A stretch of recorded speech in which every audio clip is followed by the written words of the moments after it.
Hey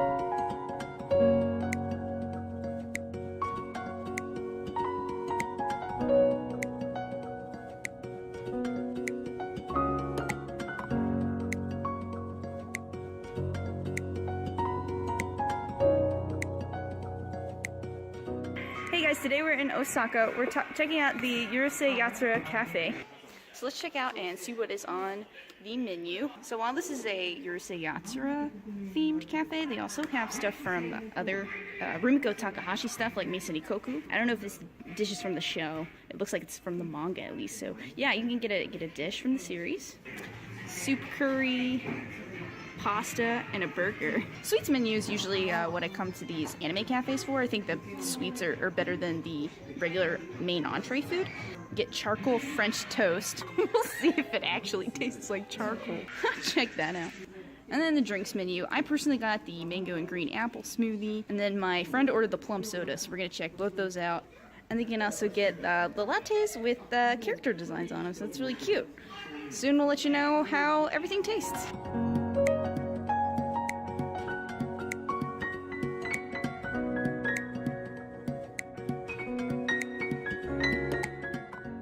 So per usual with these kind of anime cafes, if you order a drink, you will get a coaster, none of your choice. They bring it out at random, so we'll see what kind of characters we get with our drinks. So there's exclusive stuff at this cafe as well. So if you order things in a specific kind of way, like a food plus a drink will get you one. Sweets and a drink will get you one. But if you get 2 drinks, not good. You're not going to get the exclusive.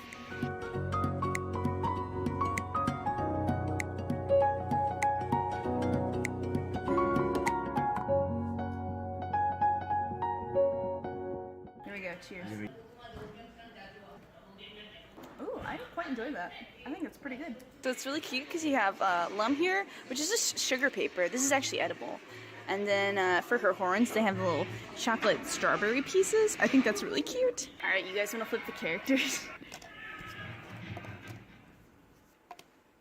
Yeah, Baby Ken.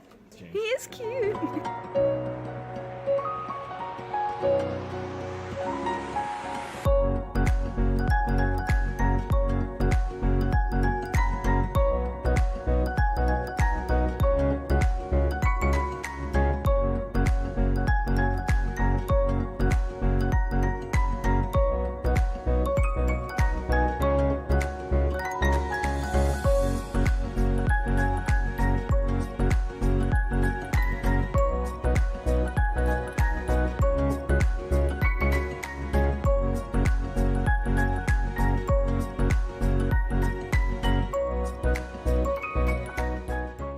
So after you're done eating, you can go check out the shop. And not all of it is Yurusei Yatsura. There's other series too that Rumiko Takahashi did. Mostly Yurusei Yatsura stuff though.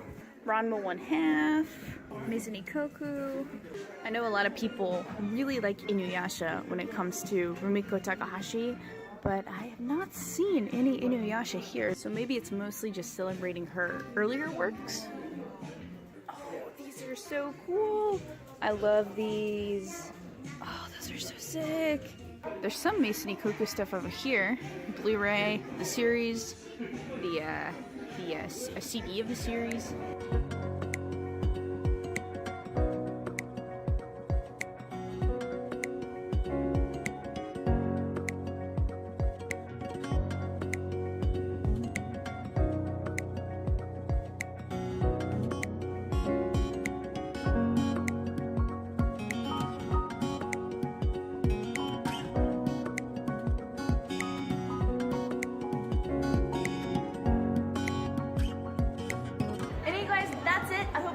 This look at the Yurusei Yatsura Cafe. Unfortunately, the thing with these anime cafes is that a lot of them are a limited time. So it's April now and it's only going for a couple weeks here in Osaka. Honestly, the food was great. We just got the dessert, but it was really good. The drinks were great. And honestly, the designs of this cafe, as far as anime pop-up cafes, have been some of the best that I've been at. Anyway, guys, thanks for watching. I'll catch you on the next one, and I'll play with you sometime.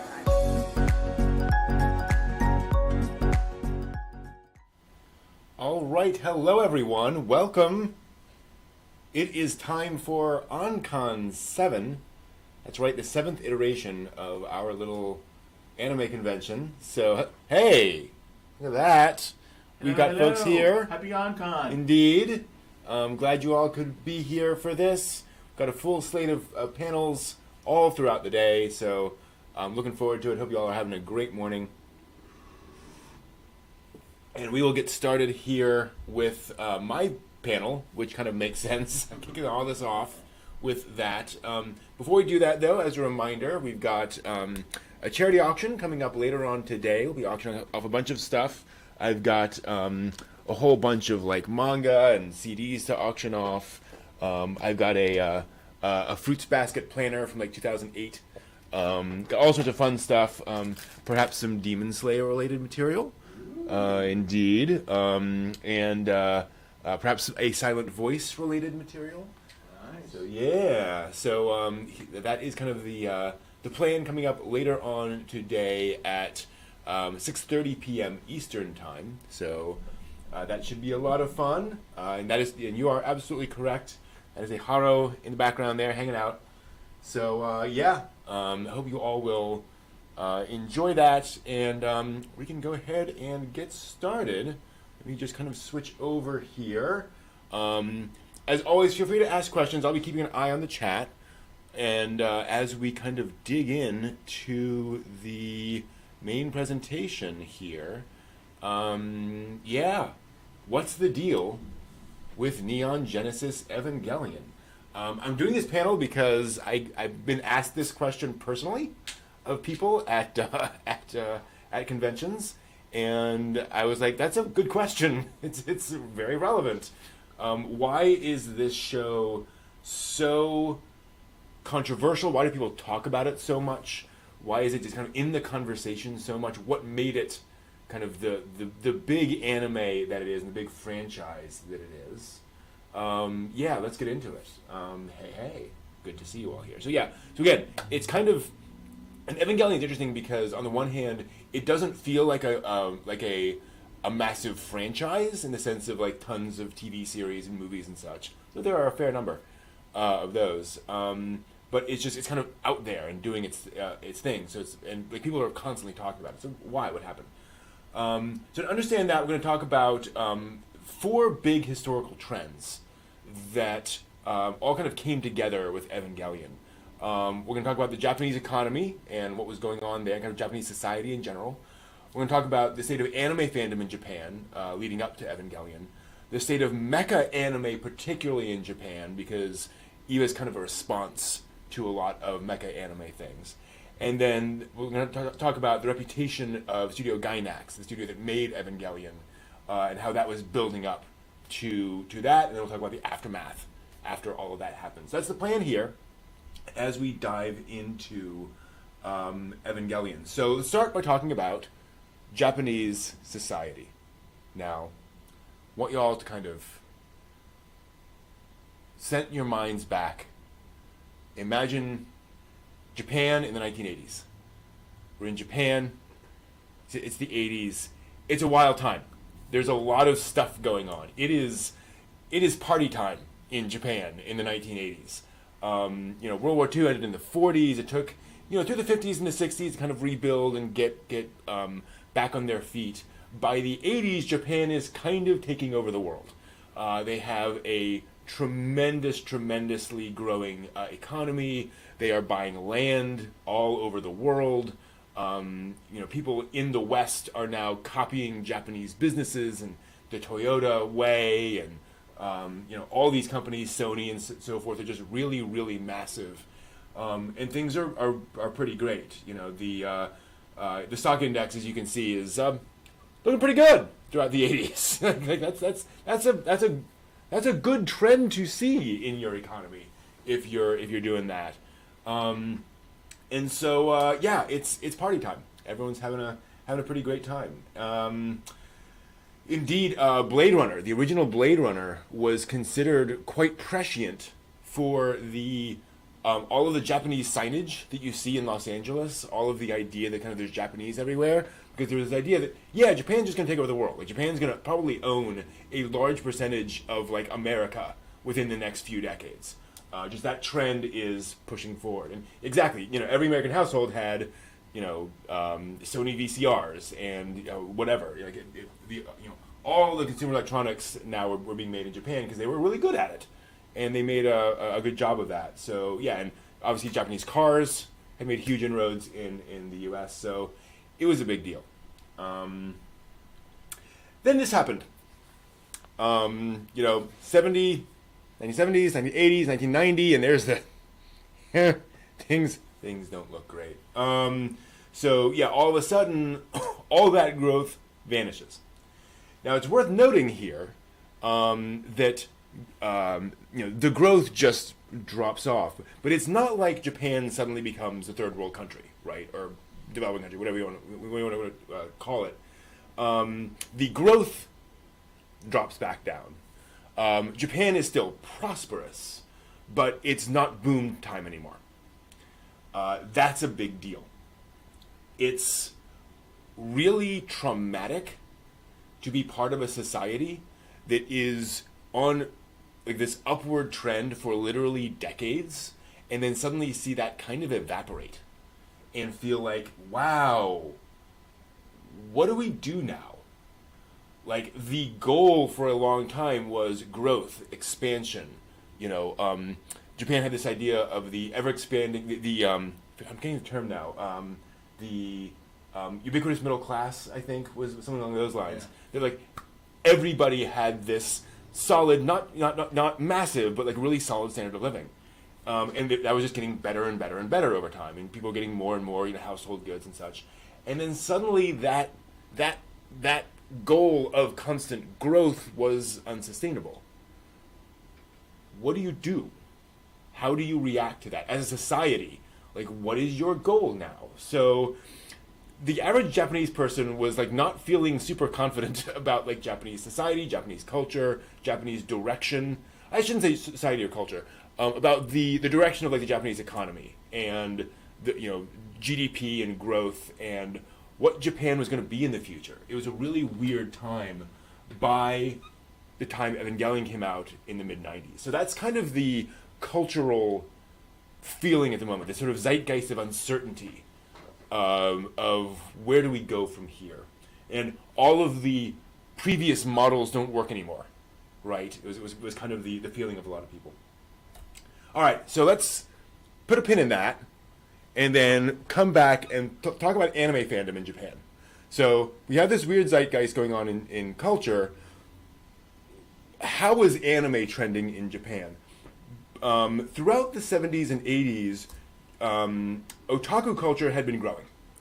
And there were a significant number of otaku out there. They were doing their thing. But it was primarily college-age young adult men who'd grown up on anime and were now looking for these more sophisticated stories. And so the thing is, anime, beyond the kids shows, which you had your Heidi, your Anne of Green Gables, your Daddy Long, whatever. You had your kids shows out there and they made money, but the anime industry, if you will, was very much targeting these primarily male young adult audience. Fairly small number, but they spent money like nobody's business. They were, if you sold it, they would buy it, just straight up. There's a story, I don't have a slide for it here, that when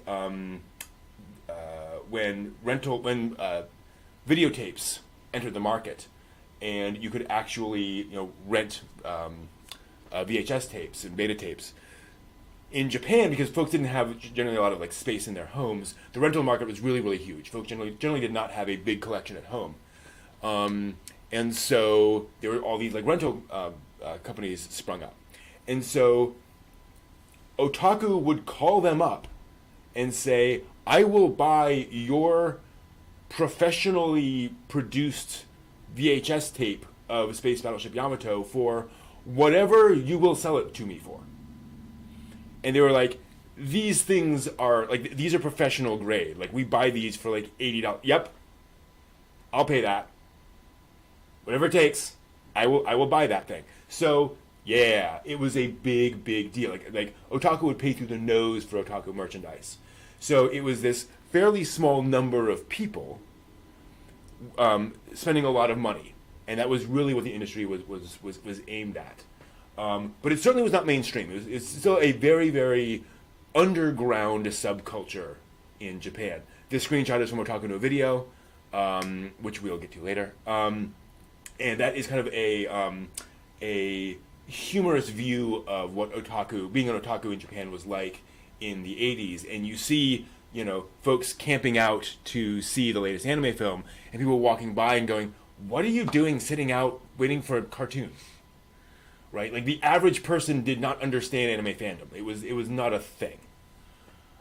And then this happened. A man named Tsutomu Miyazaki was discovered to have kidnapped several young girls and done very terrible things to them. And that's all I'm going to say about it in detail. You can certainly Google Tsutomu Miyazaki and find out all the lurid details, and I'm not going to put that in your brain. He was found out to have done this, and when the police raided his home, they discovered it was full of anime merchandise and posters and material all over the place, like the classic sort of otaku, den lair kind of a thing. And worse, he was into loli. Now, in the 80s, loli had been growing as a part of anime fandom. Like, you could find this stuff everywhere. Because, according to Japanese law, that was not illegal. It is just a drawing. There's nothing illegal about a drawing. So, this came up, and this was a huge news story. This was the story du jour of the time, quite understandably. And so, at a time when people saw that there were all of these anime fans, in this sort of small subculture who were consuming this material, and at a time when you could walk into Comiket and just pick up doujinshi with certain contents in it, people reported that on the news. Like, people were like, "This is a thing. Are we comfortable about this thing? Is that?" So all of a sudden, anime fandom got mainstream attention. People knew this thing existed. It did not make anime fandom necessarily bigger, but people knew what anime was, and they knew it was attracting an adult audience. They knew that young adults were watching this thing, and it had become more sophisticated. It wasn't just Kimba and Astro Boy and that kind of stuff anymore. It had kind of leveled up a little bit. So by the mid-90s, the average Japanese person is aware of anime as a more adult medium, and is aware that there is there's a market for it, right? There's money to be made in this industry. So let's move off that for a little bit. Put a pin in that. Not the most pleasant of things, but worth mentioning. And let's move and talk about mecha anime. What's the trends of mecha anime? So, you will find people who will sing the praises of the sophistication of mecha anime, and that is true.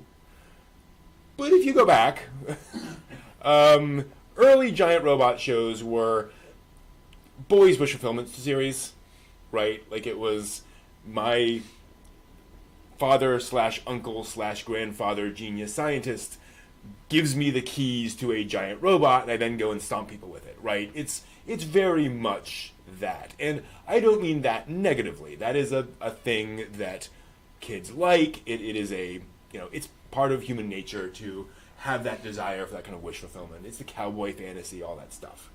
Nothing wrong with that. But that was very much the tone. Bad things are happening with with a joystick and two buttons piloting this giant robot. You can defeat the evil and the world is saved. Very much the tone. That changed in late 70s and early 80s with the arrival of Mobile Suit Gundam and Super Dimension Fortress Macross. So both of those shows very much changed the tenor of mecha anime, and in a lot of ways anime in general, where suddenly you had much more sophisticated storytelling, you had more nuanced characters, you had stories about wars that weren't simply good versus evil. It was two political sides who had different objectives, and people were caught in the middle. You had complicated things happening with the heroes and the villains in a lot of ways. So suddenly, mecha anime was able to tackle more sophisticated stories, and they were really leading the way for anime in general. Most anime was not doing this. Shoujo was to an extent. Rose of Versailles was going in some really interesting directions at the time. But in general, people, mecha anime was considered kind of the leading edge, the bleeding edge of the more adult kind of stories in anime.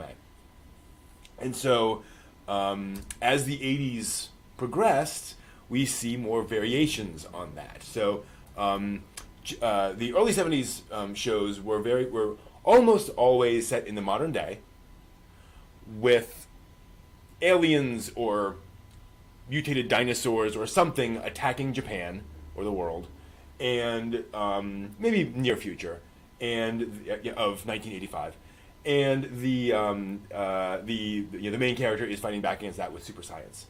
Gundam and Macross are very much set in the future, and they are war stories. Just not quite space opera in like the Star Wars sense necessarily, but very much big wars happening. People are dying right and left, that kind of a thing. And we are kind of pieces in that chess game. The 80s saw variations on that. Pat Labor, famously, is absolutely near future series about robot cops. Basically, so giant robots that are enforcing the law in a near future. Armored Trooper Votoms is also a war story, but it's more focused on the trauma of the soldier, and more inspired by like Vietnam War kind of stories that you're familiar with. So you get that kind of stuff going on. Or Battler Dunbean is a fantasy giant robot series. So you have mecha with swords and out in the woods and fighting castles and fairies and all that kind of stuff. So you saw all those kind of interesting kind of variations on stuff, all trying to tell stories aimed at an older audience. Pat Labor, for example, is still very much like a workplace comedy, but it's definitely not aimed at like 8-year-olds, right? It's a workplace comedy, so it's clearly aimed at an older audience. Votom's definitely not for kids. So you saw those variations. But by the 90s, mecha had gotten pretty samey. I actually went up and looked up like lists of major mecha franchises, and I couldn't find a lot in the early 90s. Some of the franchises were just kind of, Gundam was still kind of chugging along. Well, even Gundam was in kind of a drought in the early 90s. And things had kind of become settled. There wasn't a lot more ground to cover in the mecha genre, it was kind of felt. You got the Brave King X Kaiser and the whole Brave series, which is kind of a Transformers-esque anime series. You got series like Matchless Raijin O, Kishin Core, stuff which definitely had giant robots in it, but the genre itself felt kind of moribund. Like, we know what we're doing, and it's not that mecha was unpopular or that there weren't a lot of mecha series. It's just that the kind of the patterns had been set, right? This is what a mecha anime series are. Here are the 5 different common variations on it, and we're going to do one of these variations. That was really kind of the feeling of mecha anime by the mid-90s. So that's kind of where we were in terms of the mecha side of things. All right, now let's talk about the studio that made Neon Genesis Evangelion, Studio Gainax. Some of you out there will know all about this, but I think it's worth noting. So Gainax got its start in the early 80s making fan films. Technically, if you're interested in this, there's a book called The Notenki Memoirs, which is by one of the founders of Gainax, and it kind of tells this whole story. But basically, there are a bunch of fans who started getting into selling like model kits and selling basically anime merchandise. They knew what the fans wanted, and so they would provide that. And they would make the deals with people to make the merch and then sell that. They started a company called General Products and started selling stuff, which, by the way, is a Larry Niven reference, which is hilarious. They sent him a letter. Imagine being a Japanese fan sending a letter to Larry Niven in like 1978 saying, "Can we use your name?" Sure. Anyway, that's a whole other thing. So they were doing that. They started helping out with anime conventions in Japan and sci-fi conventions in general. And so that was cool. And yeah, exactly. They knew the fans wanted bunny girls. So they started helping out with conventions, and they thought, wouldn't it be cool to commission a short animation for these conventions? So they had contacts of various fans and folks, and they said, can we pull together enough people to actually animate something for Daikon 3, one of the conventions, and later Daikon 4. And so, sure enough, they made a short film for Daikon 3. It was a little rough around the edges, but it was fun. And then for Daikon 4, they really wanted to pull out all the stops and make a really cool short film, which, oh boy, they did. Daikon 4 is still considered kind of this legendary short fan film of just every conceivable sci-fi, fantasy, anime trope kind of all thrown together. Star Wars, Star Trek, Yamato, Gundam, Alien, you name it. Like it's all in there. It's a lot of fun. And luckily, they were able to do this partly because the main person they pulled in to do this was a guy named Hideaki Anno. And Hideaki Anno was already working in the anime industry. He actually had already worked on the Starship Troopers anime OVA. And yes, there was a Starship Troopers anime. So he'd worked on that, and then he was actually working with Hayao Miyazaki on the film Nausicaa: The Valley of Wind. And the reason I'm showing this screenshot from Nausicaa and not of like any of the characters, the reason I'm showing the God Warrior is because Hideaki Anno animated the God Warriors. That was kind of his task on the Nausicaa film, was to animate the God Warriors. And if you've seen Nausicaa and you've seen Evangelion, you might remember that when the God Warriors fire their beam, it's this cross-shaped thing when it comes out of their mouth. Ha ha, right? Like, doesn't that seem familiar? So yes, that was kind of where that initially came from. So yeah, Anno was already an established animator helping out with Nausicaa: The Valley of Wind, and he was kind of the head animator on the Daikon 3, Daikon 4 productions. And so they knew, okay, we've got staff capable of doing animated productions. But at this point, they're just fans. Like, they're just doing these one-off projects. But when all of this worked, when all of this kind of came together, the folks they were talking with in the anime industry, to make all these products were like, oh, you could potentially do animation. So they managed to get the financing together to make a film. And in 1987, they made Royal Space Force: The Wings of Horiumise. This is a very ambitious, independent science fiction film. If you've ever seen it, you know their goal here was to create a whole alien world. Every aspect of culture, of clothing, all of that kind of stuff is kind of reimagined from scratch. The way, coinage is distinct. Clothing is distinct. Everything you can think of, it feels like you are very much not on Earth. And it's basically about a space race. Think like 1960s space race on this alien world. So very, very ambitious. It came out, not a big financial success for them, but people were impressed. It was one of those things where, wow, these folks really shoot for the stars. No pun intended. Pun totally intended. Like a really impressive accomplishment. Whether the film is like, the most wonderful thing in the world or the most perfect thing in the world. But really, really, really impressed a lot of folks. And again, folks were like, okay, you deserve some attention. So later on, when they were talking to some folks from a bank, I think, and this is actually in the Tenki memoirs, they talk about how they were, again, negotiating for funds for something or other, and the folks at this bank basically took them aside and said, hey, we just got pitched this anime project, and we're wondering if you want to look at it. It was pitched by this guy named Hayao Miyazaki, and he's not interested anymore. He's like moving on to other things. Would you be interested in taking on a Hayao Miyazaki? Yes, basically.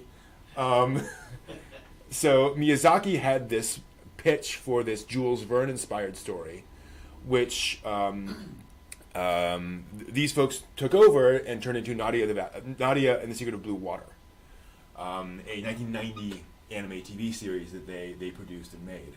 And Nadia is interesting because in many ways it's a throwback to kind of classic anime. It is more in the style of those World Masterpiece Theater children's book kind of stories, but with a more modern fan twist to it.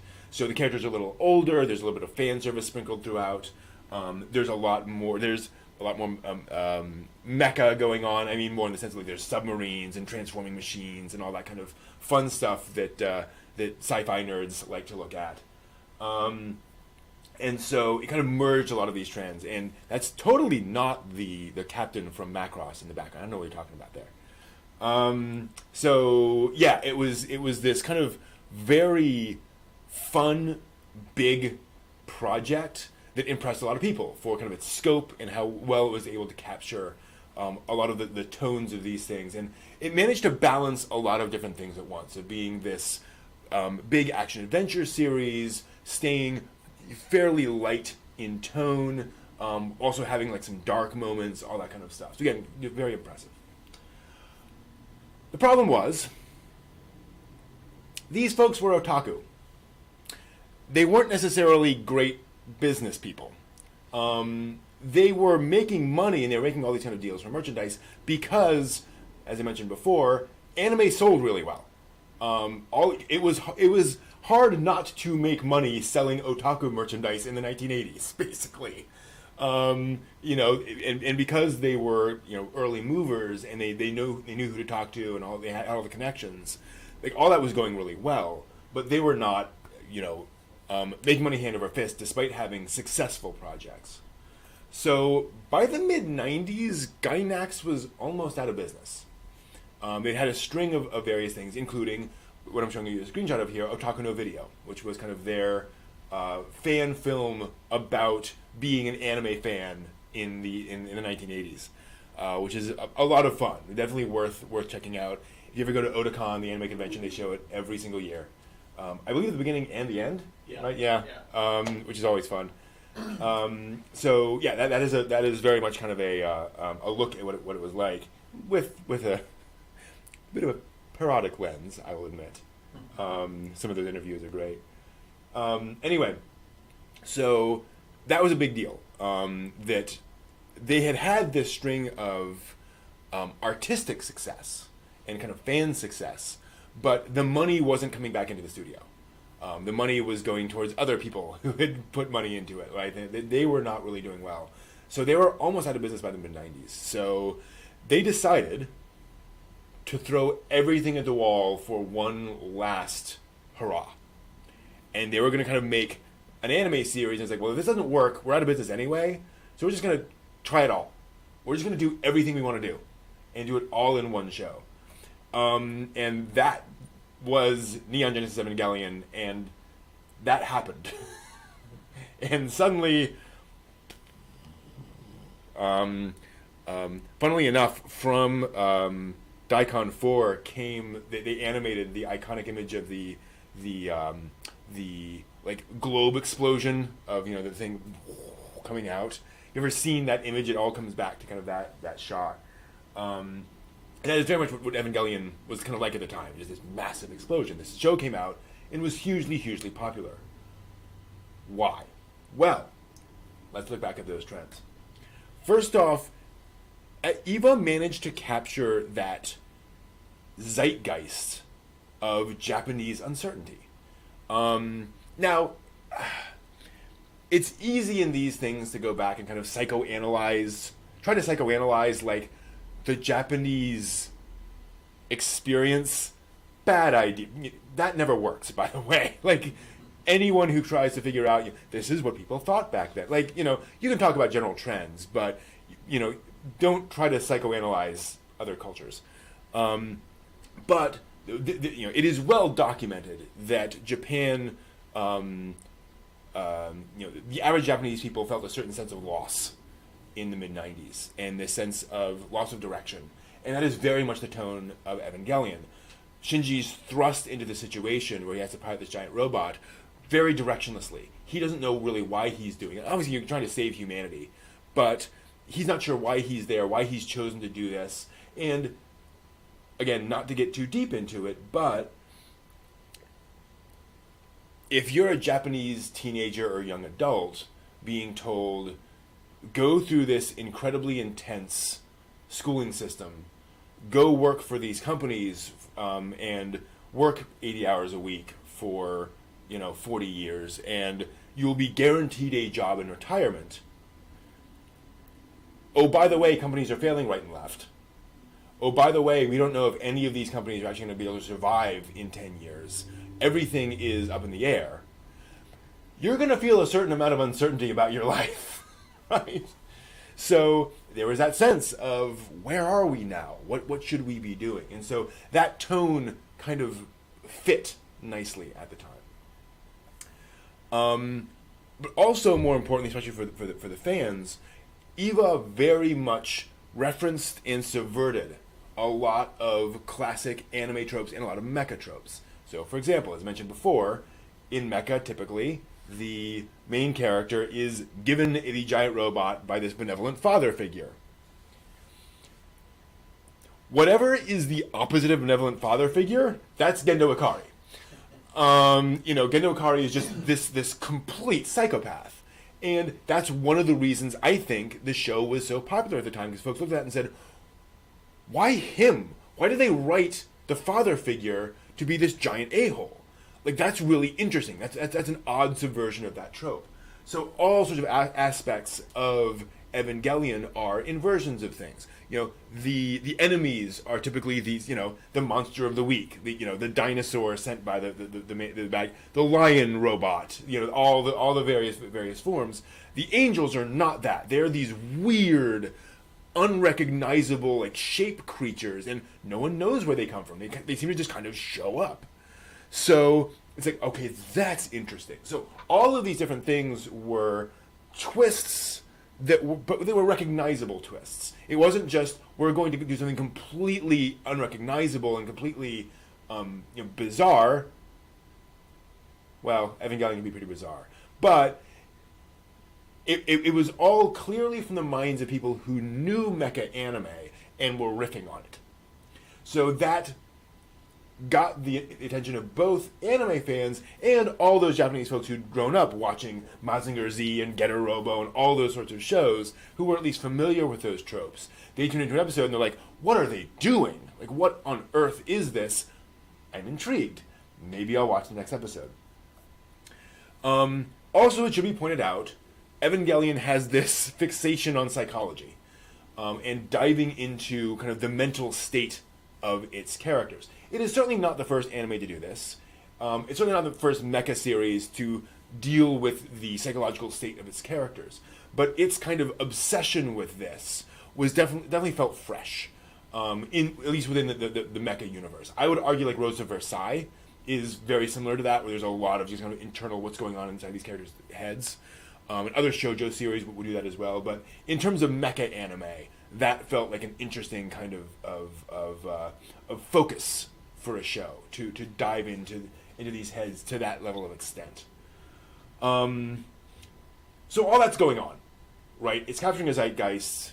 It's playing around, riffing on sort of this jazz riff on mecha anime, while also being this sort of intense thing.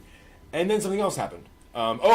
Two things happened actually. First, you may remember a scene from, I think it's episode 20 of the Evangelion TV series, if you've seen it, where you pan around a room while you hear two characters having a conversation, where they then proceed to very much enjoy each other's comfort, the comfort of each other's, selves, intimately. You don't see anything, but it's pretty clear what these two characters are doing with each other. That prompted a bunch of complaints. Evangelion aired, I believe, Wednesdays, but I think it was in like a regular, like evening time slot. So kids would not necessarily have been in bed when this scene came on. And that kicked off a bunch of complaints to TV stations and so forth of, what kind of smut are you showing, and on your channel? And this ties into what I was talking about before with this idea that anime was now kind of growing up. That people were realizing, oh, anime is tackling these more mature subjects. It is argued that the practice of putting anime on like really late night time slots, like 1 a.m., 2 a.m., was a response to this specific event. That all these people complaining about this scene in Evangelion, because folks are like, oh, okay, this is a thing now in anime. We cannot trust everything to be Kimba anymore, as weird as Kimba can be. Sleeping on his dead father. Anyway, so people were waking up to how adult anime could be now. Big deal. And then this happened. So there was a religious cult in Japan called Aum Shinrikyo. One of many, any society has any number of weird cults out there. And then one day in 1995, they released a bunch of sarin gas on the Japanese subways as part of this sort of apocalyptic plan. I believe it was 13 people died, hundreds were hurt. It was bad. It was a really big deal. It was I believe, I may be wrong on this, I believe it was the worst terrorist attack, certainly in the 20th century in Japan, possibly ever. But it was this was a 9/11 style of event in Japan. And the original plan for the final climax of Evangelion was for Sile to invade NERV using poison gas and flood these concrete tunnels with basically nerve gas to kill everyone. Nope, not going to do that. Nope, that's not going to be the plot anymore. Guess what? They decided not to do that. So yeah, sudden need to completely to take a slightly different turn, a slightly different approach with their ending. Now, this has been kind of a legendary story that's been passed around a lot, and in recent years, some of the folks have kind of come out and said, okay, let me kind of explain where all that, where we were. First off, people have said that they were kind of out of money, and so they decided to take this to make the end episodes of Evangelion very psychological, very thoughtful, and thus they have no action sequences. No, we were low on money. We had less money than we thought we would, but we were not destitute. Budgets were just lower than we wanted, and we had always planned to do a more psychological ending, to include psychological elements. But we were also going to have a big apocalyptic action ending. And so what we ended up doing was just basically cutting all of that stuff, all of the action stuff, and expanding all of the psychological stuff that we planned to do. So it wasn't like they just, literally dumped 4 episodes worth of material in the trash and wrote it all with this new idea on psychology. But either way, the ending of Evangelion was a thing.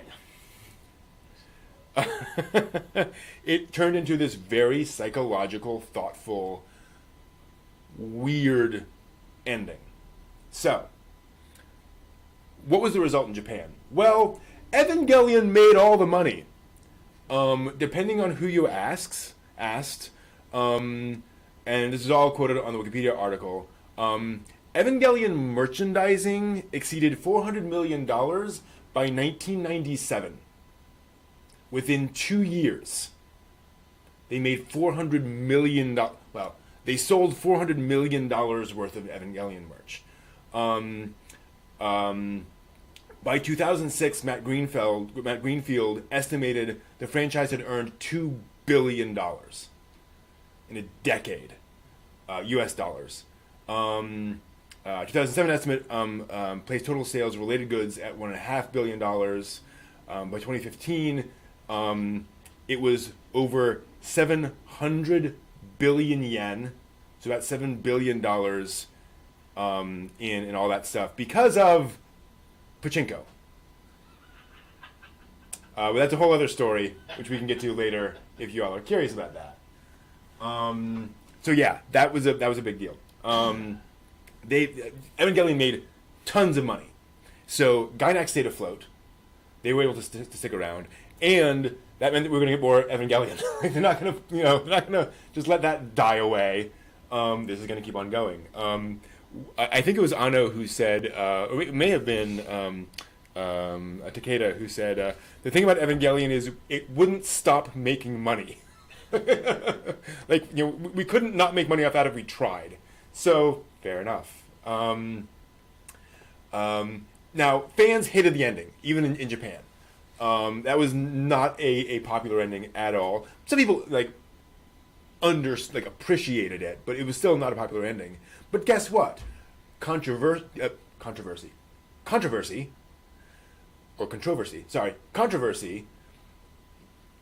keeps attention going. It keeps popularity going. Controversy means people are talking about you, and it lets you keep on going. Certain well-known media figures of the past few years have proved this. So, whether the ending was ideal or not, it had the effect of keeping the conversation going for years thereafter, and people debating the ending, debating what happened, why it happened, why this frame in this shot of this thing just kept on going and kept on going and kept on going, even with the release of new movies. So let's also look at America, because that's where I am. That's where many of you are. Why is it a big deal over here? Well, by the time EVA came out over here in America in the late 90s, American anime fandom had become, I wouldn't call it big, but it was an industry. Like, there were people making a living selling anime merchandise, right? There were companies that sold anime stuff for a living. So there was actual money going around. And so that industry was kind of primed, right? There's this big show coming out, and we're kind of here to support it. So it wasn't going to just kind of come out and then just kind of disappear. The pump was primed, so to speak, for Evangelion to come out, which is cool. The problem was nobody in America watched mecha. Mecha was just this kind of dead genre in America. It was not a really a huge part of things. Gundam had not really kicked off. Now, Gundam Wing had been a success on Toonami, but that was kind of an exception, right? People were fans of Gundam Wing. They were not fans of Gundam, really. And it wasn't really expanding to other things. Robotech, obviously, was a huge, huge, huge thing in the 80s, but those fans had kind of moved on, right? That was the old generation. This is the new generation. So people weren't really... So Evangelion made a splash over here, but it wasn't Attack on Titan. It wasn't Naruto. And so it kind of remained this cult classic that not everybody had seen, which meant people were telling other people about this show. Oh, have you heard of Evangelion? Oh, you should check it out. It looks really weird. So, again, kind of that conversation is churning constantly because it's not something that everyone's tired and exhausted of seeing memes of, right? At least in America at the time. And it stayed in the discussion. I don't think there is a single anime convention you can go to in America that does not have an Evangelion panel somewhere happening at that convention. It is just a constant in anime fandom that people love to talk about this show, and that is one of the things that kind of helps keep it alive. That is really, the big thing there. Kind of like this convention and this panel, which is a panel about Evangelion at a convention, right? Like that's the thing, right? It just stays ever, going forever. So now that we've come full circle, that's the deal with Evangelion. That is really kind of what I wanted to get across. Does anyone in the chat have any questions about what I've just talked about? I will be happy to talk through them, now that I've been talking for a very long time. Unfortunately, YouTube doesn't really allow for asking questions at a good pace. So I can ask a question partway through the presentation, but then it's kind of like I have to wait 15 seconds to see all the responses. Like, otherwise, I'd love to get your thoughts as we were going. But yes, Yeah, that, it's basically the false religious cult that we got at the end of Evangelion. What's the future of EVA now that the movies are over? Excellent question. So, Anno famously released a poster for 3.0 1.0 saying, "Bye bye all of Evangelion," which I think very much summed up his feelings at the time. I firmly believe that Hideaki Anno is, at the moment, finished with Evangelion. He doesn't want. He's done everything he wants to do with that franchise. He's told all the stories. He doesn't need to come back to Evangelion. That does not mean we will not get any more Evangelion. I believe we will get plenty more Evangelion. Other folks will come in. People will pitch things, stuff, and so forth and so on. But I doubt that we're going to see like a mainline Evangelion TV series in 5 years, right? I think we're just kind of we're the, directed by Anno. I can foresee side stories told in that universe. Son of Shinji. Son of Shinji, yes, absolutely. With whom? I wonder. Yeah, absolutely. I'll tell you what I want to see. I want to see Cooking with the Ikaris. If we can have that Fate Stay Night Cooking with the whatever family show, we can do that set in the, spoiler alert, like the post Rebuild movies universe, like that whole thing. That, just give me that. That would be, yes, please. I will take 24 episodes of that. Very, very happy. So yeah, that's the thing there. What a great question. Do the modern EVA movies capture the mood of Japan today? Oh. Wow. What is the mood of the modern EVA movies?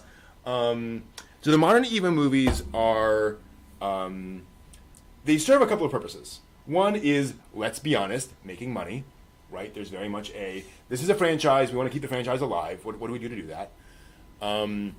It is also to kind of repair the storyline of Evangelion. It is Anno coming back and saying, okay, I was not able to tell the story the way I wanted to in the past, but also I can't travel back in time and change that. I'm not going to try to remake that frame by frame. So what is the story that I would tell now with those characters and all that kind of stuff? So there's that going on there. It is also very much a story of uncertainty. I mean, Shinji is just lost throughout all of those movies. And it's not really until the halfway through the last one, really, that he starts to really come into his own. So, yeah, I would say, because and again, I don't want to psychoanalyze an entire culture. It seems to me, certainly, Japan doesn't feel as lost as it did in 1995, right? Just history has, time has spent enough time to say, okay, everything's okay. Everything's better than it was back then. There's still, certainly, I've read a fair number of, stories and articles and angst from folks of saying, in Japan, saying, have we recovered? What's going to happen in the future? But that's a really good question. I'm actually going to punt. I don't know that we can analyze that close. I don't think we have enough perspective to know if it's capturing the zeitgeist or not. Just because we don't know ourselves well enough about how people are feeling. I don't know. I think actually getting back to the earlier question about the future of EVA, I think one of the interesting things about that franchise is it might be a franchise that is not eternal. That had its day in the sun, and is not going to be a huge thing forever. It will still be a notable franchise. There'll still be stuff going on, but it could be it's kind of peaked in 1990. We had all these Rebuild movies, and now it's going to kind of not fade away completely, but just go back to that kind of, the pachinko machines and video games are still making money, and the merchandise is still churning along, but we don't.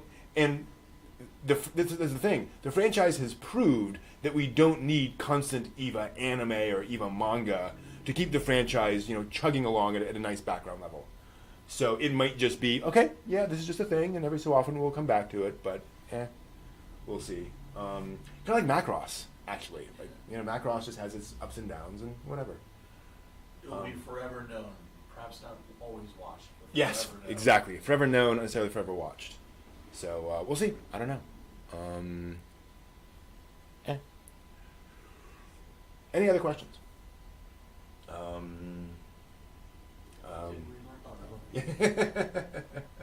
Appreciate all of that. Yeah. And I should also point out, again, EVA is kind of a weird thing, and there are many, many factors involved.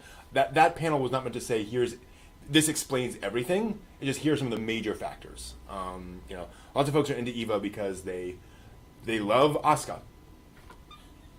And Asuka's their thing. Fair enough, right? There's certainly plenty of people who get into something for, just one little thing. Whatever. Yes, sir. Oh, question. Yes, Question. yes. So, one of the things that I get off of, that's the wrong way to put it. Okay, let's try that again. Come on over here, Steve. Just come. Okay. Yeah. So, one of the things I've always thought about. Let me see if I can Yeah. squeeze in here. One of the things that Oops. Yep. thought about Evangelion is that when I first watched it, I never identified it as a mecha movie or a mecha series. Mm-hmm. So my question is would you all think that it would be its own genre? Like it has a mecha element to it, but is it its own genre? Is it really mecha? Is it really, or is it kind of something else? God, I got totally thrown off by that picture. Yeah. I was like, oh my god, really? All those people? No.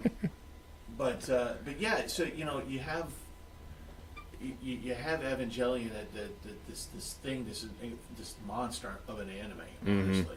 But is it mecha? Is it or is it its own thing? Because Macross, when you think about Macross, one of the enduring things about it, the reason why people still know what it is that it's its own thing, and it's been its own thing for a long time. So do you think Evangelion would be kind of like its own? Like, okay, we have the mecha, we have Pat Later, Gundam, blah, blah, blah, blah.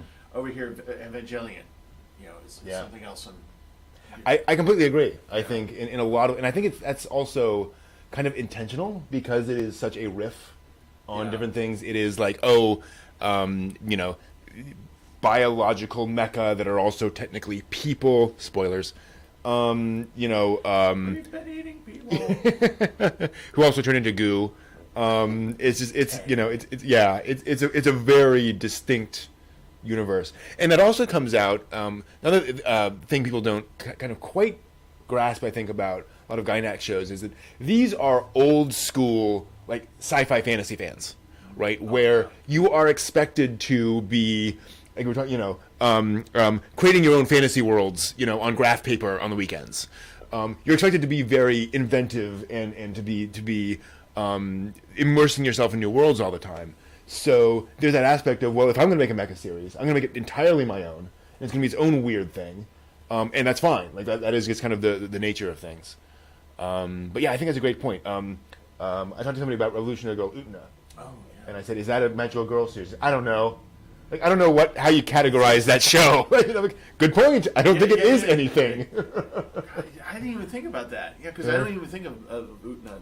Kind of getting on top of it. Yeah. Utena as a magical girl. I'm just like going to think of the other aspects of Yeah. Utena. I'm just like going, oh yeah, there it is. Like, because I think Revolutionary Girl Utena is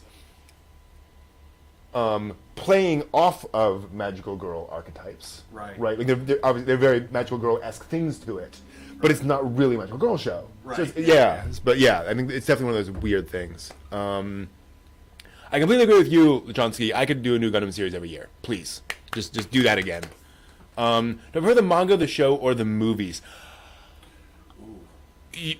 I may get canceled over this. This is not necessarily going to be a popular thing. I prefer the rebuild movies. To me, those encapsulated a version of the story in a very satisfying way, especially once you get to the end. And that is that just kind of really worked for me. The TV series is Loved it until I'm one of the people who at the end I was just like hate. But then I watched the rebuild, and you saw you all saw my reaction. I was just like going cautiously optimistic. Please don't go there. Please don't go there. Okay, good. Like pins and needles the whole time. Don't have that scene. We Right, know the scene. Don't do that scene. Don't, please God, don't do that. But yeah, but no, I think I agree with you. I think Yeah. the rebuild, it gave, yes, a more satisfying. It was, ending, even though the original TV series is amazing. Right, It is yeah. amazing, and anybody out there who hasn't seen the original series should see it. Mm-hmm. And yes, put yourself through the torture of watching the last couple of episodes, because that'll make you appreciate the rebuild all the more, honestly. Absolutely. And I have not read a lot of the manga. What I read of the manga is fun in the sense that like it's very much Sadamoto just saying, okay, what is the version of this that we would have made through my lens, which is not as hopped up on medication as Anno's was when he was making the show.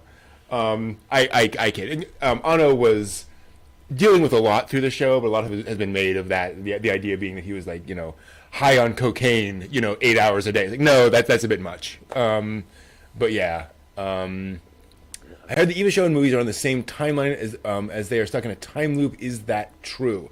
That is debatable. From what I think there is sufficient evidence to say that the Rebuild movies are technically a sequel to the original TV series, and it is absolutely a time loop that you're seeing. This is more Eva stuff. Yeah. But you can do that. The manga I enjoyed, but full disclosure, it's one of those things where I was like, this is fun, but it didn't like suck me back in to say I need to know what's going to happen in the ending. Right. So who knows? Future Boy says every nation goes through aging process as humans do. During the three golden age anime, Japan 70s, 80s, and 90s, seem anime hasn't captured the magic that once had after. Well, it's evolved, right? Anime today is not what it was back then. You're not going to see a show exactly like Evangelion again because the pressures are different. Yeah. And just people want different things now than they wanted in the past. Moe anime is a good example where people wanted a relaxing. They wanted an anime they could just kind of relax into in the Moe era, something that wasn't, intellectually challenging, intellectually stimulating, because that was the zeitgeist at the time. And now kind of shifting back into a time of some more challenging anime. The 90s were very much, and you actually see this in comic fandom, I think, as well, where the idea is to hit hard with your characters and your designs. Not just in the story, but in your designs as well. I mean, if you look at like some of the Marvel heroes of the 90s, big shoulders, bodies in a V kind of thing, and just very brooding and intense. Spawn. And, yeah. And Evangelion was kind of like that. It really did, like you were saying earlier, it perfectly encapsulated that idea of what was going on in Japan at the time, and that feeling of just like, what is the? I can't even figure out the next 5 minutes. I can't even think about tomorrow just yet. Okay, so let's kind of thing. But the 90s was very much a different. Everything was slam bam. Action. Let's hit it hard and all this stuff. And then nowadays we have Eurocamp. Right. The lovely Eurocamp. How about that for a whiplash? You watch 5 episodes of Evangelion and then you go into the Eurocamp. Maybe you need Eurocamp after watching 5 episodes. I want a Eurocamp Evangelion show now. Oh God. Oh my God, it's a nightmare. Come on. Let's go camping in the body of Angel 28. Oh, no. No. Horrible. Manga made sense to you in areas where the anime did not. Yeah, makes sense. I can totally see what that would be. That's a great point, Lachonsky. That there is no one ending of Evangelion, which is ironically a benefit, because you can always go back to that well. You can always change things and have a different perspective about it, and you can say, I don't like that. This is how my ending would have gone. It's one of the problems. Not one of the problems, but one of the situations that like the long running shonen series, they can't end. Right. They don't want to give you a definitive ending, so you're kind of stuck there. I'm just reminded of the speaking of not ending, writing a fanfic of was it Tenchi Muyo crossing over with the Evangelion universe that saved the world. Okay. They all have a dinner at the Tenchi. It's like a household, and everything just goes wrong.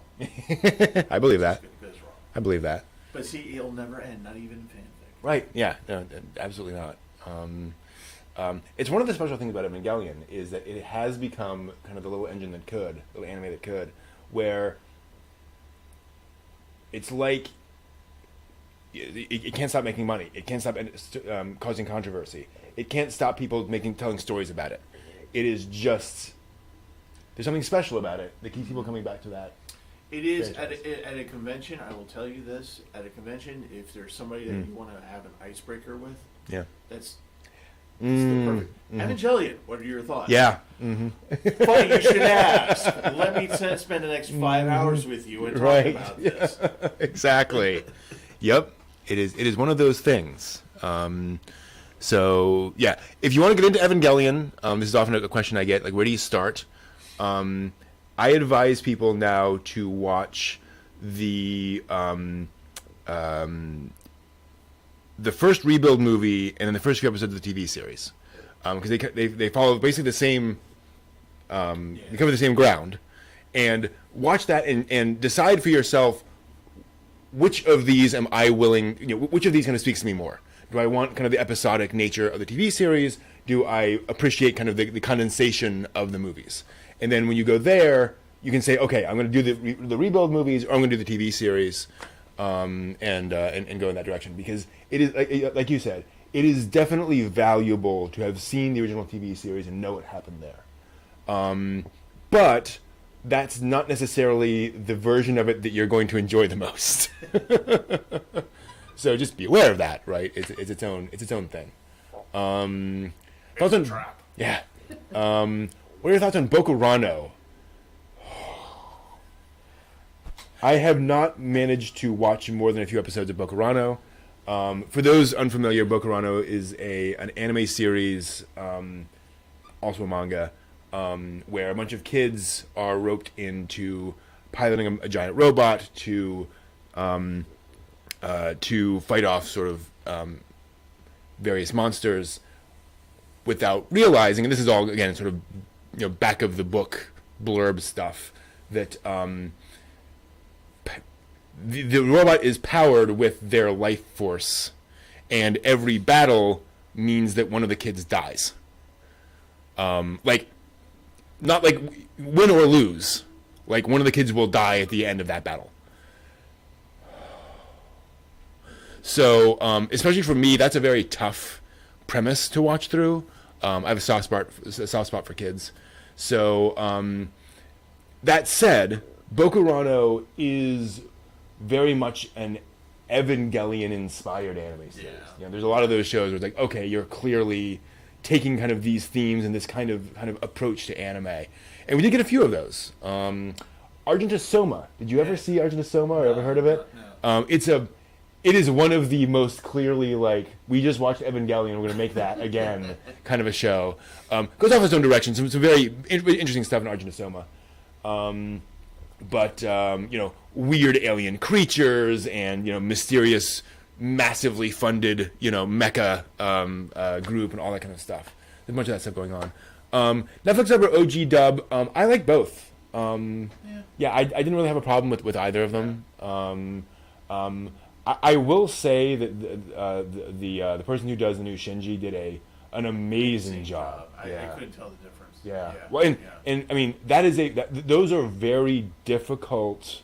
That's a very difficult role, A, because you're acting somebody with kind of flat affect, and B, especially in the Rebuild movies, Shinji goes in a lot of directions as those movies go along, where he's just kind of bouncing back and forth kind of emotionally, and getting that across and not feeling like you're portraying somebody who's just a complete basket case. Well, you know what I'm talking about. It's just very impressive. Again, not that the original voice actor didn't do that, but just I was like, wow, that's impressive. Tough work. Also, and we talked about this. We're not people who bleed through the ears when we hear a dub that's not perfect. It's like it's fine. Yeah. Whatever. Actually, bad dubs are quite entertaining. Is this true? Quite entertaining. Yeah. They have their pros and cons, like anything. right? Like any anime, there's pluses and minuses. Except Yokohama Kadashi Kiko, that's perfect. Quiet Country Cafe, there are no flaws in that. But everything else. But yeah. Can you tell what he likes? Can you tell? Could you possibly? Lane has no flaws. No, wait. Lane has a lot of flaws. Good Lord. No pun intended. Yeah. I love when folks you get the occasional folks who talks about shows like Lane where they're like, wow, like it's amazing all the kind of stuff it does, and it's like that was a really cheap show. I don't know if you noticed. Right. Yeah. There are a lot of things where it's like that person's kind of walking on water there. Like that person isn't moving right. Like that's just they just. Nah. But oh well. Thoughts on Razafon and the comparison to Eva? I've only seen the first episode, I think, of Razafon. But yeah, I mean, you can totally see that. People have called Razafon Evangelion done right this time, which is unfair. But it is definitely, it definitely came across to me as the kind of show where they internalized the mistakes and issues with Evangelion, intentional or otherwise, right? Things happen. And we're like, okay, we at least won't do that. Right. Yeah. And so everything I've seen of it has really impressed me. Of Razafon, of being this of managing to tell its own story, while also using kind of those ingredients of Evangelion, without just feeling like the same flavor. So cool. Thank you all. We're gonna take a quick break. We will be back in about 20 minutes with Steve's first panel, Japanese albums that should be on your playlist that aren't Bebop OST 1. Meantime, we are going to take a quick break with some other Japan travel videos. So let us do that. Absolutely. So we will switch over to that right now. I'm having some slight computer issues at the moment, so if things are a little choppy, be aware of that. But yeah, we will be back in a little while. Actually.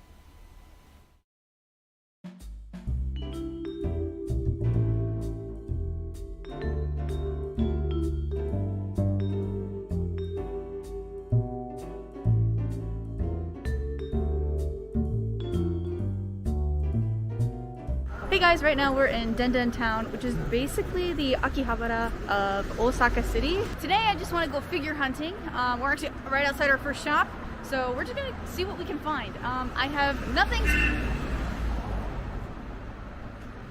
I love Osaka.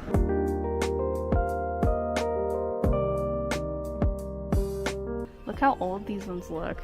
These are OMG, no way. Aria? This is one of my favorite shows. Oh, she's only 500 yen. Man, if they had the set of these, like if they had Akari, who's the main character, I would probably get this, but I'm for some things, I'm very much a set person, so I'd rather just like get all the characters, but this is so cool. 500 yen, man. They even have read or die stuff.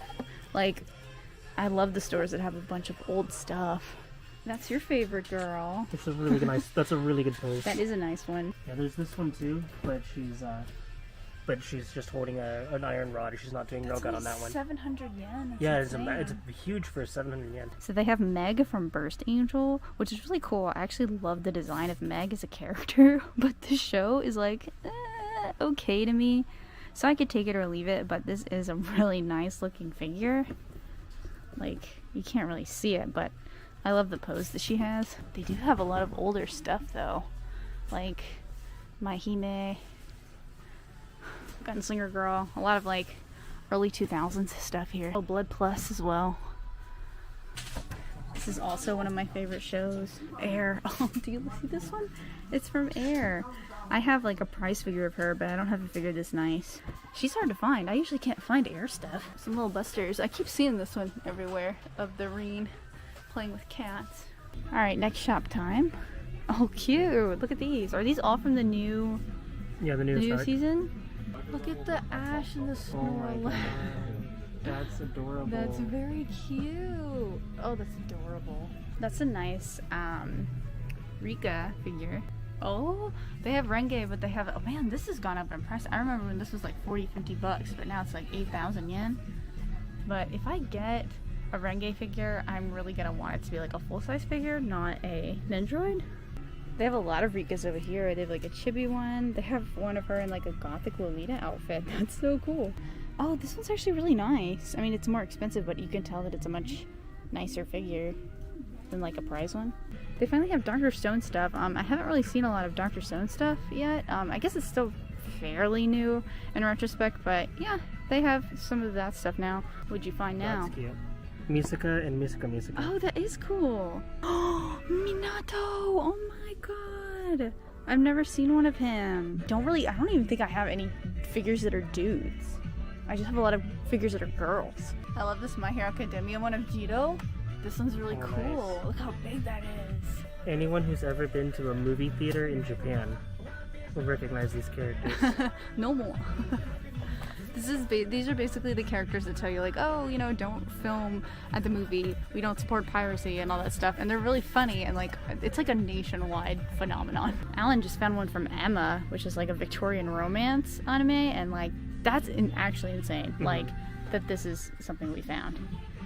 The anime is like, I think it's like 2004, 2005 anime, and it's just not ever talked about that much. This is what they call the junk figure section, where it's like figures that might have something wrong with them. This is Lum, and I can't really tell. Maybe it's because she's got a lot of scratches on her, but this is a pretty good find for something like this.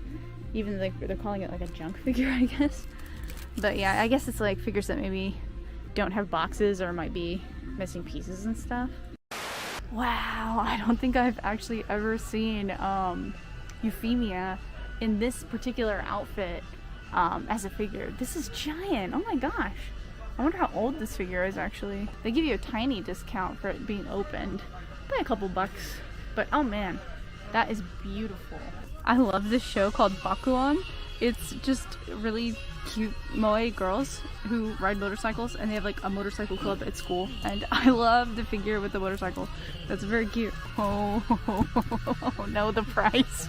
Oh no. Oh no. Oh, it's kind of lost in space. Oh man, I don't know if that'll ever go down. I'm gonna hope it does, because I really don't know how popular Kanata Astro Lost in Space is, but oh man, this is like, it's insane. This is like my current dream figure, dude. Oh my god. Look at her. Yeah. Look at her. It's such a nice one too. It is so nice. She's under 100 maybe, but oh my god. She's worth that much, but I'm not gonna justify it now. If you watch my last figure video, you'll know that I picked up an Eve figure from Black Cat, and I thought that was the only Eve figure in existence, but yeah, apparently not. Apparently this one also exists, and it's also really affordable. Like, this one's cool. I definitely would have gotten I still like the one that I have, but I would have also picked this one up had I seen it. Very cool. These Nekopara ones are really cute. They're huge, and I just love their cute outfits. They're so big that their hair has to be like clipped on manually. Oh, this is the Euro Camp opening. Alright, we're in the next shop, and I noticed this Kino's Journey figure. I actually have never seen this show yet, but it seems right up my alley, and everyone keeps recommending it to me, so it'll probably be next on my list. Robotic notes. Any Yeah, Science robotics Adventure notes. series fans out there? Bunny Girl Senpai stuff. This show is so good. There's another Bunny Girl Senpai up there. That's the Cowboy Bebop set I have, but I have the set, but I don't have Ed, remember? Oh yeah. I found the set in America, and the girl gave it to me for like $5 or $10. It just didn't have Ed. Gosh, with Ed, it's 7,200 yen. Oh my gosh, I didn't realize that this was this rare. This is the first time I've seen this since I bought it. In America. That's crazy. Oh, I'm actually super jealous it has Ed. Ed's my favorite, and I just still bought the set without Ed, but oh man, look at that. That's so cool. The Bungo Stray Dogs figures are really nice looking, actually. Whoa, Journey. Yo, do you remember when I played that game in college? Journey. That's cool. Pretty. Is this the Cat Returns right here too? Yeah. Wow. That's pretty old. Lots of Vocaloid. All the time. Everywhere. so many Mikus. I've always thought this Asuka figure was really cute. Her in the little like plug suit inspired kimono or yukata. That's so cute. Look at the Shaman King ones. These are pretty new. These just came out because you know, Shaman King's getting its 2nd season soon. So I love those. These Yokos are cute in her normal outfit. Usually Yoko figures are pretty expensive, but that one's only 19 and this one's like 16. Oh, they have Clannad ones, but of course I own both of these. It's weird that they have 2 different boxes for them, but I think she's basically the same figure, but I do own these, so. I got quite a bit of Clannad. Oh, okay, they have Rio too. I have her, I think. Do I? Crap. I think you have one of her. Pretty I don't know sure if you I have have her. this exact model though. Oh man, Oh, no. this is why I need to take a picture. It's worth it to dig sometimes. Oh, okay, this is Bunny Girl Senpai. This is cute. I haven't actually seen her in the red one. Here we go, here's another Clannad one. See, there's Kotomi. I definitely have her though. That box looks like it has some sun damage though. There's more Clannad, oh my god. I think this is Fuko. Fuko's adorable. Yeah, that's Fuko, which I have her too. Some Clannad fans gonna come in here and be so happy that they're all here. Alright guys, we've spent most of our day just looking at figures. I didn't purchase anything this time, which is pretty crazy. I usually do. For now, we're gonna go rest a bit, rest my feet. I'm tired. Guys, if you enjoyed the video, don't forget to push like, don't forget to subscribe for more anime and Japan content, and I'll play with you some other time.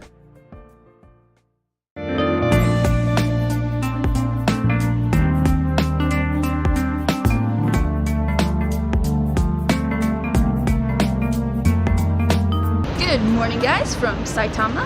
Right now I'm in Saitama City at Omiya Station, the biggest station in Saitama Prefecture, and today's anime adventure is going to be going to a place called Washinomiya. So Kuki City, which is in Saitama, is basically the main city area that Lucky Star, the anime, takes place. And we're gonna go to Washinomiya, which has the shrine that is in the Lucky Star anime. There's apparently some other cool things to check out for Lucky Star fans. So it is worth noting that it's been 13 years since Lucky Star aired back in 2007, so a lot of things have changed. There are places that you can go that are seen in the anime, but a lot of them have been changed or destroyed. In fact, there's something I want to talk about when we get to Washinomiya Shrine that has to do with that. Anyway, let's just go see how Lucky Star-ish it is.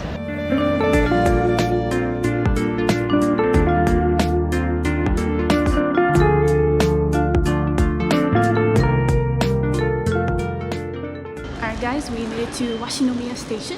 It's a bit rainy today, so I have my umbrella ready. If I'm correct, there should be a shop right outside the station exit here that is decorated in Lucky Star stuff and also sells Lucky Star stuff. So we're gonna see if that is there.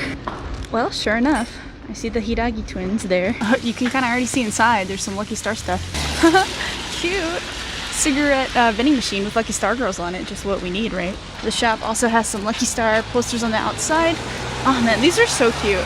I can't get over the art style of Lucky Star. It's just one of a kind, honestly. I think that's what drew me into the show when I was, you know, like 13. They sell Lucky Star ramen here and some kind of sauce too. I definitely want to try the ramen.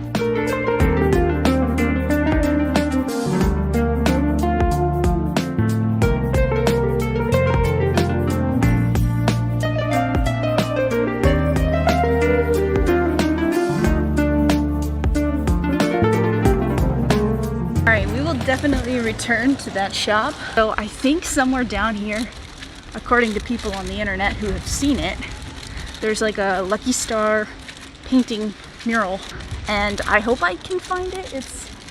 There was no like actual address to it, but I've kind of Google mapped my way to see if I could find it, so I'm just gonna have to keep my eyes open. Anyway, yeah, the shop is just like a little dagashi store, like candy shop, so you can buy like little things of ramen and snacks and stuff.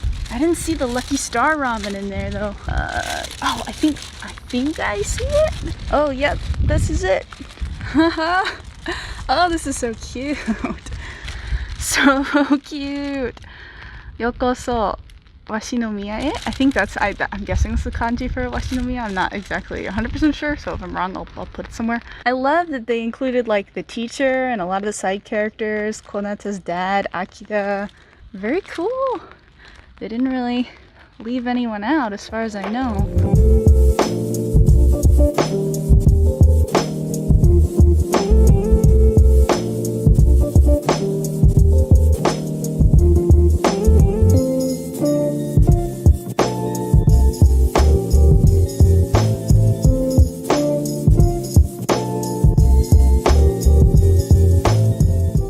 Well, that was definitely one of the things I wanted to see while I was here. I'm trying to be a little bit quiet. This is a residential area. So anyway, we're gonna make our way towards the shrine. I'm like super stoked to see what it's like. Ooh, look how pretty this bridge is. I'm gonna have to really look and see if this is featured in the anime. There's an episode, the New Year's episode, which in a lot of anime, they all go to the shrine, just like a lot of people do in Japan. They go to shrines during New Year's. Wonder if this is featured in that. I didn't see anything on the internet for it, but I don't know. Maybe I'll check out that episode and see, because this is on the way from the station to the shrine. Guys, we're right out at the front of the shrine, and this scene right here might be familiar to you. So you may have seen this scene in the opening of the anime when Kagami is like walking down the road there. One of the big differences though is that the Torii Gate is no longer there. It's supposed to be like right around here. Unfortunately, that Torii Gate, I guess due to old age and deterioration, given that this is one of the oldest shrines in the Kanto region, the Torii Gate unfortunately collapsed about almost 2 years ago now. And I know that a lot of Japanese Lucky Star fans were pretty upset about it. So that's kind of the one difference between the scene you see in the anime opening and the scene you see now. There are little flags of the Hiragi twins all down this road. Anyway, let's go ahead and head into the shrine. Okay, actually, I just came across this. They have manhole covers of Lucky Star characters, Tsukasa and Kagami. Also a mini one just over here too. These are so cute and they're made very well. There's another flag of the Hiragi twins before you enter the shrine. Washinomiya Shrine, let's go.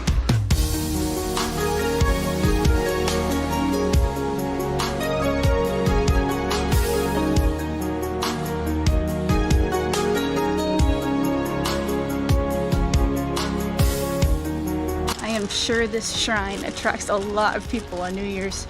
It's probably shoulder to shoulder on that day. So I'm not 100% sure why, but the Emma are blocked off for some reason. A lot of Lucky Star ones, a lot of anime ones. I see lots of Lucky Star characters. Wait a minute, hold on. Like Hachi, I don't know what the kanji is, but like Hachi is B, so maybe there's like a B problem. But we can still get a pretty close look. I'm not going over the banister just to let you know, but...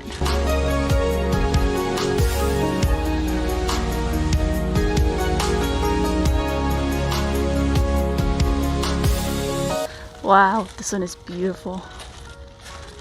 I'm so glad that I got to catch this place at the end of summer when things were still super green. It's just so nice. I'm telling you guys, the best shrines that I go to in Japan are just outside the big cities, you know?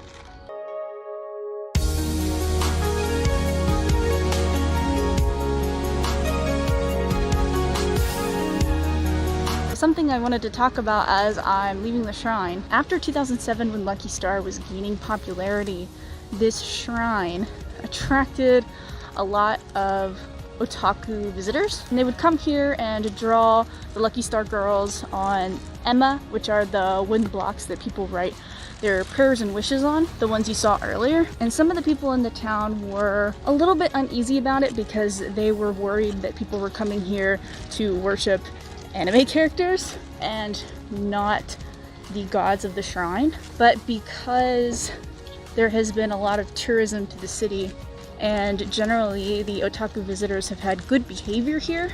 I think the locals here became a bit more welcoming and opening to the otaku visitors, and you know, whatever gets people in, I guess. Anime tourism is working, and while, you know, it's fun, as long as people are staying respectful to the shrine and staying respectful to the locals, I think it's an awesome thing. Well, coming out of the shrine, I wanted to find this. I wasn't sure where it was. This is just a stone palette of the Hiiragi twins. It's a little hard to see, but yeah, definitely a cool welcoming to Lucky Star fans who come visit. I've made my way back around towards the station area, back where the Lucky Star mural is. So if you ever come here, just come to Washinomiya Station, and then as soon as you exit, you just follow this road down near the tracks, and yeah, this is right here.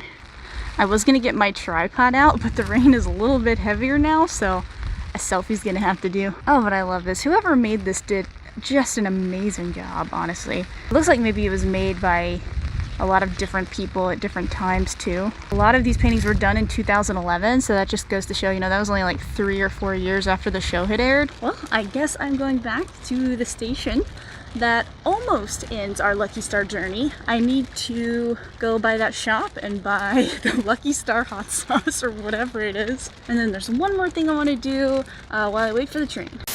Hey guys, while I wait for the train, I wanted to show you what I got at that shop near the station. I got the Hiiragi twins sauce of some sort. I really just wanted it for the bottle. It would look really cool on a shelf, right? So yeah, it's got the Hiiragi twins on it, them right there again. So yeah, I don't even know if the sauce is good. If it's good, that's an extra to me. I just kind of wanted the bottle. So this was 600 yen, or around $6 US, which is a lot for sauce, but again, I wanted it for the bottle. It's really good, I think, to buy stuff like this in little shops like that, just to support the local business, especially during this time. And then I bought this actually in Kuki Station as I was making my transfer. I didn't have a good place to eat it because it's been raining, but you just cannot go to Lucky Star Town without eating a chocolate cornet. I have one question for you guys. Which side of the chocolate cornet do you eat first? I rip the skinny end off and dip it in the big end so that everything has chocolate on it. Oh, it's a chocolate cornet. Alright guys, there you have it. There is Washinomiya. Can't believe that Lucky Star is 13 years old. Some places, like the part where Konata is dancing in the opening in the fields, that is a real place, but I think it's like a 30-minute walk from some kind of station. And then also there used to be the flower shop where Konata's dad was watching the girls go to school. That building has since then been destroyed. Just goes to show that I can't believe I'm calling Lucky Star old, but with these slightly older shows, some things just don't stay the same. Guys, I hope you enjoyed the video. I have enjoyed my morning here. It is time to go home. I have had a pretty crazy past 2 days. It's been a lot of fun though. Thank you so much for watching. Don't forget to subscribe for more Anime Town things and other Japan things. I will play with you some other time. Bye.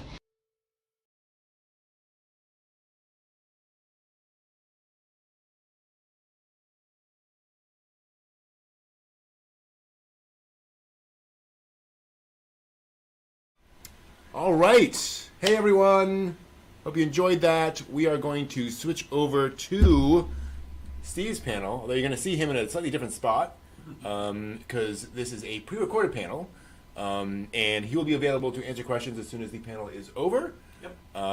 But let's go ahead and do that. Feel free to throw stuff in the chat as that is going, and we will check that as we come back. So let us switch over to Japanese albums that should be on your playlists that aren't Cowboy Bebop OST1.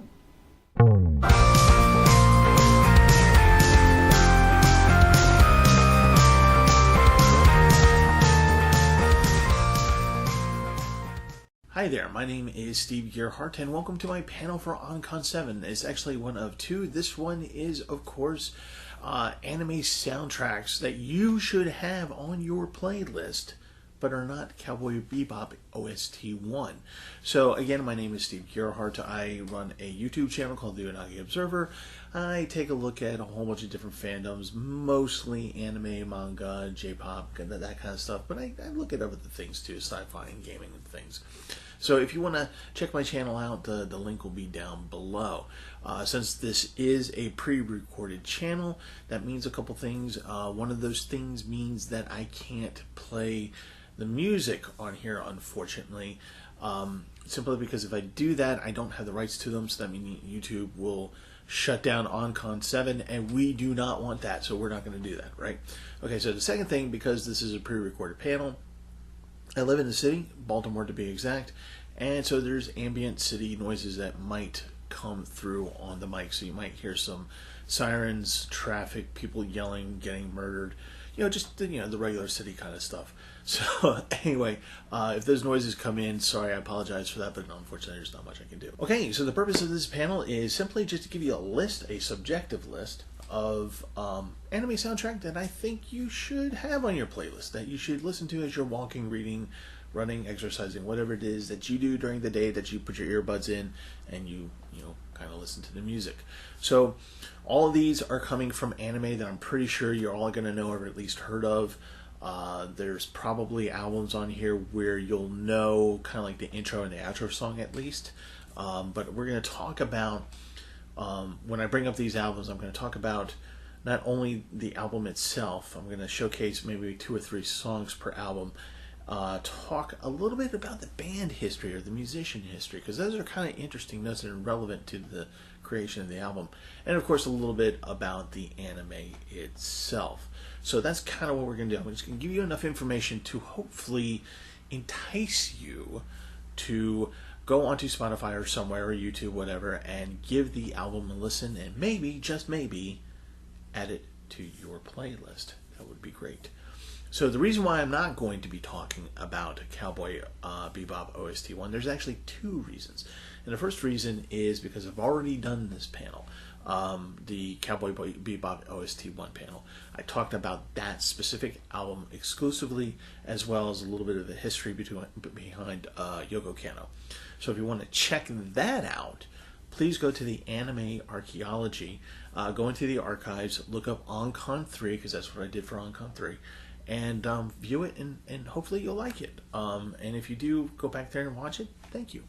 So what's the second reason? Well, the second reason is very simple. This should already be on your playlist. It's Cowboy Bebop. It's the original music to the original anime series. It's Tank. How can you not have this on your playlist? Okay, seriously. If you don't have this on your playlist, give it a listen, check it out, and I'm almost... I would be willing to bet that you will add it to your playlist. It's really good stuff. Anyway, which leads me to the next point before we go on to the albums, which is I am going to try to find a way, this is being pre-recorded, so I'm not exactly sure how I'm going to do it, but somewhere, Discord, YouTube, somewhere, I'm going to put a whole host of links to these albums. I think I'm going to be able to get you to all of them except for one, I believe. And so you can listen to the music or the album in its entirety and decide for yourself, because you really should give these things a listen. Okay, so we're done with that part, and let's talk about the music. The music you should have on your playlist. And we're going to start with a very popular anime. I'm just going to go ahead and say it. We're going to talk about the soundtrack to Your Name.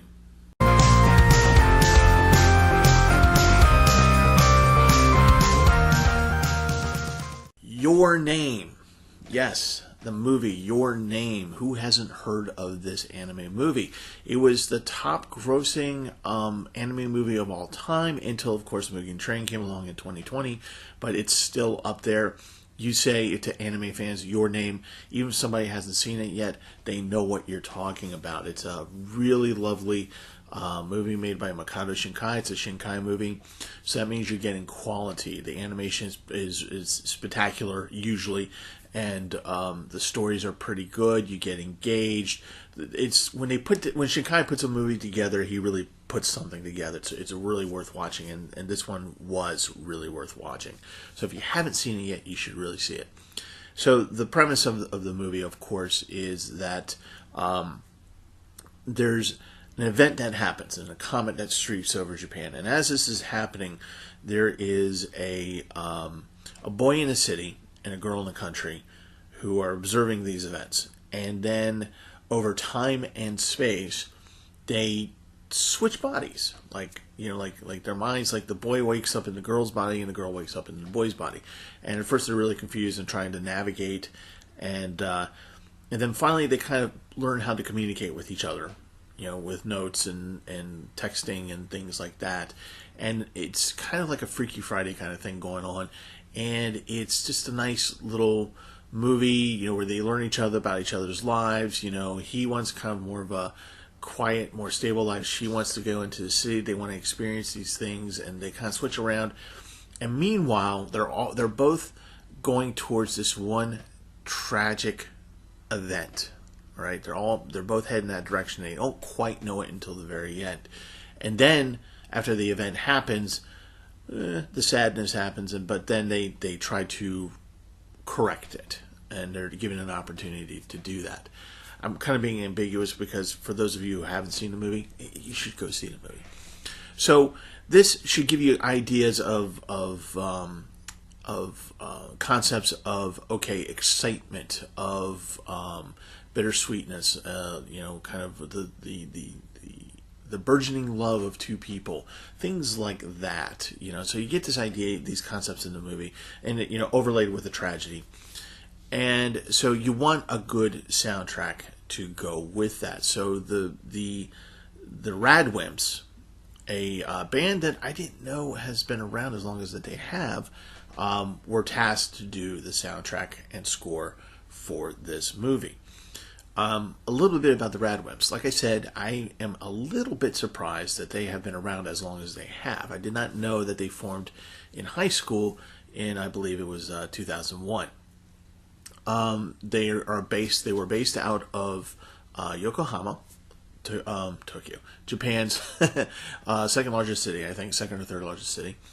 And they got together simply just because one of the founding members, Noda, was caught singing by one of his friends, and his friend was saying, "Hey, we should get a band together, and this will be something we do as we go through high school."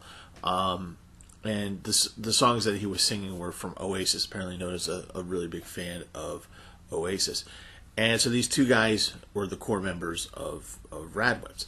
They tapped other friends to come in. I believe that the original lineup was about 5 members. And so they actually found out that they were pretty good, and so they decided, well, let's compete in our high school's festival, music festival, which is a big deal when you're in high school. And they were very, very, very well received. So much so, in fact, that local restaurants and clubs would hire them to come in to be opening acts and things like that. So they started to make a little name for themselves in their neighborhood and did very, very well. But they're students first, so they were just like, well, we all need to study and we need to crack down and we're going to take our exams because we all want to go to Tokyo U, right? Because that's the goal, right, of all students, to go to Tokyo U. So they put the band on hiatus, and they said, okay, we're going to go through our studying, see where we come out at the end of this. At the end of about 7 months later, they decided to get the band back together, and only 2 of the members stayed. The other 3 went on to their respective careers and studies at Tokyo U or whatever universities they went to. So they did something kind of interesting that most bands, when you're successful, don't do. You have tryouts, you have people to audition, and you have a process that you go through to see if they fit in the band.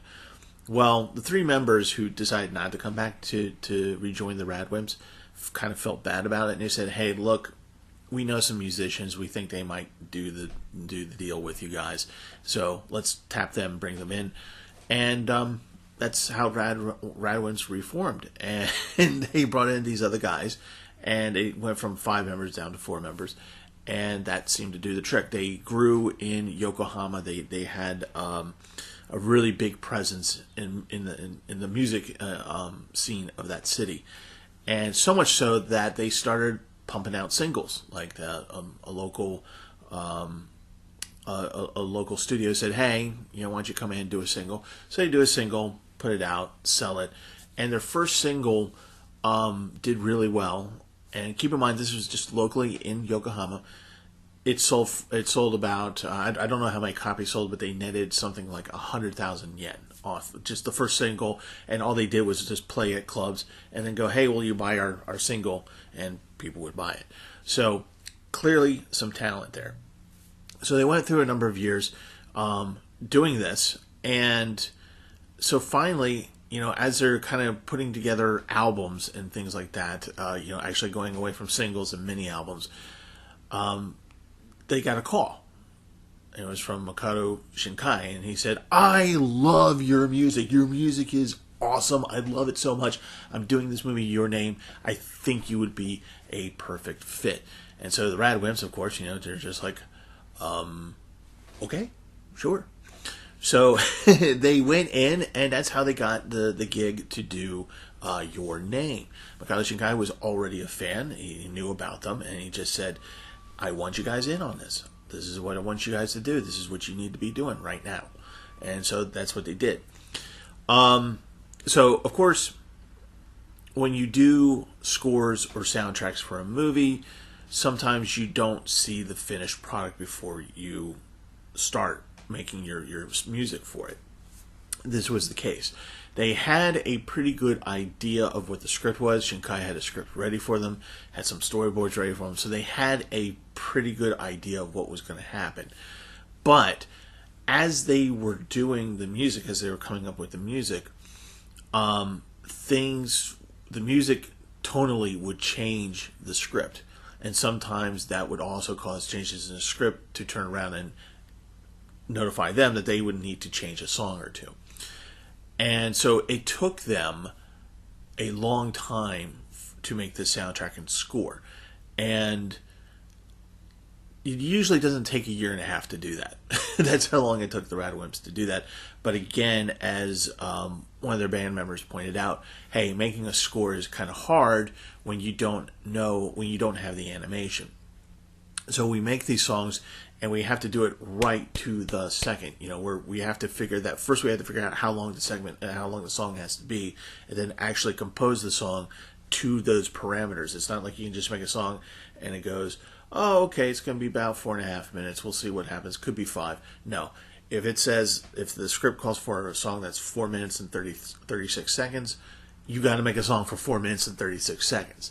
So they had a really hard time in doing that. And the other part of this is that, as they were doing it, they were doing two things at the same time. And what they were doing was they were making a soundtrack and they were making a score. A lot of people know about the soundtrack. The soundtrack has a lot, is basically their music, is their, with vocals. It sounds like the band. It's their music. And it's not necessarily, it was made for the movie, but it was also made for themselves as well. And it's kind of like the intro and outro songs that you would have on a regular anime. So there's about 5 songs. And what was interesting about those 5 songs is that they said, well, Your Name looks like it's going to be a big hit. You know what we ought to do? Because this was after they actually saw the movie and saw their music inside of it. And they said, you know what? Americans are going to see this. We need to put this to English lyrics. So they made a specific album of their music with English lyrics. And it's just the 5 songs that people know that know the best, know them well. And so they had the 5 core songs that everybody knows and loves. But that's not what I'm going to talk about. I'm going to talk about the score. Now, a soundtrack is different than a score. A score is music made directly for scenes. It is almost directed to the musicians as to, this is what I want it to sound like, this is what I want it to feel like, this is what I'm trying to convey with the music. So it's very specific. So when the Radwimps did the album, you're going to notice for the entire original soundtrack, you're going to have the 5 core songs and you're going to have the rest of the score. Usually scores tend to be big. They can be big. And they have a lot to them, like a lot of orchestral kind of things going on in there. Sometimes they can be really simple with one single instrument with just a few notes. But usually it's not something of a song that you would play on the radio, right? So when you look at the score, and I want you to look at the score when you get the Radwimps, and this is what people don't really listen to. They listen to the 5 songs, they don't listen to the score. If you listen to the score, you're going to be pleasantly surprised. Yeah, there's some orchestral stuff to it, but it sounds like the Radwimps without the vocals. And that's kind of what you want. And it fits the movie. And these tracks really emphasize what's going on in the scenes when the boy and the girl finally meet for the first time, or there's the running scene that you always see in these kinds of movies where he's running to catch up to her, or she's running to catch up to him, and trying to catch on the train or whatever. These songs perfectly throw that feeling, that movement out there to you, so you completely get the scene. The scene is complete and it's wonderful, and it's this little segment of time. And when you listen to it without watching the movie, you can still kind of feel those things. You can feel the excitement, you can feel uncertainty, you can feel the trepidation, you can feel confidence. It's just a really, really well done album. And I kind of am glad that they took a year and a half to try and get this done right. Because, do get the 5 songs that they're known for, right? Do get that and listen to it and enjoy it, because they're good on their own. But you should really get the soundtrack. Put this on your playlist, because some of this stuff you can exercise to. It's great for reading. It's just a wonder, or just sitting back and just taking in the experience. So definitely check this soundtrack out. It has its own merits. The score is amazing. So put it on your playlist.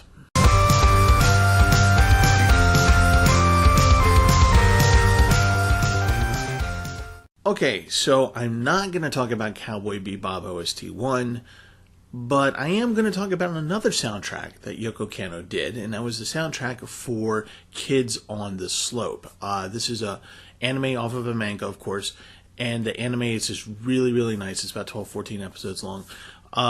It is set in Japan of 1966, and it centers around these 2 best friends, two guys who become friends in high school.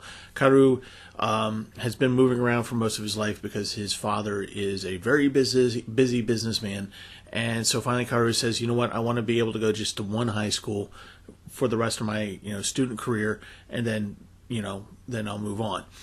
And so the father obliges him and says, okay, live with these relatives. So he does. And on his first day of school, he just kind of wants to get through school, get it done so he can get on with his life. And he meets Santaro. Santaro is kind of like the delinquent of the school, right? But he's not really a delinquent. No, they never really are they? So he's not really a delinquent. He's just got a lot of energy, and he's a big guy. So anyway, the anime is about these 2 guys finding things in common with each other. The first thing that they find in common is music. Kaoru kind of plays the piano a little bit. Santaro loves to play jazz drums. He just loves to play it. Learns that he knows how to play the piano, and the first couple episodes he manages to talk him into coming to this record shop that's down the slope from the school. And they go into the record shop, and it turns out that the owner has a kind of a DIY studio in the basement. And so for the rest of the series, they kind of go through their high school career and things as best buddies and fellow band musicians. And so they go down there and they practice, they get better, and they make music and all this wonderful stuff. And the anime actually has a really nice soundtrack to it. Of course, it's Yoko Kanno, and it's pure jazz. So this isn't going to be something like Cowboy Bebop OST 1, which has jazz, blues, and a bunch of other stuff that's mixed in and does crossovers with each other. This is mostly jazz. So if that's what you're looking for, this is definitely a good playlist. Now, the anime, again, I'm going to strongly urge you to watch this anime. It is slice of life. There's really nothing more to what I just described. It's nicely animated, and of course the music is great. So there are 2 actual original soundtracks of the same name, which is Kids on the Slope original soundtrack. The first one, and I'm going to touch on it briefly because I think I should, is actually based off of the manga. So in the manga, they make several references to jazz songs that they learn how to play. And these are legitimate songs made by legitimate jazz musicians. And the second one, also Kids on the Slope original soundtrack, is done by Yoko Kanno, and that is the jazz music that she created for the anime. That's the playlist I want you to actually focus on. But in the meantime, this playlist from the manga is really kind of impressive. So let's just take a quick look at the songs on the album from the manga.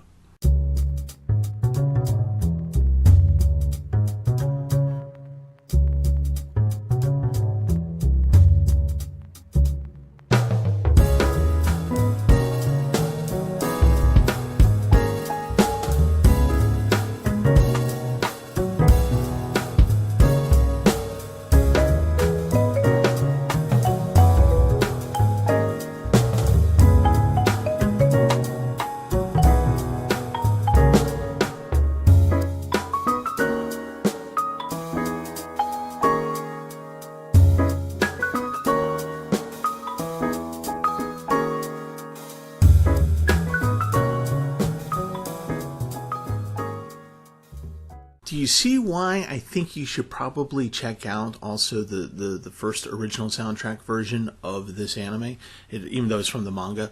It's pretty impressive, is it not? So you might want to check it out sometime. I'm sure it's on Spotify somewhere. So let's talk a little bit about Yoko Kanno. I'm not going to go through a deep dive into her history.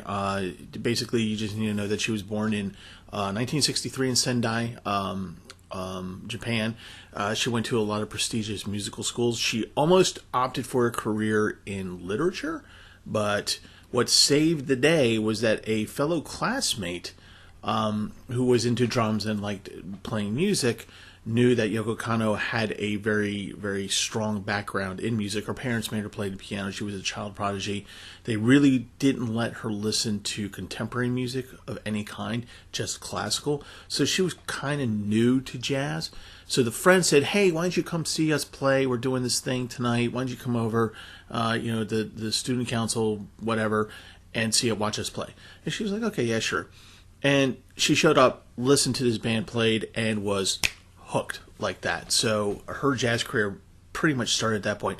So the best friend, or not the best friend, but a friend of hers who introduced her to jazz set her on her course. And if that hadn't happened, we might not have gotten the wonderful music that we have gotten from Yoko Kanno thus far. So yeah, she really delved into jazz right before she graduated from college. Of course, she got some soundtrack work for video games and things like that. But she also got into her first band, which is called Tengu 100%. It's an interesting jazz kind of deal, although the lead singer sounds like a Japanese version of Larry the Lounge Singer, but it still works. And this is where you see the beginnings of her kind of writing jazz, composing jazz, and then putting an arrangement together. And it's kind of neat to see and hear the very beginning of it.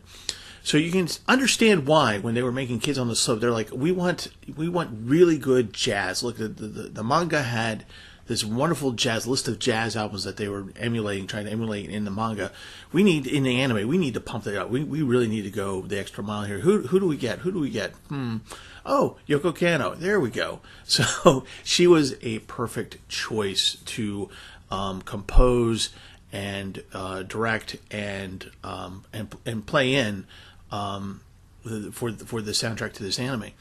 And her style of writing for anime is that she doesn't look at storyboards. She might sometimes see a little bit of the script. She doesn't see really that many character designs, no animation. Like she doesn't look at that. And so she kind of gets the gist of what this project is, and she runs with it, and she makes a whole bunch of songs, and then that way the director can go, I want this one, I want this one, and I want that one. So this soundtrack, if you're a jazz lover, you're going to love this. If you love Yoko Kanno, you're going to love this. This playlist is, I don't think a lot of people give it enough credit, because Cowboy Bebop OST1 is so good, and it just kind of overwhelms a lot of her other stuff, that I think this gets overlooked a little bit. I strongly encourage you to take a look at this soundtrack, and I think you will want it on your playlist. Just to give you an idea, let me I'm going to look at my notes here and throw some songs out there at you and kind of give you my feelings on them. One of them is Chick's Diner. It's very upbeat. It's got a lot of movement. You feel a certain flow and electricity with this song, and it's like a song of something like the hustle and bustle of something familiar. Like when you go into a diner, it feels familiar. Everything seems right, even though everything's being hectic and chaotic. There's a very strong percussion in this song. The drums are very strong in this. The piano is pretty strong in this as well. But really the instrument that steals the show for this particular piece is the upright bass. It is just amazing. And the name of the bassist escapes me. But wow. It makes you actually want to learn how to play the bass. The upright bass, that is. And it just jams, and it just puts you in a really, really happy place. Chick's Diner. The next one is kind of short, and it's called Transparent, and it's mostly just piano and keyboard. It has the keyboard kind of provides this repetitive beat with notes. It's very soft, but it's ominous, and it's like telling a story of something like gray and hurtful, and there's something on the horizon that you're heading towards that is, kind of like doom. And there's a lot of like anticipation, a lot of energy, a lot of nervous energy in this, and it makes you feel like a little bit of anxiety. But it's just a slow build, and it doesn't like crash or anything. It just slow builds, and you're just like, oh God, please get it over with. But it's so good. Thankfully, it's so short. But still, it's a really powerful piece. The last one I want to talk about on this one is Equinox. Is another slow-moving piece. This is definitely will remind you a little bit of Cowboy Bebop OST1 in that it's kind of like a jazz and blues crossover. What you hear is what seems to be a steel guitar with a bar on the frets to make that sliding noise, and there's a regular guitar playing backup rhythm to it, and in the background you kind of hear this lilt of a xylophone. And like I said, it's a very slow moving piece, and it's the kind of piece where in your mind you can kind of see a person by themselves walking down a road by themselves, maybe at twilight, and they got a wistful look on their face, like maybe they're thinking of someone they desire for. Maybe a little bit of sexy, right? It's a very moving piece. It's a very moving piece about desire, and but like I said, it's slow and it's kind of sexy, and you get that image in your head, and you just kind of groove with it. It's really, really, really nice. So that is you really should check this out. Again, it's Yoko Kanno's Kids on the Slope soundtrack. This is one of the soundtracks you can find pretty much anywhere, but definitely take a listen to it. It's worth your time just to sit down and maybe just put the headphones on and close your eyes and just listen and just enjoy it. You're really going to love it because, after all, this is from the musical goddess known as Yoko Kanno. So enjoy it.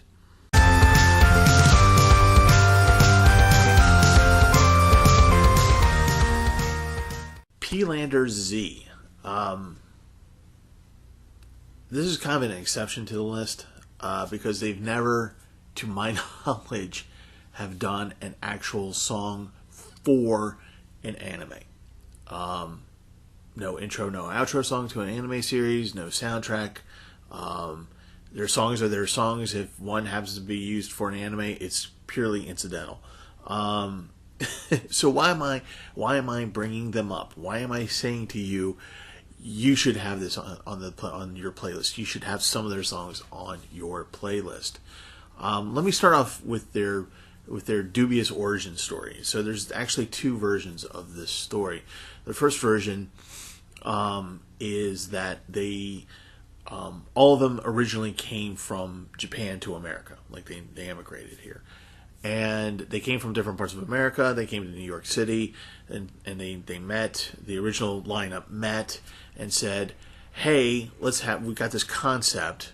Let's put together as a musical concept and go out and make some fun songs and have some fun times and just do our thing and be good at it and be great at it." And so they've been going since, I think, 1998. I'm not exactly sure when the band formed, but they've been around for a while. So that's one version of the story. The other version of the story, which many people believe to be true, is that they are not from Japan, but they did meet in New York City because that was their landing point.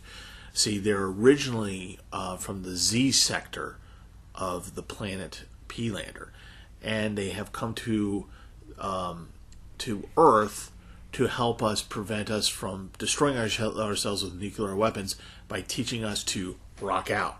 So that is what is to be believed as the actual factual origin story. So they're actually aliens from another planet here to promote peace through rock and roll. So kind of research it. Think about which version it is that you think is more appropriate. I think they're from Sector Z. This is my 2 cents right there. Anyway, so they're a concept band, and the concept is that they are from the planet Peelander, Sector Z, to do this thing, and they make songs that are very simple. They are definitely somewhat of a post-punk band, postmodern. Their stage shows are really a lot of fun. They dress up in costumes. And they go by color codes. So there's Peelander yellow, Peelander red, Peelander green, and they've had different lineups. And with each different lineup, each new member has a different color. So, like, I believe right now it's the drummer's Peelander green. I believe there is the lead singer and lead guitarist who's still one of the founders, Peelander yellow. There's the woman of the group, Peelander pink, very very exuberant. Sometimes she plays the bass when they don't have a bass player, and she is also backup vocals and is very instrumental in playing the flashlight. Yes, you heard that correctly. Anyway, so they come onto the stage and they have the concept out and they throw it out there to the folks, and they're very much audience participation. So it can be with the song itself, where it's kind of like a back and forth where they say something, you say something back. You sing along with the song, in a certain way, or you do things, and they quite often, what they'll do is they'll grab somebody from the audience, one or two people, and say, "Hey, why don't you come up here?" And they'll shove them behind the drum set or give them a guitar or put them on the mic and say, "Go." And while they're going, the rest of the band does their little thing on the stage, whatever it may be. And like I said, it usually involves the audience as well. So often at one of these concerts, which are usually in small venues, and your usual club venues, small club venues, or they are in restaurants. One of the songs they'll talk about is a restaurant that they go to a lot that they enjoy and made a song about. Or, those kinds of things. So what they do is they actually hand out props to people as they do stuff. They go through the concert for you to play with as you're doing the concert.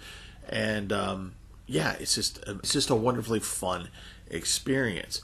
So, like one experience would be that they would give you literally a aluminum pie tin and a stick and tell you just to start wailing on it. And they'll have like 4 or 5 people doing that. They maybe give other people kazoos, whatever it is. So you get the idea. Everybody's supposed to be involved.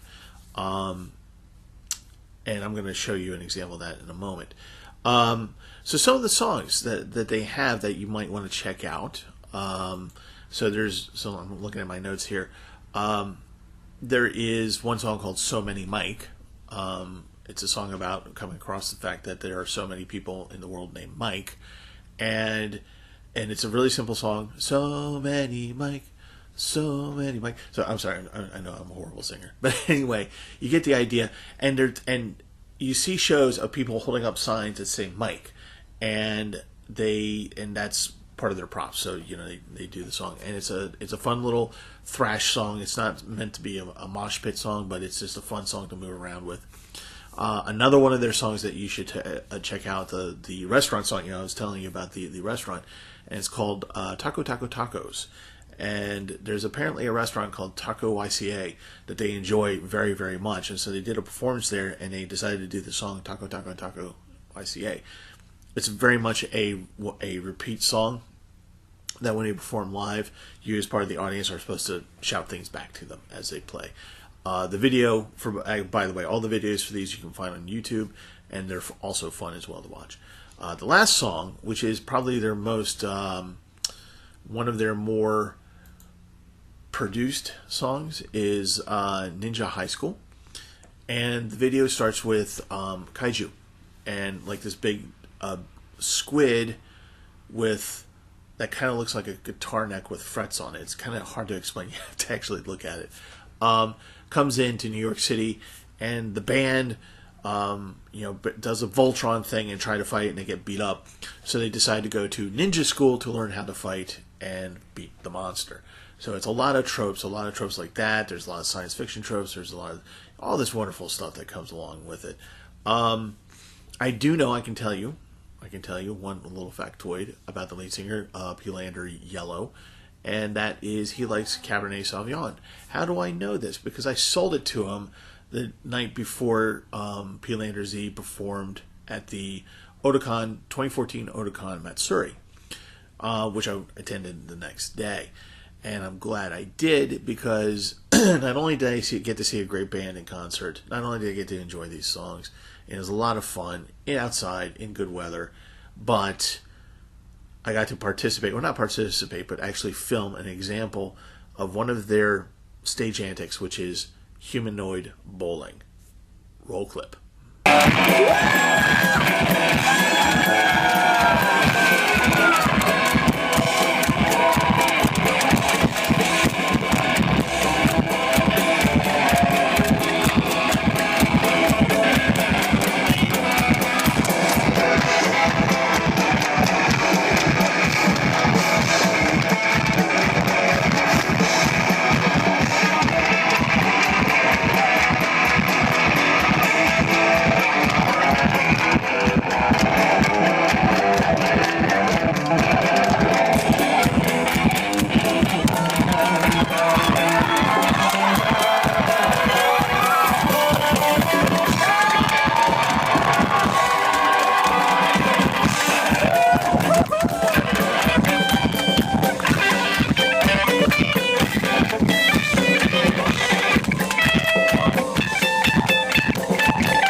Okay, so this soundtrack is not only a great soundtrack, not only should it be on your playlist, but it is one of my personal favorites of all time.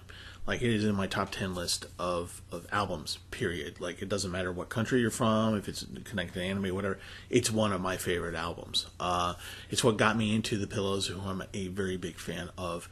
And it's just great music. So let's talk a little bit about the anime that this music is attached to. And that would be Fooly Cooly or Furikuri, depending upon how you want to pronounce it. It is an anime that was kind of pushed through by Gainax and some other studios as well, but Gainax was the ones that were the lead pushers on this one. And the quality of the animation is really pretty good. I mean, it's very clear. And they use different styles per episode, but it's very concise, good animation.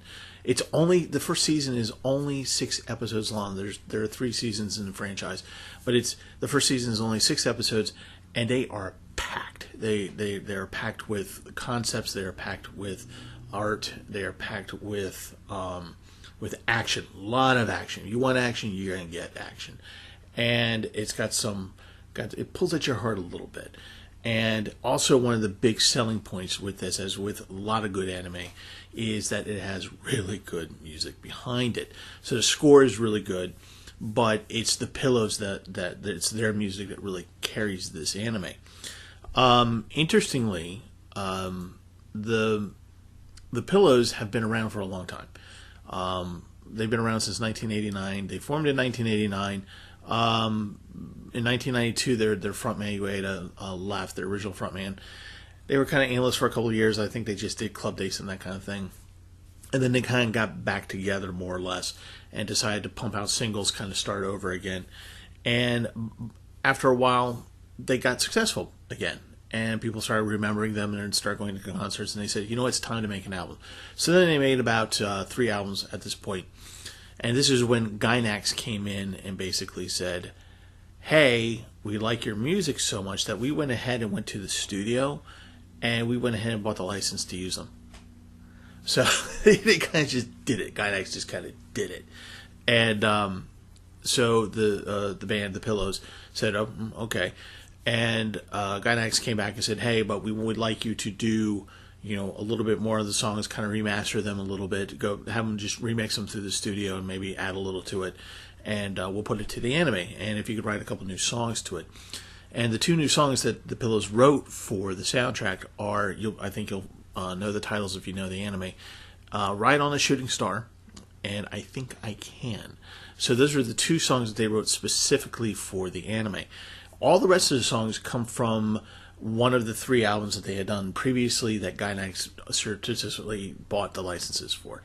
Now, Fooly Cooly has several soundtracks to them, and it's the 3rd soundtrack that you want.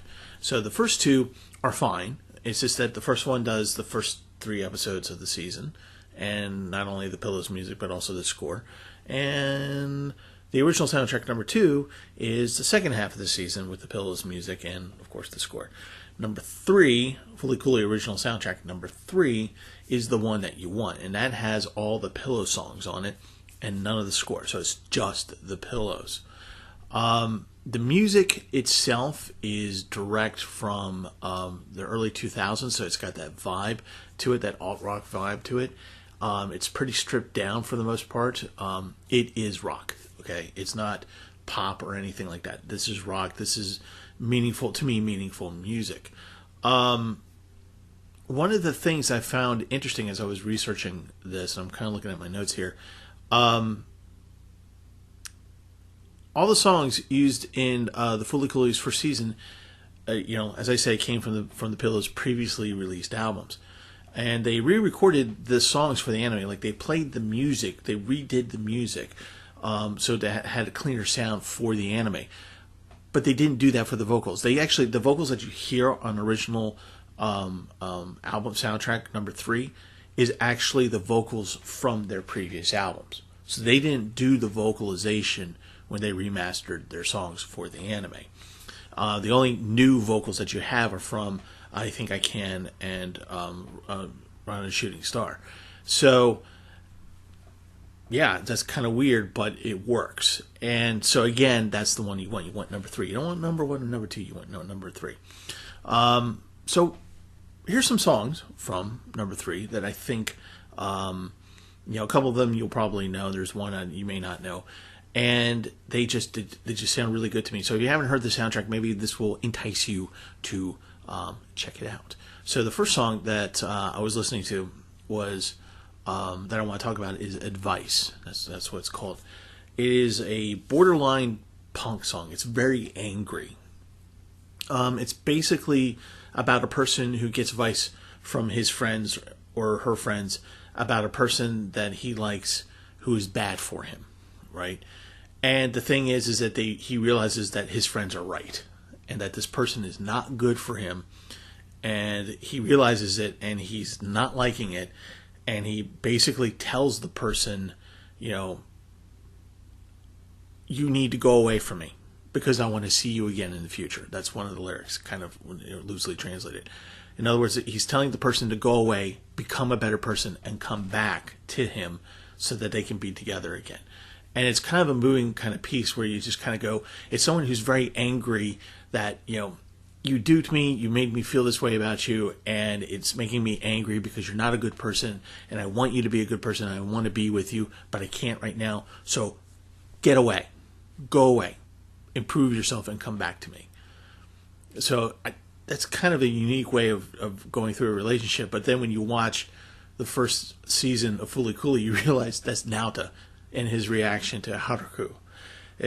He's just like, oh my God, you're the worst person ever, but love you. So can you do something about the bad stuff and then come back and we can try and do something? So anyway, it's a really powerful song. The next song is one you're probably familiar with, Little Busters.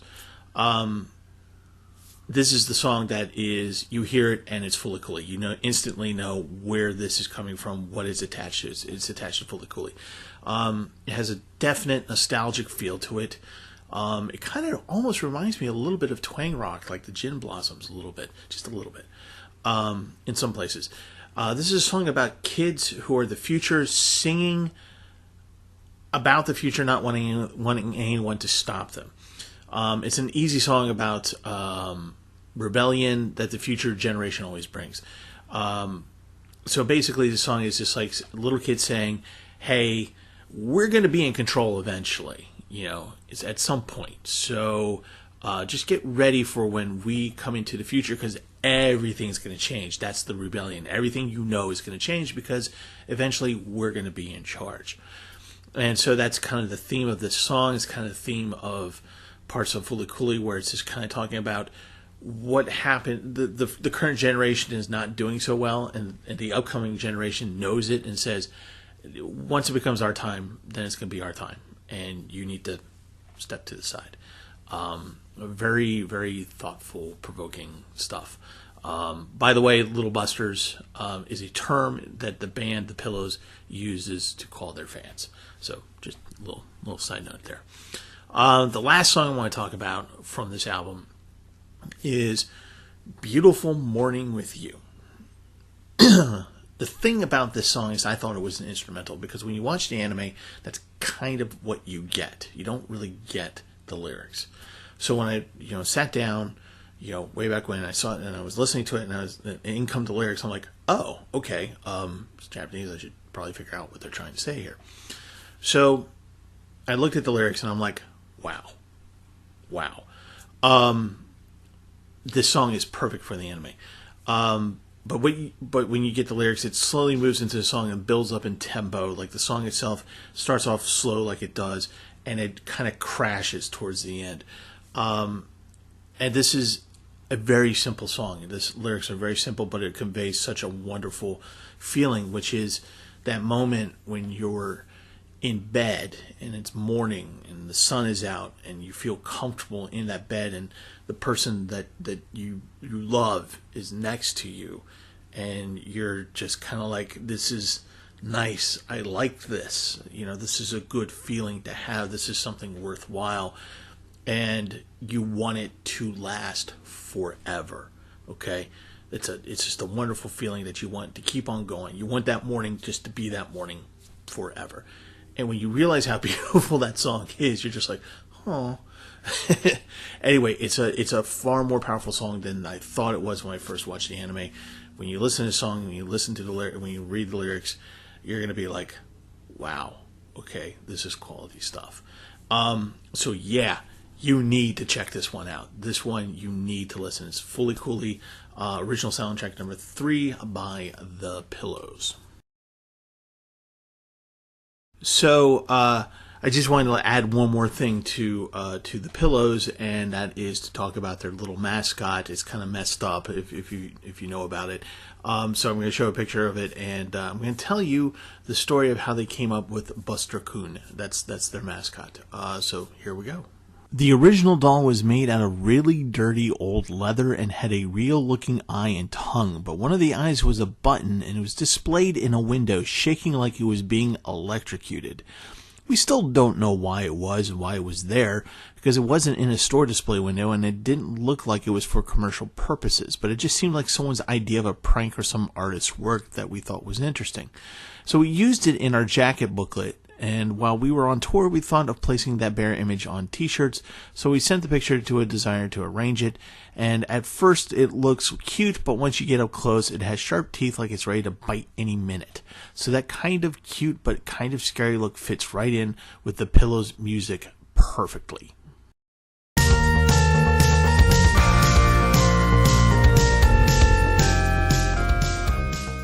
So here is the last entry, the last anime soundtrack I'm going to talk about today, and it is the soundtrack to Samurai Champloo. The album is called Departure, and it is one of, I believe, about 4 soundtracks to the anime of Samurai Champloo, and we're going to talk about that in a minute, but I wanted to give an honorable mention, and it is on an anime that I found intriguing. I didn't finish it, but the music was really, really awesome. And and the anime itself is about music.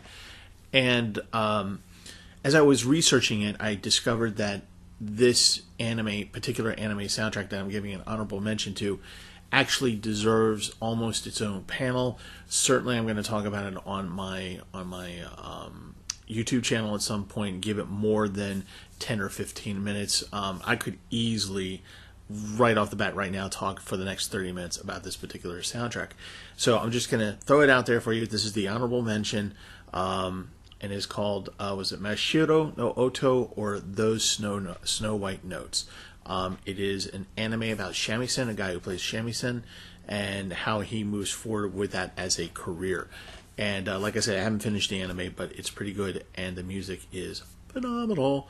But today, we're going to talk about Departures from Samurai Champloo. Okay, for those of you who are not familiar with the anime Samurai Champloo, it is very stylized. It's got its own style, it's got its own thing going on. But the basic plot, the basic story, is that there's a young lady named Fu, and she is kind of an orphan, but she knows that her father is alive. And through some mishaps and misadventures, these two samurai who are very much opposites of each other. One is steeped in tradition, he looks like a samurai, he wears the obi, the whole 9 yards, right? And the other one kind of looks like a barbarian, he's wild-haired, and he's just, very crude, and, that kind of a thing going on, but he's just as good of a swordsman as this other guy.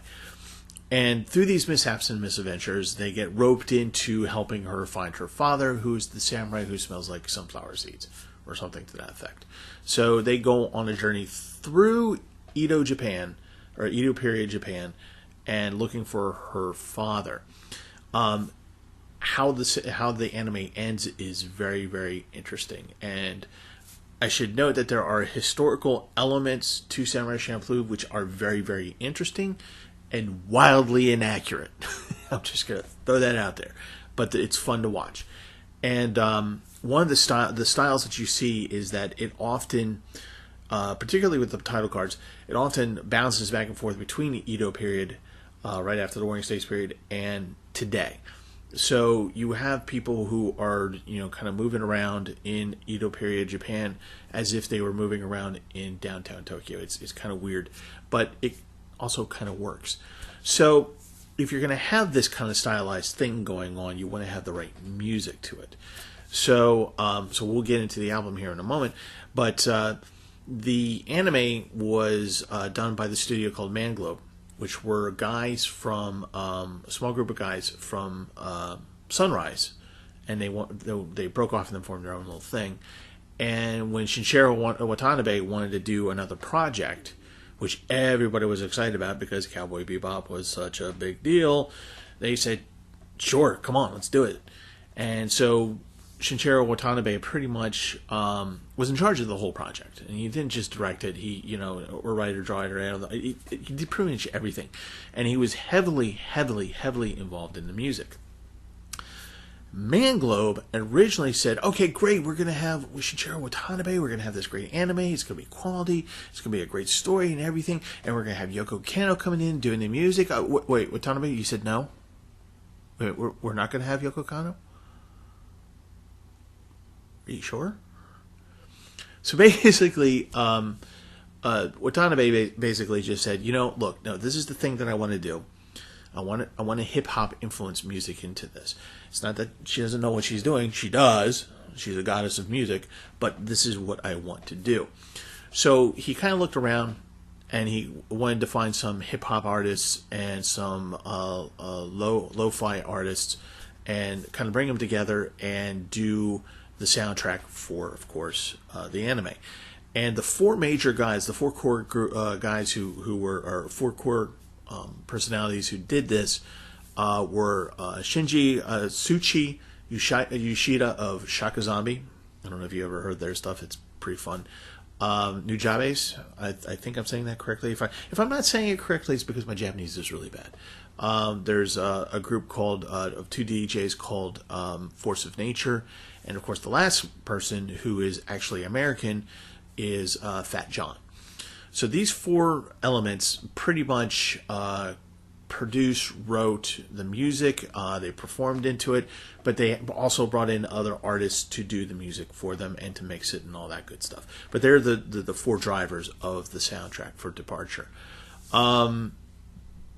So I'm just going to go ahead and jump into some of the songs that I enjoy here. One of the ones I'm not going to mention is Warcry, because I think everybody knows that, and while it's very, very good, it's kind of on the short side, and there's other things I want to talk about as well. But the overall feel of the album is definitely a lo-fi hip-hop kind of sound to it. It's very mellow. It has some funk elements to it, but it's quite different than some of the other stuff that I've been talking about today. So let's go into the first song. Okay, so the first song that I really liked, that is off of Departure, that I want to talk about, is The Space Between Two Worlds. This is a lo-fi, very calm, chill, mellow jazz number. Very slow tempo, very relaxing, not something you dance to. And this is definitely, you sit back, you relax, maybe you got a nice drink in your hand. You got your headphones on and you're kind of spacing out a little bit. So, and the idea of the space between two worlds is that you're in that, as you listen to the song, you actually get caught in that place where you're aware of the real world working around you as you're listening to this song and just kind of spacing out there. But you're also aware of what's going on in your mind, but you're also in that little space in between where you're just kind of like going, okay, this is nice. This is where I want to be. And it's very, very relaxing. This is the kind of song that, you'll probably sit in your chair, your comfy chair, like I said, good headphones on, listening to it, and you're looking out the window, and you're watching the cityscape, and you're just kind of grooving along with it. And it's really kind of cool to watch music and have this kind of view out there. So the next song I want to talk about, which is kind of fun, it's a fun song. It's called Genome. And this is where you start getting some funk elements into it. It's nothing over the top, it's not like, any bass slapping or anything like that. But it's definitely, there's some funkitude going on there. It's pretty solid. It's one of those songs where it makes your head nod. You bop your head to it, and you don't quite realize that you're doing it. And maybe you're moving in your chair a little bit, doing a little bit of chair dancing, because it's just one of those things that's just a very infectious groove, gets into you and makes you want to move around a little bit, but just in a nice way, just calm, very calm, just like the rest of the album. And it's one of those songs where if you have it playing in your car, you're obviously going to be, moving around in your car, and the drivers who are passing you we're going to drive by going, what is he listening to? So it's just a very, very nice funk song. It doesn't last very long. It's only, I think it's only about 3 minutes, but it's just a moving song. This is a song about movement, but slow movement, purposeful movement, in time to what's going on in the world around you. Great little funk tune. So we're gonna wrap it up here with Shiki no Uta. So this song here is actually the outro song to Samurai Champloo, and when you get to the end of the anime, you realize how appropriate this song actually is. Don't want to spoil it. Watch the anime. Listen to the song. It is performed by an artist by the name of Minmi, and her voice is perfect for this song. And the lyrics of this song try to put together the idea that of a relationship ending. So, and what they use as the allusion to it is the idea that a relationship is like seasons in a year. And so it starts off with spring, which is kind of like, okay, we find each other and everything is exciting and new. Then you get into summer where they're both comfortable with each other and they're in love and everything seems to fit really well. Get into fall and things kind of fade and they start to fall apart a little bit and things start to die a little bit. And of course, winter, it's over. It's done. The relationship is done and over with. It's a sad song. And Minmi's voice is perfect for this. And as she croons out the lyrics to this, just let me give you an idea. I'm going to end the panel on these lyrics of how wistful this song is. So I'm going to try to do the lyrics justice. I'm not going to sing, but I'm just going to read them out to you. The sun will rise and will bid farewell to forever. All our happiness will only be a dream. Oh, darling, won't you stay with me? 'Cause all these seasons. There you go. Okay, so that's it for my panel. Thank you so much for watching. I appreciate it. Again, my name is Steve Gerhardt. I run a YouTube channel called the Unagi Observer. Please check it out sometime. Definitely check out these soundtracks. I think you're going to like them. And they should be on your playlist. Again, thank you so much. Enjoy the rest of OnCon 7. Awesome. And yeah, I look forward to answering your questions. Thank you so much.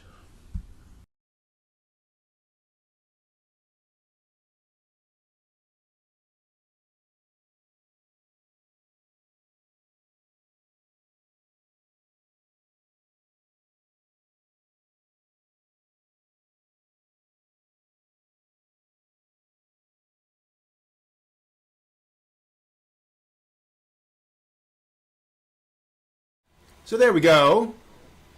Hope you all enjoyed that. I know I did. Found that a really interesting panel, all about the music.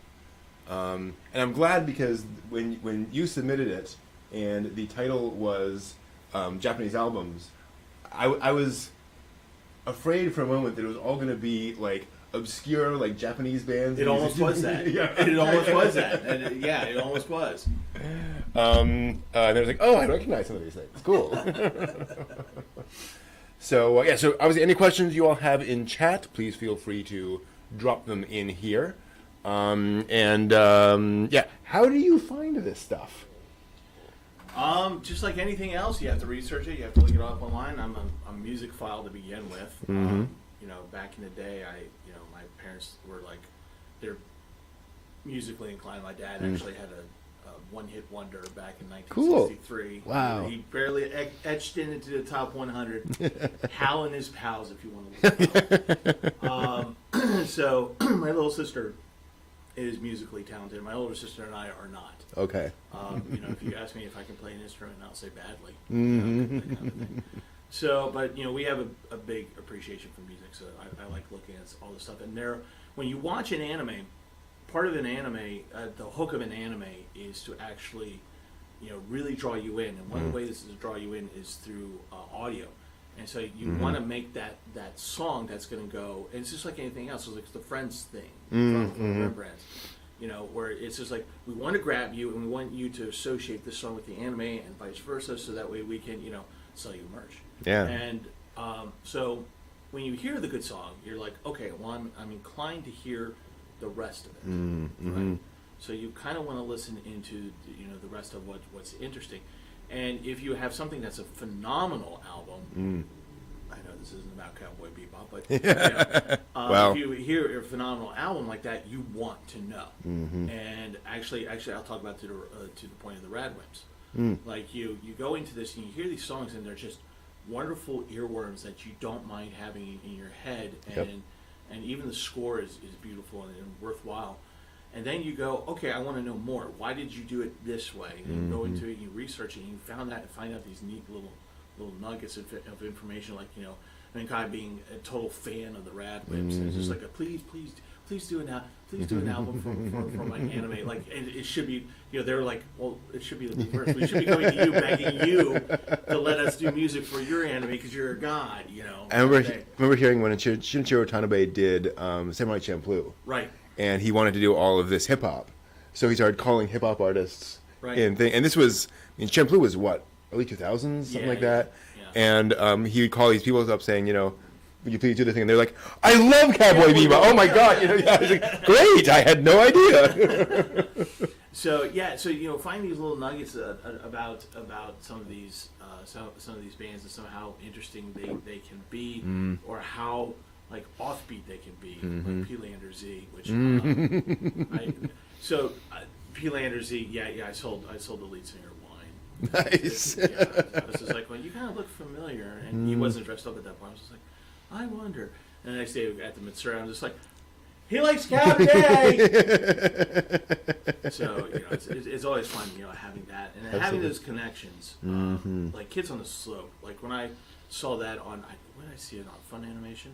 I think it's what it was. I was just like, oh, okay, what's this about? I really don't know. I've heard about it before. Yoko Kanno did the soundtrack. Okay, we're watching this. You know, you listen to it, and then you find out, you know, of course, that there's multiple soundtracks, and that's the other part of this. Is that there's so many different soundtracks. Fooly Cooley has 18 billion soundtracks to it. So you know, you have to find the one that you want to focus on. Yeah. And you know, this of course was number 3. And of course the pillows themselves. Then you look into the pillows. Again, it just all comes into each other. It's just all about research and just looking and enjoying it. Yeah, that makes sense. It's also so interesting because with so many anime soundtracks, it's, you know, they hire a composer who does 20 tracks to, you know, just kind of fill it out.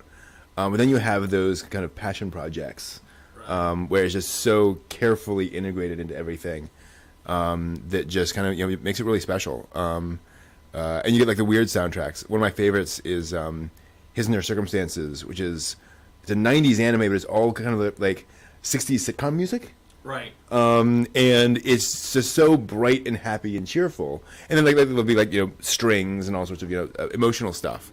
But it's nothing like any other soundtrack of the time. But it you know, and that makes it fit perfectly. Right. You know.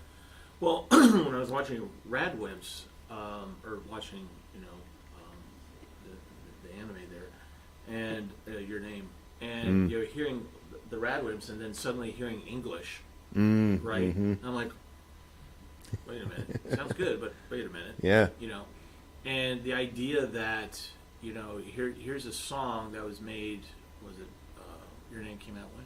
2000? Oh, 13 maybe. Yeah, 2013. But it's a song that if you've been around for a little while like me, back in the day in the 90s and early 2000s, that's what music sounded like. You know, alternative music sounded like that. So I was just like, so when I was listening to that and I'm watching this anime, beautiful rendered anime, 2013 anime, and I'm just like, well, this is an old style of music. Yeah. Into this, and I was just like, but I like it. But I like it. It's good. Yeah. Yeah, but yeah, it's really nice when a musical artist can get together with a producer, and you know that's why Shinichiro Watanabe is really successful with his music ventures, because you know he actually produces music for a lot of other anime, Okay. and he's really into music. I mean, he's really into it.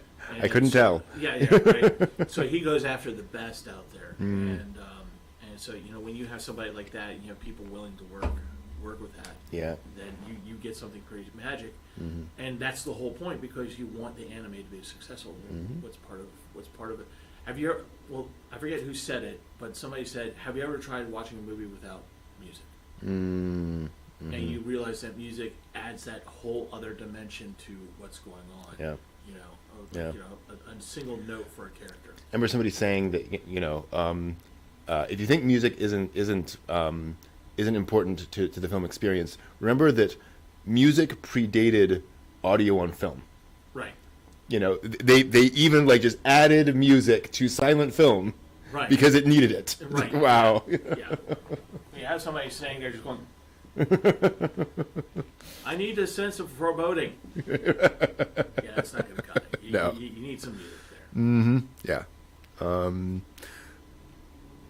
Yes, we have a question in the chat. Are there any anime soundtracks that you personally suggest getting the vinyl records or streaming it? So they're like worth owning, worth owning. or worth, you know.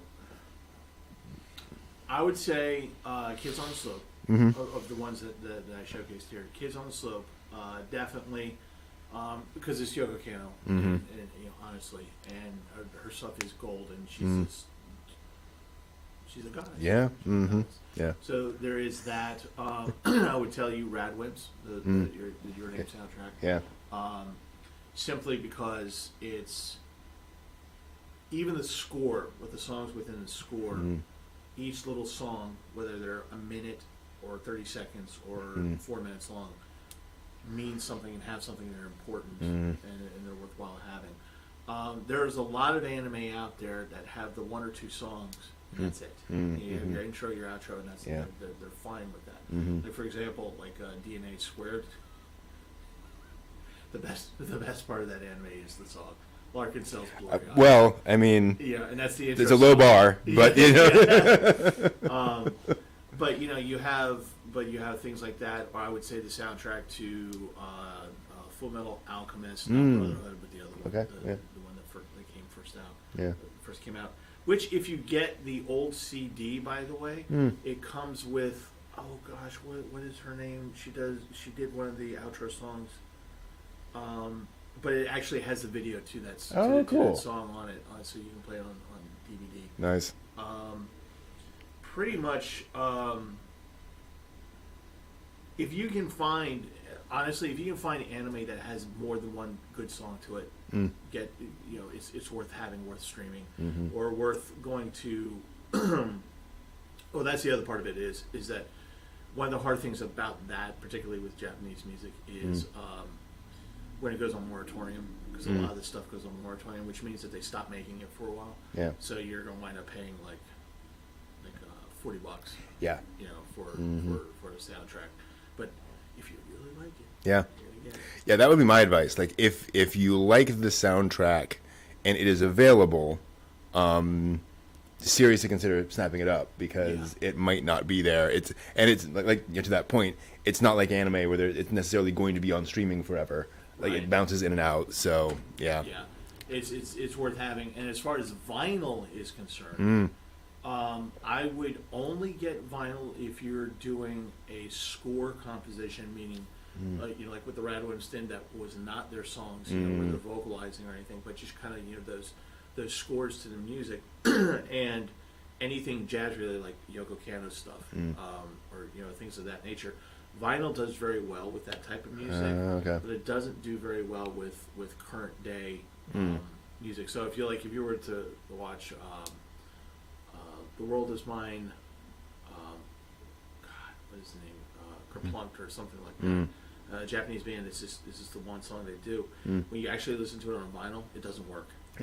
It's kind of weird, just because of and it has to do with the studio engineering. By the way, Yeah. so vinyl has a certain quaintness to it that works with classical and jazz that it doesn't work with current music. Interesting. Gotcha. Yeah. And it's hard for me too because like there's certain soundtracks that I adore, but the Kenshin OVA, Rurouni Kenshin original OVA soundtrack, for me that is an absolute classic. But because it's an OVA, every piece of music in that, I can see the scene Right. to that exact song. And that's exactly what they're trying to do. Yes, Yeah. exactly. Actually, I just thought of one that and almost made the list for this video. The soundtrack to The Wings of Hanamezi. Oh, okay, 'cause yeah. that is Sakamoto, who did the soundtrack to the Reverend, which was the Leonardo DiCaprio movie where he won the Oscar. Yeah. So he does a lot of soundtrack stuff, and he was really big in the early '80s with Moog. Oh, okay, Like, yeah, and stuff like yeah. that. So a lot of electronic music today is based on what he did in Japan. Wow. He and a couple others around the world. but he's one of the pioneers of that. But if you get the Wings of Hanamezi, that's an excellent score to have, particularly on vinyl. Yeah. Mm-hmm. And anything Yoko Kanno. Yeah, Just like Yoko Kanno, for me, that's yeah. just all the way through. Boy, when someone gets her back for an anime project, The world's gonna explode. yeah, it's going to world's be gonna explode. amazing. For those not familiar, Yoko Kanno did the soundtracks to Everything. Escaflowne, Macross Plus, Cowboy Bebop, Turn A Gundam, Kids in the Slope, all sorts of stuff. And she has since moved on from the anime industry to do things like the coronation suite for the new Japanese emperor. Which was very interesting. Yeah, absolutely. Oh, God, as we're talking about this, I'll keep coming back to the one question. Yeah. Cream Puff. Yoko Kanno. Oh, yeah. Anyway, so that's from the one of the Macross shows, Yep. the one that we watched here Yeah. on the Weekly Dig. That one is a good, that's solid 90s beat. Yeah. I was listening, I was just like, oh yeah, this brings me back to colors. Share an album, yay! But yeah, it's good stuff. Yeah. I saw her at Yoko Kanno. Was it 2013 Otakon? The Oh, Otakon okay, yeah. where they maxed out the beasts. Yeah. Mm-hmm. And I saw that, and she did. For those of you who unfortunately didn't get to see that, she did the show. She played elements from Escaflowne, Cowboy Bebop, and all that stuff. She started off with the national anthem. She played that. Oh, wow. And she had the piano set up so that the board was up, and there's as the more you clap, like more hearts would rain down. Cool. Kind of a thing. And of course, she doesn't speak very very good English. Yeah. So whenever the crowd is like really responsive, she should turn around and do a little prayer. And when the theme song that's Escaflowne came on, the whole crowd was softly singing. She was so happy. And she did 2 encores, but the thing was that she wasn't planning on to do 2 encores. And so she kept playing the same thing. So we got to hear Tank like 3 times. So it's pretty cool. And I'm sure no one was complaining. No. Yeah, again. Yeah, exactly. Cool. All right, we're going to switch over to a another video about Japan. We will be back in about 12 minutes or so with anime conspiracies. Ooh. So we will see you then. We will be back in a bit. Hi guys, today I'm in Osaka. I'm in the Umeda area. We're gonna go check out the jump shop here. I haven't yet been to the jump shop in Osaka. There should be some new merch from a particular anime that I know is really popular right now and that I know a lot of you guys like. So we're gonna go check and see what they have. So we'll start at the very beginning and just work our way around, guys. So right now they're having birthday goods, which basically are goods of characters that have their birthday on them. For example, Gon, his birthday is May 5th. We have Chopper, whose birthday, I didn't even know his birthday was on Christmas Eve. That's really cool. So yeah, just tons of different characters. You've got Yaoyorozu from My Hero Academia. You've got All Might. Just all tons of characters here. So maybe you can match your birthday up with a character. Over here we have a bunch of One Piece merchandise. We've got some, I think these are like towels of some sort. We have the birthday buttons over here. Usopp, April 1st, very soon.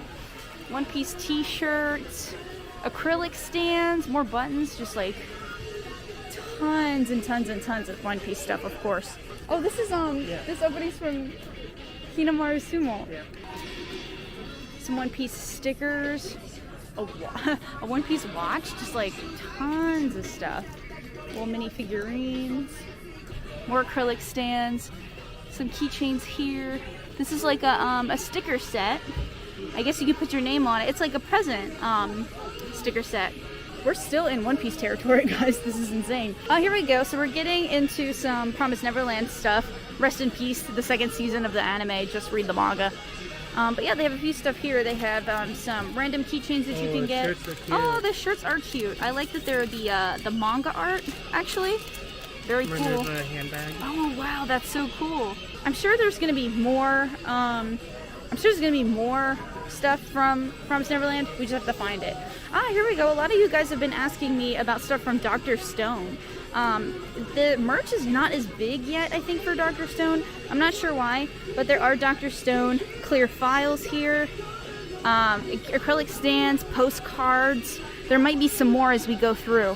Things are a little bit random here. Oh man, Golden Kamui, a Golden Kamui puzzle. The show is really good. It's not as talked about, I think, as some other Shonen Jump stuff, but it takes place in like historical Hokkaido. It's really cool. A lot of JoJo stuff down here. A JoJo jigsaw puzzle, some pens as well. They have JoJo socks over here. Here we go, some more Golden Kamui stuff.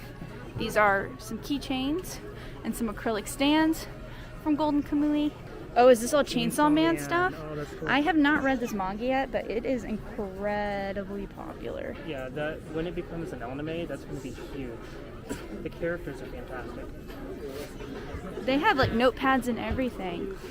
Some notepads with the Chainsaw Man characters on them. They have buttons as well. I see people cosplaying this character a lot. I see a lot of cosplays of her recently. Even mugs of Chainsaw Man. I guess I need to read this, right? Everyone's really into it. So now we're getting to some Dragon Ball Z stuff. Of course, this is also popular everywhere. You're gonna find a lot of Dragon Ball Z stuff everywhere. These are cute. These are like those little Disney Tsum Tsums with Dragon Ball Z. And you can buy them individually too. They have some figures, a pen case of Dragon Ball Z. This shirt is really sick. Very cool. Osaka specific stuff, so it's just like Osaka Dragon Ball. I believe this is like a keychain or a button of some sort. Frieza plushies. So much Dragon Ball stuff, guys. Lots of really cute stuff too. Some shirts down here. Oh, Dragon Ball, they also have like gift stickers as well with characters and stuff on them. Oh, check these out. These are little Kimetsu no Yaiba bears. So they have a lot of little characters here from Kimetsu no Yaiba, but in bear form. I'll show you guys a little bit of these. I don't see the, oh, there he is. Here's the Tanjiro one. These are so cute. Nezuko's really cute. Alright, so speaking of Kimetsu no Yaiba, we're gonna move on to the Kimetsu no Yaiba stuff over here. Tons of clear files. Oh, check this out. That is so cool. So yeah, a lot of clear files. Oh, the towels with the character faces on them are very cute. We have tons of t-shirts also from Kimetsu no Yaiba. Ones with all the characters on them. Ones with lots of Tanjiro faces on them. The acrylic stands are very cool. These are just cool to even travel with and just take random pictures with really cool backgrounds.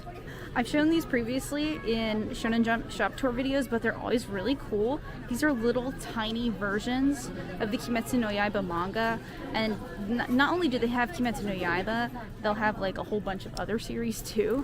There's the first one. I'm sure this one's really popular to get. Oh my gosh, look at these little magnets. I'm not sure about that face actually. Well, his face is fine, but Nezuko's face is looking a little weird. Tanjiro's face looks very memey here. The foam charms are really cute. This is like a what is this, like a, it's not a belt, but it's like a it's got Velcro, or not Velcro, it's got like a hook on it. I don't know. It's like you tie stuff to the roof of your car with this usually. Little keychain, the little leather keychains. Check out the phone case. This is so aesthetic and cool. I love that. Got notepads, pens and stuff too. I remember when the Jump Shop didn't have any Kimetsu no Yaiba stuff, and now it's like several sections of it. Alright, we're gonna move on to the My Hero Academia section. This is also a very big, long section. These are acrylic stands here. These are cute. I don't remember seeing these before. They're in like different little outfits. Style Fit pen. What are these? Are these like, what are these? Kereta, a kanji, I don't know. Oh, they also have the bears for My Hero Academia, so I really only see the Bakugo one. Oh, nope, there's the Deku one. Very cool. Oh, there's the Todoroki one. These are ridiculous. They also have regular plushies as well. So these are grocery bags, and these are just cute. Like, a lot of people, they don't use plastic bags for groceries. They'll take little bags like this to hold their groceries. So I'm sure people have bought these for that reason. Little bitty figurines here too. These are a bit strange. The faces are kind of weird. How would you like to eat your cereal? Out of a Midoriya bowl with a My Hero Academia Midoriya spoon. Aw, are these hair bands? Is that what these are? They have an All Might one too. Alright, we're gonna move on to some of the Naruto stuff that they have. I don't think they have a lot of new Naruto stuff since last time I checked, but they do have some Boruto stuff, so some Boruto hand towels. I showed this off in my last video, but I cannot get over how much I love the Akatsuki travel case. It's got like a contact case, clips and stuff in it. It's very cool. Man, is this all the Naruto stuff they have? Naruto just got pushed over for like some of the newer shows. These are cute. An eye mask with the headband. You've got the normal headband and you've got the Missing Nin headband as well. Here's the Prince of Tennis section with buttons, patches, keychains. What are these? Like little cases? These would be cool to store some sports stuff in, I guess. I don't know what you would store in there, but very cool.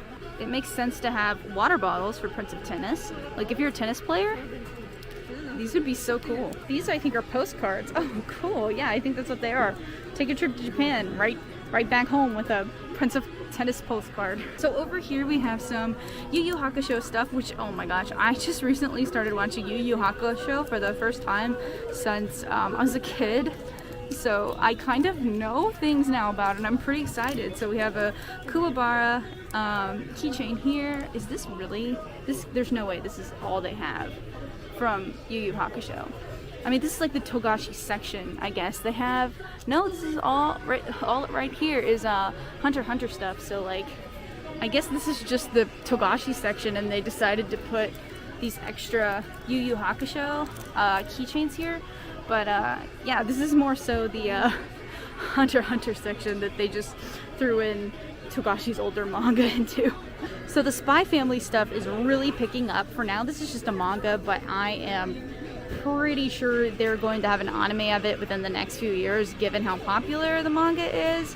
There's just tons of stuff, pins, stickers, keychains, whole acrylic stands, clear folders, just so much cool stuff from it.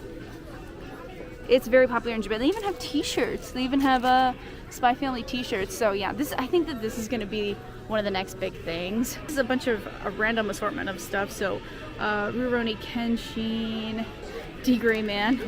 This is like where they put some of the stuff that just didn't sell, I guess. They just put it over here. Saint Seiya. The only Saint Seiya thing I see. It's a illustration poster collection. So I'm guessing there's just a bunch of posters in this one thing. Yep, this is just the section they didn't know what to do with some of the stuff, so they threw it over here, I guess. Over here we have some Haikyuu stuff. These are huge acrylic stands, like actually pretty big. You can find a bunch of your favorite characters. What is this? Oh, it's a tote bag. This is a really cute tote bag. Aw, I love the style of that. It's adorable. Some buttons. It looks like they only have Kageyama left of these buttons. You can just get a random character out of these. Kageyama plushie with a pocket, a volleyball pocket. Oh, they have whistles, which is perfect for volleyball. You can get a different character whistle. I love how the stuff is practical for the sports anime half the time. The really cool shirts. Oh yeah, shirts with like the different teams, I think, on them. Alright guys, this is what most people are in here for. You guys have been asking about it. They do have Jujutsu Kaisen stuff. This is an acrylic stand with the cast of characters. This right here, I think it's a towel, maybe a bag of some sort. Let me see. Yeah, okay, it's a character towel, so you can like hang it up like a poster, or you might be able to use it, but I think a lot of people hang them up. That's either a game or that's a model of a finger he eats at the beginning. It's so hard to get into this merch because so many people are getting it, but they also have like these wooden phone keychains or just general keychains. You can kind of see the characters that they have. Maybe your favorite character has been taken because this stuff just came out a couple days ago actually, and a lot of it is gone. Actually, before I came in here, like an hour earlier, the line was backed up so much just for the Jujutsu Kaisen stuff. So as much as I want to show you guys more of it, there's just not much left. You have this cool clock, the Jujutsu Kaisen clock. That's cool.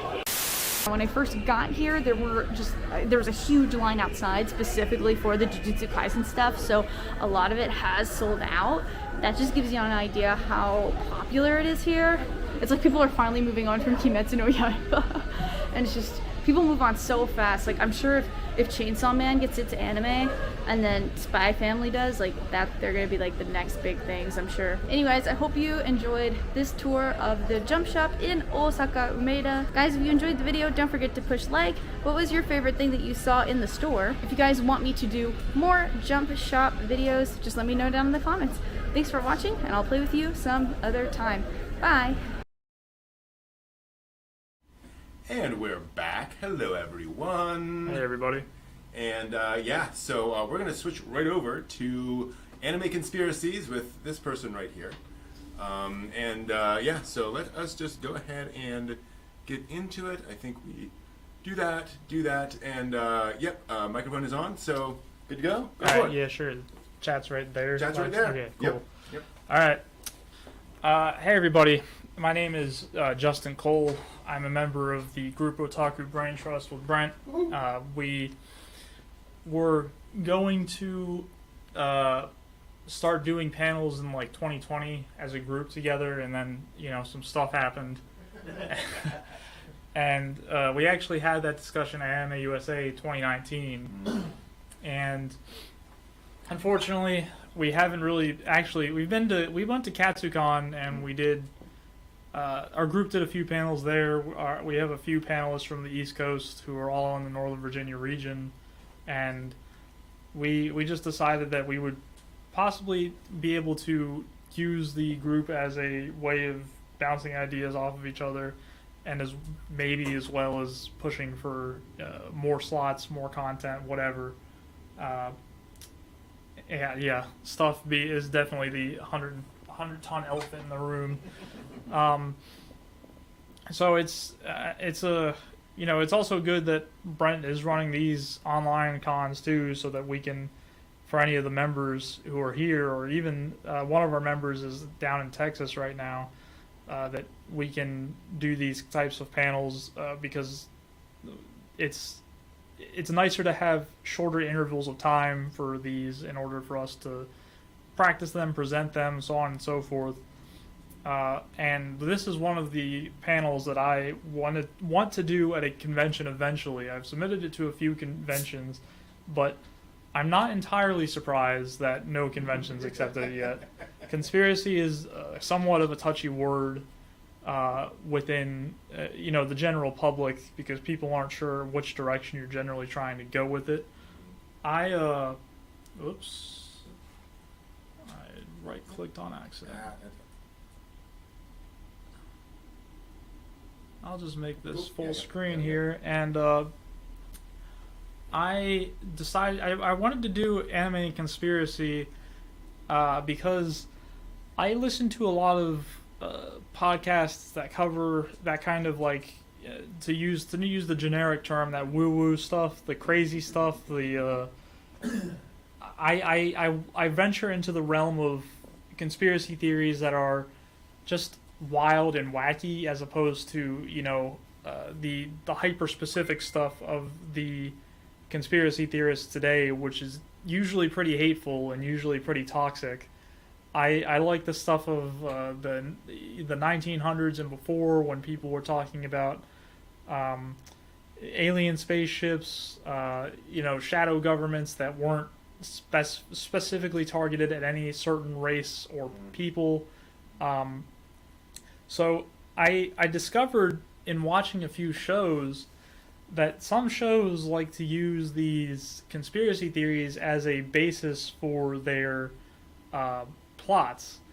And what I mean by that is, I'm not talking about like the generic student council, Illuminati shadow government stuff, which is present in quite a few different shows.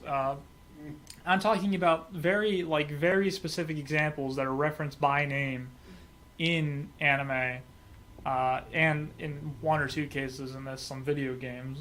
But I actually, when I was looking into this, finding hyper-specific examples of things that were explicitly referenced is not the easiest thing to do. There are some obvious examples, which I'll get into here, but the very specific stuff, or if anybody has any suggestions for any anime that use actual conspiracy theories from real life in their plots, please let me know either after this, or I don't know if I have my contact information, but Brent's here and I'm sure he can get in contact with me pretty easy. So let's let the overview of this is I'm going to go over a few different one or two different conspiracy theories and then mention the anime that they were a part of. If you want to play along at home, quote unquote, I'm going to show the conspiracy theories first, and you can try and guess what the show is going to be.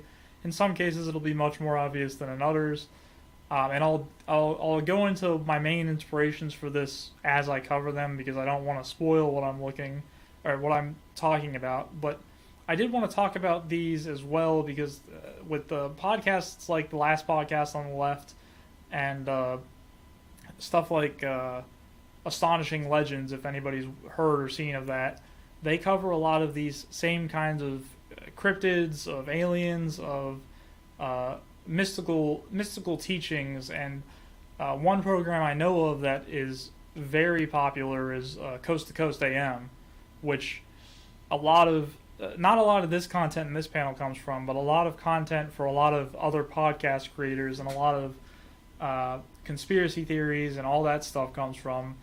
If anybody wants to just listen to hours upon hours upon hours of people calling in and talking about wacky, crazy, kooky stuff, Coast to Coast AM, I believe, has a massive archive. They've been, I'm not sure how long they've been going, but I know they've been going since at least the 1990s, probably before then, with a few different hosts over the years, and it's definitely the most famous U.S. example of that kind of content being put into the mainstream. Also, to clarify with the conspiracy theories, and even in the cases of the shows and games sometimes, there is a lot of content to these conspiracy theories. There is a ton of information, whether it be legitimate or just insane ramblings, but I am not going to be able to cover any of these in depth in the course of 1 hour, and I'm going to be covering multiple of them. So they will be touching on some different ideas, kind of a inch deep and mile wide scenario. I'll be touching on a lot of different ideas, but not going too in depth on them. Although I will be trying to talk about some more than others because, like I said before, it's not so easy to find examples of these things within anime.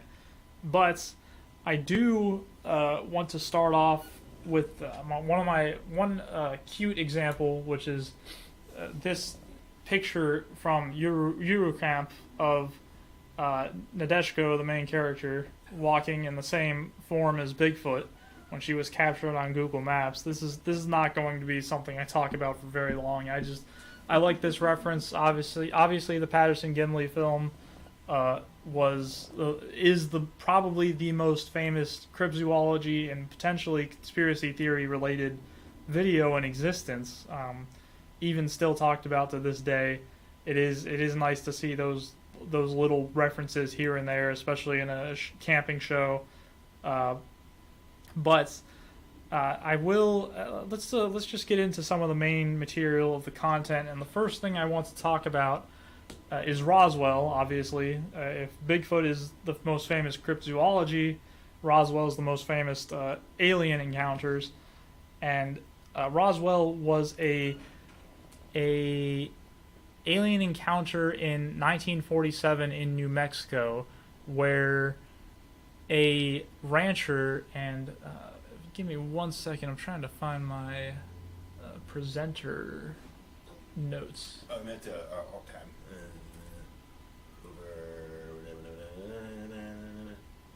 Yeah, where did that go? it might have gone away when I Yeah, full screen yeah. this. Okay. Oh, There we go. it doesn't work with. Okay, whatever. Huh. Um, And there's no. huh? That's Maybe not- that's a browser thing, huh? could be. Okay, well I can Yeah. still do that. Oh well, it's Hmm. not a big deal.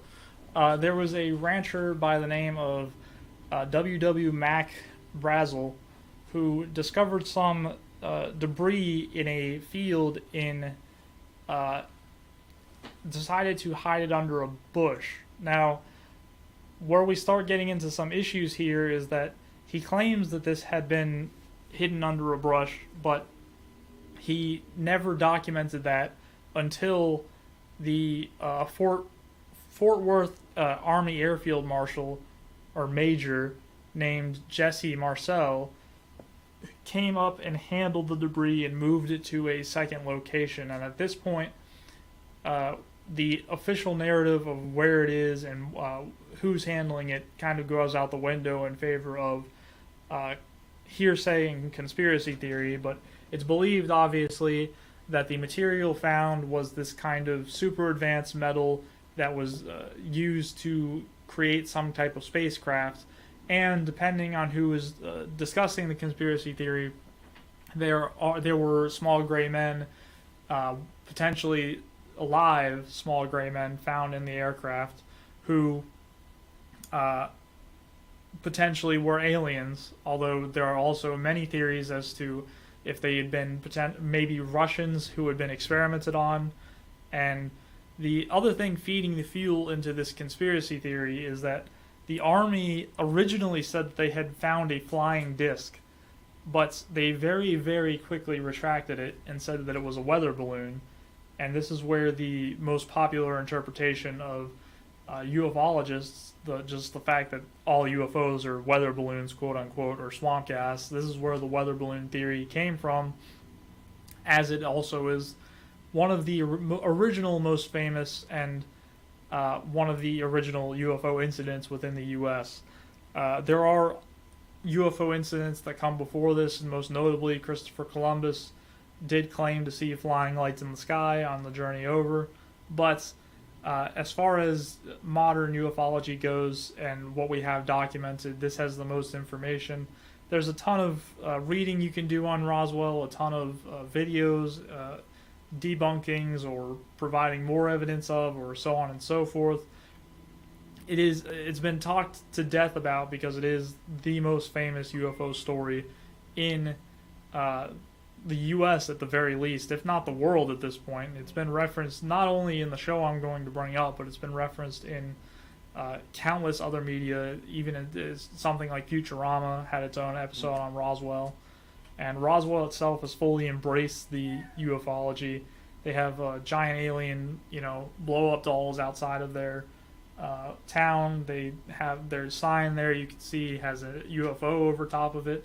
And I think it really worked out for them because they were just some town out in the middle of the desert. Although, if I remember correctly, this incident didn't actually even happen in Roswell. It happened outside of Roswell, but it got associated with Roswell because of either where the rancher lived or because it was the closest town. But anyway, that's not important. But the story actually of this was not too focused on for about 30 years until the 70s.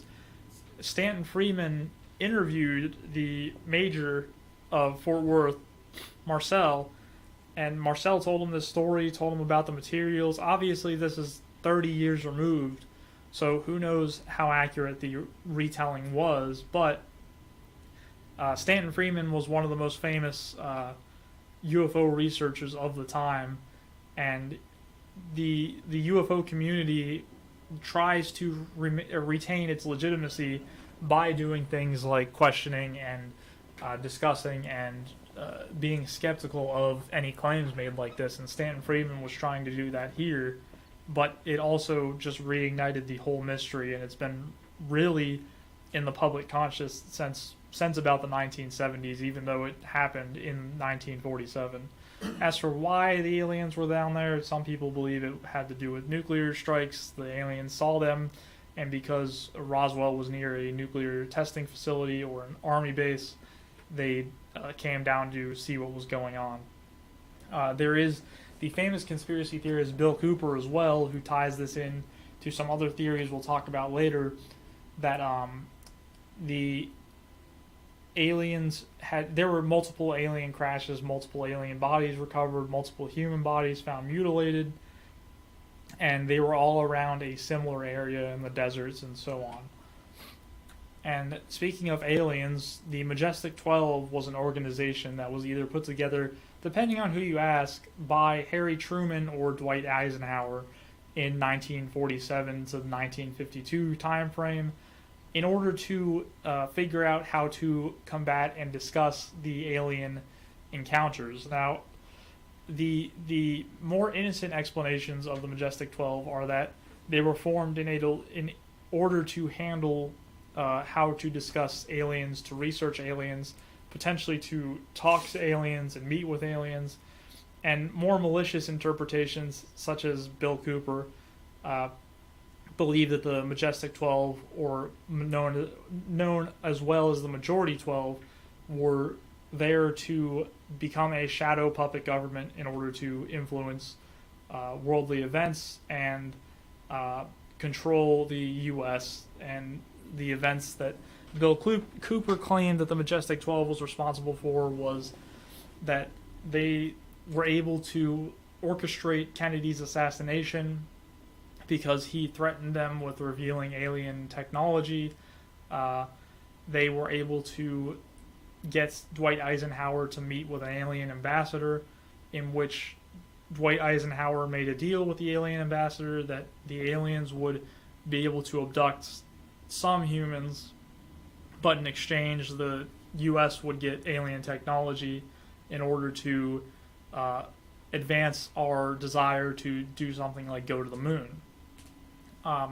There is actually, if you want to read more about the inception of this, the FBI website has the fake Eisenhower document, although they were very petty about the document. They wrote bogus in big, bold letters across the some of the pages, instead of just, and they, I'm not sure if they redacted it or if the document originally had redacted information, but that also fueled some conspiracy, because if it was a fake document, why were they redacting any information?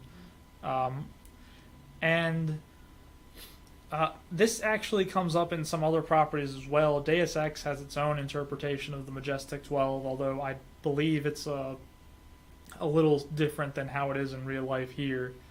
And Bill Cooper also believes that Majestic 12 orchestrated the construction of several alien bases, about 75-ish alien bases underground in the U.S. in order to communicate with aliens and figure out alien technology. And they even, Vannevar Bush, who was a member and the leader of the Majestic 12, had his own, he named the alien that they found at Roswell, which happened to still be alive, the extraterrestrial biological entity, also known as EBE. And that alien apparently lived until 1952 before dying of health complications. And if you want to know more about Bill Cooper or want to get more of a glimpse into his head, he does have a book that was published himself in the 90s or so called Behold a Pale Horse, in which he lays out all of his ideas.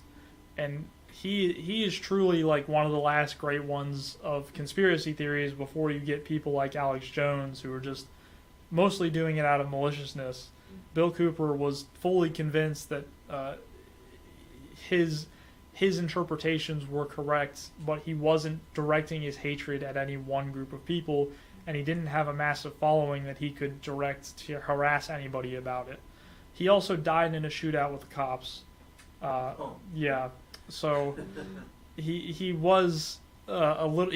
I think it had something to do with him originally declaring that he like wasn't going to pay taxes and so on and so forth, and Always ends well. yeah, and eventually got a little bit too crazy. They tried to come get him. He came out shooting, and he lost his life in the shootout. But there is still a ton of material out there for you to absorb of his. And the one thing I forgot to mention is that the Nixon impeachment was also apparently orchestrated by the Majestic 12. Nixon, I don't know why I mean, obviously the impeachment was for Watergate. I can't remember if they did it as a response to, or they did it before. They didn't want, Nixon was threatening to not quit, so the Majestic 12 led a military coup against the government in secret, and commanded all the generals to not obey any orders from the White House, which then forced the impeachment of Nixon, which is obviously how it went in history, and it wasn't just that Nixon realized that, the writing was on the wall. Yeah, that makes sense. Yeah. Plausible. We also have Carl Jung in The Collective Unconscious, which is this is like loosely defined as a conspiracy theory. This is much more what's it called? It is much more loosely defined than any of these other things. The collective unconscious has been dismissed by modern day scientists and psychoanalysts to some degree, but no one's ever been able to fully disprove it, because Jung's interpretation of the collective unconscious was very much based in a metaphysical sense and something that couldn't necessarily be proven. The idea of the collective unconscious is almost written right there on the tin, that humanity has a deeper level of consciousness beyond what we know of, that where we are connected to everybody else, all other humans on the planet, which he believed explained some occurrences of things such as twins being able to feel each other's emotional states, or you getting a strange feeling when a loved one of yours is dying. And there is, Jung actually, he wrote a ton of material on the collective unconscious, and he incorporated it into some of his other theories, such as the ego and the shadow, which is an idea that where almost essentially yin and yang opposites, which is a theory that other games have played around with, such as Persona 4 with the shadow self, very much also influenced by Jung. And he dipped his toes into the occult. He believed that occultism could help prove the existence of the collective unconscious. And along with that, and what we'll be getting into when we talk about the show, is the Schumann resonances,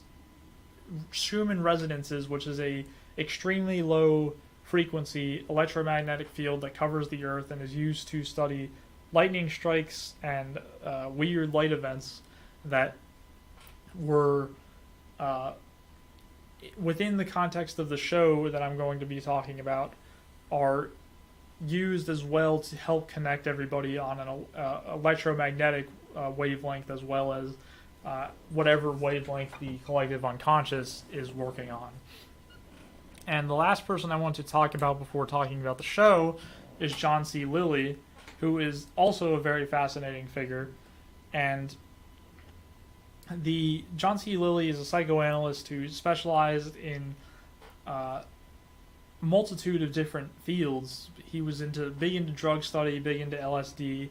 He, for anybody who's watched or who's heard about Lilly, they'll know about the Dolphin House, which is the most infamous / famous example of Lilly's work. The teacher known as Margaret Howe Lovat was trying to teach dolphins how to communicate with humans, trying to teach dolphins to speak like humans. Those experiments were not successful, but it was very interesting because he basically converted a house into a dolphin-human sanctuary habitat. There would be ways for the dolphins to swim up within the hallways of the house and so on and so forth. And this was him experimenting partially to get dolphins to communicate with humans and also to experiment on how dolphins communicated with each other over such large distances, which he was very interested in. He also was one of the purveyors of developing an isolation tank, which is a sensory deprivation tank where the goal is to not hear, feel, see, use any of your senses except your mind, and in order to force an introspection into yourself and to, especially when you're on LSD, experience a lot of different mental states without the interference of any of your other senses. That's, you know, I already know my mind. And nobody needs to know that. He also believed in the Earth Conscious Control Office called ECHO, which apparently was not named, or was not the influence for Echo the Dolphin. Apparently not, but I'd be surprised if it wasn't to some degree. Yeah. They were a hierarchy of cosmic beings that controlled all of existence that Lilly believed that we could reconnect to under the right circumstances. He also came up with a lot of these theories on drugs. But that is not to dismiss the validity of mind-altering substances with either the therapeutical sense of them or the fact that they may be able to open your minds to ideas and interpretations of reality that may or may not be valid, and that is a completely different conversation.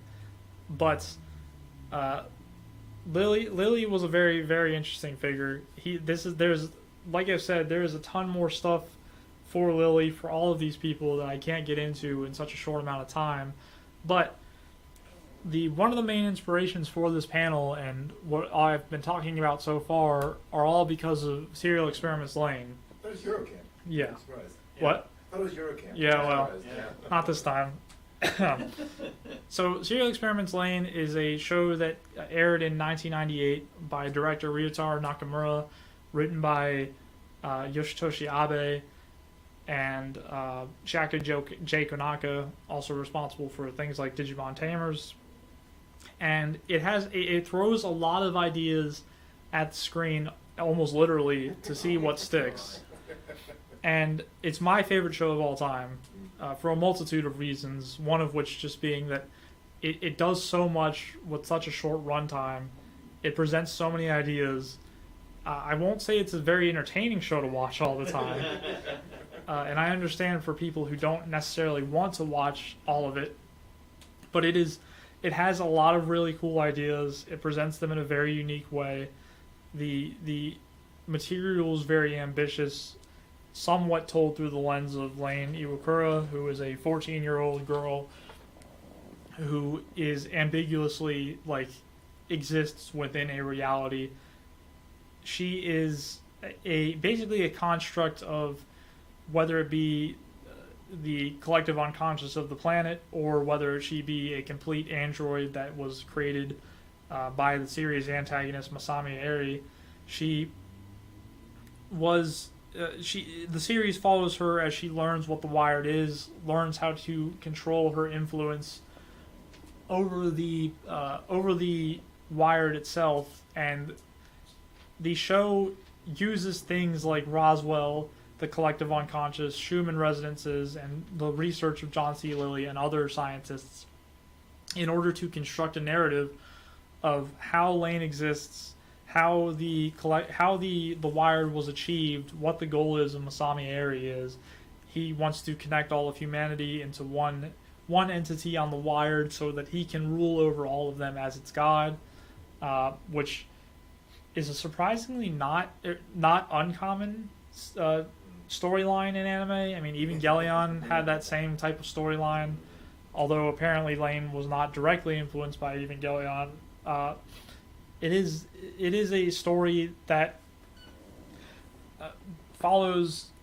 It has a central plot line running through it, but the main meat of it is all of these ideas that it brings up, not just about conspiracy, but also about society, about religion, about technology. It's a series that still rings true 24 years later now, even more so than it did when it aired originally. It was very, very well thought out. I highly recommend anybody watch it or rewatch it, as some of the commenters have said here. Definitely worth a rewatch, especially if you were trying to look at it critically through the lens of just the information it's presenting to you, and not trying to watch it as a show that makes really any narrative sense at all. For those who have already seen the show and want to know more, there's a video game for Lain as well that is now available entirely online, translated in English. It is operating system based. You don't even have to download anything for it. If you just search Lain PS1 game online, it should come up. I don't think anybody's going to come and try and copyright strike it. I don't think anybody cares that much about a PS1 game that didn't sell well. So that game is also pretty dense and pretty hard to get through. And also, trigger warning, it does cover a lot of very dark material, especially therapy related, suicide related. So if you are not comfortable with that, I would not recommend playing the game. But the show does not cover those same types of subjects, and it tells a very different story, still focusing on the game and the show both focus on Lain, but they focus on different types of stories. And I only thought I was going to talk about Lain for 20 minutes. It looks like I've talked about that stuff for 30 minutes. Surprised. I'm shocked. Yeah. So we'll move on to some more obscure stuff for Hollow. This is the Hollow Earth theory. And around 1692-ish, Edmund Halley actually proposed that the Earth was hollow on the inside. And Edmund Halley, for those who might be aware, is the one who discovered Halley's Comet as well. Also just happened to think that the Earth was hollow. There are multiple different theories about what the hollow Earth is, what is inside of it, what the purpose is. Obviously, for those people who've seen the new Godzilla film as well, they actually use hollow Earth theory as the origination point for the kaiju like Godzilla and King Kong, which I think is pretty cool as a way of just embracing the full-on craziness of Godzilla as a creature. And there are multiple different cultures have actually arrived at the Hollow Earth, interpretation without any communication between cultures to that degree. I mean, it's interesting sometimes how cultures can arrive at these similar ideas with their own spins on it, even though there was before phones, before the internet, before telegrams, all that stuff, it was very hard to get these ideas across lines. And a lot of different cultures just happen to believe that underneath the crust of the Earth there was an entire world or a paradise or something along those lines. And in some cases it even went crazier, believing that the Atlanteans had retreated under the Earth into the middle of the Earth. And the inside is described as having a sun, potentially the core of the Earth, that sustains the life within it. There was an explorer named John Cleves Symes who was adamant that he was going to find the entrance to the Hollow Earth, which he believed was somewhere in Antarctica, which he traveled to originally. He was never able to find an entrance to the Hollow Earth, surprisingly enough. Obviously, it's the inspiration for many, many properties such as Journey to the Center of the Earth, and that also kind of kick-started some more people's interest in it and kicked off some more theories. Now, one of the interpretations of the middle of the Earth is Agartha. And Agartha is a product of Western esotericism and was definitely popularized by Helena Blavatsky, who we'll talk about in a little while here. Helena Blavatsky is one of the most influential occultists of not only the 20th century, but partially of the 19th century as well. So there is an idea that the old ones and old intelligent advanced species such as potentially Atlanteans, Lemurians, what have you, are living within the center of the earth in Agartha, that it's a legendary kingdom that will potentially rise again one day. And there's a lot of information that comes out of these things like Agartha and where they came from and how they came from. What I missed out when I did some of this research for this panel is like why a lot of these things are happening. I believe when people come up with this stuff, they have a reason as to why these things are occurring and why they believe this is happening. I believe Blavatsky's theories involved a lot of the root species and the root races and where humanity came from and where humanity was destined for in the future. But Agartha is also not the only interpretation of Hollow Earth. We'll get into that later. But I should talk about the movie that Agartha is used in majorly, which is Children Who Chase Lost Voices. It is a film by Makoto Shinkai, who's my favorite director. Now, Children Who Chase Lost Voices is not Shinkai's strongest work. To preface that, it is very pretty to look at. He gets to flex a lot of muscles, such as his fantasy muscles that he doesn't usually get to show off in his other works, although he sprinkles in sci-fi / science fantasy in his other works like Your Name and Weathering with You. But he got to go absolutely wild in in Children Who Chase Lost Voices. It is also known as Journey to Agartha in Japan. The center of it involves a young plucky girl who runs across a mysterious boy who she believes dies.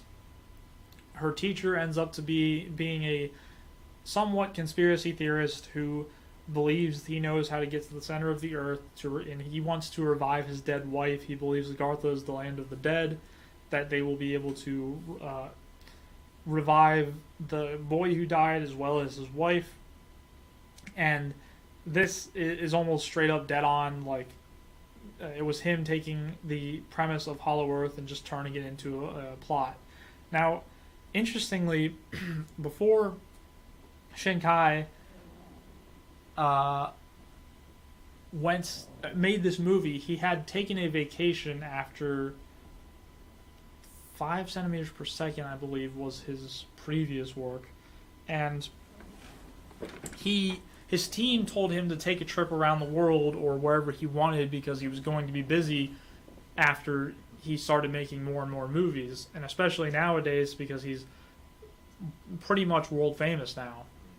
And he traveled to London. He did a lot of research on a lot of different cultures, and within Children Who Chase Lost Voices, he crammed a lot of that into the story. He even uses Quetzalcoatl, which is not present from what I've seen in any interpretations of Agartha itself, but he took a lot of different cultures, mysticism and spiritualism, and put it into the center of the earth here. He used Quetzalcoatl as keepers of the dead, and I wish I had included more pictures here because the designs he used are pretty crazy for those as well, but he really got to explore a lot of these ideas in a way that he felt was interesting. The movie also could be considered his attempt at a quote-unquote Ghibli film, because up until this point he had been compared to Hayao Miyazaki quite a lot. And you'll notice that after he made this movie, he very quickly retreated back into doing his wheelhouse with Garden of Words. And yeah, hopefully his next film is going to be another kind of fantasy-based adventure that is much different from this. But he's only about 49 years old, so I would like to see him approach fantasy again, because obviously with his visual style and his studio's visual talent for backgrounds, for drawing, I think he could create some amazing stuff. And Made in Abyss, yeah, somebody brought up Made in Abyss in the comments. It probably could be considered pretty similar here. I haven't actually seen Made in Abyss. Okay, yeah, I mean, that's an interesting point, because like there's this giant pit they're going down into, and so it is technically it's not like there is a giant Hollow Earth, but it is definitely in that same realm of fantastic kind of concepts. Yeah, I might have to see if there was any influence there that was used for that. But like I said, Yartha is not the only interpretation of the Hollow Earth. There's also Shambhala. And Shambhala, it comes from Buddhism, where there is a prophecy that the world will decline into war and greed. There will be a faction of humans who believe in materialism above all else, and they will try to lead a incursion into Shambhala. Somehow it was prophesied that the conflict would come in the year 2424 or 2425, which is 3,304 years after Buddha passed, and the Radha Chakran, apologies for any pronunciations I get wrong, who was the final king of Shambhala, would rise to defeat the evil forces and let Buddhism endure for another 1,800 years. And Shambhala actually makes its way into a few different properties. Doctor Strange has a tale about him visiting Shambhala as well, and that'd be a very interesting Marvel movie adaptation. But they are going pretty wacky with the next Strange movie anyway. So yeah. So Shambhala also is known as Shangri-La, which is a probably more well-known name than Shambhala is. It is a paradise. It is meant to be the kingdom of enlightenment for those who have reached enlightenment, such as the original Buddha has. It is also, again, she's going to come up a lot. Madame Blavatsky did mention it here and there. She never went into much detail about why she was talking about it, but she believed that finding Shambhala would benefit humanity, and she also did believe in Hollow Earth as well. From what I know, I believe she might have also thought the Vril were down there as well, the Vril-Ya, which is another thing we'll be talking about a little later on. Actually, we might be talking about it now. I forgot that we'll be talking about the Thule Society as well, which is a German organization that was established in about the late 1800s, early 1900s. It was overtaken by Walter Neuhaus, who was one of the early members of the Nazi Party. The Thule Society, up until its disbandment in 1935, had quite a few notable Nazi Party members. Walter Neuhaus was very heavily involved in occultic thought, and it is believed that the Thule Society was also involved in that kind of thought as well. The people who believe that there is nothing to the Thule Society will say that it was just a right-wing think tank, essentially, of the time in Nazi Germany, and fell apart in the rise of the Nazi Party itself.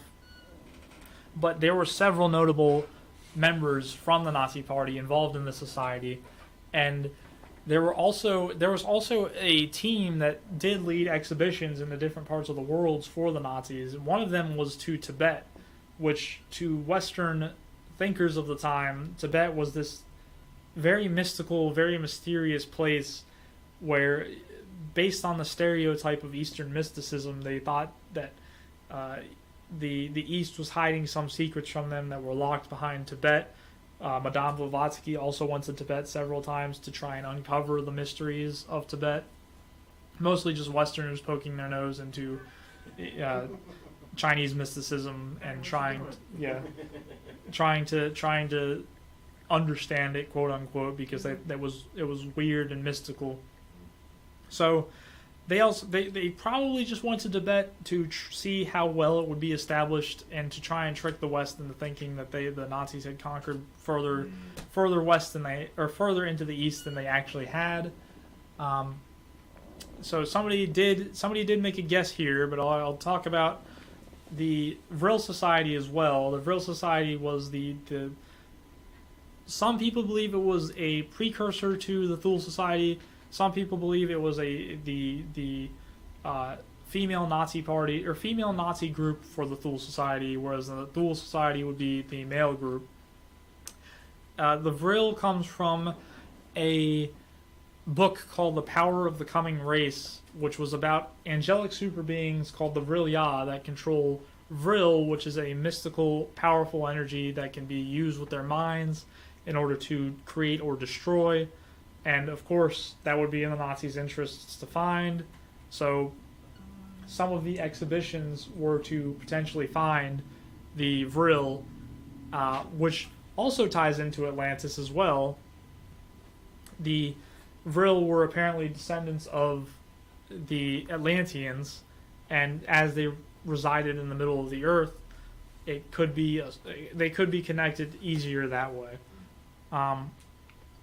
And there is also, for those who really want to get wild with it, there is a belief that the Nazis did find Vril technology, then that they used to create spaceships where they went to Antarctica to establish bases as well as the moon to establish bases, which is seen in movies like Iron Sky, The Coming Race. That is not a movie; it's a documentary. Yeah, the documentary. Sorry, The Coming Race. Which again, Iron Sky, The Coming Race. The Coming Race is a reference to the original book about the Vril. And of course, for those who guessed it in the comments, yes, I'm talking about Fullmetal Alchemist: The Conqueror of Shambhala, a very, very odd movie for the series. Yeah, it was. Yeah, it broke a lot of the established rules of the Fullmetal Alchemist universe. It decided to use Dietlind Eckhart, who is a reference to a member of the Thule Society, not a member herself, but she was based off a male member of the Thule Society. She was trying to use the homunculus in order to open Shambhala, in order to achieve ultimate power and replace Hitler as the leader of the Nazi Party. Yep. And I don't know. The reveal was that Shambhala was actually the world of the alchemists, and yes, that getting alchemy for her did grant her immense power. The movie came out actually in 2005 at this point, so a long time ago. I mean, there was a there was a Fullmetal Alchemist Brotherhood movie as well, but that was much more grounded in the established rules of FMA. For some reason, they just went absolutely wild with Conqueror of Shambhala.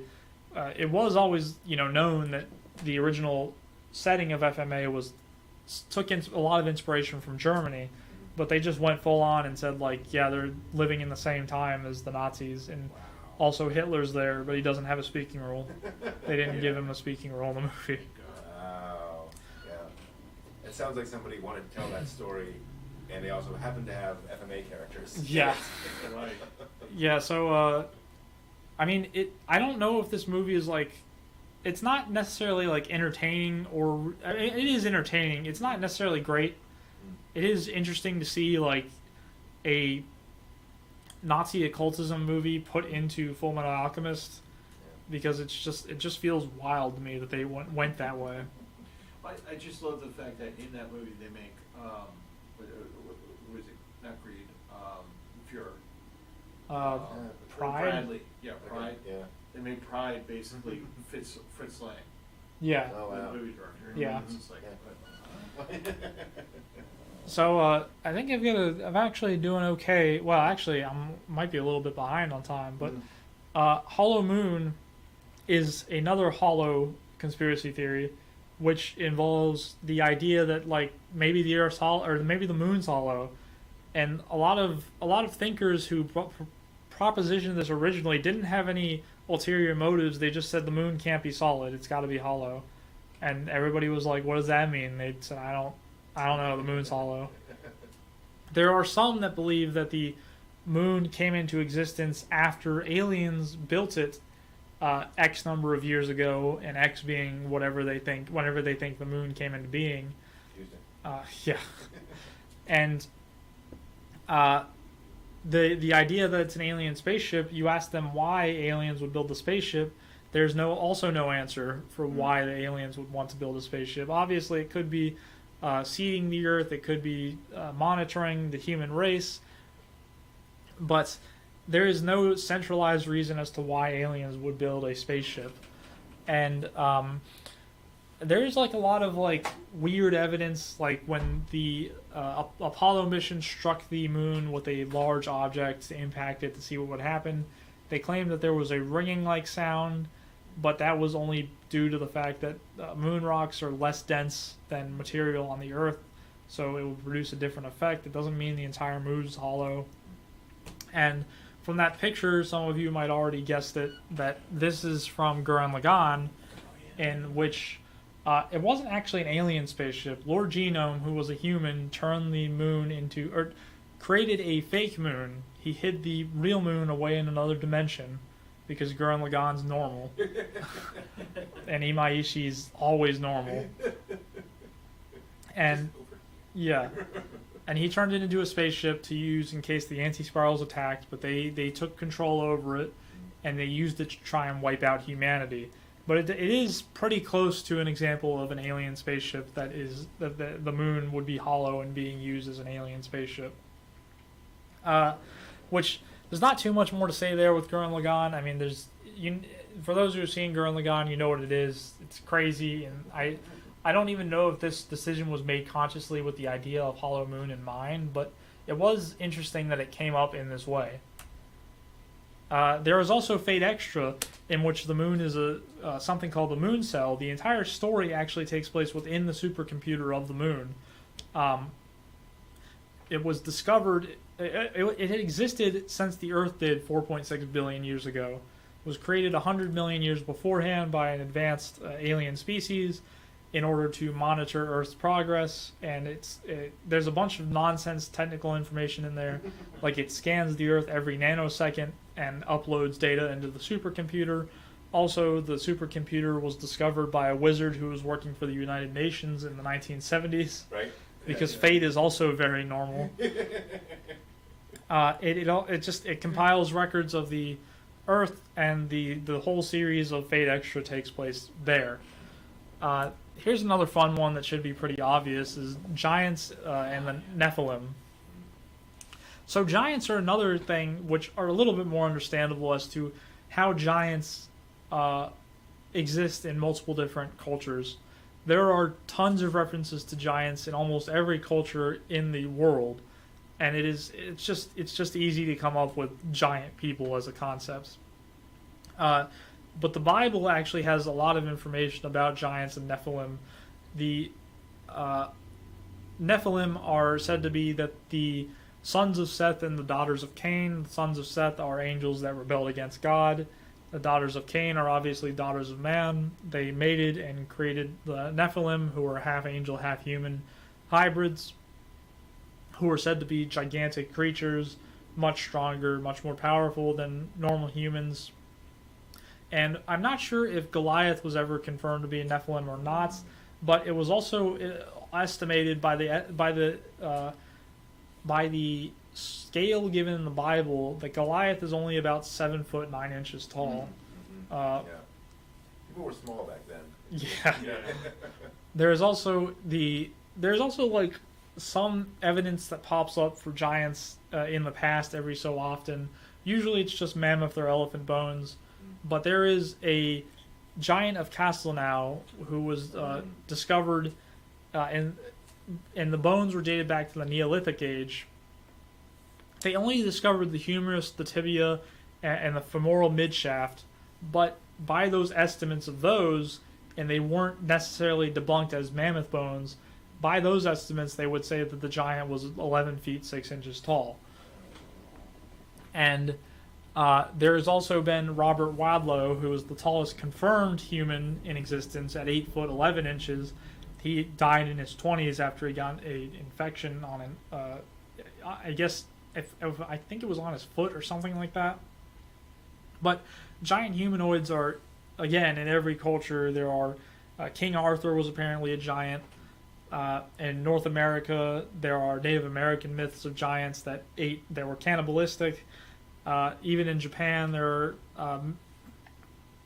are myths about giants within the numerous amount of Japanese mythology. And obviously there are stories such as Jack and the Beanstalk, where giants are cannibalistic as well. And many people believe that giants did exist in the past, that governments are covering them up for whatever reason.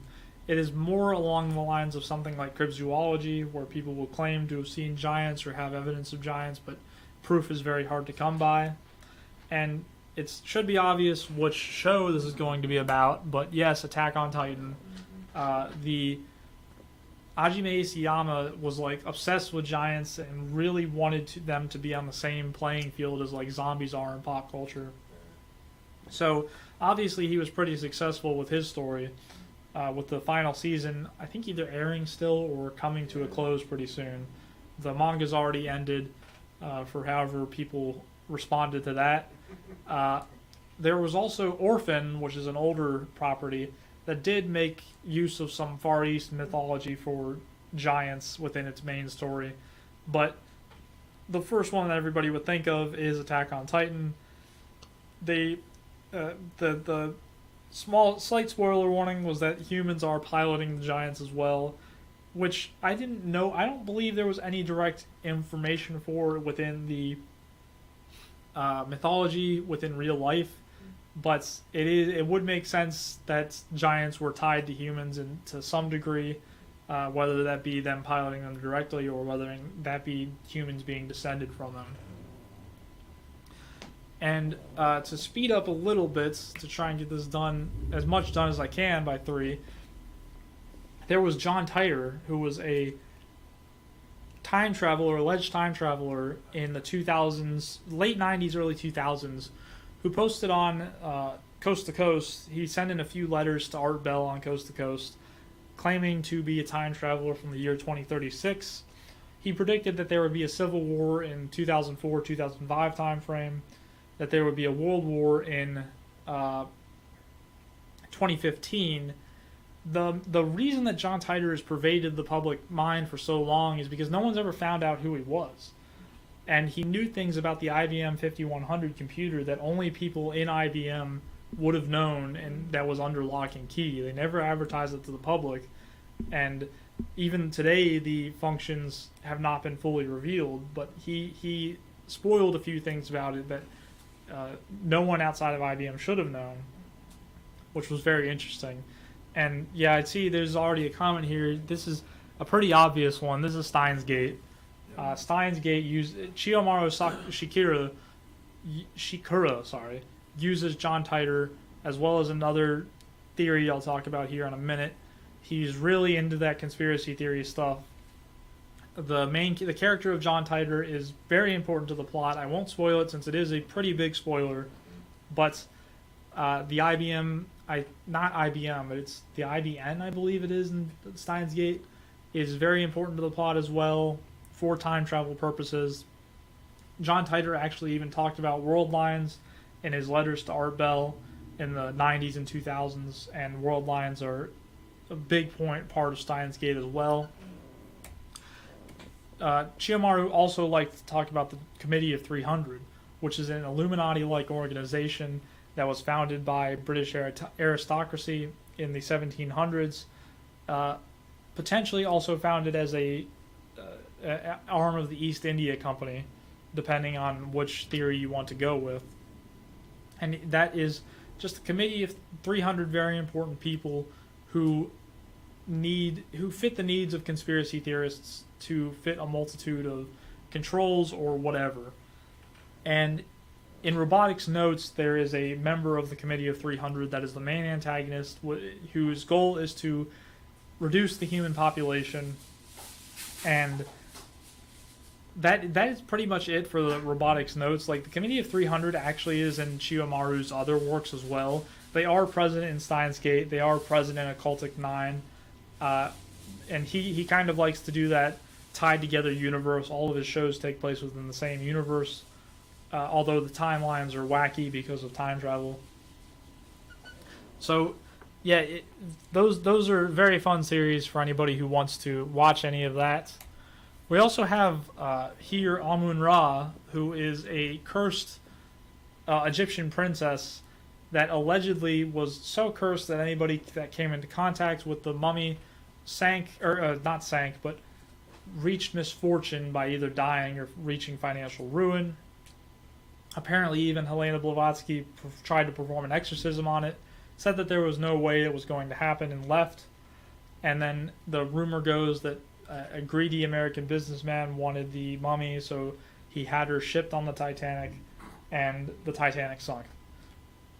And she is actually stored in the British Museum. She's never actually left the British Museum. There's been no evidence of her ever leaving the British Museum.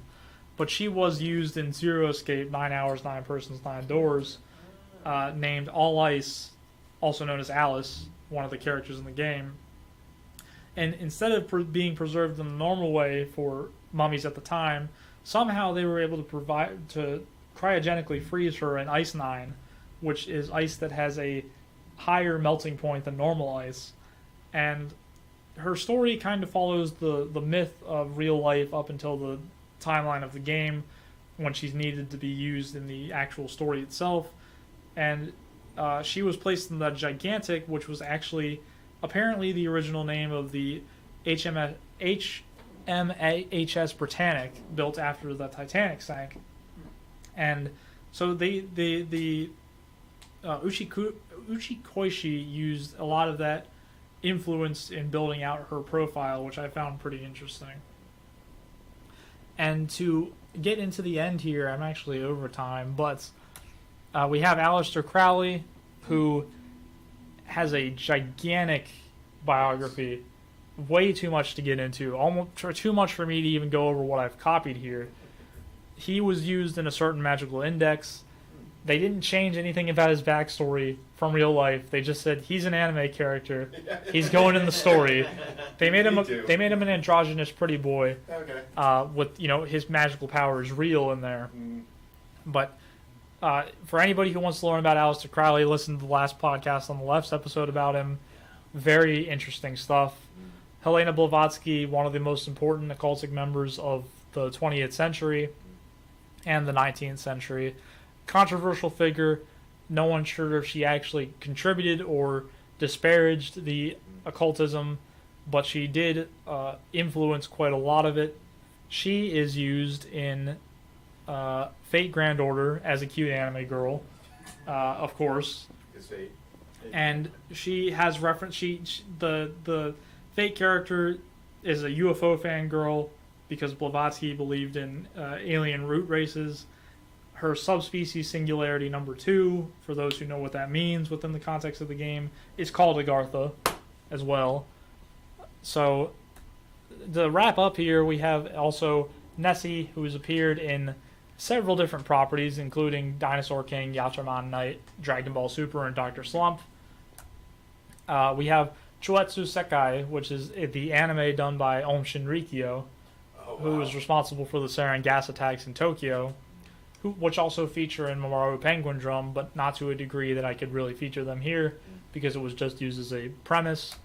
And we also have The Laws of the Universe, which is a higher production anime but done by the Happy Science Club, which is a new age, probably cult group that is led by Ryuko Okawa.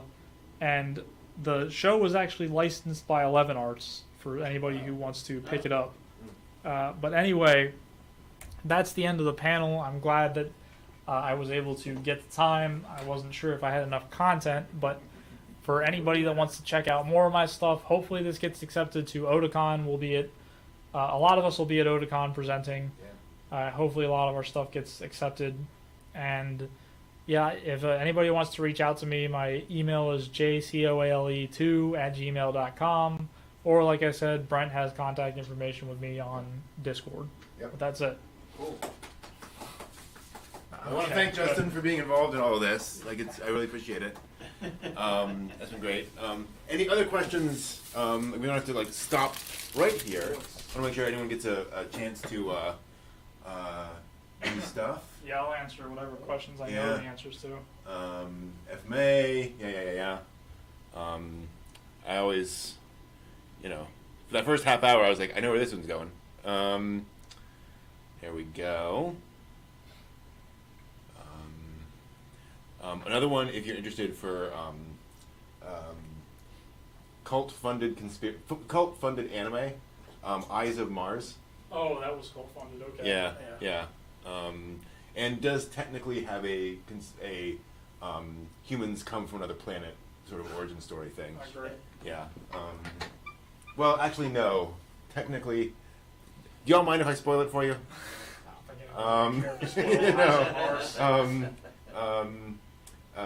So it's set on Mars. There's a New Age sort of group on Mars, and Mars is basically falling apart. Everything's collapsing. Techno future, everything's screwed, and then there's a nuclear war.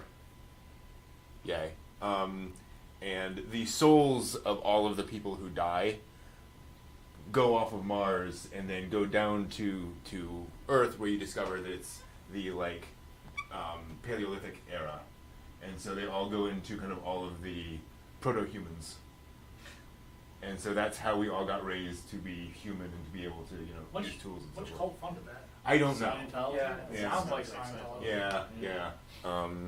I think it was just one of I don't think Scientology was Mars though. yeah. But it was some New Age organization, I believe. But yeah, so don't see any other questions. So thank you all for watching that. Next up on the list, let me see if I can find. I think I may have closed everything down. I did indeed. 1 second. Need to reopen all of the windows. So next up at 3:30, we're going to have another panel from Steve about filler anime you may be missing, and we will go to that in a little bit. But first, I want to give you a quick preview. Some of the stuff we'll be auctioning off at 6:30 p.m. at the charity auction.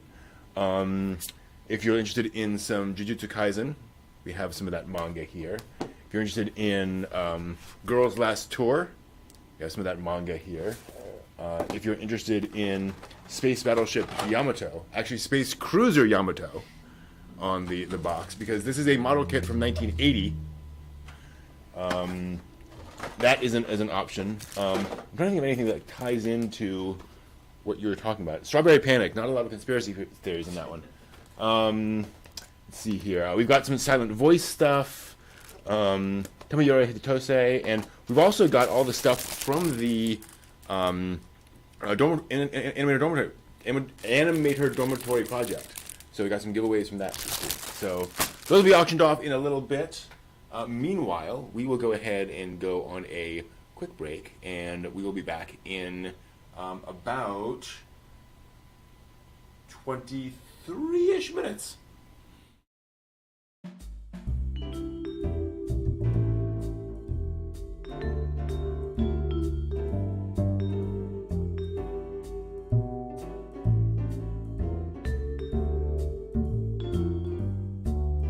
Hi guys, I'm about to go on another trip, this time to a new prefecture that I've never stayed in.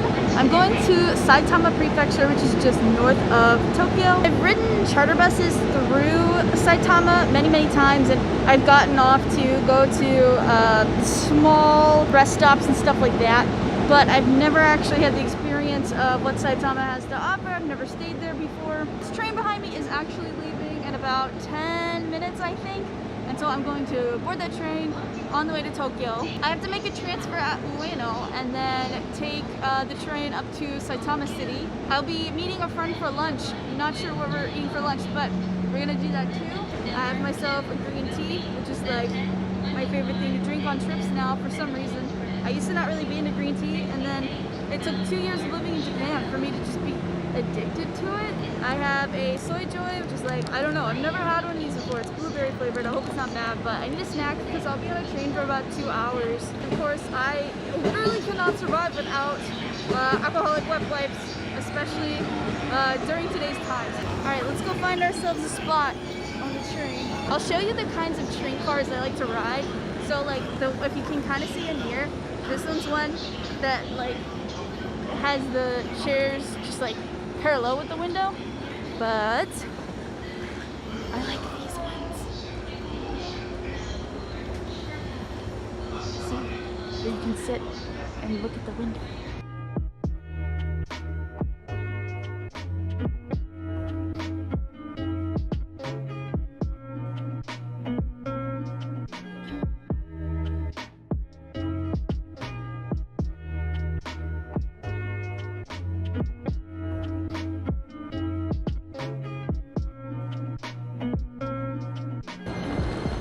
Alright, we're here at Saitama Shintoshi Station. There's a train I just got off of. I couldn't record while I was at Ueno Station. I had like 2 minutes to transfer trains, so I kind of had to Sonic the Hedgehog it. So now I'm gonna go meet my friend for lunch. Not sure what we're gonna eat, but yeah, it was a nice trip all the way from Ibaraki here in to get here to Saitama. I think I gotta go. Oh gosh, which way? Oh wow, that's I think Saitama Super Arena right there. Lots of concerts and sports events, I'm sure, take place there. A search for a friend. Exit thinks he's supposed to be there. Did he go inside? Oh, there he is. Oh no, he's running away. What up? You wanna get there? Yes. Eggs and things? Let's do it. So this place is called Eggs and Things, and they have more than just eggs. Eggs aren't my favorite thing to eat, but we've been here before, right? We came here last time. In Sendai? Yeah. I think I'm gonna go with the burger, dude. That looks so good. We're gonna be Americans. Okay, there he goes. He go back to work. So, now, I have like 2 hours before I can even check into my hotel room, which I'll show you the hotel. It is a capsule hotel. I've never stayed at this one before, so I'm pretty stoked to find out how good it is. For now, I'm just gonna, I guess, walk around. I might go to Yodobashi Camera. They have video games, so I could look at those. And yeah, I'm actually supposed to be at the train station over, so yeah, I guess I'm just gonna kill some time. So I'm in Yodobashi Camera and I found these Kimetsu no Yaiba phone cases. How cool are these? They have like so many of the characters. These two, they really do have everything that's Kimetsu no Yaiba.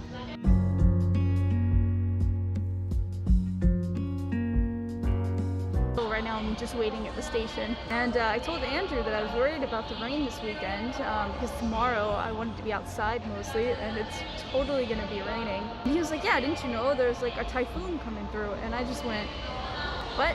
And sure enough, I log in on Twitter and there's like tons of posts about this typhoon. Yeah, step 1 to the Kira traveling plan is to not look up the weather before I leave. I don't know, we'll hope for the best. The typhoon is moving eastward, meaning like off the coast of Japan, so I'm really hoping it doesn't rain tomorrow. That would really put a big damper in my plans.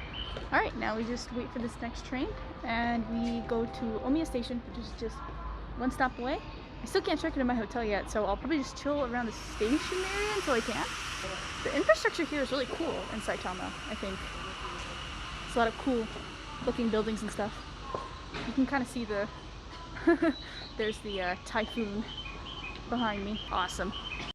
Right, I made it. I'm checked into my hotel, and at the front door they give all the guests masks. I guess in case if someone doesn't have one, they want to make sure all the guests are wearing masks, and they even gave me a little bottle of alcohol sanitizer as well. So these are the times we're living in, folks.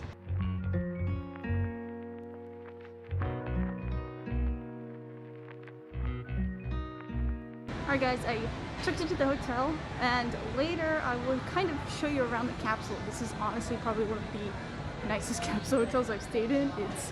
The room looks incredible.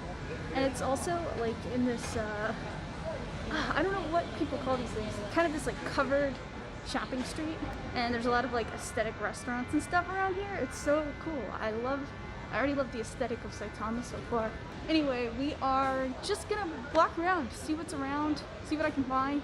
Later, I gotta find dinner. I had such a big lunch that I'll probably have a smaller dinner. I'll try not to just eat at a place that I can eat at all the time. I'll try to, oh man, did I bring my umbrella? I got it, I got my umbrella, that's good. Typhoon coming in, I've gotta have it.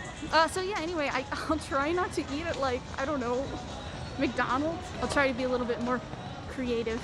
But yeah, I think I'm gonna go to Omiya Station. And But I don't know, sometimes you just want something comfortable, something that you know. But there's a ton of restaurants around this area, so I'm sure I'll find something.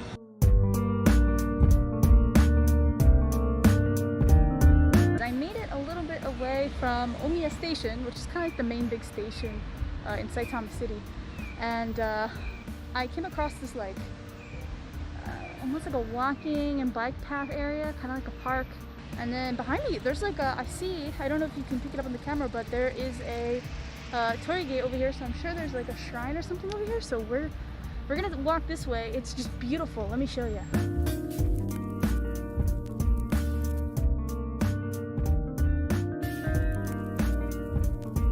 Guys, this is so beautiful. To think that this is so close to Omiya Station, the biggest station in Saitama Prefecture.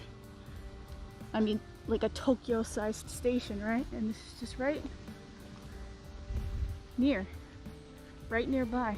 Now, as far as I know, there is a shrine and some gardens down here. Hopefully I still have sunlight for just a little bit longer so I can see it with a little bit of sunlight. And yeah, I think around that time I'll head back into the city parts of town and find just something small to eat. I'm so full from lunch earlier today.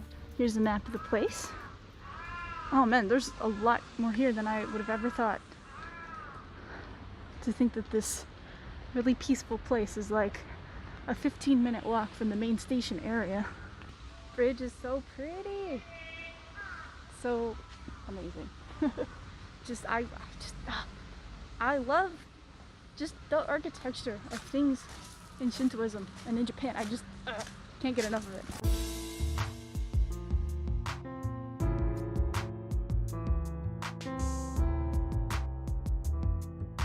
It has been a while since I've been to a shrine this big that has like, you know, the walls around and everything. I'm sure I've been to one like this before, but it definitely has been a while. I'm sure this place is not very peaceful when New Year's is happening, but that's where you can get your omikuji, which is the like fortune papers. This is a beautiful shrine, and it looks like they keep it running well. They keep it up. The buildings look so nice. Yeah, just a short walk from the big city. There's just something about getting a cold. I'm doing it. There you go. There's something about getting a cold green tea at a shrine that I just love. This place is also just so empty too. I mean, places like this, shrines and gardens and sightseeing places like this in Tokyo, I mean, if you've been there, you know how it is. They're incredibly crowded in places like Kyoto and Osaka. And you know, if you do want a shrine experience, going outside of Tokyo and Osaka and the other big cities like that is not a bad idea. These little gift shops slash restaurants. Let's see, what are they? Ramen, yakitori, yakisoba, stuff like that. I wonder if business has been bad because of you know, low tourism. These places are really cute and aesthetic. I love it. So as we leave the shrine, I want to talk to you guys kind of how I plan travel and just how I go about it. I tend to be such a planner. I like to plan things way in advance, and I'm constantly looking at like what's the best way to take the train on Google Maps. I live on Google Maps all the time, and I always like to check out the surrounding areas. I mean, I didn't even know this existed, but that just goes to show there's just so much out there. But I generally like to find out what is close by to my hotel, close by to the station that I'm staying at, just so that I have a general understanding of what's around. And yeah, I basically do all of that through Google Maps. I probably spend like at least an hour per trip planning like exactly when I need to get on this bus, get to this station, transfer, leave that station, just because I just like knowing. I'm one of those people that has to have a plan to get somewhere, but once I'm at that place, I don't feel like I have to have a plan. But I know that there are some people who are completely opposite. They just go. And yeah, I feel a lot safer having in my head if I know exact times of where I'm supposed to be and when. And as far as safety, I've never had any safety problems traveling in Japan in the last 2 years. Now, you know, a lot of people say Japan is safe, and I think in comparison to, walk around dangerous cities at night in America, I believe that is true. However, you just gotta use common sense. Nowhere in the world is completely safe, so just use common sense. But, kids will walk down these streets. School let out like an hour ago, and, there, I saw like younger than 10-year-old kids just walking home by themselves, and girls all the time walking around by themselves, and I feel like if they can do that, I feel pretty safe walking around that time, especially because when school lets out, it's like the safest time to walk around, I think, because they always have volunteers to help the kids cross streets and stuff and to control traffic. So I always feel safe around that time. During nighttime, I would say that I'm a little more careful. I don't go to like places that I don't exactly know a lot about at night. But yeah, just using your common sense is half the battle. I don't feel unsafe at all traveling alone as a female. Not to say that, I don't expect there to be zero problems, like 100% chance that I'm safe on every trip that I go on, but so far I've used my common sense. You guys hear that? That is the 5 o'clock bell that rings. Oh, this is the same one in the town that I live in. This bell rings at 5 o'clock every day. That lets everyone know it's 5 p.m. I think it mostly lets kids know that it's 5 p.m. and they need to go home. Like they need to leave playgrounds and stuff like that. So around this time, all the kids go home. So I guess that kind of ties into our safety talk. If you hear that bell, you know that the kids are heading home, or the city wants the kids to head home. So maybe you're completely 100% safe until then. All right, now I'm off to buy some dinner. I'm actually like right outside my hotel right now. I think this building right here is the hotel, but there's this Japanese restaurant that I saw on Google that looked really good, so I want to try it. I think it's down this super aesthetic alleyway. Here we go, that's it. Japanese restaurant. Very, very Japanese. That's what I wanted. Yeah, this is the menu I saw online. That's what I want. I want the chicken katsu. Yeah, 980 yen. That's not too bad at all.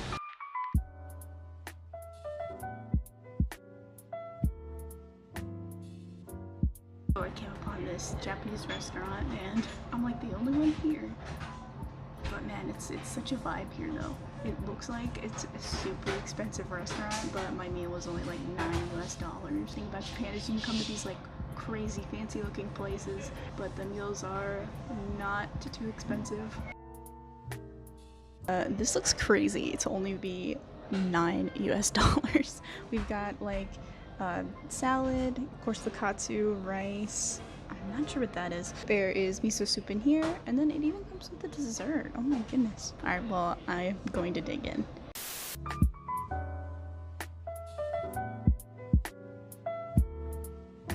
Anyway, I'm going to my hotel for the rest of the night, but I want to show you guys how cool the capsule is. Check it out. Hey guys, welcome to my capsule hotel in Saitama City. This capsule hotel has a curtain where you enter the capsule. This is the first capsule that I've stayed in that has a Genkan area, or a place to put your shoes and your slippers. There is a place on the wall to hang bags and clothing items, and I really like how wide this capsule hotel is because you can put your stuff in the capsule with you instead of putting them in lockers like a lot of capsule hotels I've stayed in the past do. You have a remote for the TV, which I'll show you later. They offer you some Febreze and wrinkle-free spray for your clothes. I didn't really use this, but this is if you want to read at night. They give you a lamp that you can hook up. There is an emergency safety booklet and a light panel that has a lot of different modes for the lights in the capsule. You have a place to store your valuables and lock them up if you need that, and a trash can, and of course a place to charge your phone every night. And yeah, a TV, which I've never stayed at a capsule hotel with a TV before. The hotel will provide you with a toothbrush and toothpaste, some pajamas, a sponge for the shower, some tissues, and of course your bath towel.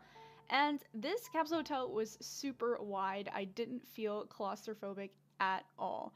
Guys, I hope you enjoyed this tour of my capsule hotel and today's video, and I will play with you some other time. Bye!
What's up, everyone? So we just got back from Ibaraki Prefecture, just doing like work stuff, and I wanted to show you guys how cool rest stops are. Right now we're in Fukushima Ken, and we are at the Minamisoma Kashima. It's kind of dead right now because of that certain sickness that's going around. There's not a lot of people out, but we'll still see what's here. Usually these places are just bustling with people, but right now it's just so empty. Again, I think people are just not traveling right now. Usually I stop at these on the Tohoku Expressway when I'm coming back from Tokyo.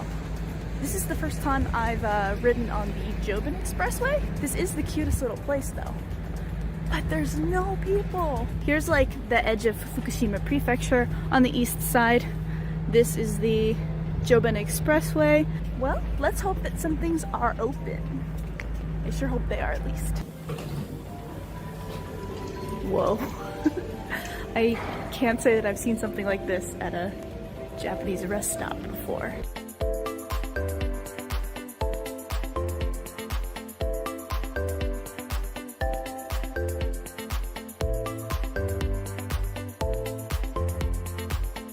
This is like a whole little store.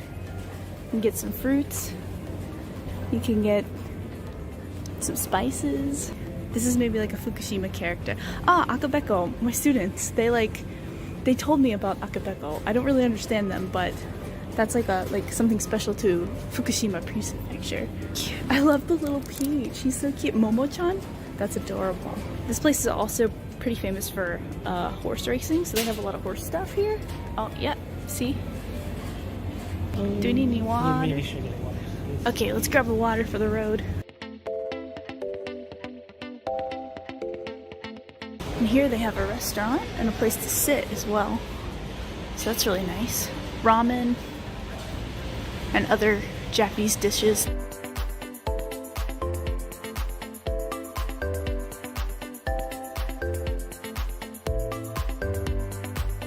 Oh, actually you can get gyutan. Gyutan is cow tongue. It's like famous in Sendai, so that's cool. So let's check out what this is. Boru trampoline. Ball trampoline? What the heck? Is this like kids can just play on this or something? I don't know, it looks not fun to me personally, but maybe I'm just old, I don't know.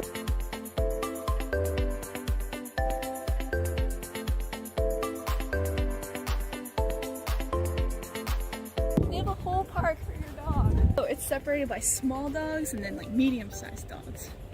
So that I guess the medium-sized dogs don't eat the small ones. Shrine here, wow. I think this is the first rest stop I've been to that actually has a shrine. You know, it's just amazingly clean bathrooms, a place for your dog to run around. Just really convenient. It makes traveling by car really nice. If only it wasn't so windy and cold. Hi guys, I hope you enjoyed that little peek into to Japanese rest stops, and I will play with you some other time. See you!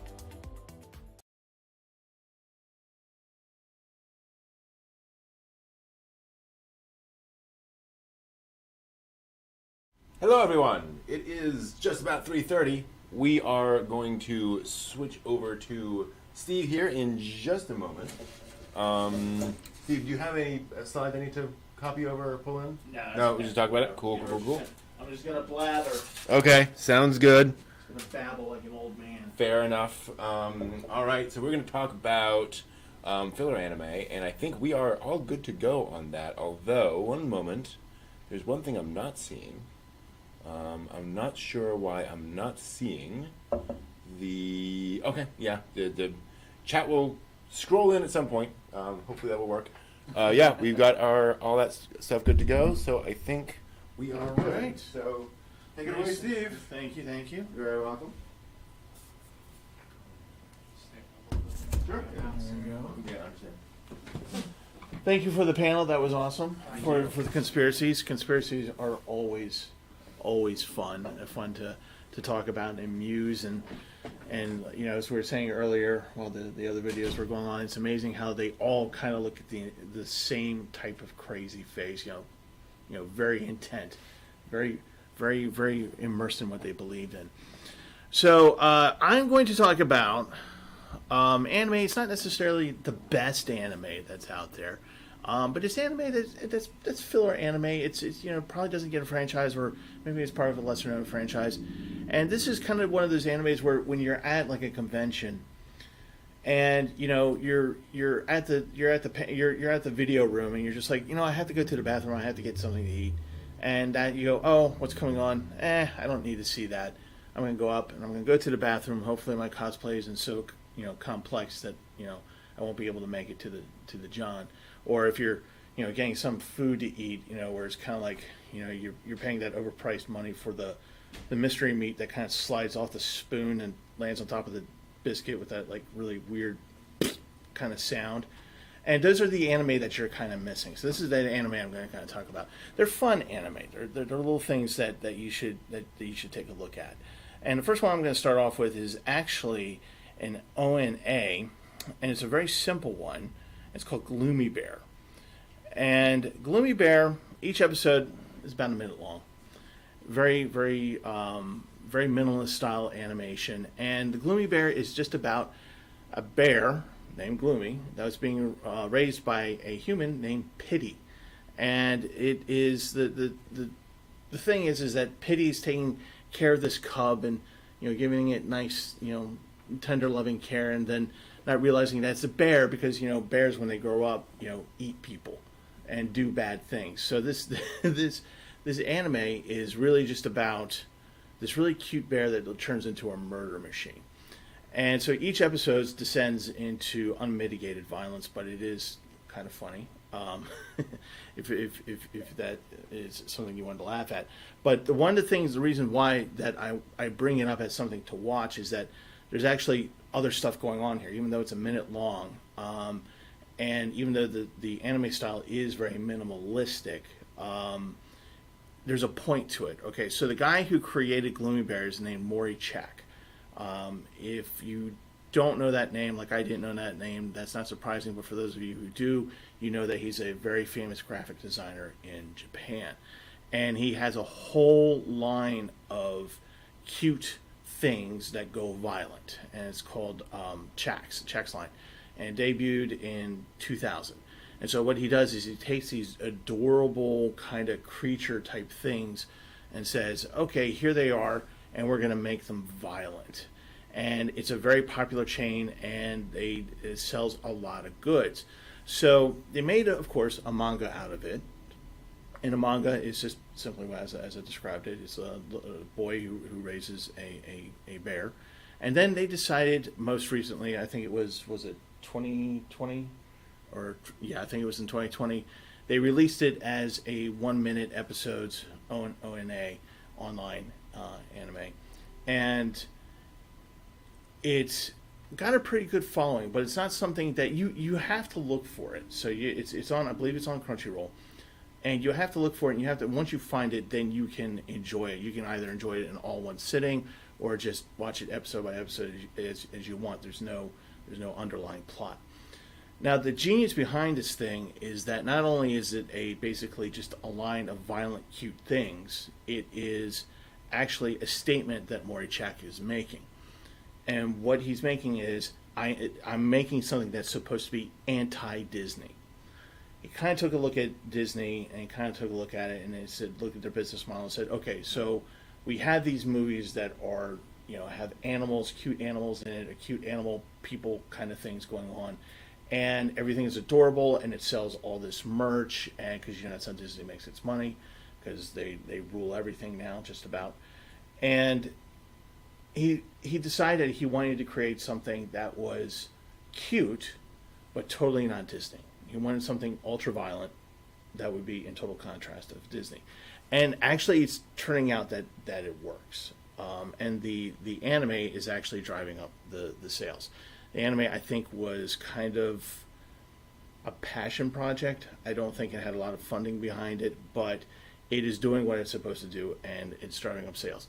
But this is the kind of filler anime that you kind of want to watch because you're tired of watching the things that you like, Serial Experiments Lain. Maybe you just finished that, and you're just kind of going, I don't understand what I just saw. I need something simplistic. So you can watch this thing about cute things going and committing unmitigated violence. For example, in some of these episodes, I could get quite silly. One of the episodes is that Pity wants to finish a manga, right? Don't we all? When we sit down, we got a manga we like and we want to finish it. And he's trying to finish it, and Gloomy, the bear, wants his attention. And he's not getting it. So, cute animals would do cute things. Gloomy goes, no, I'm going to beat the holy crap out of you. So he takes Pity and starts swinging around the room, gouging him, mauling him, and all this stuff. Meanwhile, Pity is just literally just going, no, I am going to finish this manga. I'm going. So as he's being slung around, smashed up against the wall, he's still feverishly holding that manga in his hands, and he finishes it.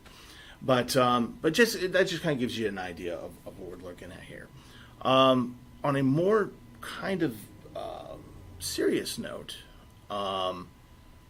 an anime that I think is a good filler anime, you can take it or leave it kind of thing, and that is Casshern Sins. This is unlike Gloomy Bear, which is supposed to be funny. Casshern is not so much. It is now. There's two versions of this. There's the original version that came out in the 70s, and it is your prototypical, boy android and his pet robot dog thing, are out to save the world against the evil robots and save the human race. So that was the original version. So in 2010, they rebooted it, and they used basically the same story, which is that there's an evil robot by the name of Breaking Boss, and instead of Casshern fighting against him, he's actually a flunky of the Breaking Boss. And I'm not. This is not a spoiler, by the way. But the episode, the series begins with, instead of saving humanity, Casshern is the one who dooms it, or so we think, and he kills the one person, Luna, who has the ability to heal and give immortality to both robots and human beings. Breaking Boss only wants it for the robots, but not for the humans. Luna won't do that, so he has Casshern go out and kill Luna. At which point, he goes into a coma, because that's what you do after you doom humanity. You just fall asleep for a few centuries. And he wakes up and he has no knowledge of what's going on around him. The entire anime, as it's drawn, is very bleak. So basically, what it's called is the Rust. And mankind is almost all but dead. Almost nobody can reproduce. Very few human beings can reproduce, so they can't bring the species back. And the robots are slowly decaying from the rust, and they're starting to fall apart. And the myth is that if you can find Casshern, and if you can destroy him, and you can cannibalize him, take him into you, then you can have immortal life. Think about that concept for a moment. Jesus, right? You know, if you take him into the body, the water, and the blood, and all that stuff. So that's what the robots believe. So they're all hunting down Casern. Casern is wandering this bleak, dead landscape because the world Earth has no vegetation. The seas are dead. There's no life. There's nothing going on. And he's just roaming the Earth trying to figure out exactly what happened. And all these people are out to get him and attacking him. And he literally has no idea why. Fun. Yes, it's an endearing anime that a 5-year-old should watch and buy the plushies. So that's kind of how this works. And the anime, the reason why, obviously that it didn't really get into a franchise is because it really does. And one of the reasons why it's kind of genius to me is that it brings across the concept that mankind is doomed. Like there is, you believe through almost the entire series, there's a little bit of glimmer of hope towards the end, where you're just like, okay, mankind they're done. It's done. It's over. It's there. Everything's on its way out. Anything that had any life to it is on its way out, and it's this one robot that you don't want to feel good for because he's the cause of all of it, but then you're just also rooting for him. So it's just kind of an interesting, bleak concept. As he comes along, other types of robots that are more like him, that look like androids, and they have create relationships and things of that nature, but they always disappear. They always die. So on that very uplifting anime that I think you should watch and be uplifted by, Casern Sins. It came out in, I believe, 2010 Japan. I saw it at Otakon in 2012, and then it was on Toonami.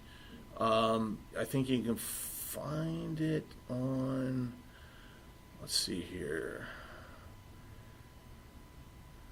Yeah, you can find it now on Fun Animation or Crunchyroll. I don't know if they're now. Well, now, yeah, I think they're all one in the same one big glob. So that is the 2010 series that you want to look at, that you're aiming for. Again, it's Casern Sins, and even though it is bleak, it's kind of like Wolf's Rain, where you kind of have that bleakness of end, and it's something worth watching.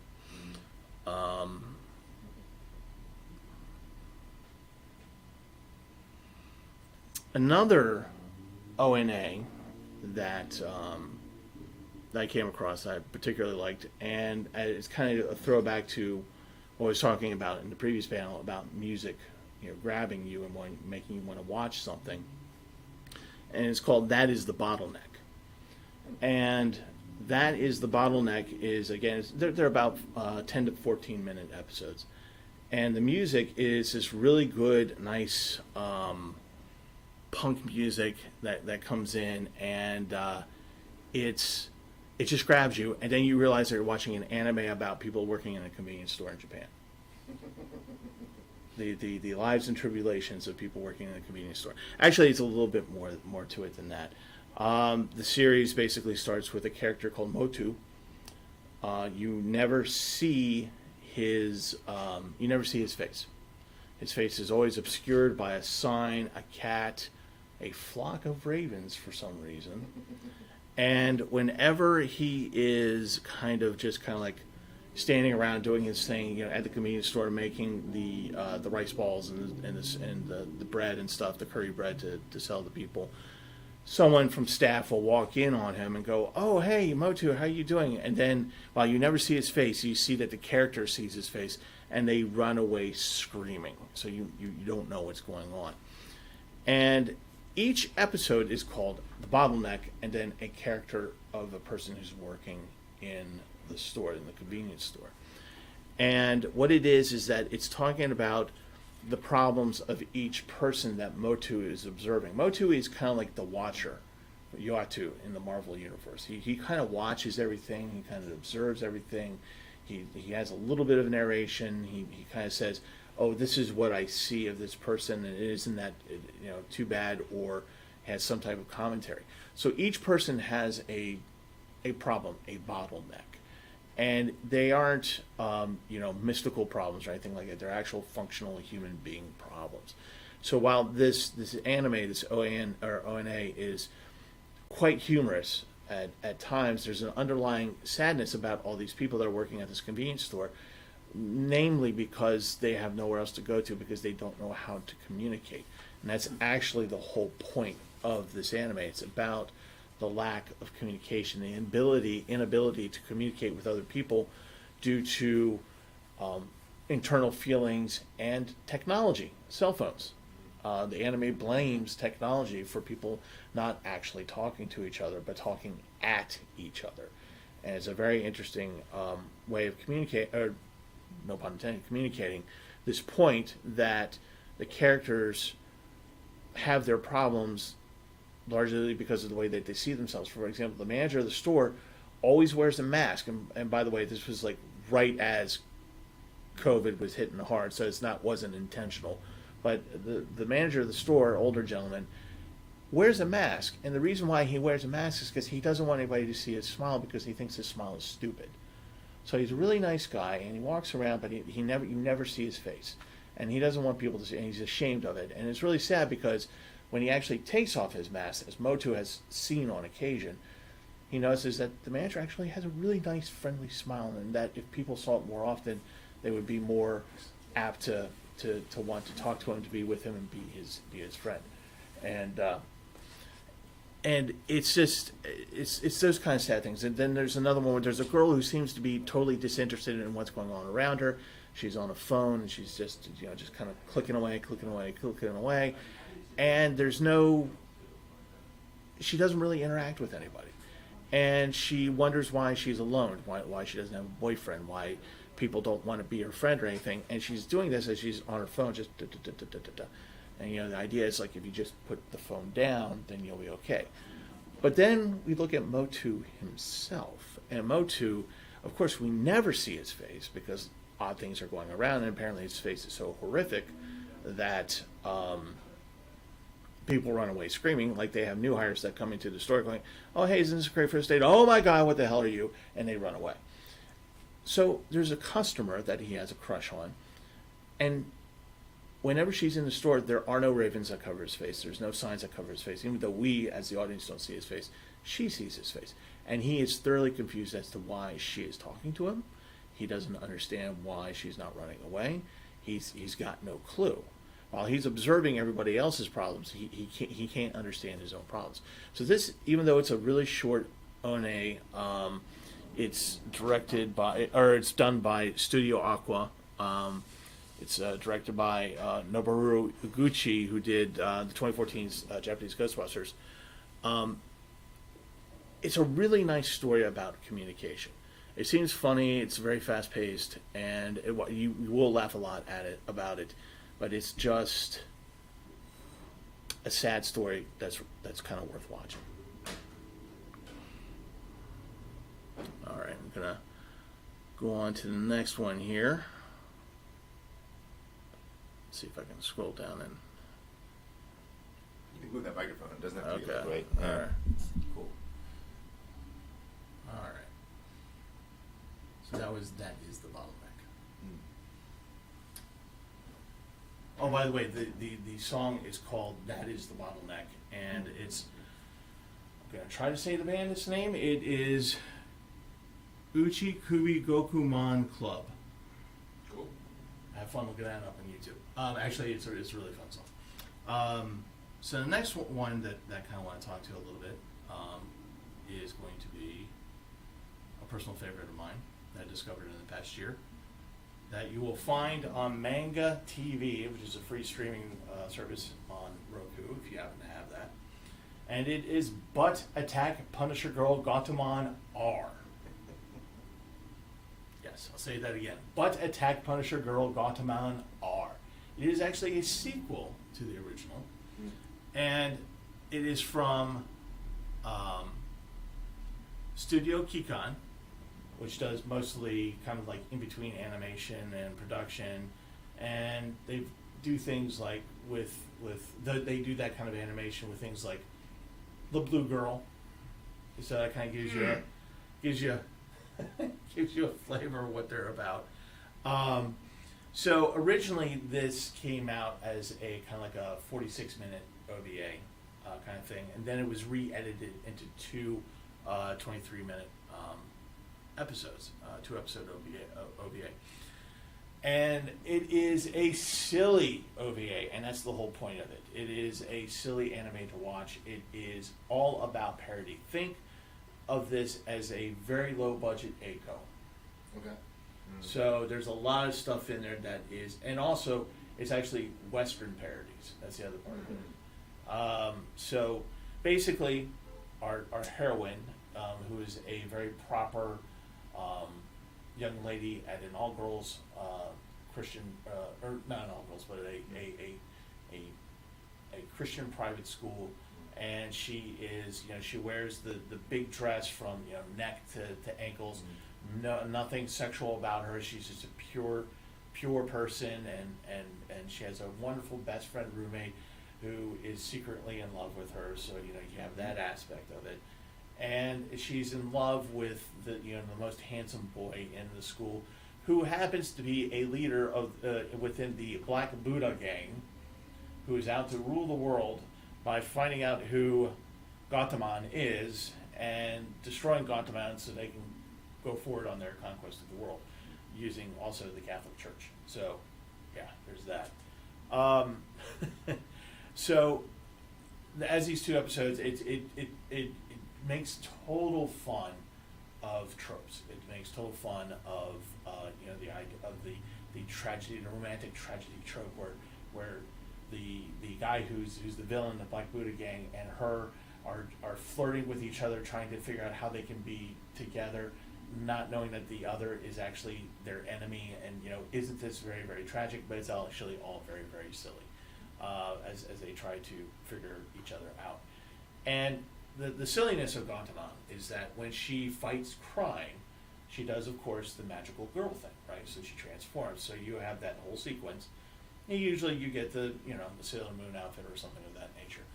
Here you get this girl who looks like a 13-year-old, very pristine young lady, and she turns into like someone who's in her 20s, bikini top, a turban with a big feather, go-go boots that go past the knees, and a very tight-fitting sumo, belt, and she's able to use her posterior to defend herself from attacks, and she's near invincible when she's in this costume, when she changes into it.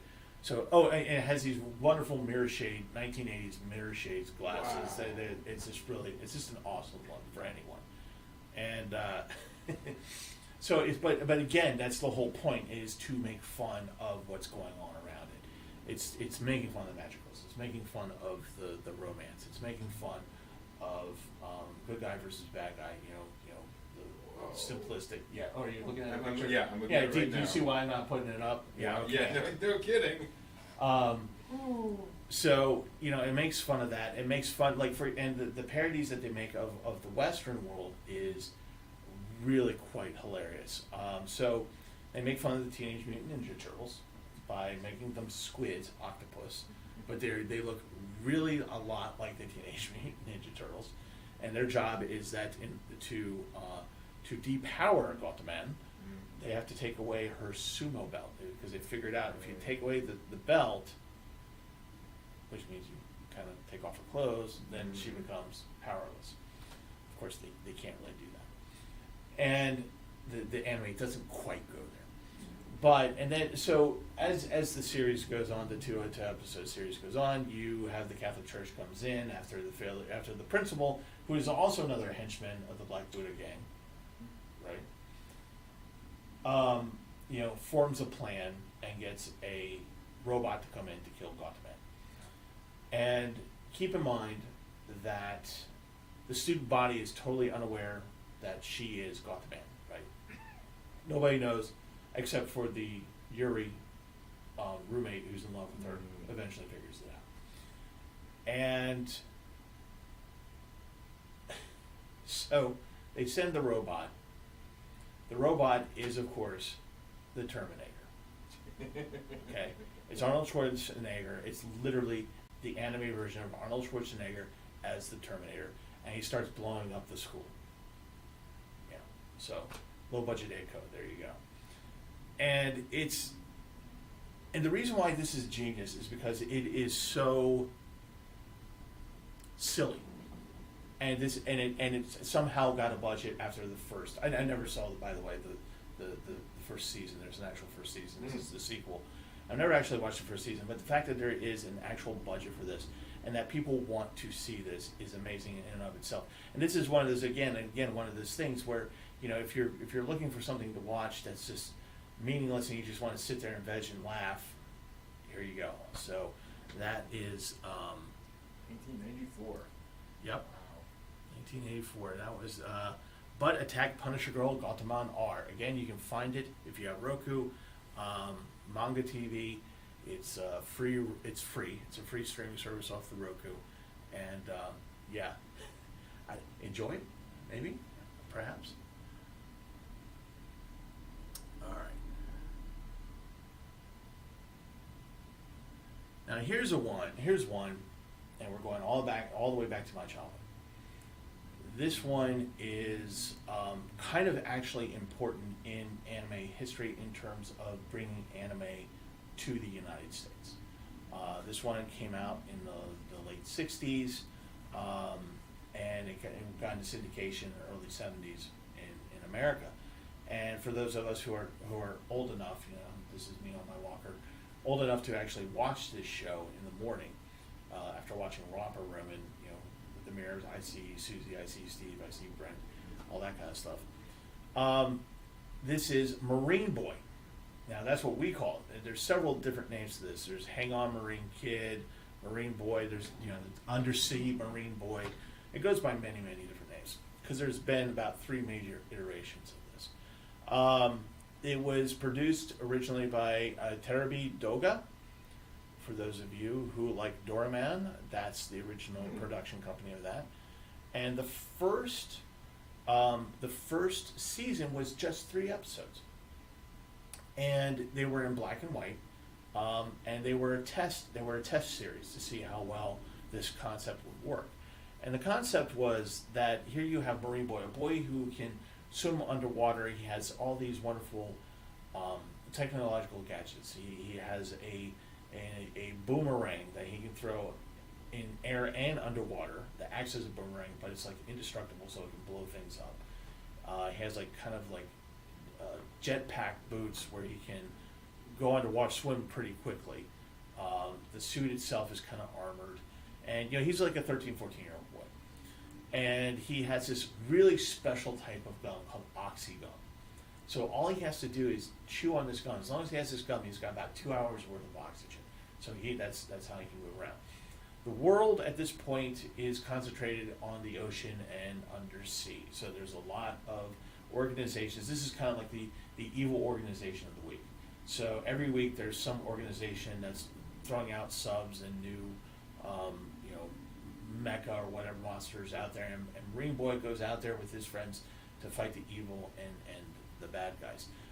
He has a dolphin friend that he can apparently communicate with, and he has a little kind of sort of girlfriend named Neptuna, who is a mermaid, and the 3 of them are always going out on the adventure, saving the world, saving the undersea world. And Neptuna is an interesting character because she's the one. Now keep in mind this came out in the 60s and 70s, where women are just kind of like, okay, you can, you know, stay over there and not get in the way. Well, Neptuna actually saves Marine Boy a lot. Like he's pretty sure of himself, and then he gets, you know, caught up in the whatever it is that he gets caught up in. Neptuna is just like going, okay, I know you told me, and he literally tells her, no, you go over there, you stay over there because you're a girl and you can't do anything. And of course he's, you know, stuck in the cage or whatever, and Neptuna comes in, saves the day, and together they save the planet. And you would think that after 78 episodes, he would learn that, you know, maybe he should take some cues from Neptuna, or whatever the name is, and actually listen to her. But no, at the beginning of every episode, You, girl, go over there. So, but, it makes for good watching. So why is this important for anime history, bringing anime to America? Well, let's start with a little bit of history, the actual production history of it. So like I said, there was originally 3 episodes, black and white, that came out. The test market was really good. It was on Nippon TV, and it did very, very well. So they said, okay, we're going to do another season of 13 episodes. And, no, I'm sorry, it was Fuji TV that did 3 episodes. Nippon TV took on the second season of 13 episodes. But here's where things got changed. They did it in color. So, yeah, so this is a big deal in the 60s. So, because doing things, animation, first of all, just to animate in color at that time is expensive. It's a lot of money. To broadcast an anime that's in color is going to be difficult and expensive because you have to be able to broadcast that to television that can show color. And that is not to say that if you have a black and white TV, you can't see it. You can, but it kind of misses the point. So a lot of broadcast stations in Japan said, we're going to take a pass on this because it's in color and nobody's really interested in color of a boy that swims around and makes a lot of mistakes and has to have a girl mermaid save his butt all the time. So we're going to take a pass on this. Finally, Nippon TV took it on, and they said, okay, great, here we go. It's going to be great. We did, the first three episodes were awesome. Everyone loved it, and it tanked. Nobody liked it. Hardly anybody had a color TV apparently, and so they couldn't see the wonderful thing in color. And everyone just kind of said, well, this story, okay, why am I, forget this. So the contract was not picked up. Go about another year. And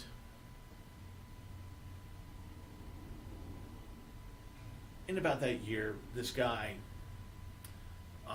Stanley R. Jaffe, of Seven Arts, which is part of Warner Brothers, saw the 13 episodes, including the 3 original aired ones, and said, hey, this will sell in America. This will do it. We can do this in America. I want this.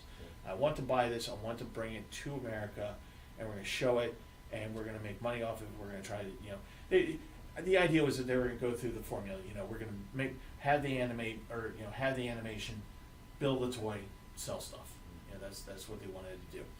So they said, they locked in the deal of getting the first 3 episodes, required it as part of the contract that they colorize those 3 episodes to match the other 13 of the second season.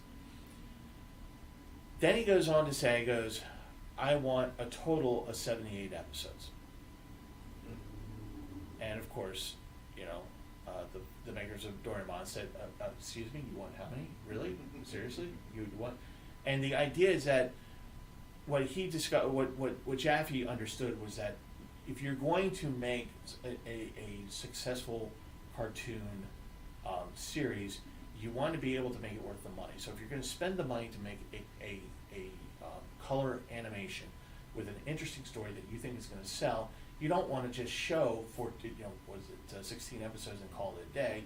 You want it to go on for about 3 or 4 seasons so you can sell it. So that people remember this is the 70s, so it's broadcast. That means that people have to purchase the license to show the thing. So if he can get people interested in it, they're going to want to show more than 16 episodes. So he said, okay, we're going to do 78. We're going to do 78. Producers, Doraemon said, heck yeah, we're doing it. Great. Oh, there's another part of this contract that we have to sign. Okay, what does that say? Oh, we can't air it in Japan until it airs in America first. What? So, basically, what he said in the contract was, you Japanese are going to make me this anime. And once we show the anime in America, then you can show it in Japan and in the Asiatic markets. And you can sell it there. But we get first rights here in America. We show it first. That enables us to show it, get people interested, then we can turn around and go to Europe, sell the rights to Europe. then you get the ability to show it in Japan, sell it through your broadcasters in Japan, and then in South Korea and China, you get the idea. So that was a very big deal because that's not something you would see today. Who today in Japan is going to go, animators in Japan going, oh yeah, Americans get to see One Piece first before the rest of us? That's not going to happen, right? Okay, so that was kind of the deal for this, and it's very important to know that once that happened, it showed American viewers, particularly kid viewers, hey, here's this new style of animation.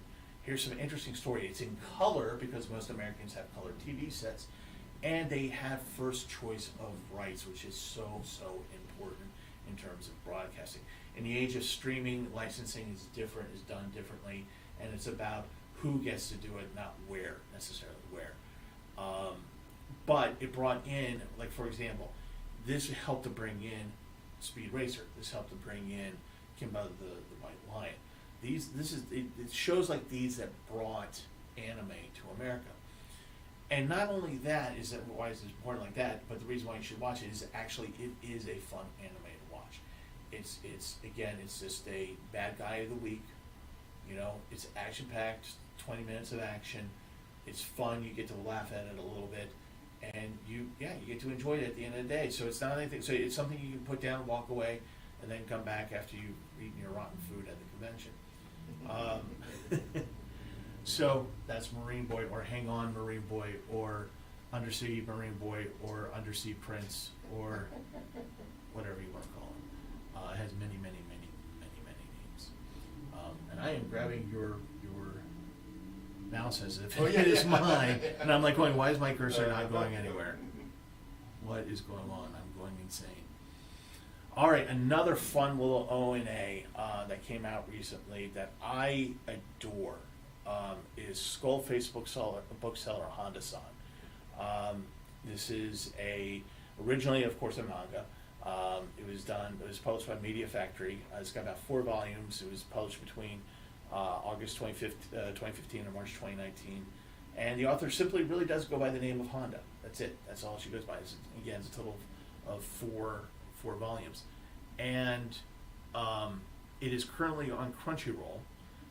Episodes are, kind of small, less than 10 minutes. But it's very simple anime. It's one of those things where simple is good.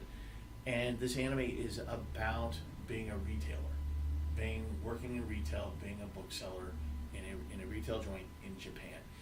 And for those of us, myself included, who have had many jobs in retail, being an associate, being out on the floor, stocking and ringing up customers, dealing with customers, and all that stuff, you will enjoy this anime. And it's not a bitter anime either. It's not just like, oh my gosh, the customers are god awful and we hate them. It's more along the lines of, oh my gosh, this is what I have to do to get my paycheck, right? And they talk about real incidents, and they do it in a really fun way. So the author chose to base all of her characters on real people that she works with. But what she does to hide their identities is actually draw them in certain ways. So they'll wear a mask, or they'll look like an animal or whatever. Her character looks like a skeleton, and you just accept it. And the people who are the customers in the store are just regular people, but it's not mystical. It's just a way of hiding identity in a humorous way. And this anime is just so fun because it's very highly relatable. If you ever worked in retail and you know that you have there's one episode where Honda-san is at the counter ready to ring up, and he goes, oh, it's the handsome American, and they have the drawing of the handsome American, and and Honda is just flustered to wanting to please the customer, because haven't we all had that customer where you're just like, very attracted to you, I want to do whatever I can for you because I find you very attractive. That's that kind of thing. And then they deal with people who are like crazy fan people, so the Honda deals with customers who are maybe very intense on a specific type of genre, and he has to navigate how to deal with that type of customer, because not every customer is the same. Some are moody, some are nice, some are very intense in what they like and what they don't like. How do you please the customer? Very relatable, very funny, easy watch. This is actually a very easy one to binge watch on. And I just, if you work in retail, if you've ever worked in retail long enough, and you want something relatable that you can laugh at and feel good about, that's the other part. Again, this is not a bitter anime. Watch this. It's Bookseller Honda-san. Skeleton Bookseller Honda-san. So I'm going to take a quick drink here because I'm trying out. Got two more here. And I think what we're gonna do instead of last, we're gonna do next is something I just discovered 2 weeks ago. Prowling around on YouTube looking for stuff, because you get stuck down that rabbit hole and you spend 2 hours on YouTube and you find all sorts of interesting things. And the thing I found was Twinkle Heart. So Twinkle Heart is a mysterious OVA, sorry. And it is, there's not a whole lot of information about this OVA. It's almost like it was made and then people said, I kind of don't want to remember this anymore. I don't want to be associated with it. Which is kind of interesting because it's not bad. It's not good, but it's not bad. And it came out right before Christmas in 1986. And the original creator and chief director is Seiji Okuda. And he's mostly known for storyboard work and direction. But he has it turns out he has a huge list of work, a body of work, which includes episodes of Lupin III, Heidi the Swiss Alps, and Lost Universe. Now the interesting thing about Twinkle Heart is that it is only one episode. And it has never been made clear whether or not it is actually just a pilot and nobody bought into it, or if it was just made and there was no follow-up budget for it, or what. Nobody really knows what happened to this anime. All we know is what we have in the one episode. One episode is about 45 minutes long, I believe. And it starts with God being very angry at something. He has lost one of his greatest treasures. And when I say God, I mean like as in the Christian God. And he is upset, and he's mad, and he's angry, and his mystical half-horse snake dragon thing is looking at him and just like going, okay, what are you mad about? And he goes, I lost my treasure. I lost love. I'm going to have to send, this is God, the Christian God, I'm going to have to send my daughters out to find love. Okay, so a lot of things going on there. So as he's describing what he has lost and what he needs to have happen, he's writing it in a book, his Bible, and he's making really bad drawings of what's going on. And the idea is that he's going to send his two daughters off in a spaceship with a caretaker, an slightly older woman than the two girls. One is probably 15, the other one's 16. The caretaker is probably about 18 years old. I believe they are called respectively. The daughters are Lemon and Cherry. Lemon is the blonde one. Cherry is the firebrand leader of the group. Lemon is the cute girl, the cutesy girl, innocent girl, and Barry is, of course, the caretaker, who is just really kind of, for want of a better word, oversexed, I think. I mean, it's just really kind of a weird character. So they go on this search for love, and they base their operations, of course, off of Earth.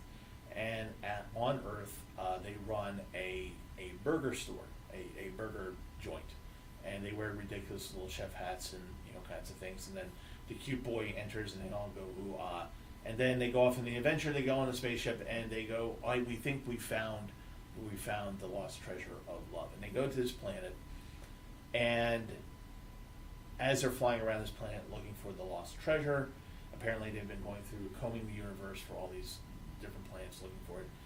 They finally find a reading, and they're like, "Oh, we think we found the planet, found the treasure." And they land their little air bikes, and what it is it's 3 little snot-nosed brats beating up on plushies, sentient plushies. So one is a very shy bear, it's kind of doing this thing as it's getting beaten with a stick. Another one is a kind of cute vampire rabbit plushie that keeps trying to fly away, and they beat it down with a stick. And so the girls are just like, "Oh, it's plushies, why are you hurting them?" And they go in and save the plushies by, dropping firearms down on them, just kind of going, leave the plushies, one step away from the plushies. So obviously we've gone into the absurd very quickly. They discover that these plushies have been imbued with the essence of life. And they think that if they can find the essence of life, they'll be able to find the treasure of love. So that's the adventure. And they go on the adventure. I remember the cute guy from the burger store. Well, he shows up as a sort of bounty hunter kind of thing, doing the same thing. So they join forces and they try to find the lost treasure of love. And they battle evil plushies that look like giant mecha teddy bears with guns and fangs. And imagine Gloomy Bear about 20 feet tall with an AK-47. That's kind of what you're looking at. And so it goes from the sublime to the ridiculous really, really quick. And so why should you watch this? You should watch it because it is very typical 80s animation, and it is very, very hallmarked in that fashion. And the weird thing is that it's not bad animation. It's actually quite good for the time. Also, it's just an interesting mystery. What happened? Nobody talks about this anime, by the way. Nobody really talks about it. People will show it on YouTube, and they'll show a various version of bootleg or whatever, and say, okay, so here's the one episode. It's kind of interesting, kind of weird, in that God has 2 daughters that he sends out on a spaceship to find love. And, where do you go from there? How do we get any resolution for this? What is this? Was this a pilot? Was this a one-shot? Was this really it? Was this all there was going to be to it? Keeping in mind that the guy who wrote this, directed it, and made the storyboards has a very storied career at this point. I mean, he's a veteran of the industry. He's a guy that you go to do your anime.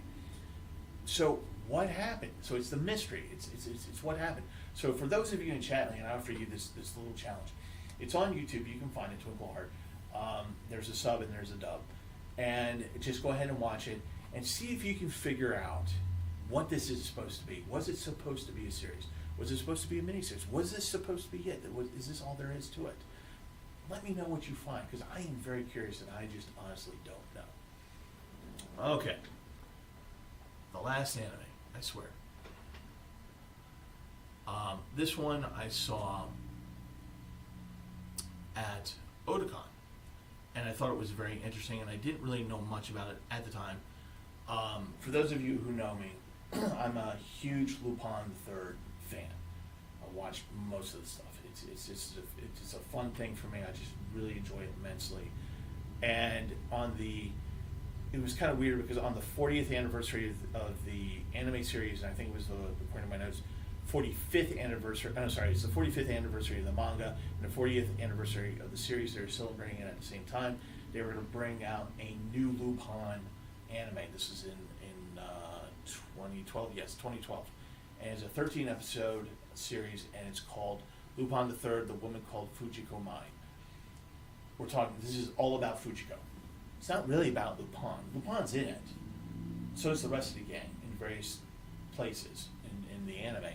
But this is about her, and it's about who she is and why she is. So, for the rest of the Lupin series, you get Fujiko, who comes in, who's a very endowed figure, and she's, that's the best way I can put it. Endowed figure who is smart, but is always captivated by the very shiny diamonds and metals and jewelry and all that kind of stuff, and is very flirtatious with Lupin and enjoys leading him on, and it's very quite silly, right? And she's capable. She's a cat burglar, and she's capable. But that's what you get from the series. Well, This, the woman called Fujikomon, is much darker. It is much more involved, and you get a lot more detail about Fujiko herself, and you learn a lot more about her. You come to appreciate her a lot more. And the interesting thing about this series is that it does a couple things well. It shows how Fujiko comes into contact with Goemon, Jigen, and Lupin independently. So she has relationships with these guys before they all became a little group. And not in a best of ways. Actually, quite adversarial ways. They're actually up against each other quite often. I think Jigen, I believe in one of the episodes, is actually tasked to kill her at one point.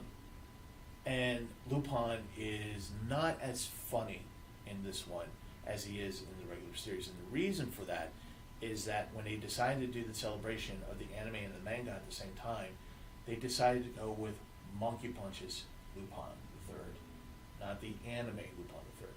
If you know your manga, Lupin the Third is not a nice guy, and that manga series by Monkey Punch is very adult. There's a lot of death, there's a lot of betrayal, there's a lot of sex, there's a lot of misogyny. It's not something for kids, and this particular anime series is definitely not for kids, by the way. So it brings that darkness into play. So it's not a casual, oh, Lupin, come get me, yeah, ha ha, I'm going to run away from you. It's literally, no, you stay away from me. Seriously, stay away. I don't want you near me. And you learn through the series as she's meeting up with Lupin, Goemon, and Jigen, and she's going on her own individual adventures, you come to realize that her desire for the bright, shiny things is not really her desire, but that's what she's programmed to do. She's not, a very carefree, flirtatious woman. That is a skill set that she has, that she uses to get what she needs. It's a very different Fujiko than what you get from the regular anime. It's a deeper story, and it goes to a point where she sees a young lady being treated the way that she was treated as a girl, and her solution to this problem, because she doesn't want the little girl to be like her, because she's doing things kind of against her will, is to actually kill the girl. She'd rather the girl die than be like her. Pretty dark. Interesting, but pretty dark. So that kind of gives you a flavor of how the anime goes, and it's very good. There's a lot of action to it. There is a lot of, like I said, it's adult, but tasteful. Well, as much as anime can be tasteful, it's tasteful, and it's just very interesting. You learn about Fujiko, and that's the whole point of this, and the animation is incredibly well done. It's very superior. When I saw it at Otakon, I was like, as soon I watched, how they show 4 episodes at a time, I immediately ran down to the dealer's room to try and find a copy. And just as I feared, pretty much all the guys were, it was just, for some reason, a whole bunch of people came down here and sold, I sold out of it. So it took me a while to find the series and actually watch it. Again, this is not for kids. It's not something that you get. You sit down with Junior and go, oh, hey, look, Lupin the Third. This is going to be funny. This is not that Lupin. This is the Monkey Punch Lupin. And the other thing, just to be clear about this series, is that it is also about abuse of various kinds, and that's kind of how Fujiko gets created. But this is definitely one of those ones where, when I was at Otakon and I saw this, there was like maybe a few other people there, and they, like I said, they bought it out. People were kind of surprised that that all these people just ran down to the dealer's room and bought it out. And then they put it on moratorium. It's been released since then, actually, as of this month. I think it's on Blu-ray. You can't really find it anywhere. They were going to put it on Toonami. They were, because Toonami said, okay, yeah, we like it. They got as far as getting the licensing, and then they said, okay, well, we might have to edit this a little bit to put on Toonami, and they realized, oh, well, if we edit this, basically it'll be 5 minutes per episode. That's about all we can show. So that's that's Fujiko Mine, and that is anime that not quite franchise material, but it's really good filler anime that maybe you have missed because you had to go to the bathroom and maybe you needed something to eat. So that's it for the panel. I await your questions. Thank you, Steve. Thank you. Always fun. Yeah, so always cool to go on. Have you seen the original Kisher? Yes. Okay, which do you prefer? I prefer the 2010. Okay. Well, in case you couldn't tell by my descriptions of some of the anime, I kind of like the dark stuff a little bit. Totally. Yeah. That's cool. By the way, if you go on Netflix and search for Lupin, you will find a modern live action Lupin Yeah. with a black man that is French, because Lupin is a French character. It is an adaptation of the French Lupin character. You might not see it for a little while because there was a robbery on the set of Lupin. Really, I didn't know this. Yes, this just happened this last week. Oh, really? And apparently they made off with some stuff on set. That's hilarious. And here's my question.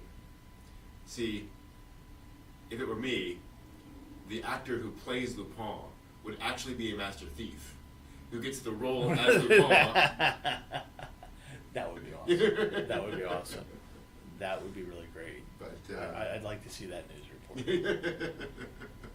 That would be funny. Major heist of a thing. And apparently, he was there. Like this wasn't like dead of night. Like they took stuff while he was in another room, doing things. So Wow. it's pretty scary. Wow. But yeah, doing those one-offs are always fun to see the stuff. It's like this is never gonna become a franchise. It's just oddball little shows. Because there's so much out there. God, there is. When I was trying to come up with this list, by the way, this list is actually much longer. and I could have gone on, I could just say, Uncon's going to be about me, and I'm just going to talk about these anime. Like one of the ones I did want to talk about, but I opted to go with Fujiko, was Way of the House Husband. Which is on Netflix. I encourage you to watch that. It's another good little one.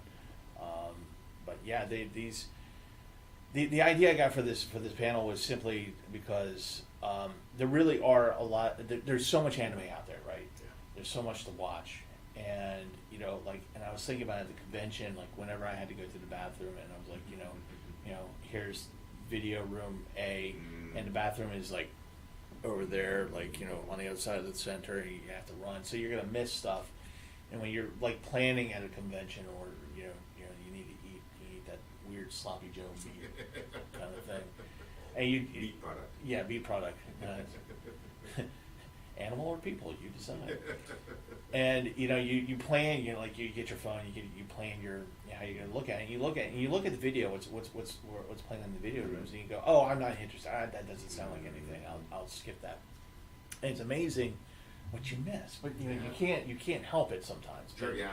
But some of the stuff you miss, like if I hadn't, like the Fujiko thing, was so amazing.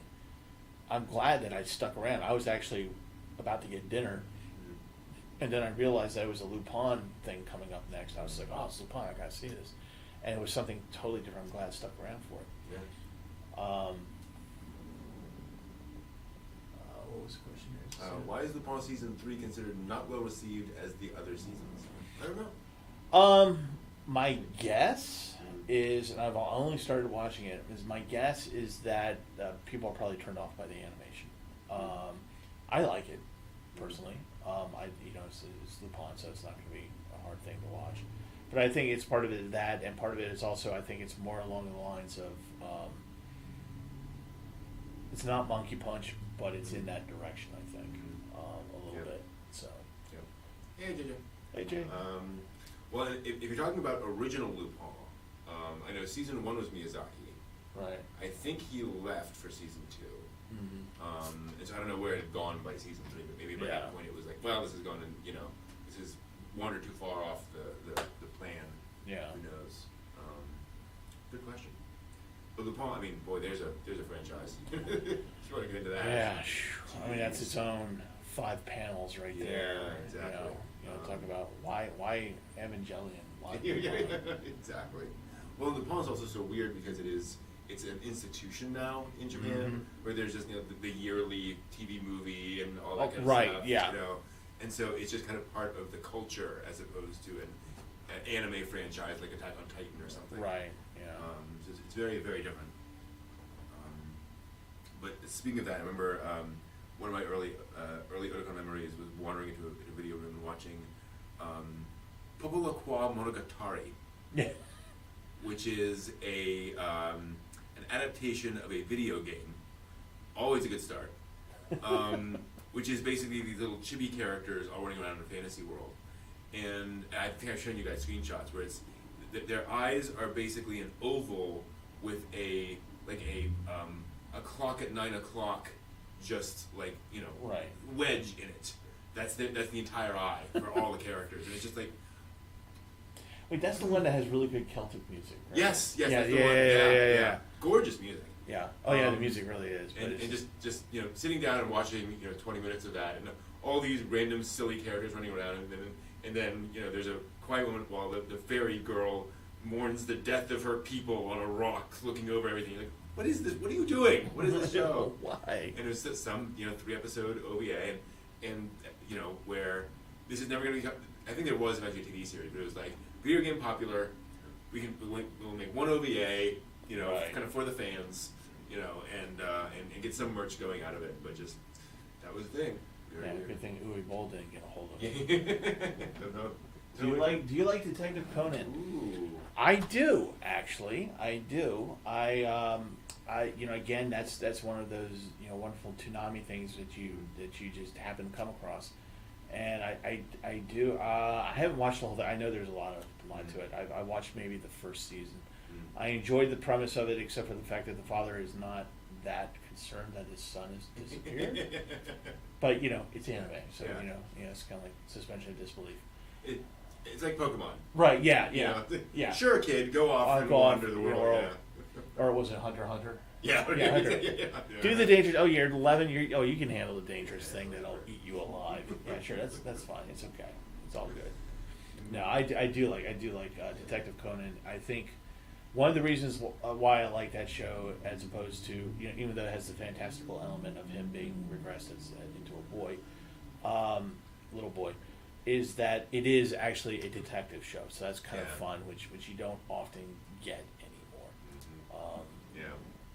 Hi, Ginger. Yeah, I feel bad because I think Detective Conan initially came out over here in America at a point where there wasn't a lot of differentiation between audiences. Yeah. So Yeah. it came out like, show for kids, kinda, Eh, but there's a lot of murder. Yeah. Dead people. Yeah. Yeah. Mhm. Why didn't we get Doraemon? That's a really good question. Here in the West, one of the longest running shows. Yeah. I think the reason is the sheer volume of it. Yeah. Yeah. Sheer volume of it. Keep in mind that when in the 70s, when these things were coming over, the scripts, part of it is being able to find somebody at that moment to be able to do the voice acting, like Dubs. Like a lot of people make fun of Speed Racer, Yeah. but there's a reason for that, and the reason is okay. Well, first we have to translate it real quick, then we have to get somebody to do it real quick, and then we have to put it to the show real quick, and then we have to get it to broadcast real quick. And if you have an already established show of that nature, which I think probably was into its like however many seasons already, I don't think that anybody wanted to touch it because of contractually having to figure out how you're going to, quite frankly, dub it. Yeah. So I think that's the only reason why we didn't get it. I also suspect there was a lot of prejudice against, and I use prejudice in a broad sense, against bringing over shows that were obviously set in modern Japan. Right. They're trying to explain all Yeah, of it. yeah. You do Astro Boy Speed Racer, all kind of stuff, 'cause it's more generic. Marine Boy, all fantasy. Right. Yeah. So that might have been one of those things where it's like, that's going to be hard. Yeah, we're not going to spend the time on that. Yeah, who knows? And considering all the things they they felt they had to change for Robotech. You know, of just like the little Yeah. things like this, ha ha ha ha, like that Right. doesn't make sense. It's like, wow, you know, a sci-fi space opera where that one little gesture is unacceptable. Well, I think you were telling me about how you realized that they're not actually being hit in the head with the hammer. Like watching Ranma. Oh yeah. And they're realizing, he's not actually being hit in the head Yeah. with the hammer. There's things that are lost in translation Yeah. that come over here that people just feel like, oh my god, that's really violent. He's being hit with a hammer. No, not really. It's a metaphor. Visual metaphor. Yeah, anime can be really violent. You realize, it's a joke, basically. It's like Love Hina. Yeah. Going off in the air and all like it's like, okay, that's clearly not actually. That's not actually happening. He's just has him knocked around some. A little bit. Your favorite anime, as I recall. Love Hina? Oh yeah, Yeah. definitely. Yeah. I live for Love Hina, pretty much. Know all the characters' names, all the stories, all that. All the merch. All the merch, definitely. Yeah, Love Hina is just. As a matter of fact, he has the Hidden behind. Yeah. But cool. Yeah. Yeah. There's a lot of anime out there. Yeah. Oh, before I go, Yeah. before you put on another wonderful, because I believe Ginger's up next. Yes. Wonderful video coming up.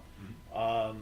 Before I go, from the previous panel, from the music panel, I put on Discord a couple days ago in the music section Oh, yeah. links to a link to the side tube that I have, Cool. and I'll have all the music on there. So if you want to listen to the music that I was talking about earlier in the day, you can go there and enjoy that. So. Cool. All right. Sweet. Well, then we're going to switch to some interstitials. So we'll see a little bit more of some of Kira's travels around Japan, and we'll get her panel at 5 p.m. Eastern. Yes. So we will see you all back in a little bit. Thank you. See you guys later. Absolutely.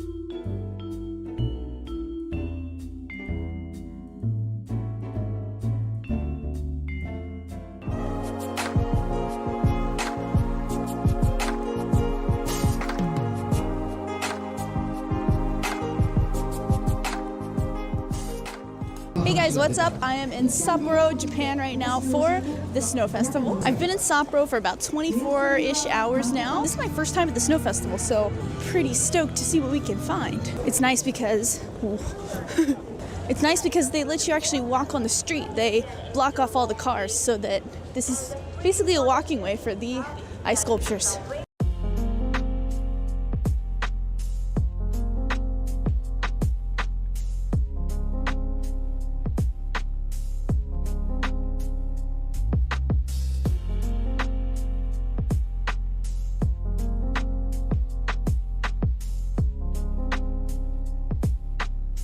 So I think here behind me they're actually fixing snow sculptures that may have either melted a little bit or had some chips fall off of it.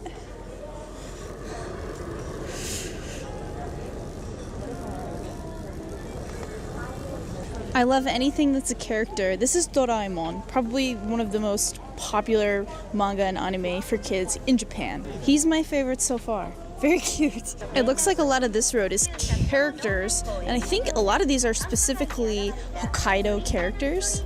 Michibachi, the honeybee. Hokkaido has so many characters, maybe because Hokkaido is so, so big, it's the biggest prefecture. Oh, look at the little horse. That looks so fun. So I started actually pretty far back of the line. So this is kind of like the very back section of the ice sculpture area. Behind me here, there's nothing else. So I'm gonna go up back where I came and go the other way, see what's over there. So this structure is pretty neat. Obviously all made of ice. Inside you can kind of see the alcohol that they serve as well. But the coolest thing though is that even inside, the tables are made of ice. All right, you know what? I made my way back over here because I want to get this one. It's piping hot. Yeah, that's so good. It's so perfect on a day like today.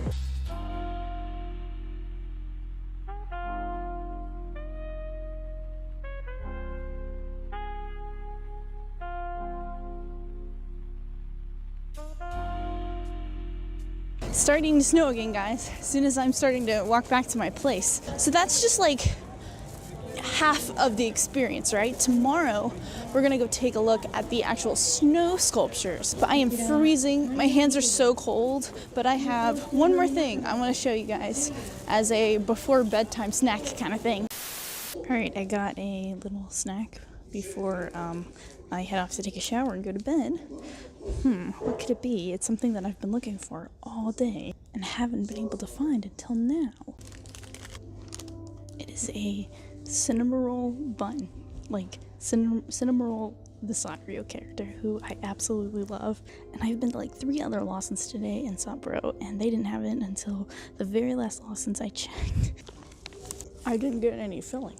I bit his eyeball out. Alright guys, I am off to bed. I will see you in the morning.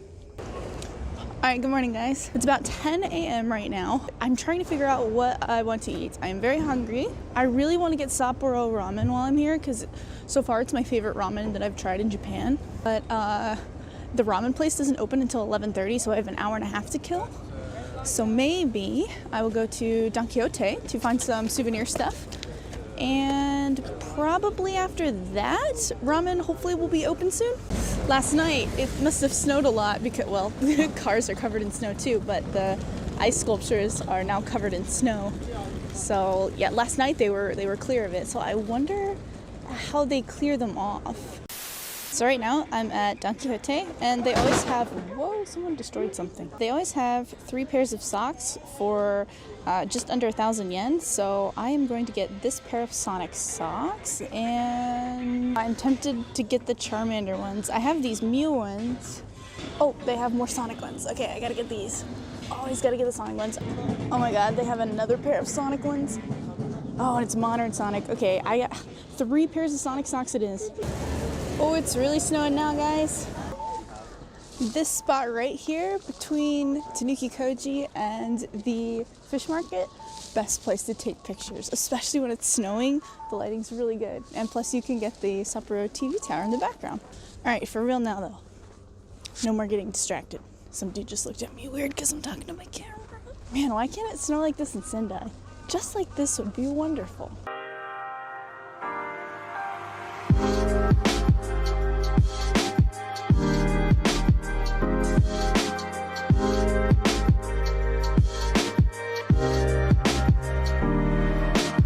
Alright guys, made it into a little dainty little ramen place. We'll try it out.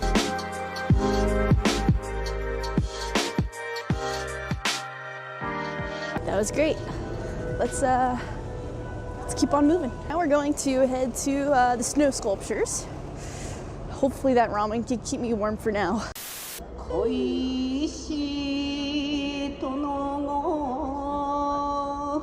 If you're not aware, the Ainu are the indigenous people of Hokkaido, and during this festival there's a lot of Ainu culture around. There's a shop, a little museum, even I believe this is like Ainu traditional singing or music or something like that.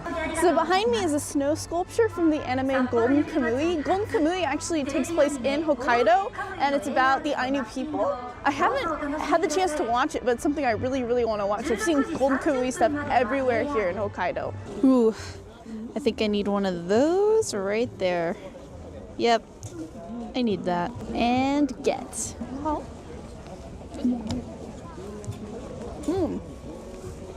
But like, really cold. So far, this is my favorite one. This is from Oregairu. Just so cute. Ah, it's so well made. I love it. Look how like few people are here. It's crazy. The snow festival ends tomorrow.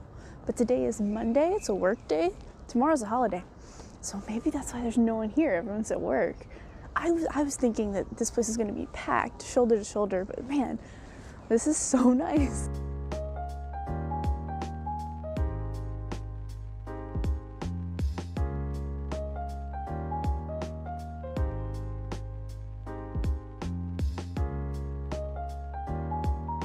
This ReZero one is probably my favorite because I'm a huge fan of the show. I think last year, even though I wasn't here, I saw pictures of a ReZero one, but this is a Hatsune Miku and ReZero crossover. At first I thought that this was Rem, but it's actually Miku. Here we have the My Hero Academia one. I think this one, I don't think My Hero Academia has had a snow sculpture before at the festival, so this is really cool.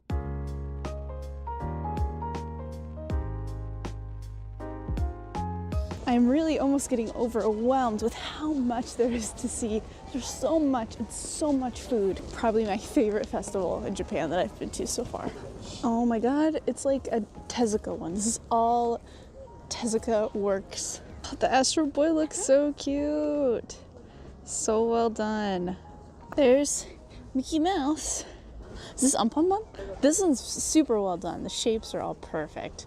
It's just like, it radiates Anpanman. I love how like the water is coming out of the top of the whale. That is so cool. Teto. Okay, so Teto, she's like a Vocaloid, but like not at the same time. A Vocaloid, I won't go into it. But oh my god, how cute. Hikakin and Seikin. These are Japanese YouTubers. They're probably the most popular Japanese YouTubers. All the kids in Japan love them. Everyone knows who they are. So I just passed by a bunch of snow sculptures, but I will go back to them. I am just so cold. I want to go like sit down and drink some coffee or something. I'm just so cold. So when you gotta call it, you gotta call it. I just ate the floor in Lawson's. What I mean by that is I completely fell all the way down. That was embarrassing. Anyway, back at the Snow Festival.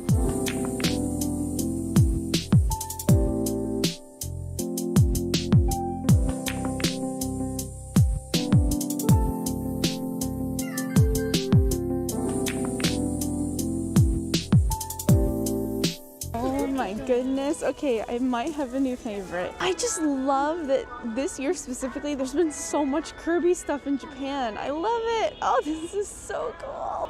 He looks like he's been through a lot. He's a little dirty.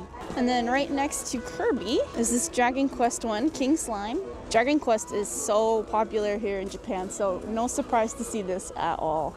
Still that Kirby one though, I cannot get over how much I love that. We have Detective Pikachu! Not only do we have the other Pikachu from earlier, but the one from the Detective Pikachu movie looks quite sad. Actually, he looks very sad. That's a nice Pokeball though. For you Ghibli fans, Kaonashi. So I promise you, I'm not kidding you. I think in English it's literally no face is his name. I don't know. I'm not the biggest Ghibli fan, so sometimes I don't know. I'm just going based off of what that says. So this area right here is the international snow sculptures. So for example, this one's from Hawaii in America. This one's from Indonesia. Here's the Finland one. And this one's from China. This one's also from America. This is apparently a sister city of Sapporo. And it's Portland. Here we go. So these are all of the countries that participated in the contest. I see a Vulpix in the distance. I'm telling you guys, this festival is just so full of surprises every turn. Guys, they even have a Pokemon Center like in the middle of the park. And you can go in and buy Pokemon stuff so that you don't have to walk all the way to the station where the Pokemon Center is.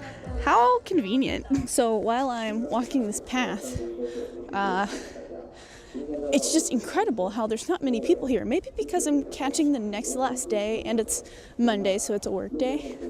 But yeah, it hasn't been too crowded. I've been actually really impressed. And honestly, like, at first I didn't think there was going to be this many snow sculptures, but there's so much, and I'm surprised. Like every time I turn a corner, I see something that I hadn't seen. And I walked through here a little bit yesterday, and I just don't remember half of the stuff that I'm seeing now. So honestly, you know what? Yeah, like I need to go back around here so I can catch the snow sculptures that are this way that I would have missed. Pray for Australia. So this one is probably dedicated to Australia because of the recent fires there. The little cute koala on the back. I am surprised and not surprised at the same time how many Pokemon statues there are. I mean, Pokemon is so popular, it makes sense, but man, there's been 1, 2, 3, at least 4. Oh my gosh, I keep having new favorites. I just love Pokemon Sword and Shield so much, and all of the starters are perfect. Alright guys, I think I managed to see every single snow sculpture. I could have definitely missed some. There's so many and there's so much you can miss. But it is really starting to come down now, so I think now would be a good time to call it for dinner. Earlier I did a paper survey for one of the Sapporo Snow Festival workers, and she recommended soup curry, which I've been meaning to eat for a while now. It's a Hokkaido specialty, and the last 2 times I've been in Hokkaido, I just didn't really get a chance to ever go eat it. So I think now would be the perfect time. I'm guessing it's like curry but more soupy and has vegetables maybe. So I don't know, but I have to go find a good place. I have no idea where I'm gonna go, but I guess I'll go walk around and see what I can find. That's the Lawsons over there that I fell completely in the floor in, so never can go back in there. So if you remember from yesterday, I got a ticket to go up to the Sapporo TV tower, and I got a ticket for day and night, and I'm pretty sure I can use that ticket again tonight to get a view of the city at night, so we're totally gonna do that after dinner. All right, I found this cozy little place called Oichi. Vegetables, pork. I ended up ordering the pork hamburger steak soup curry. What a lovely thing to watch while eating. I'm in here completely alone. Gosh, I just thought every restaurant was gonna be packed. This is nice. We definitely have some peppers in here, an eggplant, potatoes, carrots, broccoli. This is like a sweet potato maybe? And then this is like pork hamburger right here. And then I got it with some cheese as well. That's really great. That's actually sweeter than a normal curry. It's just, it's almost more flavorful, almost like it has more spices in it too. Guys, that place was super good. First time I had soup curry. I think it's perfect in weather like this. It's just nice and warm, so hopefully I will be warm as I'm going through this fairly heavy snow. I'm going to head back to the Sapporo TV tower so that we can get a good look of what the city looks like at night. All right, guys, let's go take a look.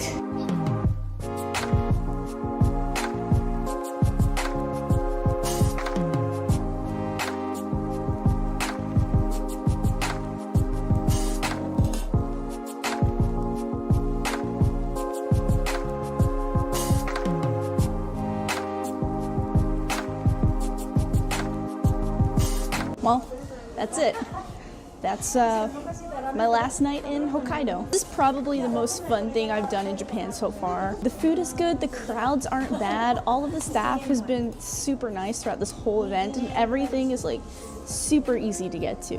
Most things are free, like walking around looking at the snow sculptures is free, watching the ski show is free, the ice sculptures, looking at those are free. The only thing you really would have to pay for is obviously going up the tower and the food. I hate that it has to be over. I planned this so quickly, like I didn't even know I was gonna do it until maybe 3 weeks out.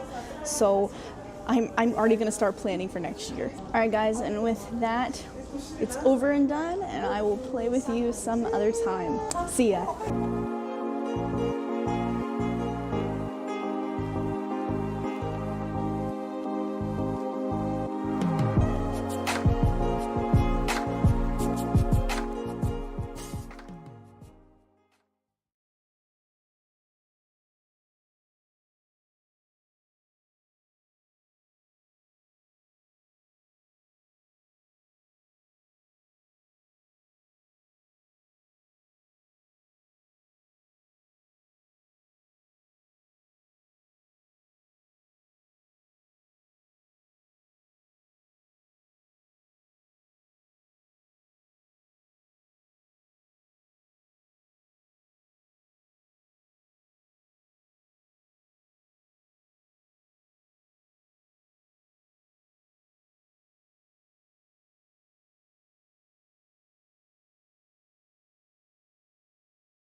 Hello guys, today I'm kind of freaking out because I am at the Fruits Basket Cafe today. I'll be honest, I wasn't a big fan of the original series, but I've been watching the remake of the series that's currently airing and I really love it. I'm really into it.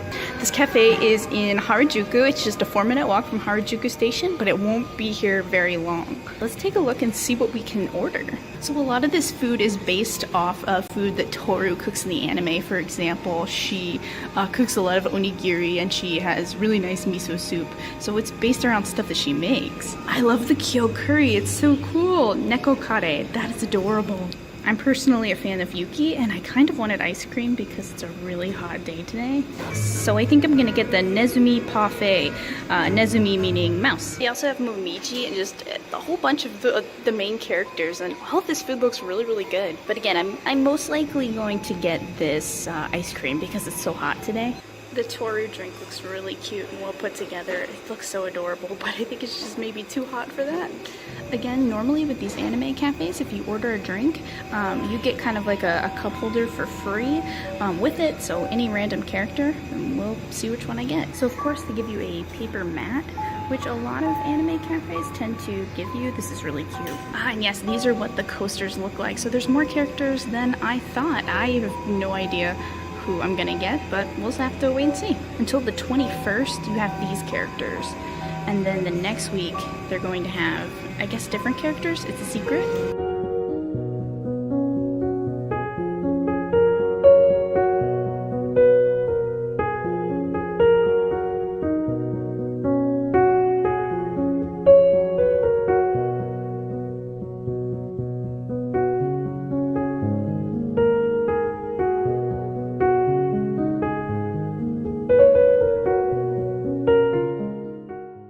Here's my 2 coasters. I'm really happy to get Saki because my friend really likes her, so this will be a gift for my friend. So I got the mango juice, and it's after the character Kyo, and here it is. You can see that I have a cat straw, and it definitely looks like Kyo's hair, so let's give it a taste. Yep, it's just basically mango juice, and it's really good and nice and refreshing on this super hot Tokyo day. I love that they bring you a little popcorn. That's so nice to snack on. Alright, here it is, the Nezumi Parfait. It is so cute. I love the little Yuki here. This is actually sugar paper. It's very common in Japan to have a little character made out of sugar paper, so it's edible actually. Let's take a tiny little taste. This is so cute. Look at the ears. There's like little ears. Sugar paper too. Oh, this is adorable. So perfect on a summer day. Oh, that's actually really good. It's like a vanilla bean ice cream. Yeah, it's really great. Oh my god, guys, there's a cracker in the ice cream. That's so funny because mice like crackers. That's the stereotype. That's so cute.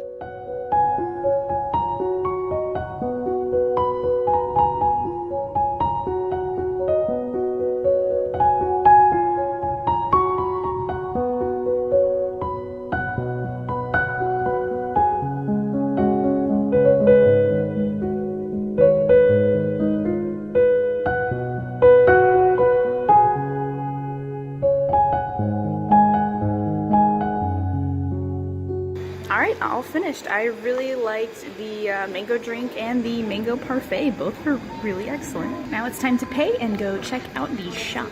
Okay, now we're going to check out the store. Oh my gosh, some of this stuff is so cute. Oh my gosh, the shirts. 32 is a bit more than I'd want to spend on a shirt where I'm not like obsessed with the anime, but this is a really adorable shirt. And it has the zodiac on the back. Oh, that's a good shirt. So I definitely have to pick up something for my friends. I really wish I could pick more individual characters because my friends really like Saki and Arisa, but I might just have to go in blind. Maybe I should. Maybe I should just get one of these. All right, you know what? Yeah, 3 buttons. I'll get 3 buttons for my 3 friends that love Fruits Basket, and they will be welcome to change characters when they get them.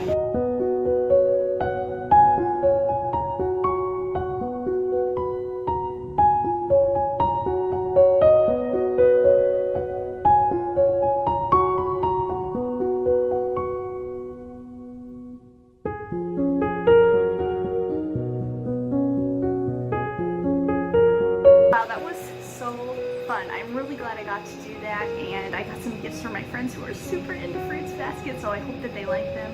I hope you guys enjoyed this video, and if you guys want to see more cafe videos, please push the like button, and please comment down below, and I will play with you some other time.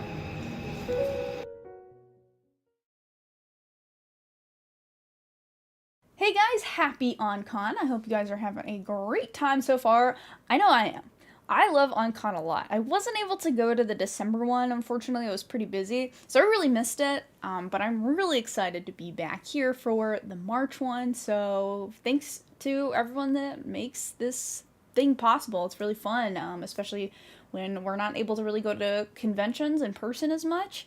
This is such a fun way for people all over the world, even, honestly, to gather together and just talk about anime, talk about the things we love, and it's such a fun environment, too, like the people that come to OnCon and contribute.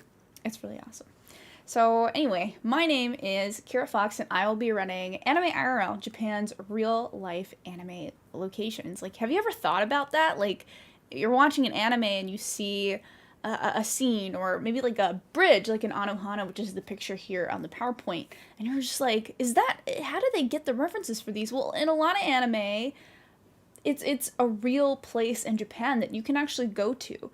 And we'll get more into that, but just a little bit more about me before we start. I do currently reside in Japan. I reside in a prefecture called Ibaraki.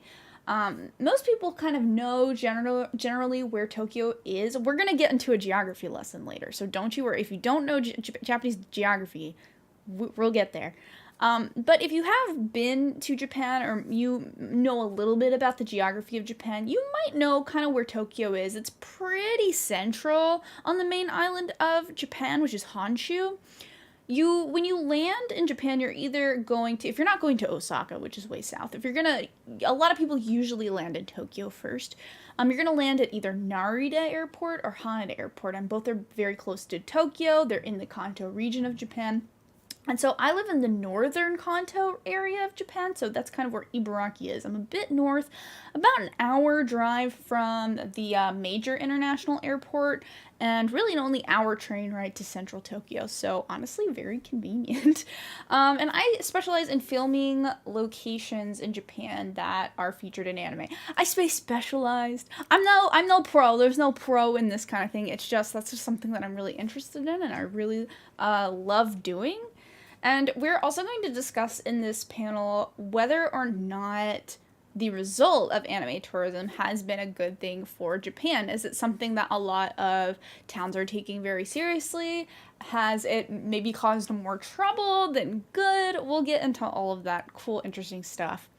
But first, let's talk about the anime that we're going to talk about. I know I have a picture right here from Your Name. I've actually never been to these stairs. I believe they're in the Shinjuku area, actually. I've never been to the Your Name stairs. These are really popular, but really for Your Name, these stairs are pretty significant. But I can't recall anything else being super significant. I guess I'll go there one day to maybe film around, but we're going to, today, take a look at these series. We're going to take a look at Anohana, which takes place in Chichibu, Saitama. And don't worry if you don't know where these places are. You'll learn. I'll teach you. Girls in Ponzer, which is in Ora Ibaraki, which I did do a panel on at OnCon several months ago. So we're not going to dig maybe as deeply into each one of these so that we can get through it. But I will have a video to show you. And if you're interested in like watching the full videos, I'll link you my channel. No worries. So Lucky Star, which is in Kuki or Washinomiya, Saitama. Steins Gate we'll talk about. I know there's a lot of you Steins Gate fans out there. Which is Akihabara, Tokyo. Sound Euphonium in Uji, Kyoto. Love Life Sunshine in Numazu, Shizuoka.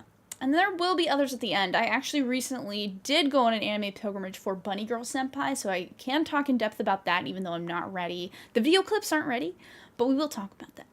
So these are the anime that are going to be featured in the panel. Let me know in the chat. I'll be sneaking around in chat. Let me know in the chat. Is your favorite anime up here? Let me know. My personal favorite out of these, it's hard between Sound Euphonium and Lucky Star, to be honest. Alright, so let's do a short geography lesson. This is Japan. If you didn't know, here's Japan. So the red at the top, that's Hokkaido. So that's a place where there's a lot of snow. It's actually the Sinnoh region of Pokemon. If you guys are playing Pokemon Legends Arceus or you just played Brilliant Diamond Shining Pearl, Sinnoh is based off of Hokkaido. The yellow is Tohoku. I used to live in that area. Tohoku, unfortunately, is kind of famously known. It's hard to put it this way, but that is where the 2011 earthquake and tsunami hit. And really, like, the tourism there is very, very low compared to like some other places in Japan, but especially after their earthquake and tsunami disaster. But hopefully it's been 10 years, but slowly but surely Tohoku's getting back on its feet. And then the green is the Kanto region, which I specified earlier. The Kanto region, where I live, you might be able to see Ibaraki there. The Kanto region really has so many different places you can go to if you're an anime fan or if you're interested in anime tourism. Lots of like day trips. So we'll be talking about, you can kind of see Saitama, which is like right near close to Tokyo.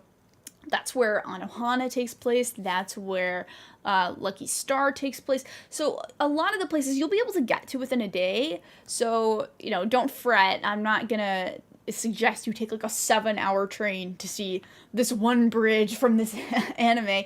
I really want it to be something that's like super worth your time. And so I won't go too far into the other regions of Tokyo because I haven't really explored much of the southern of Japan, the southern region of Japan yet. But this is just so that you can get an idea. If you want to take a picture or something of this, go on, take a picture if you have to. That way you can reference it. Did you do it? Did you get that smartphone out? Did you take a picture? So that when I say this anime takes place in Saitama or Ibaraki, you're gonna know. Alright, last chance. Good, I hope you took a picture. If you don't know the geography, I'll know it well. So, let's talk about Anohana. Oh man, Anohana, what a gut wrencher, right? What a sad little show. And don't worry guys, we're not gonna spoil any of these animes. So if you haven't seen them yet, don't worry. I'm not about the spoilers, but I am about just showing you how the towns that these anime take place in, most of them at least, have fully embraced anime tourism. And that's the most interesting thing about it. So we won't really be talking about spoilers, right? So this takes place in Chichibu, Saitama. You can get to Chichibu, Saitama, well, actually, I still have the map up here, so you don't really have to take a picture, but hey, it's good for reference, right? So, Chichibu, Saitama, you can get there from Tokyo, and I'm mostly just assuming that if you come to Japan, you're going to land in Tokyo, because most people do Tokyo first, which honestly I think is a great recommendation. As much as I like Osaka, Osaka's like a 7-8 hour drive away from Tokyo, so completely different side of Japan, but most people are going to land in Tokyo. So if you are in Tokyo and you love Anohana, you want to go to Chichibu, Saitama, you could make a day trip out of it. It's a little bit further than some of the other anime pilgrimages that I've done, just because it's on the west side of Saitama Prefecture and it's up in the mountains. So you have to take a super local train to get to Chichibu, and it's like a slow train. Like, it's not like you're going to go on the Shinkansen or on the bullet train, like the really, really fast trains, and get there quickly. You're gonna have to do a lot of transfers and take a lot of like smaller local trains that are just naturally slow and make a ton of stops. So what I did for the Anohana pilgrimage is I stayed in Saitama, which is the capital of Saitama City is the capital of Saitama Prefecture, so that would be a little bit closer. But if you're coming from central Tokyo, prepare to maybe set aside maybe 3 hours of travel, so you can do the Anohana pilgrimage in a day. You know, wake up early, set aside 3 hours to get there, 3 hours to get back. That gives you a pretty good amount of time. It's going to be a long day to do Chichibu. So I want to talk about the bridge, the shrine, and the mountain overlook. So if you've seen Anohana, you probably know the significance of the bridge, which was actually seen earlier on my first slide. The shrine where the characters gather all the time, that is something you can go to, in the mountain overlook. So I do have a video here that I will not be running the sound on because they're, I think I've used copyrighted music here and there in some of the videos, so I don't want to get the channel in trouble, right? It's like, we don't want to get on kind of trouble. So I will be running these without sound. I'm not going to run the entire video at all. I'm just going to show you certain parts of it, and if you are interested in, here, I'll go ahead and start a little bit of it. If you're interested in kind of diving deep and actually wanting to watch the full video, this one's about 17 minutes long, I think. Then I will link you my channel. It's Ginger Guide in Japan. But just for the sake of the panel, I'm just going to show you kind of how Inaka meaning countryside, how countryside this place is. I don't exactly remember how specific they are in Anohana about Chichibu being pretty rural, but let me tell you, it's fairly rural. So you definitely have to take this like local train to get there, right? And one of the first things that I noticed is when I came out of the train station, there is a welcome center or a tourist center, and at the tourist information center, they had merch from Anohana. So you could, if you're struggling to find Anohana merch, if I can find it again. This is, you can get it here. And I just knew as soon as I got off the train in Chichibu that Chichibu is a town that is embracing the fact that their town is in Anohana, even just by like the decor they had, this vending machine here, and then the welcome center being full of Anohana stuff. That's what I like to see. So the first thing on my list to do in this video was actually to go to the Overlook, and I actually ended up renting a bicycle to get up there in the rain. It was quite fun is a strong word, but it was in the rain. But this Overlook right here, you might recognize, especially near like the end of the anime. This is kind of close to the character's clubhouse, actually, if you remember in the show. And I think, there we go. So this is actually featured in the opening right here. You can kind of see, like, there's that tree and the fence and then the overlook over the city. It's like, Hitsujiyama Park Observation Area. That's where you want to go. And yeah, if you're just an Anohana fan, you're just like, I need to go there. I want to go there. I will have, like, you can just go to my channel and go to this video, and I have the Google Map links there if you are specifically need to know where to go. So after the Outlook, I decided to go to the shrine, which on the way to the shrine, they have the manhole covers with like all the characters on them. So there's Jintan, who's the main male character, and you can like try and find all the manhole covers. I was not able to find every character. That would be like an all-day thing. There's probably information somewhere on the internet about where each character is, manhole cover wise, but you can kind of see like there are there's the characters sitting like on that same bench with that same like boy cutout thing. You can just see the resemblance. It's so cool. There you have Jintan coming up the stairs here, and it's so cool. That's where that manhole cover was at this shrine. And also I went to the side of the shrine. So these wooden little cutouts that you tie up like this. So these are called ema in Japanese, ema, and people write like their wishes and their prayers, but usually like prayers to the gods and stuff on them, which you would think is so super serious. It's really not. Like, I always see people writing ema for like, oh man, I hope I can see my favorite band this summer, or like, I hope my waifu from this anime, and it's in Japanese, so it's not like, you know, weird gaijin otaku like writing stuff. It's like Japanese people like don't even take their prayers that seriously. So like, you know, shrine, like when I go to shrine, like I better act straight because, you know, I am a gaijin. But I have seen like Japanese people like just completely act inappropriately at these places. Does not mean you should, but it's funny because you think it's like this whole serious thing. I've literally seen like Goku faces written on ema with like nothing else on it, right? So, as you can see here more in the video, just the omikuji, which are like the fortunes that you can get at a shrine. You've probably seen it in like New Year's episodes for anime. They are Anohana themed, and you can actually buy your own ema with the characters on it. So here I'm unwrapping a Memo one that I had bought.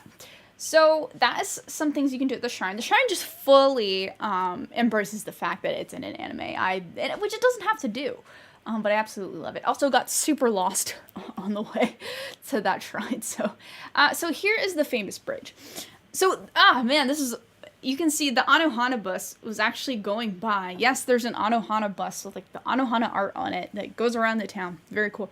It was actually going across the famous Anohana bridge that you see the characters running across all the time. It's featured in the main key visual art for the anime as well. So this is kind of the #1 spot you want to go to if you're an Anohana fan. And this is just the walking area. So they have like a car area and then a pedestrian area. Was just super fun.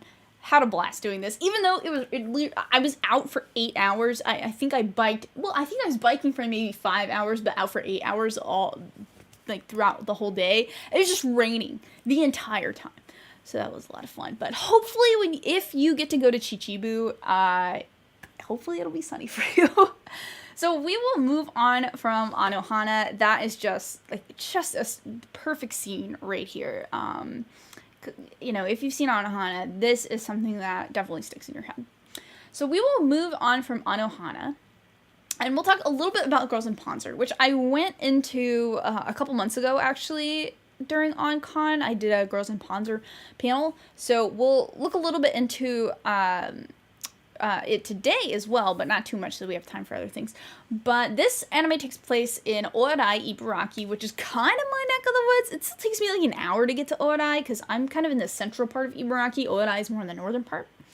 So the significant things from here are the beach, which is, it's in a lot of Girls in Panzer episodes, but I remember it specifically being in the OVA a lot.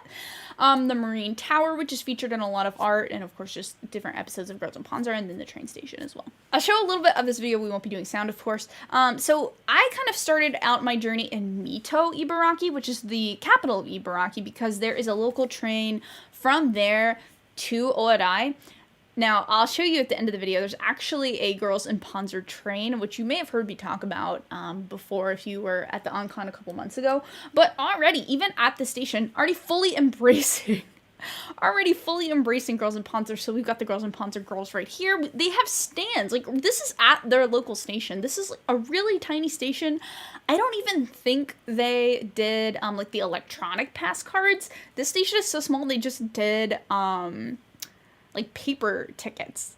So very small, very old station, right? And even at the station, they had Girls in Panzer merch that you could buy. That was really crazy to me. So I knew as soon as I stepped off the train, this town is fully embracing the fact that it is in an anime. So even outside the station, there's a museum that has like different kinds of Girls in Panzer artwork and merch and stuff, and even the voice actor for Miho came to Oarai, and her signatures and things are there. So the first thing we actually did, other than like starting off and doing the shopping, because there was a lot of that, I'm still in the station area at the point in this video, is we did head to this is outside the station, by the way. So you can see that there's an anime screenshot here, and then the dolphin statue on that side. So very close to what is represented in the anime. And we were walking to the beach from the station, which takes about a 20-minute walk. And just all of these local places completely embracing the tourism that is coming from Girls in Panzer. Which, when you think of Oarai, it is a port town that I think used to be... It's one of those situations where, like, this port town was way more important, 20, 30 years ago, but unfortunately now it doesn't really get tourism like it used to. But with Girls in Panzer, I think that anime came out in like 2013, the manga probably even before. It's a whole other reason to come to Oarai, and it's a reason for Oarai to maybe bring tourists in. So this is at the Marine Tower. You can get more Girls in Panzer merch, of course. You can take pictures with the Girls in Panzer girls here. But the best thing about the Marine Tower is actually there is a Girls in Panzer cafe at the very top. So you see here, I'm going up, and you can get like little meals that are slightly inspired by the Girls in Panzer anime. So I think I ended up getting like kakigori, which is shaved ice, just because it looked really good. And then you can kind of see they have like imprints of different like emblems from the series put on. Like there's a tank imprinted on the carrot there. This was actually fried fish curry, really good. So this is inside the cafe. You can see that garupan, that's what they call it in Japan, garupan. There's like art, more things you can buy. They're really trying to just sell you all this Girls and Panzer stuff.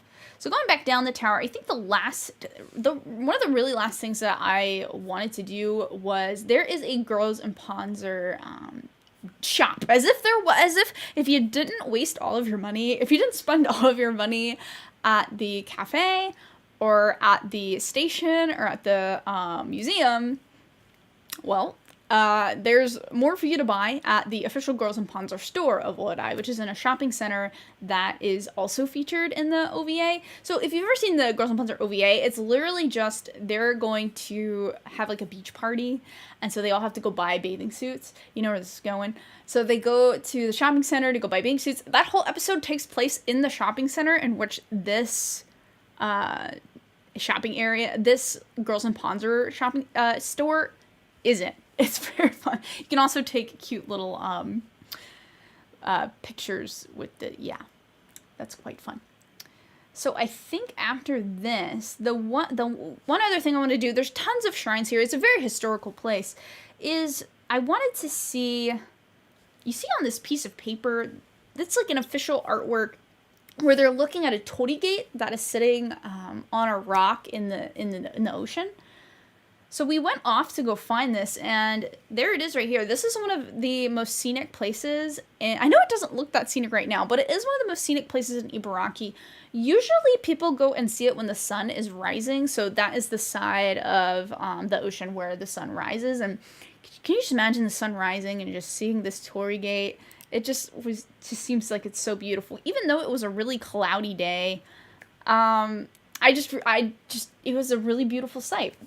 So now I'm just going back to the station, and that's really all. I mean, there's just so much that I could have stayed in Orai for and gone to all these different you just see, it's crazy. I still don't think I've been to a town that embraces Girls and Panzer the same way that Orai Station does. There's even a taxi, there it is, a taxi cab that features Girls and Panzer. Imagine being that guy. Imagine being the taxi driver that gets to drive the Girls and Panzer taxi. So as you can see, even if you're like just slightly a fan of Girls and Panzer, you gotta go to it. You've gotta go to it. The way this town fully embraces Girls and Panzer, I absolutely love. I don't think I've still been to a town that embraces the show that their city is in as much as Orai Ibaraki. So definitely recommend. So the next one we're going to talk about is Lucky Star. Now, Lucky Star also takes place in Saitama, so the same prefecture that Anohana took place in. So the big things I want to talk about is the shrine, Washinomiya Shrine, which is in the New Year's episode. There's a New Year's episode where the first half of the episode is like New Year's Day, and they go to the shrine, and then the later half of the episode is them going to Comiket. So it's from that episode. And then there's also the station front of Washinomiya, which features some Lucky Star stuff we'll get into.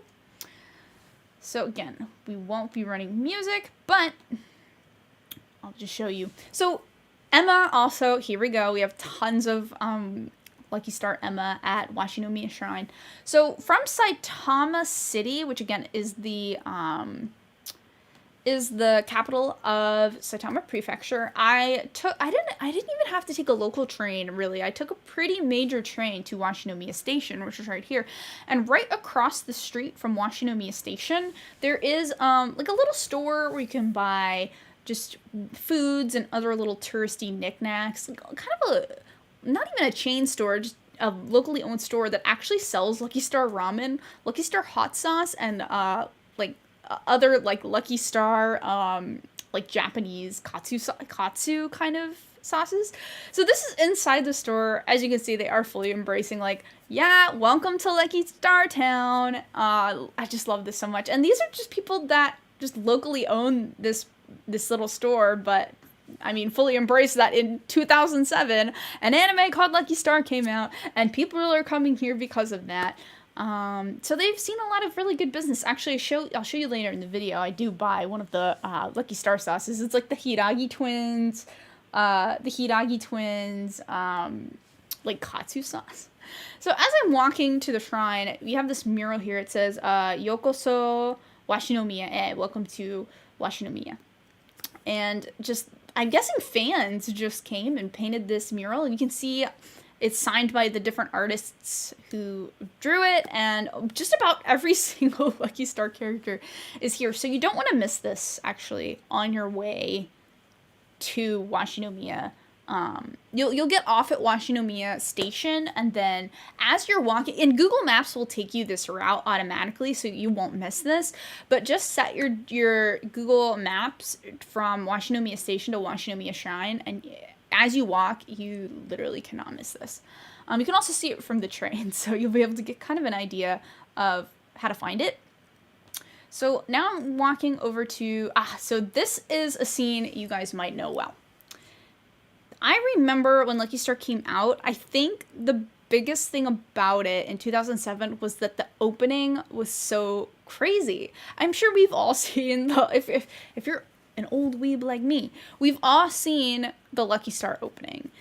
And it's just an iconic anime opening, in my opinion, at this point. I mean, Lucky Star came out, it's crazy. Lucky Star came out 15 years ago. Like, I think we can call it a classic at this point if it's 15 years old, in my opinion, right? So this is the part of the opening where you see Kagami walking. I might have it on here, actually. You see Kagami, there we go, walking. Now, you might also notice right here, where is the Torii Gate? Because in the screenshot, there's a Torii Gate, and now there's not. Unfortunately, because of how old this Torii Gate entering into the shrine was, I guess due to weather and just age, and I guess they weren't keeping it up that well, it actually collapsed.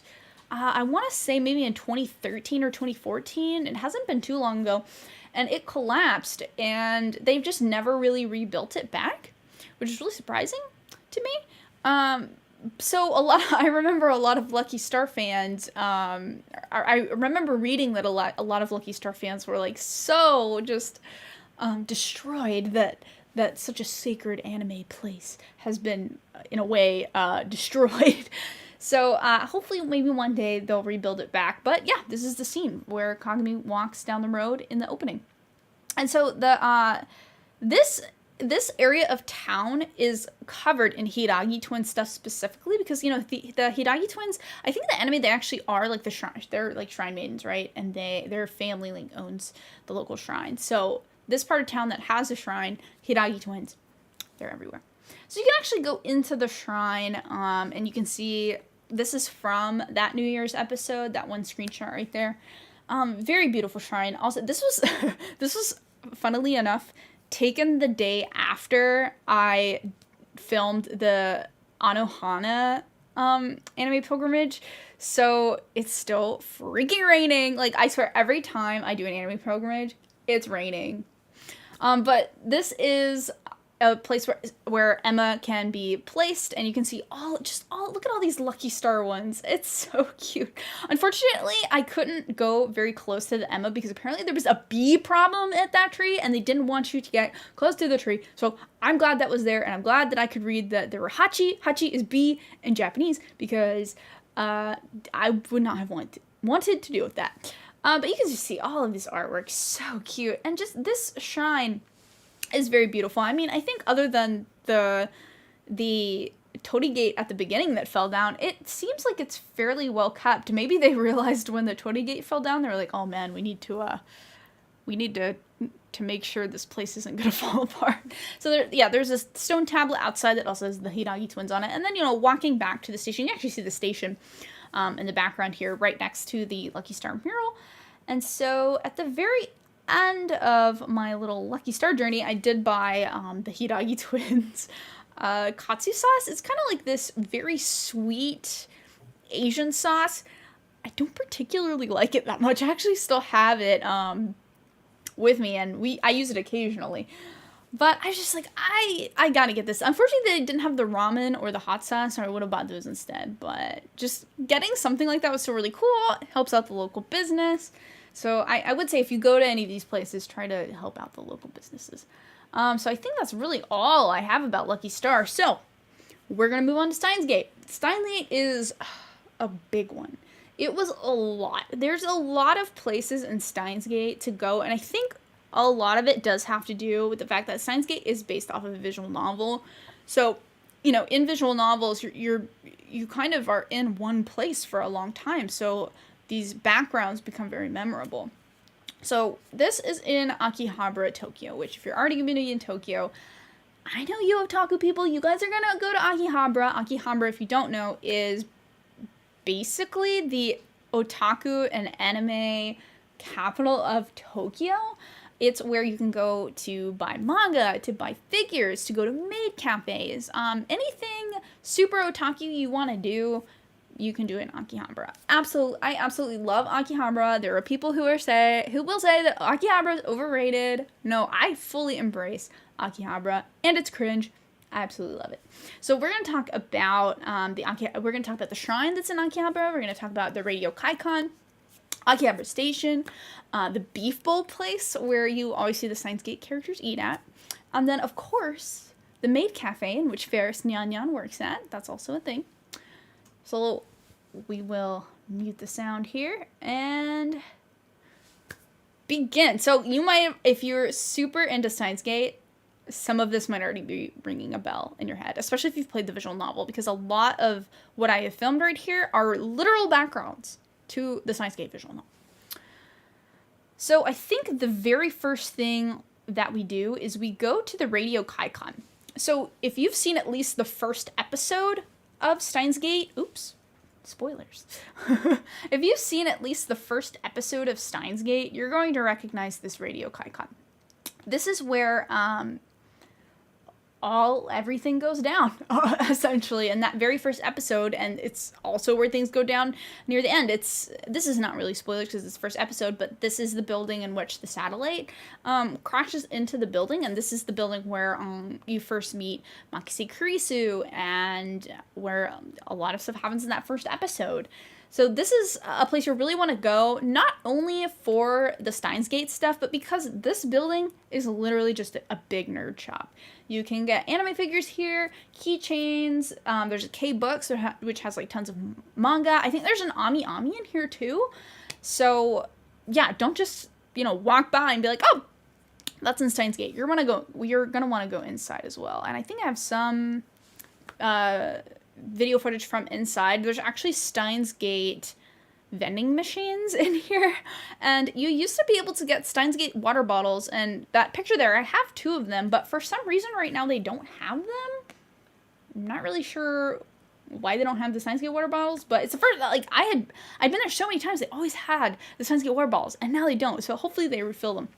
But you can see the Steins Gate vending machines inside the Radio Kaikon, which is really cool. This is also inside the Radio Kaikon, so you can just get all of the Steins Gate merch that your little heart could ever desire.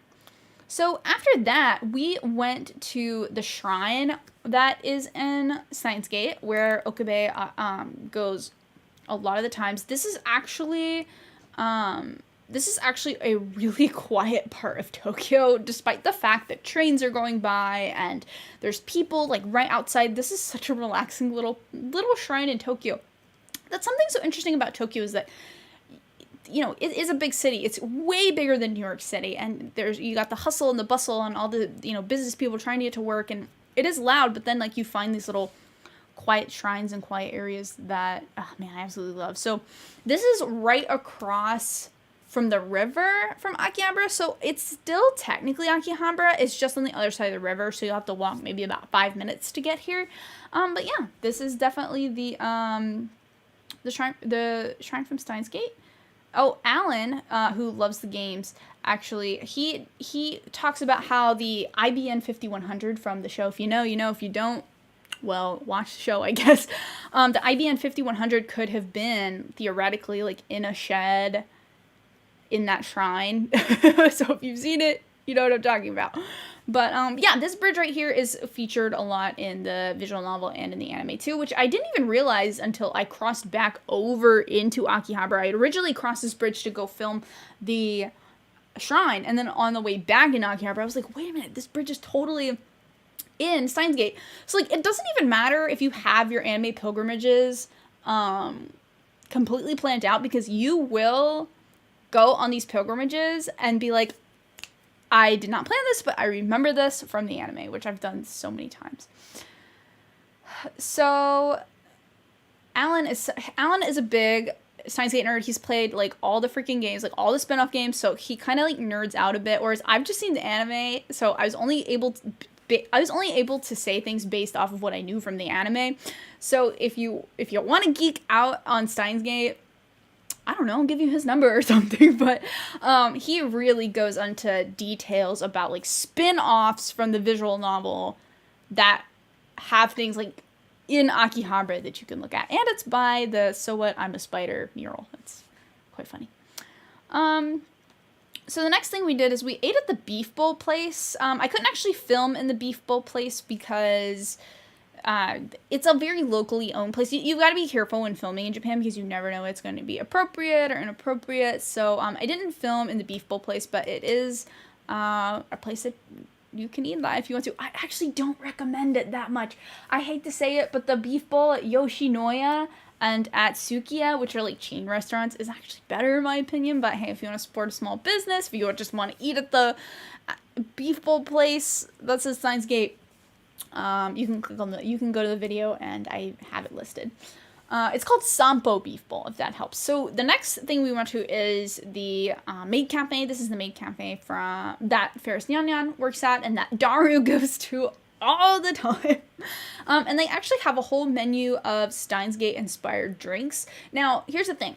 You can't film in maid cafes. Maid cafes are one of the strictest places like in Japan for taking pictures and filming, because when you go to a maid cafe, like they sell pictures of the maids like at the cafe, and you can also buy cheki, which are like printed Polaroids of you and the maid, and they're usually like $15 to $20. So they make bank off those, so they don't want you to like take your video camera or whatever and just film the maids or take pictures of the maids and stuff. You can generally at maid cafes take pictures of like your food and your drinks and stuff, but maids off limits. But inside of that maid cafe, see, these pictures were totally appropriate that I could take. Yeah, they had just merch from Steins Gate. They had little Ferris Nyan Nyan stands there. So, you know, they were also fully embracing the fact that their maid cafe is in Steins Gate. And sometimes they also wear the official Steins Gate maid cafe outfits that are from the anime. So, and it was just a very good maid cafe. Like, I've been to a few maid cafes where I've been like, oh, okay, but Mailish was really, really good. The food was actually really good.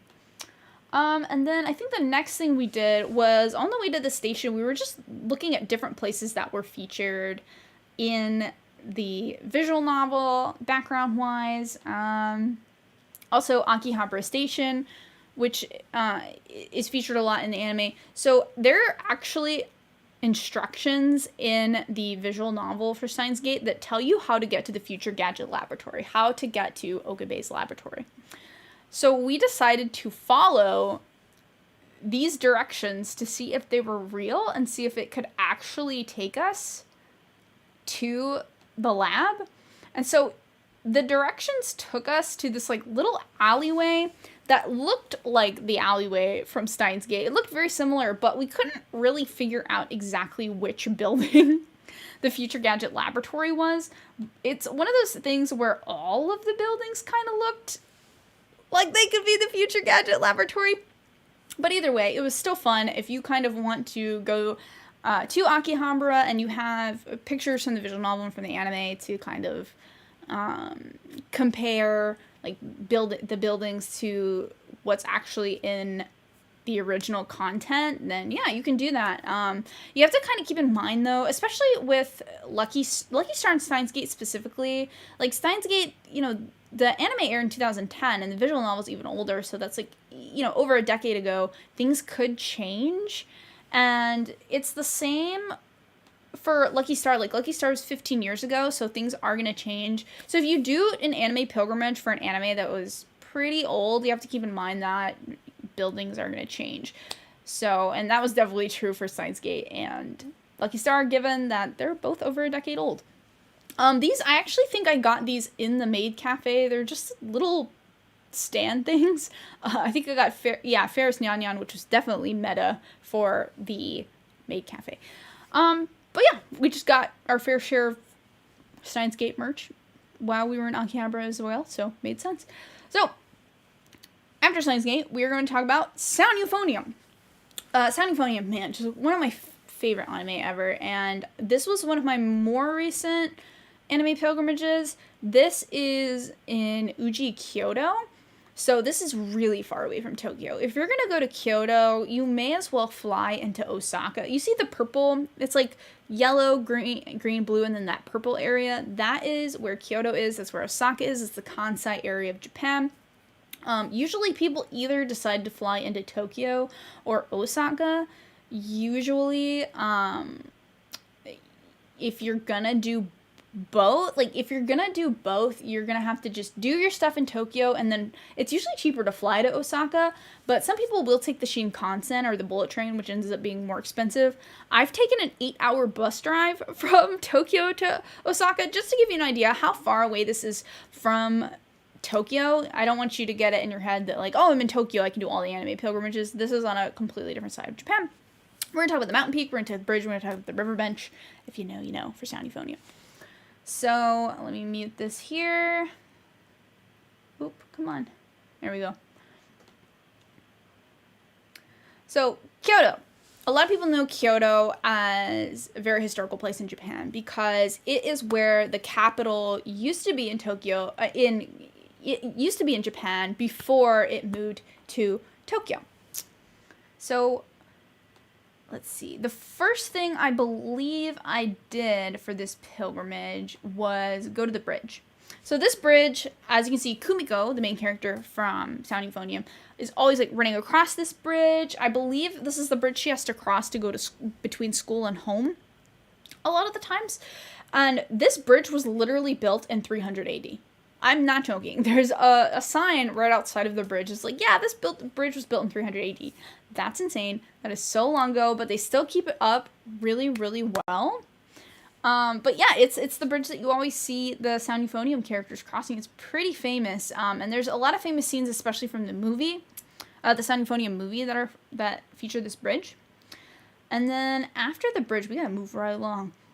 After the bridge, I went to this little street that is on a riverside that features a lot of matcha. Now, Uji, Kyoto is very famous for its matcha or its green tea. So back in like probably like the 1800s in Japan, Kyoto had fairly good matcha, fairly good green tea, but it wasn't Kyoto, I should say Kyoto City, Kyoto proper, the capital of Kyoto Prefecture. But Uji had even better tasting, even higher quality matcha, green tea, than Kyoto City did. And so everyone would actually specifically go to Uji back in those days for the better tasting and higher quality matcha. So this town, Uji, is not only known for being in Sound Euphonium, but also for being like probably the most famous town for matcha or green tea. So if you like matcha and green tea and Sound Euphonium, you're killing two birds with one stone here. So this is the bridge where you often find Kumiko sitting and thinking. This is featured, as you can see right there, this is featured in the anime and in the movie quite a bit. So this is actually right off of the matcha road or the green tea road. So you can like go down matcha road, you can get some matcha stuff, get some green tea stuff, walk down by the river, and yeah, there's her bench. And then after the bench, I walked down a little bit. Now, I will say this town did not embrace Sound Euphonium as much as the other towns embraced, for example, like Girls in Ponzer and Anohana. And I think that at first really shocked me because Sound Euphonium is way newer. I believe the anime came out in 2014, 2015, and it also recently had a movie within the last 2 years or something. So I was kind of really shocked at first, but this is in the information in the visitor center right here, so they're obviously definitely well aware that Sound Euphonium takes place here. But I don't think they embraced it as much as other places. I think I have a helicopter going over my house, so if you hear the helicopter, ignore it. For some reason, I live near a Japanese military base, so the helicopters, they go crazy here.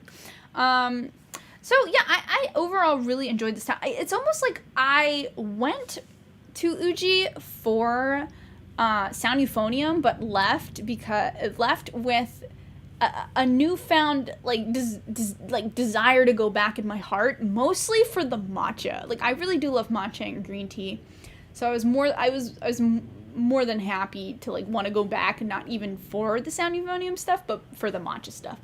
And that's also the really cool thing you can discover if you go to different places in Japan that are featured in anime, is that you might fall in love with the town for other reasons other than it's in an anime. For Uji, it was definitely the green tea thing. So I think the only other thing I had to find was in Sound Euphonium, you often see the characters, specifically Reina and Kumiko, walking up this little mountain and up to the peak at this little rest area. Right, let's get a good. There we go, right here. So this place, usually Reina always goes up first, and then Kumiko goes up and follows her, and there's a lot of different conversations that the two characters have with each other, as you can see right there. Now, I really wanted to go at nighttime, because in the anime, the girls are always up there at nighttime, but the city actually had a notice out saying that we don't recommend you go up here at nighttime because the lighting is not very good, and we don't want you to get hurt. Which, climbing up that mountain was nothing. It was pretty flat. It was a pretty, not a very steep incline all the way up. So I could have gone at night. But, safety first, kids. But this was just really beautiful. Not a hard hike to get to at all. And it was really surreal to be in a place where Reina and Kumiko, who are two of my favorite characters, and I just love their relationship and the dynamic of those two characters, to be in a place where they held super important conversations in the anime. So that is the last place on the Sound Euphonium anime pilgrimage that I wanted to show you. So, oh my god, Love Live Sunshine. Love Live Sunshine, we really gotta keep moving, but Love Live Sunshine is Shizuoka. There's the beach, the school, the aquarium, and the shopping street. I was really, really impressed with the amount of Love Live stuff Numazu had. So, yes, that is, you saw it right, that was a Love Live boat. So, Love Live Sunshine came out after the original Love Live, and the original Love Live was big, and I want to say that Love Live Sunshine is probably even bigger in Japan than the original Love Live is. So, I got on a train from Ibaraki all the way to Shizuoka, Numazu, Shizuoka, which is probably 2 hours. It took me about 3 hours to get there, but if you're coming from Tokyo, it'll probably only take you 2 hours, so you could definitely do a day trip kind of thing. Now, right outside of Numazu Station, they actually have the Love Live Sunshine Cafe. Yes, this whole place has, this cafe for Love Live Sunshine, and not only the cafe, but the Animate store that is right near the cafe, just full of Love Live Sunshine stuff. So you can get your fill at the cafe, and then you can go buy merch at the local Animate that has just all the Love Live stuff, right? And not only that, my hotel that I was staying, well, this is the cafe, but I wasn't allowed to film in the cafe, so these are just pictures in the cafe. But you get the idea. My hotel as well embraced, when I walked in, this is inside of the hotel that I was staying at, Numazu, had, the stuffed animals, and, this is outside of the hotel I stayed in, which had Love Live Sunshine stickers on it, fully embraced. I can just imagine, business people, oh, we have to stay at this hotel because we're gonna have a meeting here, and they, get out of their taxis, and, the hotel is, anime. It's just really funny to me. So, not only the hotel, but there's a shopping street, which is featured in the Love Live Sunshine movie, where The girls do a whole dance. This is that shopping street. Actually, this area right here, I believe, is where they do the dance. I might have a screenshot that pops up here. There we go. There it is. So this is from the movie, and this is the shopping street in which they dance. And so in the shopping street and basically all around town, you find these manhole covers. These are really nice designed manhole covers. Like, it's not just an image. Like, it's actually kind of carved in, if that makes sense. So there's the Chica one. I think I came by several different ones too. There's the Rico one. So you can find this. So I always try to buy these acrylic stands because then I can take cool pictures of them around the area where the anime takes place. So this whole area of New Mazu, which also obviously embraces Love Live stuff. Whoever runs this particular building, which is part of there's a part of New Mazu that it's like the district that is all seafood, and it's where the aquarium is. It's like a famous seafood street. Whoever owns that tourist building really loves Hanamaru, because that was a lot of Hanamaru drawings. So it got me some fished chicken tenders here. There's a bakery that's featured in the anime that also used to do these Love Life cookies. Unfortunately, those are just probably like wax ones for display, but I think they used to sell those cookies, and they don't anymore, and that's me being a fatty and eating a bunch of sugar. And so the next day, I actually got on this Love Live bus, which is significant because the voice actors for the girls actually call out the bus stops. So if you you want to get off on the stop, they'll be like, okay, next stop is blah, blah, blah. And it'll be like Mari's voice actor. Or I think depending on which button you push, I think the voice actor will come up and be like, the bus is stopping. It's very funny. So also, if you take a bus from the main New Mazu downtown area to off closer to the coast, you can get on the Love Live boat and sail over to the Love Live Island. It's not really a Love Live Island, but it may as well be, because when you're over there, like, you can buy more Love Live stuff. The shrine at the very top of the island is full of Emma that have Love Live Sunshine drawings on them. There is a free aquarium if you take the boat over to this island. There's even a Girls and Ponzer one, which I was like, salute to Ibaraki, salute to Girls and Ponzer. But this is a shrine which I don't remember if it's featured or not in the anime, but people will still hang Emma and like their little drawings, and like I even saw like stuffed animals from Love Live Sunshine there. So just very, very funny. Yeah, this is Mito Beach, where you can see this screenshot right here. This is kind of the very beginning of Love Live, actually. This is really close to where some of the main characters live too. It just featured a lot in the anime. So Mito Beach is a place where you definitely want to go. It's very close by to where the Love Live boat is, and to where that island is too. So all of this stuff I got to within a day. I think this trip specifically, because there was so much stuff, I did in 2 days. So keep in mind that if you want to do everything that there is to possibly do in New Mazu, you might want to, if you're staying in Tokyo, you might want to make this one an overnight trip, just because there's so much to do. Okay, so we really gotta get moving along. Okay, other locations that you can go to that I have not yet been to, but they exist, and ones that I plan to do. Love Live Nijigasaki, this is in Odaiba, Tokyo, so if you're in the Tokyo area, very easy to get to. This is funny because the Love Live Nijigasaki girls, they go to school inside of Tokyo Big Sight, which is where Comiket is. I think that's so funny. So I could do hopefully a whole Nijigasaki video very soon. Fujisawa Kanagawa, I did already film this, and I went here. I was a little bit disappointed by it, if I'm honest, because Fujisawa did not fully embrace Rascal This Is Not Dream of Bunny Girl Senpai, but they don't have to. Fujisawa is already a very touristy place because there's a little island off of the coast of Fujisawa called Enoshima that has amazing views of Mount Fuji. So it's already a very touristy place that doesn't really need anime to help it out. And that kind of goes hand in hand with, like, do these towns really need anime to boost its tourism? Well, it depends on the town. Fujisawa, doesn't need anime. Like, it's already very touristy. But a place like Ora Ibaraki, which had to embrace Girls on Panzer, you know, that was a place that wasn't getting very high tourism numbers until it decided to embrace Girls on Panzer. Kamichi Toyama, which is where the Wolf Children house is. This is a real place. You can go there. And that car in the real life photo is not photoshopped in. The owner of the house literally decided to buy the same car that was featured in the Wolf Children anime. So it is there sometimes. That's crazy. Hopefully I'll plan on doing this this year too. Ikebukuro Tokyo.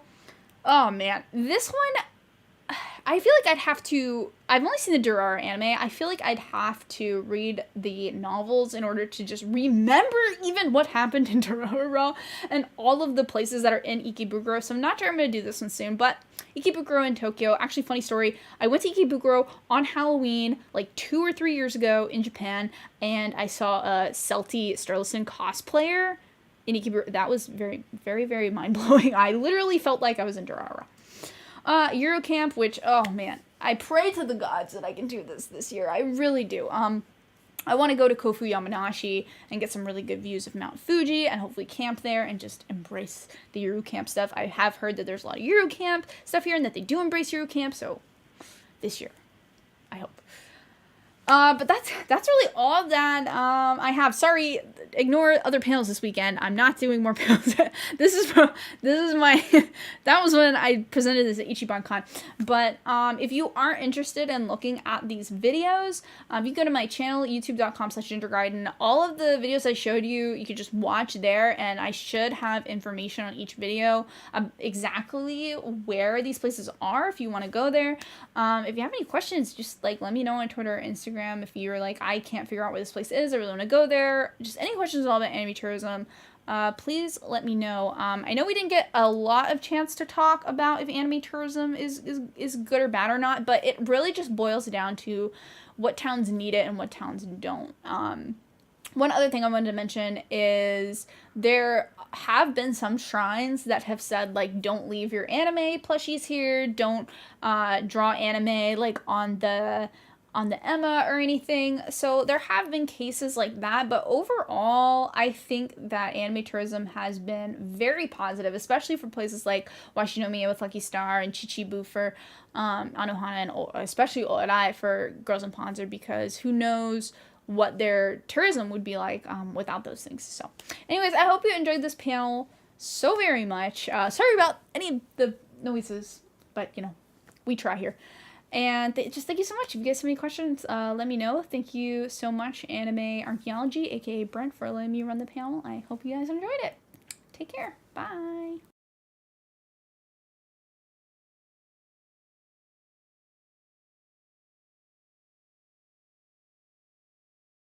Boom. All right. I hope all this works. We'll see. We're getting a weird thing there. Okay, we'll figure out how all this works. Hey everyone, we are here. Thank you so much for that panel. That was awesome. Really cool stuff. Want to go ahead and kind of introduce yourself and tell the folks about yourself?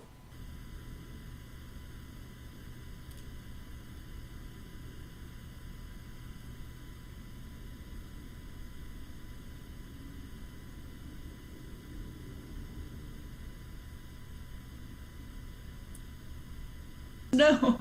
Makes a lot of sense. Did you guys hear that? Did that come through on the chat? I just want to make sure about that. I'm seeing weirdness on my end, which is typical. Always that is, I guess it's the life of technology. Yeah. Okay, it looks like you're coming through now. So, cool. Want to do that again real quick? Yeah, sure. My name is Kira, and I live in Ibaraki, Japan right now. And I like to go around to different places in Japan that have settings featured in anime, just because I like to watch a bunch of anime. And yeah, that's what I like to do. That's about all you need to know, I guess. Makes sense. Cool. So yeah, I think we got all that switched around. That is, and like I know you've been spending you spent a lot of time in Japan. Was there any particular thing that kind of really turned you on to the idea of like anime tourism videos and kind of doing that as your kind of main thing on your channel? Yeah, to be honest, when I first moved to Japan, it was like an idea that was in the back of my head, but I didn't really know if I could make that a reality. Like I didn't know if it was actually a big deal. Yeah. Like a big a deal enough to make an 18-minute long YouTube video about one place, you know? Yeah. So there's actually a place called Anime Tour, or there's an organization called Anime Tourism, and you can actually, if you type in Anime Tourism on Google, you can find the website, and they list a bunch of anime in all the places that you can go to that are featured in the shows. And so I live in Ibaraki, so I was like, well, I'm just going to check out the Girls in Panzer thing. Maybe it's not a big deal. If it's not a big deal, I'll just go enjoy the beach. And then I went there, and as you can see in the video, they make it a really big deal. Like, I was really shocked. Yeah. So now I'm kind of shocked when places don't embrace the anime tourism as much. But yeah, the moment I went to the Oarai Ibaraki for Girls in Panzer, that's when I was like, okay, towns are making this a big deal. This is becoming a thing. Yeah, absolutely. Have you ever gone to some place where it felt like they went overboard? Like, is there a line? I don't know if anywhere's been overboard, but Yeah. I mean, I guess it depends who you ask, because Yeah. for me, man, I love it. I think it's awesome. But, maybe there could be some locals of certain places who think it's a little strange. Sure. I do know that for the Lucky Star town, Washinomiya, there were some locals who were a little bit like, hey, weird otaku aren't going to show up at our shrine and like be inappropriate, are they?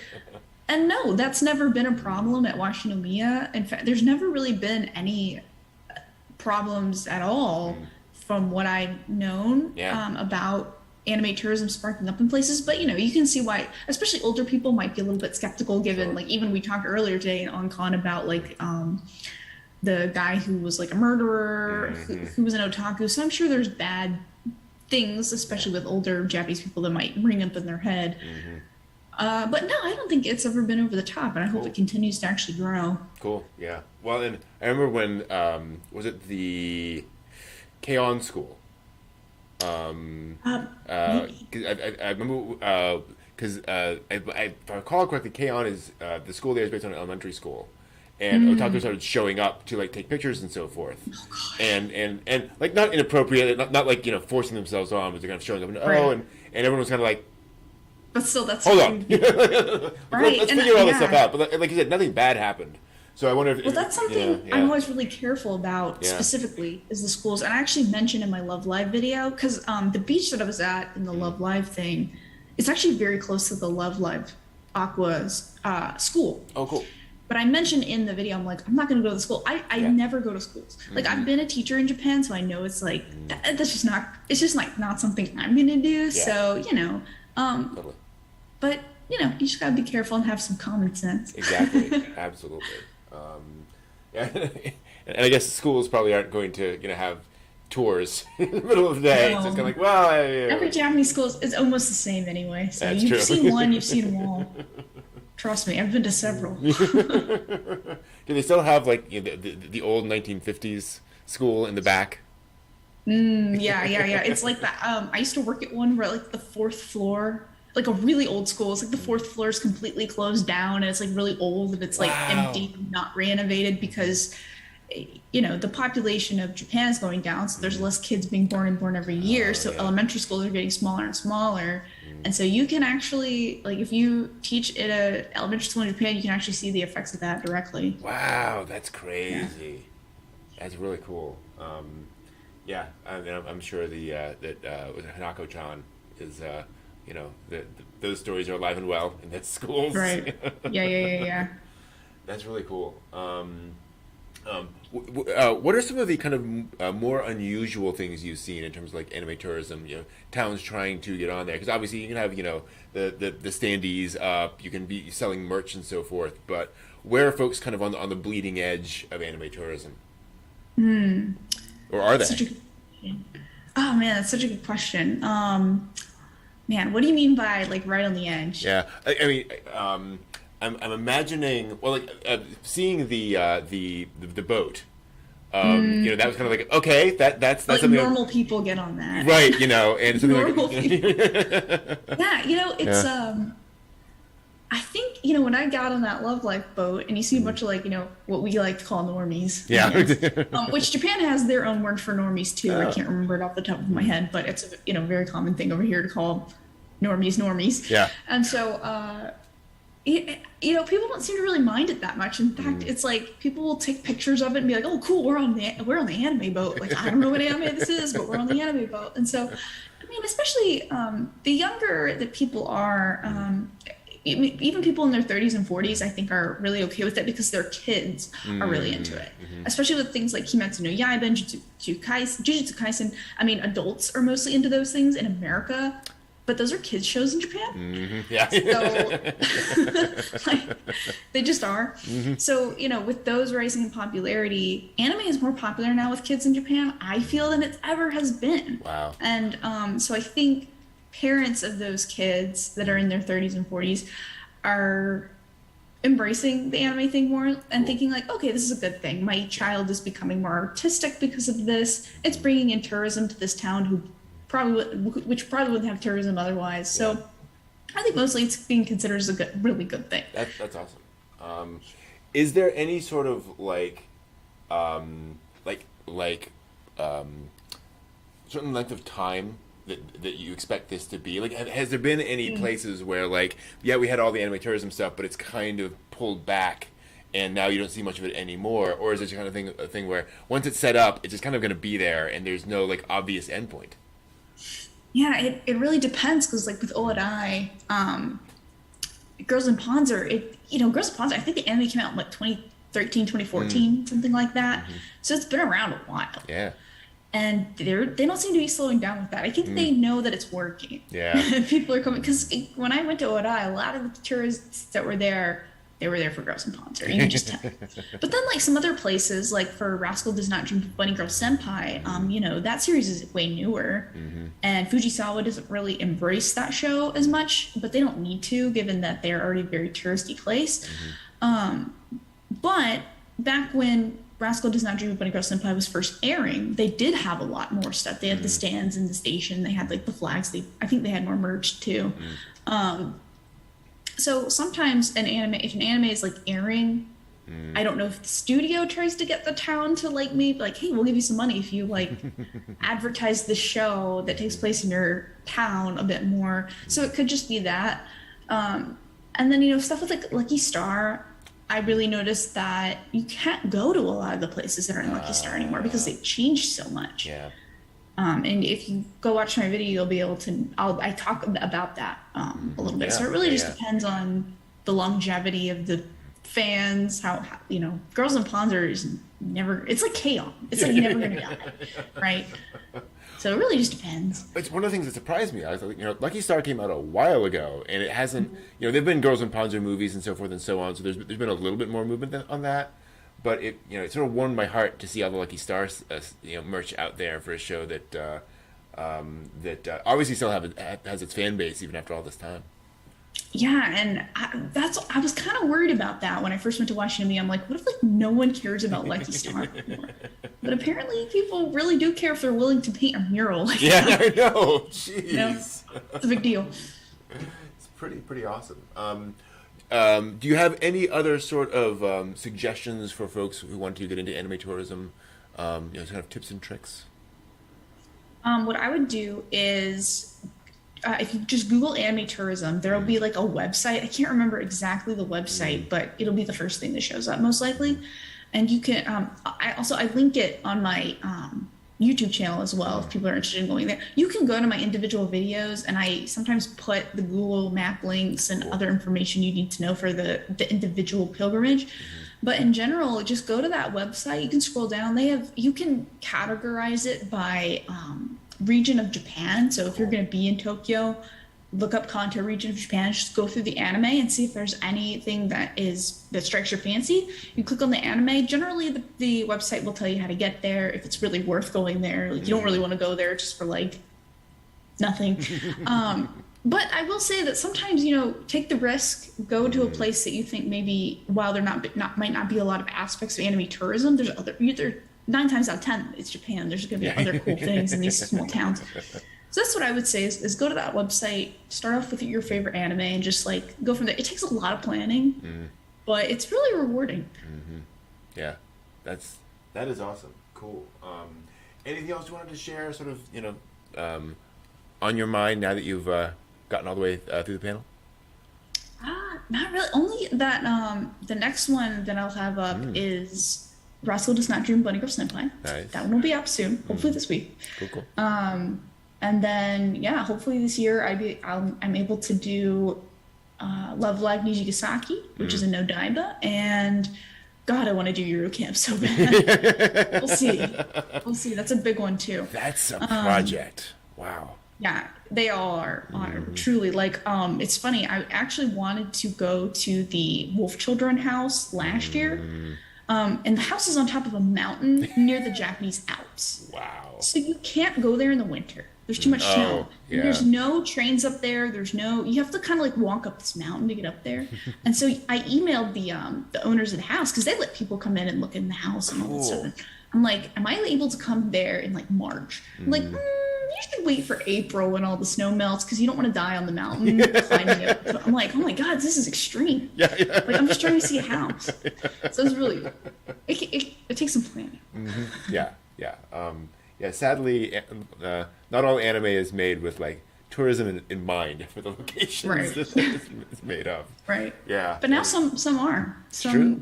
What was the I Want to Make a Mug Cup anime? Oh yeah. That aired last year promoting Gifu Prefecture. That was cool. That's I cool. want to see more of that. That's nice. There was one that came out. I just had a quick question. Oh, question from Steve? Yeah. So my question is, so once we sneak over to Japan, how much do we have to pay you to be our guide? Yeah, exactly.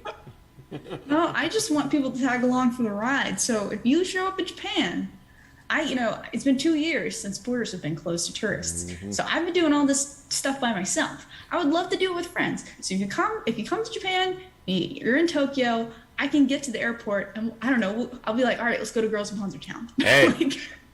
Sold. Hey, be my guest. Y'all are welcome. I'm 100% serious, by the way. That's great. Absolutely. Yeah, totally.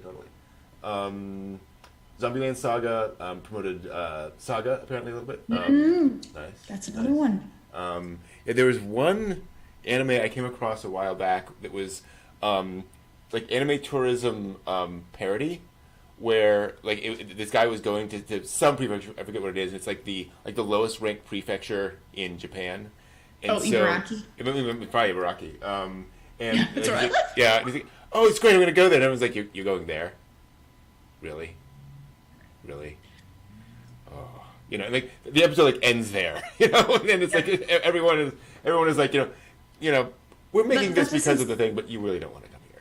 That doesn't surprise me at all because it's just something in Japan about like everyone wants to live in the big city, like Tokyo, Osaka, and the countryside still has such like a bad reputation is not really the right word, but it's like you can't make a life for yourself in the countryside, which I don't think is true. Yeah. It's just the romanticization of big cities as well. I mean, how many anime a year do we get that take place in Tokyo? Right. It's like every show. So, Absolutely. is what it is. There's a book that came out a while back called Anime Supremacy that is basically fictionalized, kind of about the anime industry and so forth. And one of the organizations is there's like an anime studio that's like way out in some podunk town in the middle of nowhere because they were like, it's cheap. Like, yes, please come and set up your 10-person anime studio here. And it's like, yeah, that's a thing now. Like, it makes economic sense to be the company in this town now. Right. Totally. 100%. Yeah. 100%. So I hope that if anything, we kind of see this boom in like relaxing countryside anime. So I hope maybe that will get people to start romanticizing the countryside a little bit more. But as it stands now, I don't think so. Yeah. Hopefully soon. Yeah. So, cool. Well, thank you so much. Thank you. Again, Ginger Gaiden on YouTube. Please follow, subscribe, all the things. And we're going to switch over to another video now. We will be back in a little bit. Bye. Hi guys, today I'm in Osaka. I'm in the Umeda area.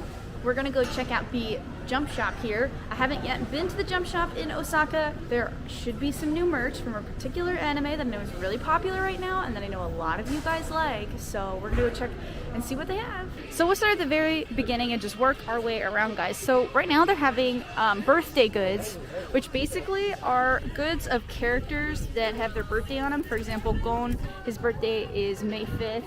We have Chopper, whose birthday, I didn't even know his birthday was on Christmas Eve. That's really cool. So yeah, just tons of different characters. You've got Yaoyorozu from My Hero Academia. You've got All Might. Just all tons of characters here.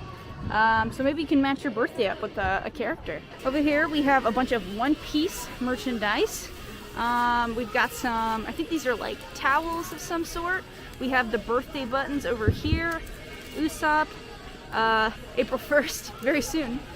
One Piece t-shirts, acrylic stands, more buttons, just like tons and tons and tons of One Piece stuff, of course. Oh, this is this opening's from Hinamaru Sumo. Yeah. Some One Piece stickers, a One Piece watch, just like tons of stuff. Little mini figurines, more acrylic stands, some keychains here. This is like a sticker set. I guess you could put your name on it. It's like a present sticker set. We're still in One Piece territory, guys. This is insane. Oh, here we go. So we're getting into some Promised Neverland stuff. Rest in peace to the second season of the anime. Just read the manga. But yeah, they have a few stuff here. They have some random keychains that you can get. Shirts are cute. Oh, the shirts are cute. I like that they're the manga art, actually. Very cool. There's a handbag. Oh wow, that's so cool. I'm sure there's gonna be more. I'm sure there's gonna be more stuff from Promised Neverland. We just have to find it. Ah, here we go. A lot of you guys have been asking me about stuff from Dr. Stone. The merch is not as big yet, I think, for Dr. Stone. I'm not sure why, but there are Dr. Stone clear files here, acrylic stands, postcards. There might be some more as we go through. Things are a little bit random here. Oh man. Golden Kamui, a Golden Kamui puzzle. The show is really good. It's not as talked about, I think, as some other Shonen Jump stuff, but it takes place in like historical Hokkaido. It's really cool. A lot of JoJo stuff down here. A JoJo jigsaw puzzle, some pens as well. They have JoJo socks over here. Here we go. Some more Golden Kamui stuff. These are some keychains and some acrylic stands from Golden Kamui. Oh, is this all Chainsaw Man stuff? Oh, that's cool. I have not read this manga yet, but it is incredibly popular. Yeah, when it becomes an anime, that's going to be huge. The characters are fantastic. They have like notepads and everything. Some notepads with the Chainsaw Man characters on them. They have buttons as well. I see people cosplaying this character a lot. I see a lot of cosplays of her recently. Even mugs of Chainsaw Man. I guess I need to read this, right? Everyone's really into it.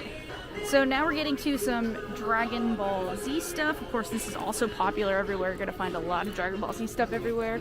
These are cute. These are like those little Disney Tsum Tsums with Dragon Ball Z. And you can buy them individually too. They have some figures, a pen case of Dragon Ball Z. This shirt is really sick. Very cool. Osaka specific stuff, so it's just like Osaka Dragon Ball. I believe this is like a keychain or a button of some sort. Frieza plushies. So much Dragon Ball stuff, guys. Lots of really cute stuff too. Some shirts down here. Oh, Dragon Ball, they also have like gift stickers as well with characters and stuff on them. Oh, check these out. These are little Kimetsu no Yaiba bears. So they have a lot of little characters here from Kimetsu no Yaiba, but in bear form. I'll show you guys a little bit of these. I don't see the, oh, there he is. Here's the Tanjiro one. These are so cute. Nezuko's really cute. Alright, so speaking of Kimetsu no Yaiba, we're gonna move on to the Kimetsu no Yaiba stuff over here. Tons of clear files. Oh, check this out. That is so cool. So yeah, a lot of clear files. Oh, the towels with the character faces on them are very cute. We have tons of t-shirts also from Kimetsu no Yaiba, ones with all the characters on them. ones with lots of Tanjiro faces on them. The acrylic stands are very cool. These are just cool to even travel with and just take random pictures with really cool backgrounds. I've shown these previously in Shonen Jump shop tour videos, but they're always really cool.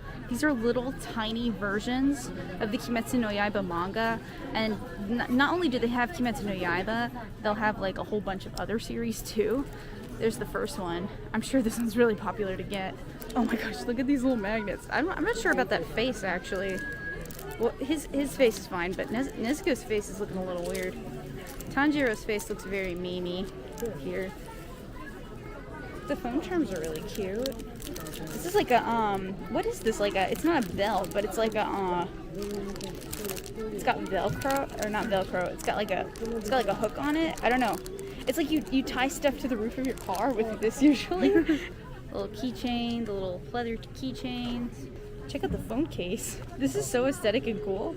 I love that. Got notepads, pens and stuff too. I remember when the Jump Shop didn't have any Kimetsu no Yaiba stuff, and now it's like several sections of it. Alright, we're gonna move on to the My Hero Academia section. This is also a very big long section. These are acrylic stands here. These are cute. I don't remember seeing these before. They're in like different little outfits. Style Fit pen. What are these? Are these like, what are these? Kereta, a kanji, I don't know. Oh, they also have the bears for My Hero Academia, so I really only see the Bakugo one. Oh, nope, there's the Deku one. Very cool. Oh, there's the Todoroki one. These are ridiculous.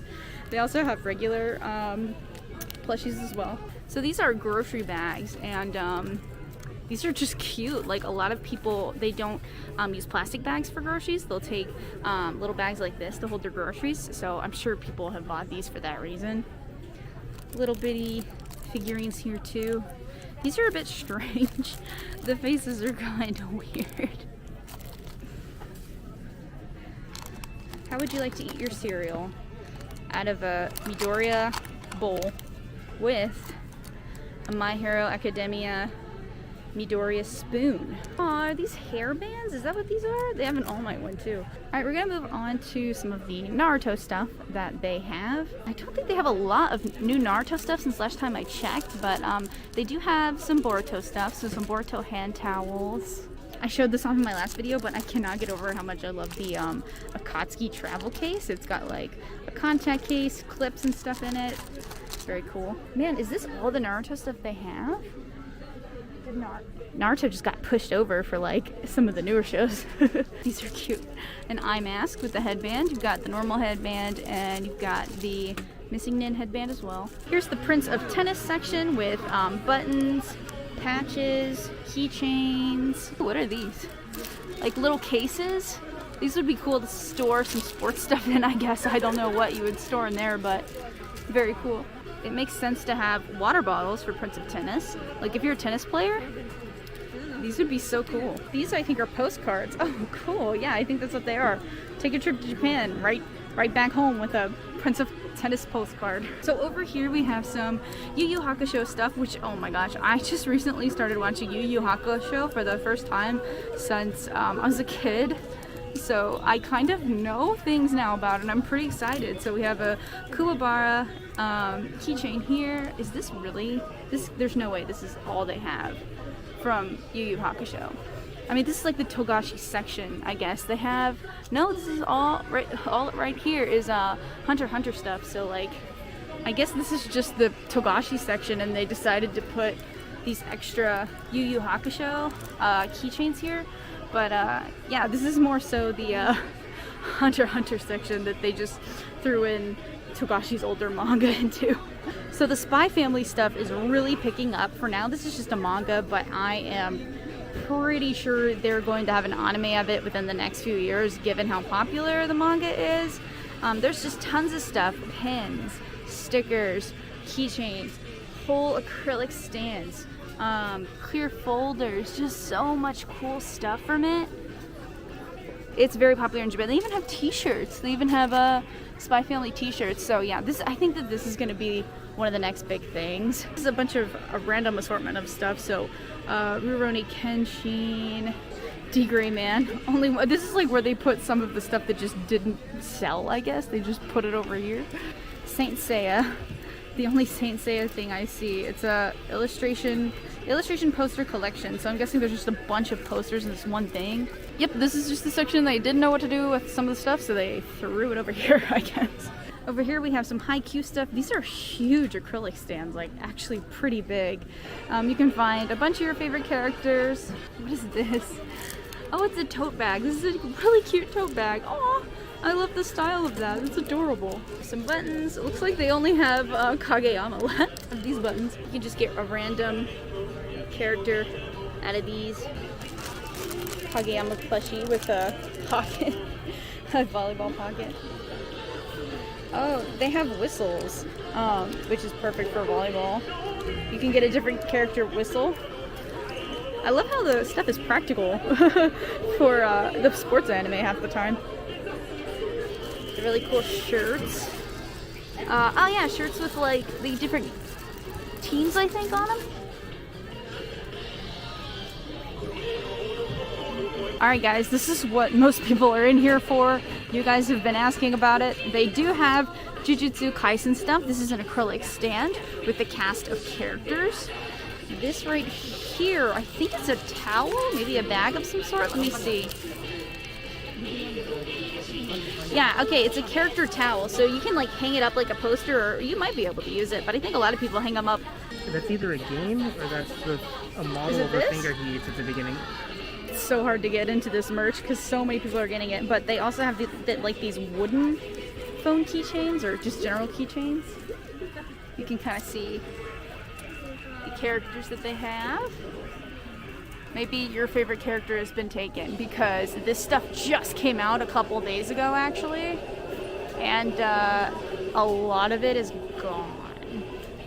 Actually, before I came in here, like an hour earlier, the line was backed up so much just for the Jujutsu Kaisen stuff. So as much as I want to show you guys more of it, there's just not much left. You have this cool clock, the Jujutsu Kaisen clock. That's cool. When I first got here, there was a huge line outside specifically for the Jujutsu Kaisen stuff. So a lot of it has sold out. That just gives you an idea how popular it is here. It's like people are finally moving on from Kimetsu no Yaiba. And it's just, people move on so fast. Like, I'm sure if Chainsaw Man gets its anime and then Spy Family does, like that, they're gonna be like the next big things, I'm sure. Anyways, I hope you enjoyed this tour of the Jump Shop in Osaka, Umeda. Guys, if you enjoyed the video, don't forget to push like. What was your favorite thing that you saw in the store? If you guys want me to do more Jump Shop videos, just let me know down in the comments. Thanks for watching, and I'll play with you some other time. Bye!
Hey, sorry about that. I completely got distracted by movie trailers. So let us go and do the thing.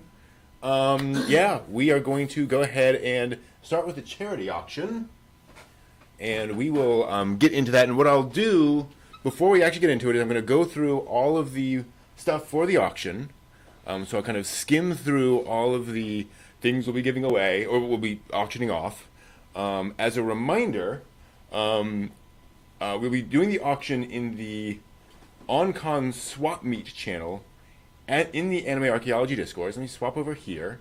So if you want to be part of this, please do yourself a favor and head on into the Discord. And if you're not already in the Discord, go ahead and that's how you can sign up for the Discord. So again, in the OnCon Swap Meet, we'll be doing the actual bidding for this, and the reason is YouTube chat is slow and all sorts of annoying. So that's how we'll do this. So here's what we will be auctioning off in the auction. I'm going to start with the Demon Slayer minis, little miniature characters. I'm going to actually pop them out a little bit here, so you can see what we have. Much as I dislike that, but we can always tape it back together. So we've got, we've got Netsuko and all your favorites here.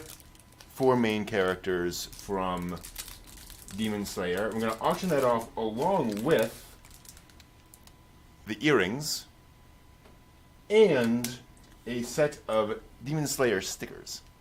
So we got a whole bunch of character stickers here for a bunch of the characters in Demon Slayer. That'll be one lot right there, Demon Slayer stuff.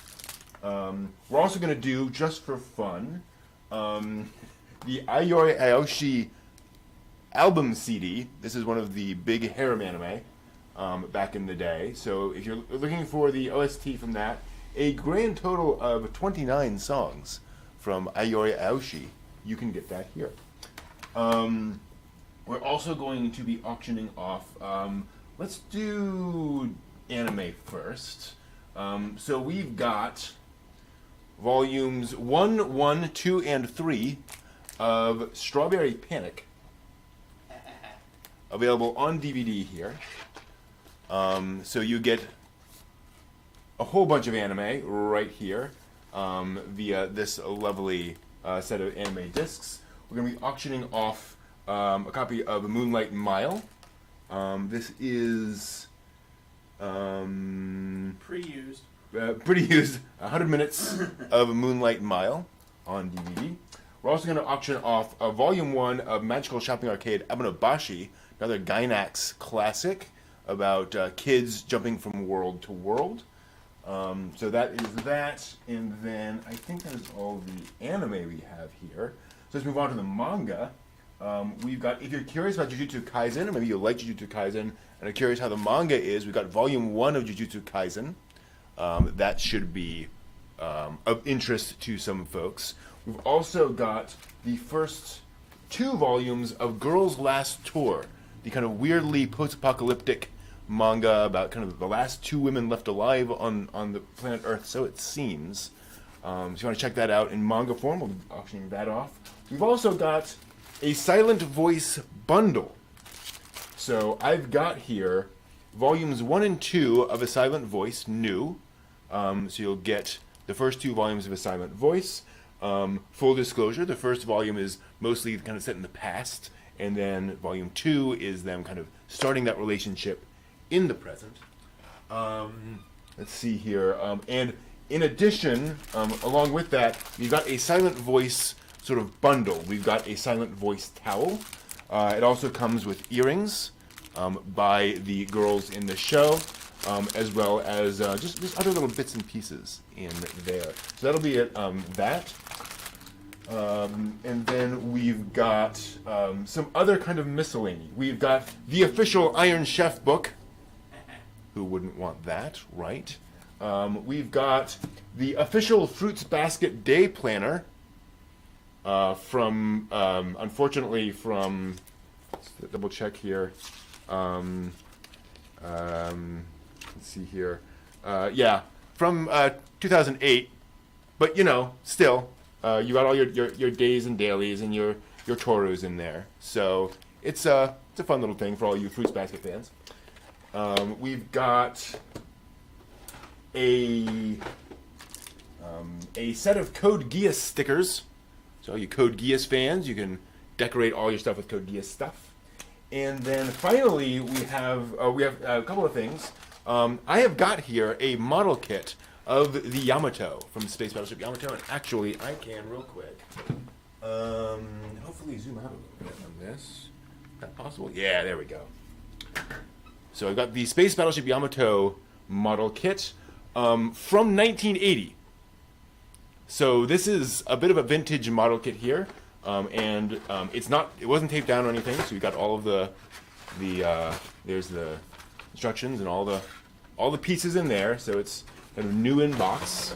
So there might be somebody in chat who's interested in a Yamato model kit. And then finally, we'll be auctioning off. Oh, and then another little thing. This is a card provided to folks who attended Shoji Kawamori's panel at Otakon 2019, I think? 2017, maybe something like that.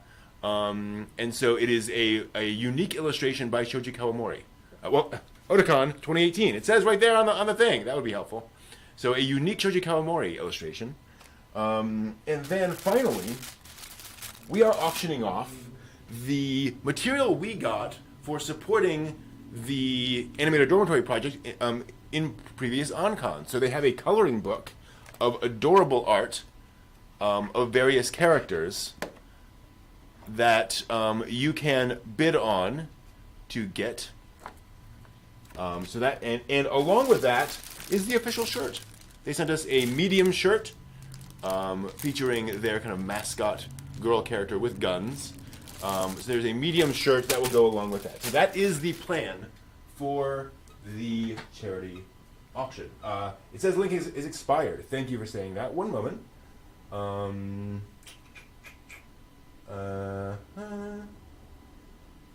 Copy. Try that. See if that link works better.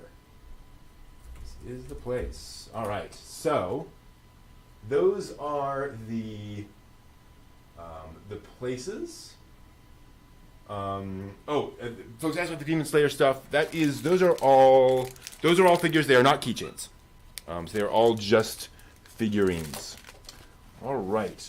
So the way this will work, as we've done in the past, is I will feature a couple of these, and we will start the bidding, and then I will start featuring other objects as we're doing the bidding on the previous item. So hopefully this will move at a fairly decent pace, excuse me, and let's go ahead and get started. Can you check the door?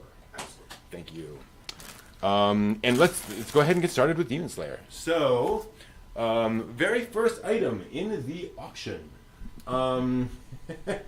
is going to be the Demon Slayer stuff. So again, we have the Demon Slayer characters. 4 little characters there. We have the Demon Slayer earrings. And we have a variety of Demon Slayer stickers that you can get there. Tanjiro, Netsuko, all the characters. Nice little Netsuko there.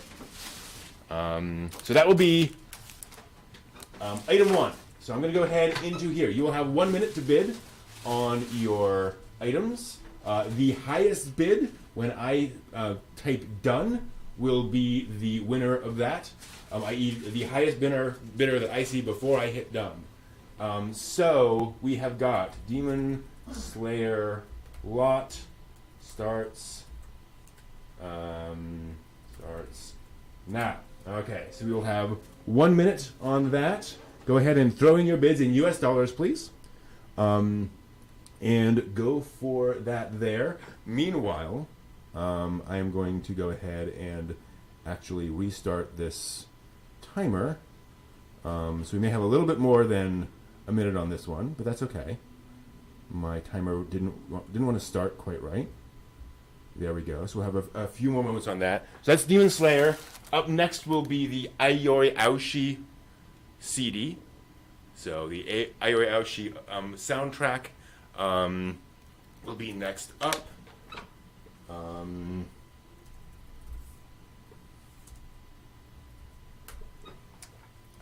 So this is, again, 29 pieces from the Ayori Aoshi soundtrack, which should be good. And it looks like we are about there. Looks like Kogane at $15 is going to get it. There we go.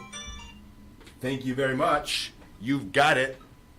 That is Demon Slayer. So next up is Ayori Aoshi OST. And after that is going to be, well, moving up a little bit, will be the Magical Shopping Arcade Aminabashi Disc 1, which comes with not only the disc, but also your ADV card. So if you want to complete a survey for ADV with a potential thing to subscribe to New Type USA, you can do that. Plus a little mini poster thing. Oh, a whole little mini thing about Aminabashi. That's pretty cool.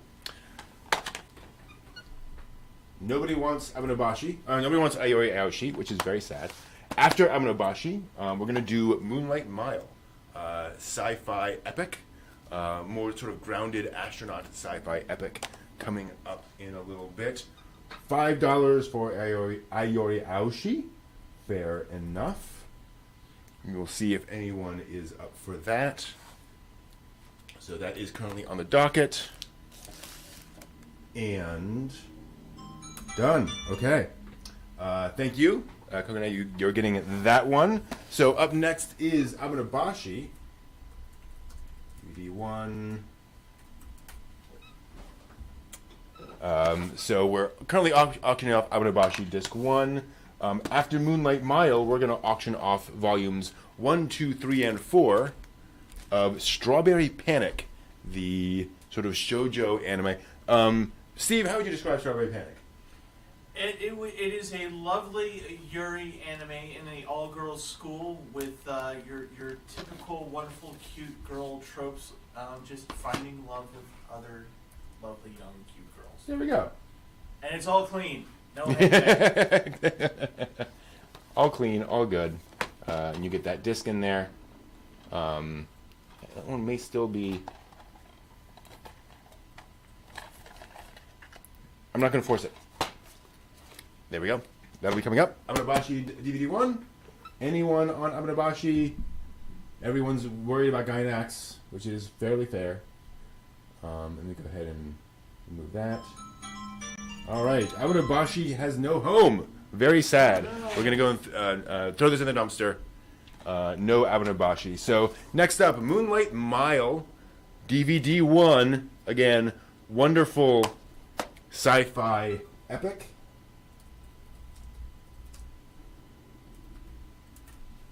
See if anyone's interested in throwing some cash that way.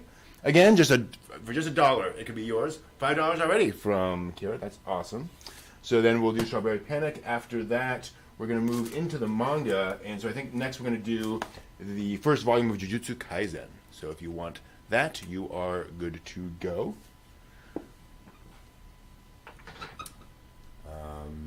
I think pretty much everyone's familiar with Jujutsu Kaisen at some point, but it's always good to know how the manga differs from the anime, and to be familiar with how just how things are done. And so an idea of the art there. So that'll come up soon with Jujutsu Kaisen. So Moonlight Mile DVD 1. We have one bid. I can't enter it. I can't Get enter in? it. No, I can't get in. Well, you can scream.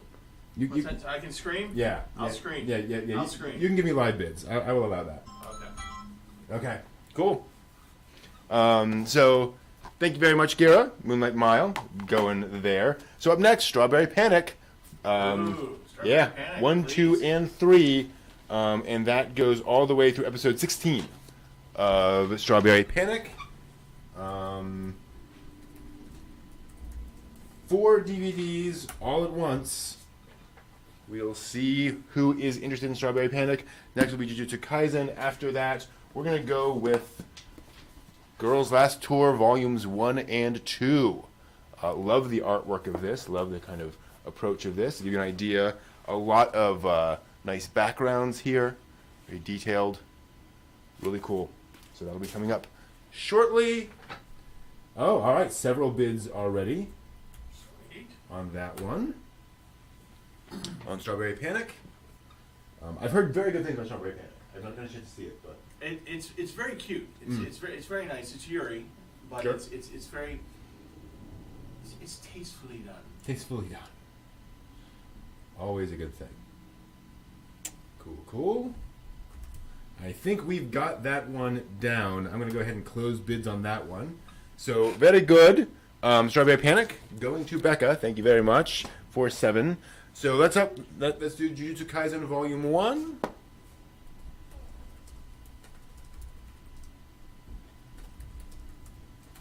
Okay. So that is currently on the bid.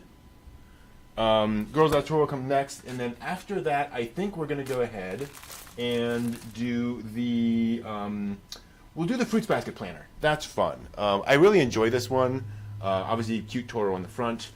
You get a bunch of the characters in the early pages, so Yuki and all the rest in there, all the main ones, and then it's actually like a full-scale planner. So you got all your days laid out all the way through the week, and of course you can imagine yourself going to a Japanese high school and using that daily planner. So yep, and a bit of 5 on Jujutsu Kaisen. Somebody wants that Jujutsu Kaisen, which I totally understand. So again, we are going on this, and actually I'm going to move some things off so you guys have a better view of what we're actually auctioning off at the moment.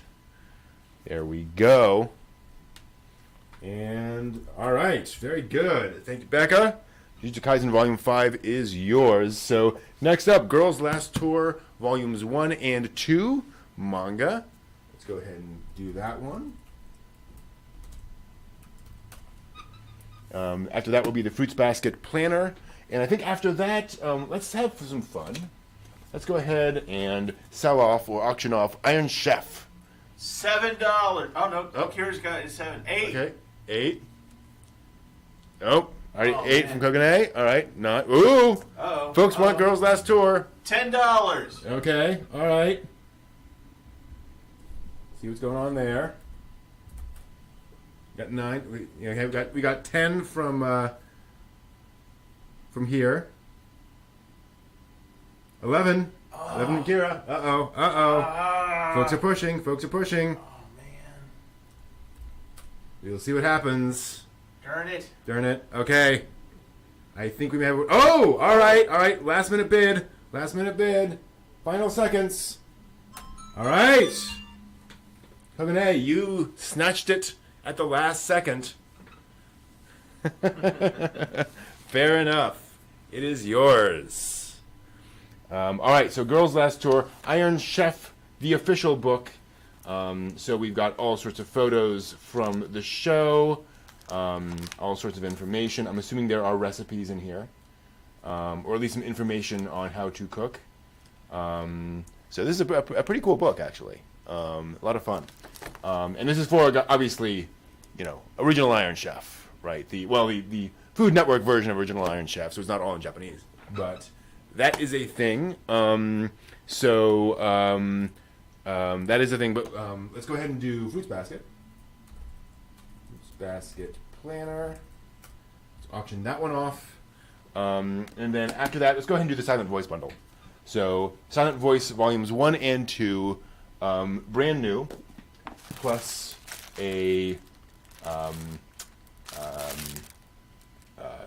towel, the jewelry, little cards with the characters on it, and miscellaneous stuff like that. So that'll be after that. Gotta be some Fruit Basket fans out there, and sure enough, there are. A couple of bids on Fruits Basket. People love their Fruits Basket, which I totally understand. Lovely little, several shows, actually. And this is, of course, actually, I think this is all manga art. Yeah, so I think this is not tied to either of the anime series. which is pretty cool. All right, we are just about done on the Fruits Basket Planner. Last second bid. Wow. Okay, Anime Lover came in at the last second with $6, and Fruits Basket will be yours. That was crazy. All right, Iron Chef book coming up next. The official book, I will point out, is now under bid. After that will come our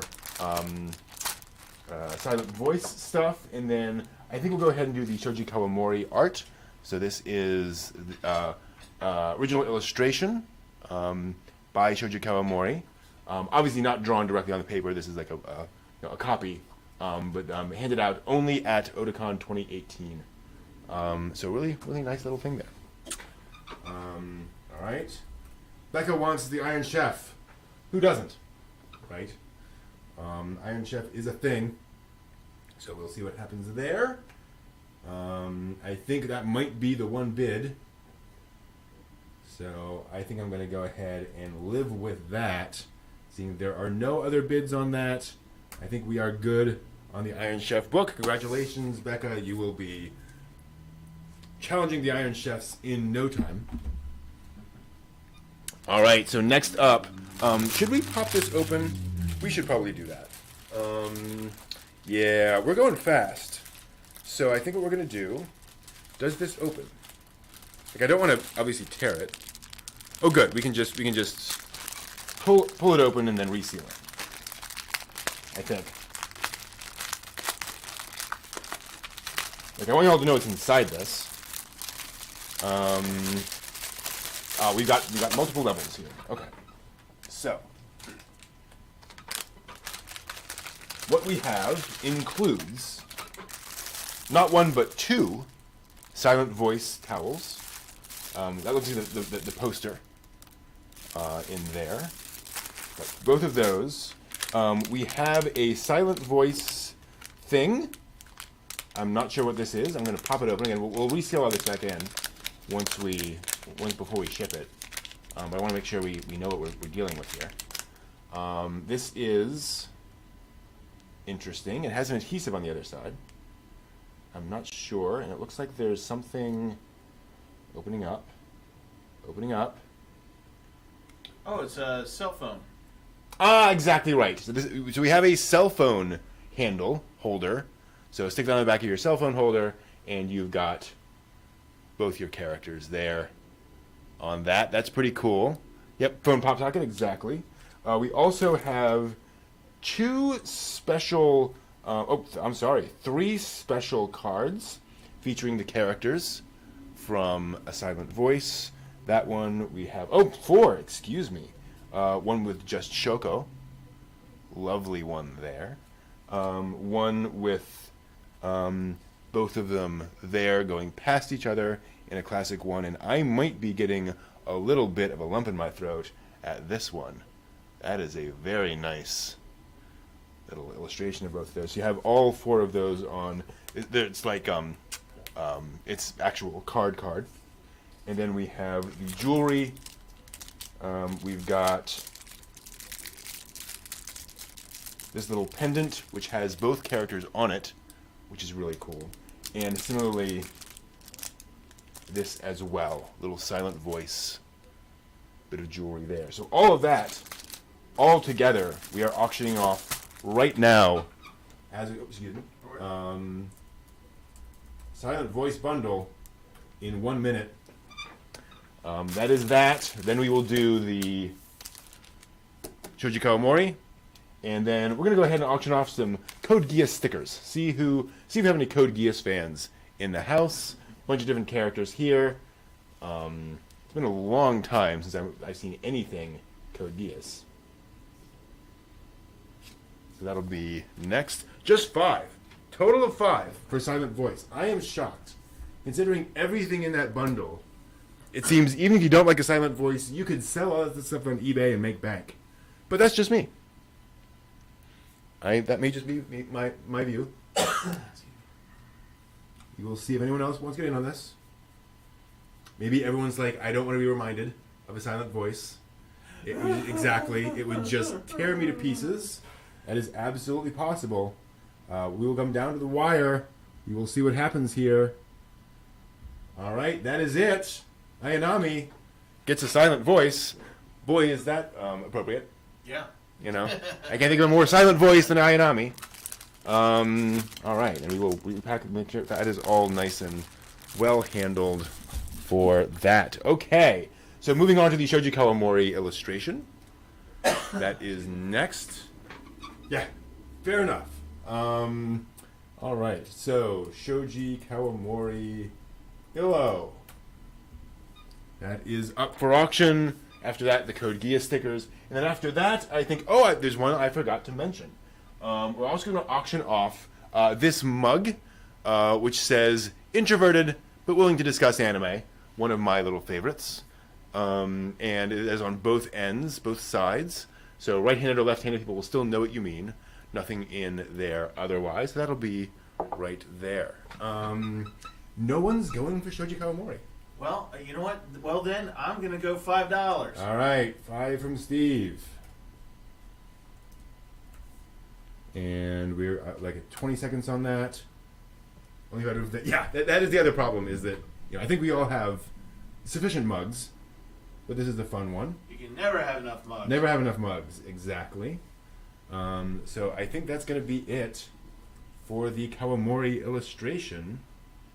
Yeah, I think we're done. Alrighty. Congrats, Steve. Woohoo! Thank you, sir. That was easy. Cool. Moving on to Code Geass stickers. See if anyone's willing to bite on that one. An easy add to a box. Easy thing to include in there without having any issues there. Oh, okay, we've got some Code Geass stickers. Got some bidders. So after this, we will have the introverted but willing to discuss anime mug, and then after that, we're going to go ahead and auction off this 1980 Space Battleship Yamato model kit. You can see the sides there. I'm gonna say $4. 4 from Steve. That'll be coming up next. All right. Kira's got in a bidding war. What? Yep. Oh, man. 5 from Kira. 10 seconds. Darn it. I think Steve may be giving it to you. All right, fair enough. Okay, cool. So, Kira, you get it? $5 for the Code Geass stickers. Thank you very much. Awesome. All right, next up, mug. Introverted mug.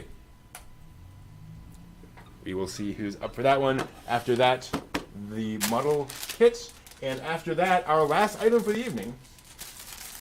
Again, the Animator Studio Thank You coloring book with all these cute illustrations in them. And then the t-shirt. All right, Kira. $5. Oh, okay.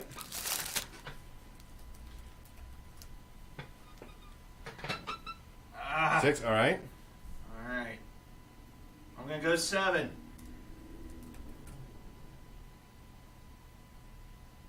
Oh, okay. All right, she wants it. She wants it. Darn it.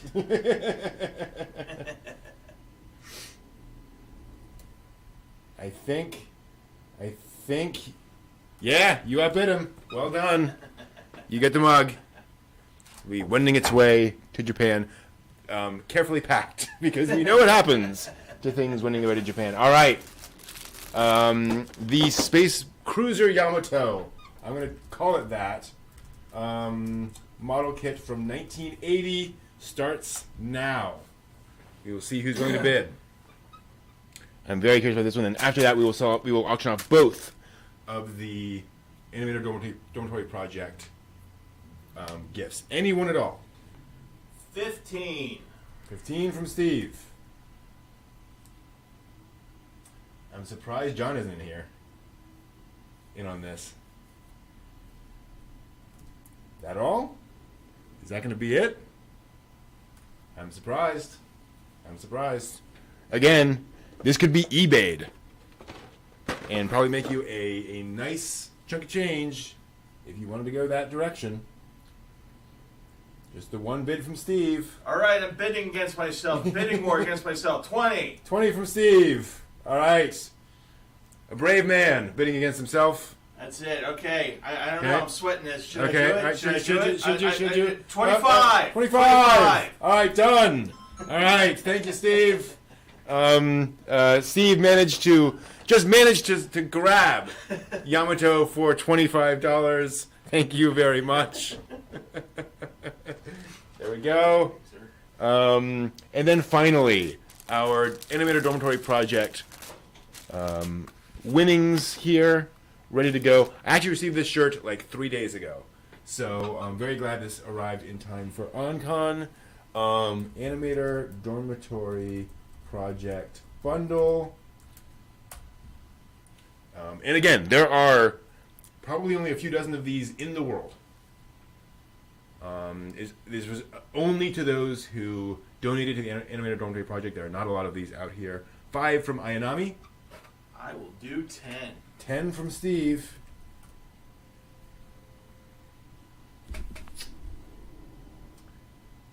We'll see how that goes. 15. Ooh, all right. Folks are pushing. Folks are pushing.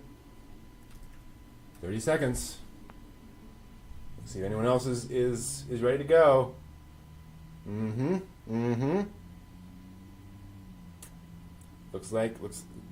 may have a winner here. There's some typing. 16. There's some typing. 16 from Steve? 16 All right. 16 from Steve. 10 seconds to go.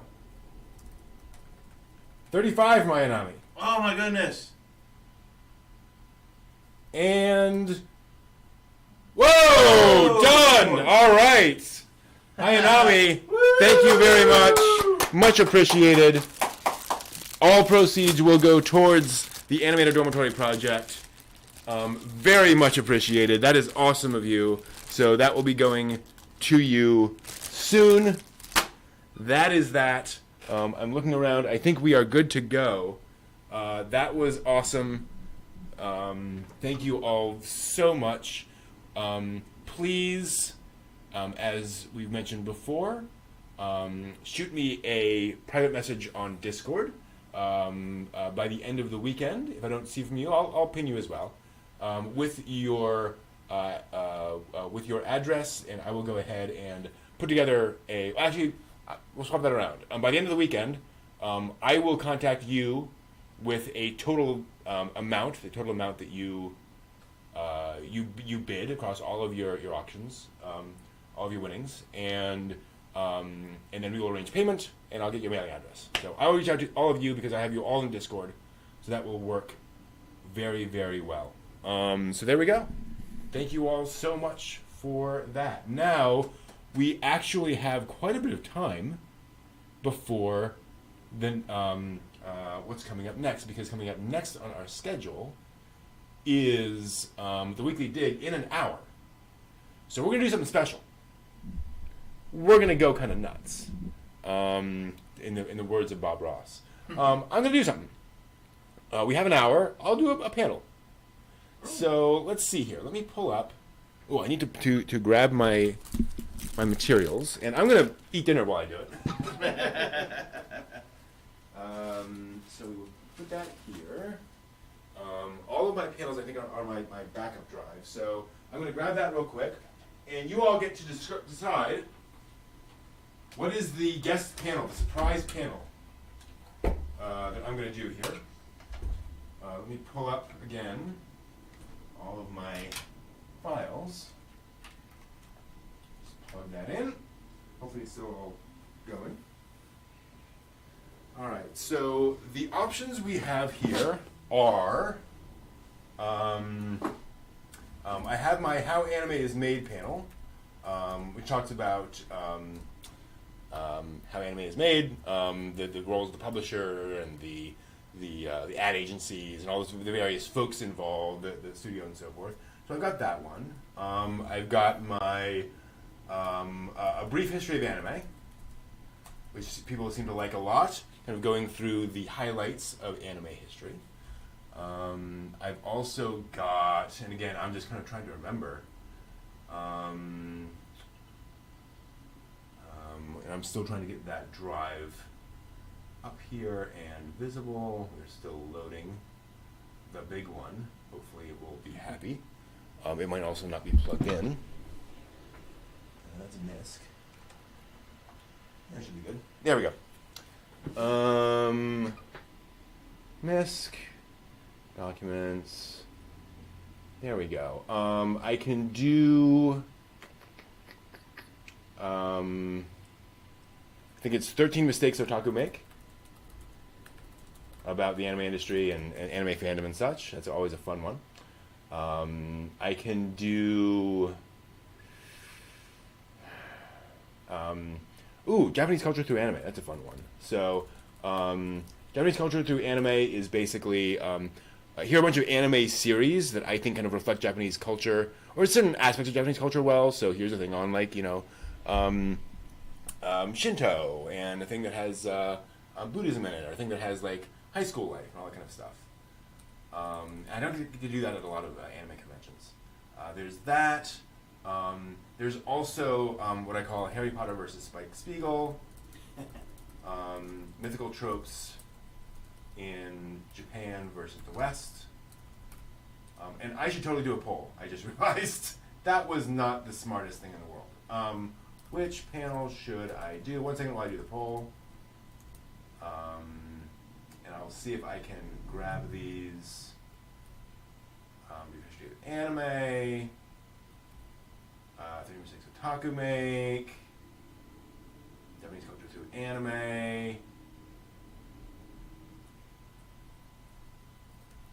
And then Harry Potter versus Spike Spiegel. Oh, I can only do 4. That's annoying. I can only do 4. Okay. If you want Harry Potter versus Spike Spiegel, just vote for that separately, and we will see what happens.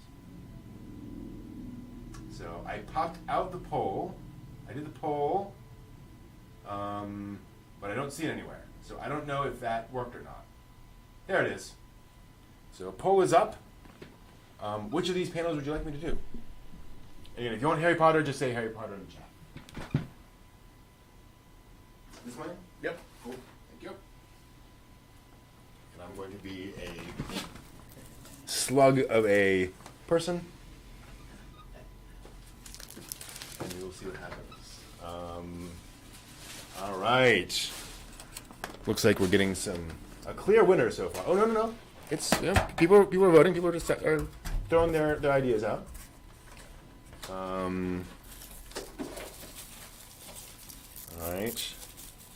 We'll leave it open for a little while longer. It looks like 13 Mistakes is in the lead. I will be happy to do that one. For the fun. For the lulz.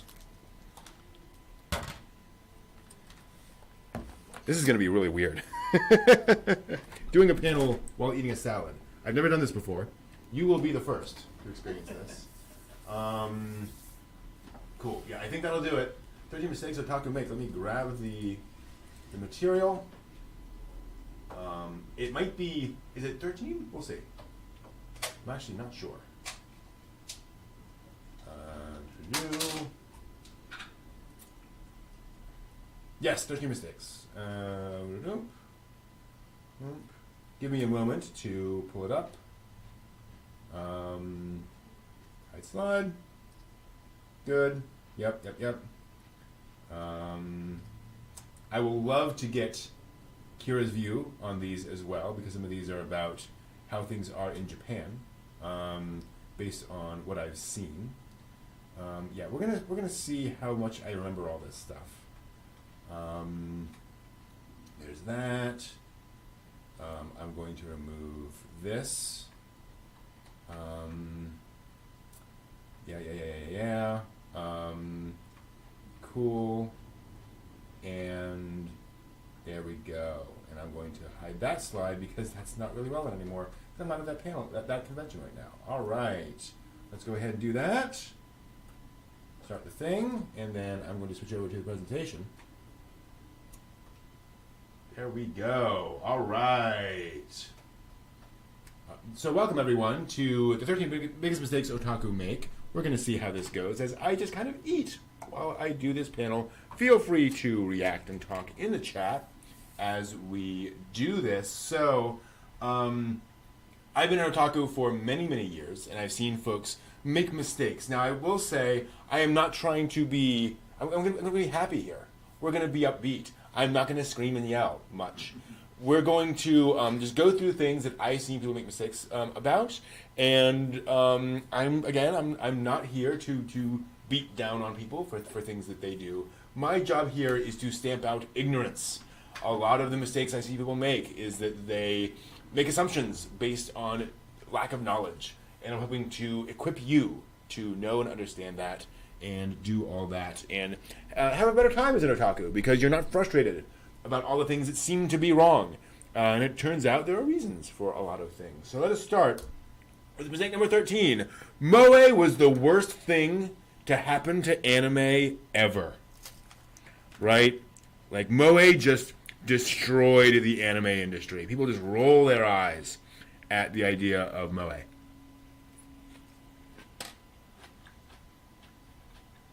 Actually, Moe saved the anime industry. This is the Japanese real estate and stock market from 1980 to 2005. And we talked about this earlier in the day. Things went great for a while, and then they stopped being so great. Japan went through a major economic downturn in the 90s into the 2000s. What happens when there's a crisis? What happens when things go badly? What happens in times like ours? What do people want? When people turned to Netflix and turned to streaming services, what did they watch? Spoiler alert, it was not Citizen Kane. It was Friends. Right? It was easily digestible, fun shows. And that's what Moe was. Moe was a way of relaxing, of chilling, of enjoying yourself. And they were based on all of these visual novels and all of these dating sims from the 90s, like Canon and Heart and Clannad and all the others. And that these were already popular as visual novels and as video games.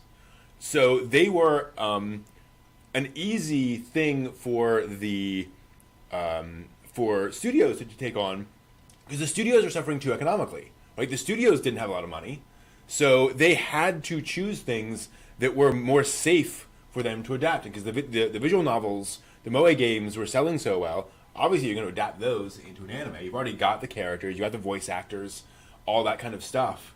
Obviously they're not contracted yet, but those had been chosen already for the games. So the Moe saved the anime industry, both in the sense of keeping a lot of studios alive for a long time, and two, being literally, that was what folks wanted. Folks wanted light, romantic series. Some less light than others, looking at you, Clannad, and particularly School Days. But that's the thing. Moe was actually an important stage in anime. Now, you don't have to love Moe, right?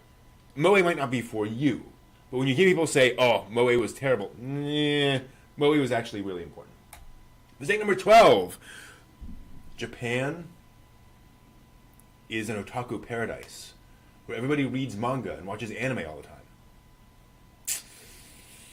Not so much. I'm actually curious for you, Kira, how often you see people like reading manga on the train.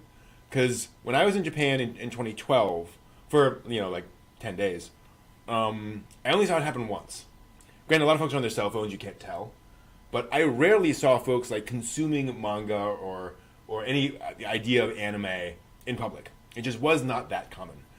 Obviously, people do read these things, but it's not ubiquitous. It's not like everyone out there is. It's not. It's not like all Japanese people are actually otaku and are actually like manga fans and anime fans. That has been my experience at least in what I've seen over there. Maybe 150 people, and that's considering they were waiting on the phone. Yeah, that was the numbers I saw.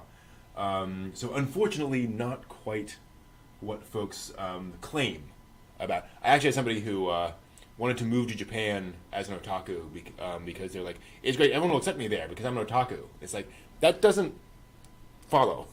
Just because you're an otaku doesn't mean that everyone will understand what you do in Japan. Mistake number 11, all anime, well, not all anime, but in Japan, everyone understands that anime is a serious adult medium. And just, the Japanese understand that animation is important. This is kind of a half-truth, actually. There is more understanding in Japan that there is an adult market for animation, right? Especially the late-night anime, that kind of stuff. Everyone knows that's being targeted towards young adults and adult otaku. No one is looking at Darling in the Franxx and assuming that is targeted at 5-year-olds. Even that's probably aimed at a younger audience, but still. So there is a market for anime in Japan that is understood to be for adults, but in Japan, as Kira was saying earlier, anime is still marketed towards a much younger demographic than it is over here. The average show, the big shonen shows are generally, the demographics there are targeted are pretty young, compared to over here in America. We're talking preteen, tween kind of demographics as opposed to this kind of stuff. So again, there's some truth to the idea that there's a more adult understanding of anime over there, but not quite. Mistake number 10. Boy, there are all these anime fans out there, and there's all this money to be made. So, why isn't Otakon just free? Why do people? Why don't they just release DVDs for $5 because so many people are going to buy it, right? It's a huge market, in America or in Japan, right? It's this huge thing.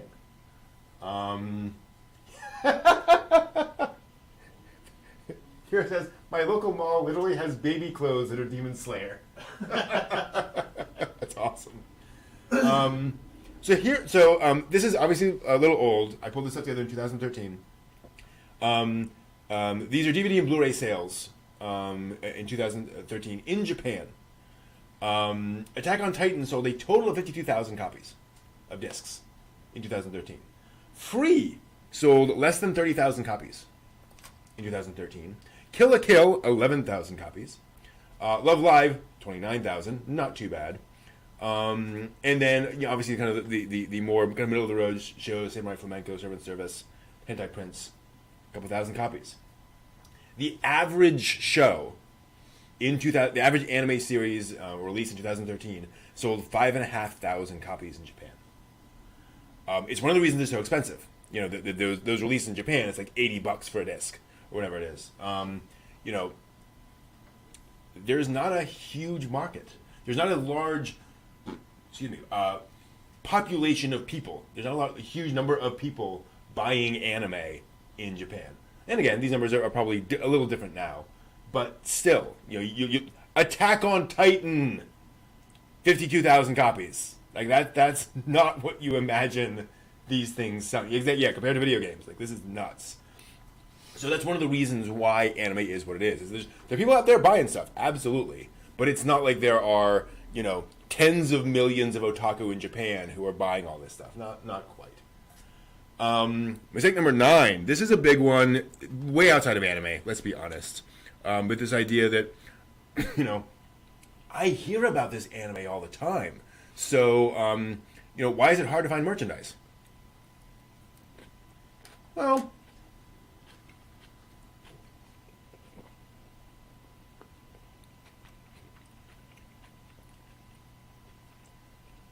we're eating it.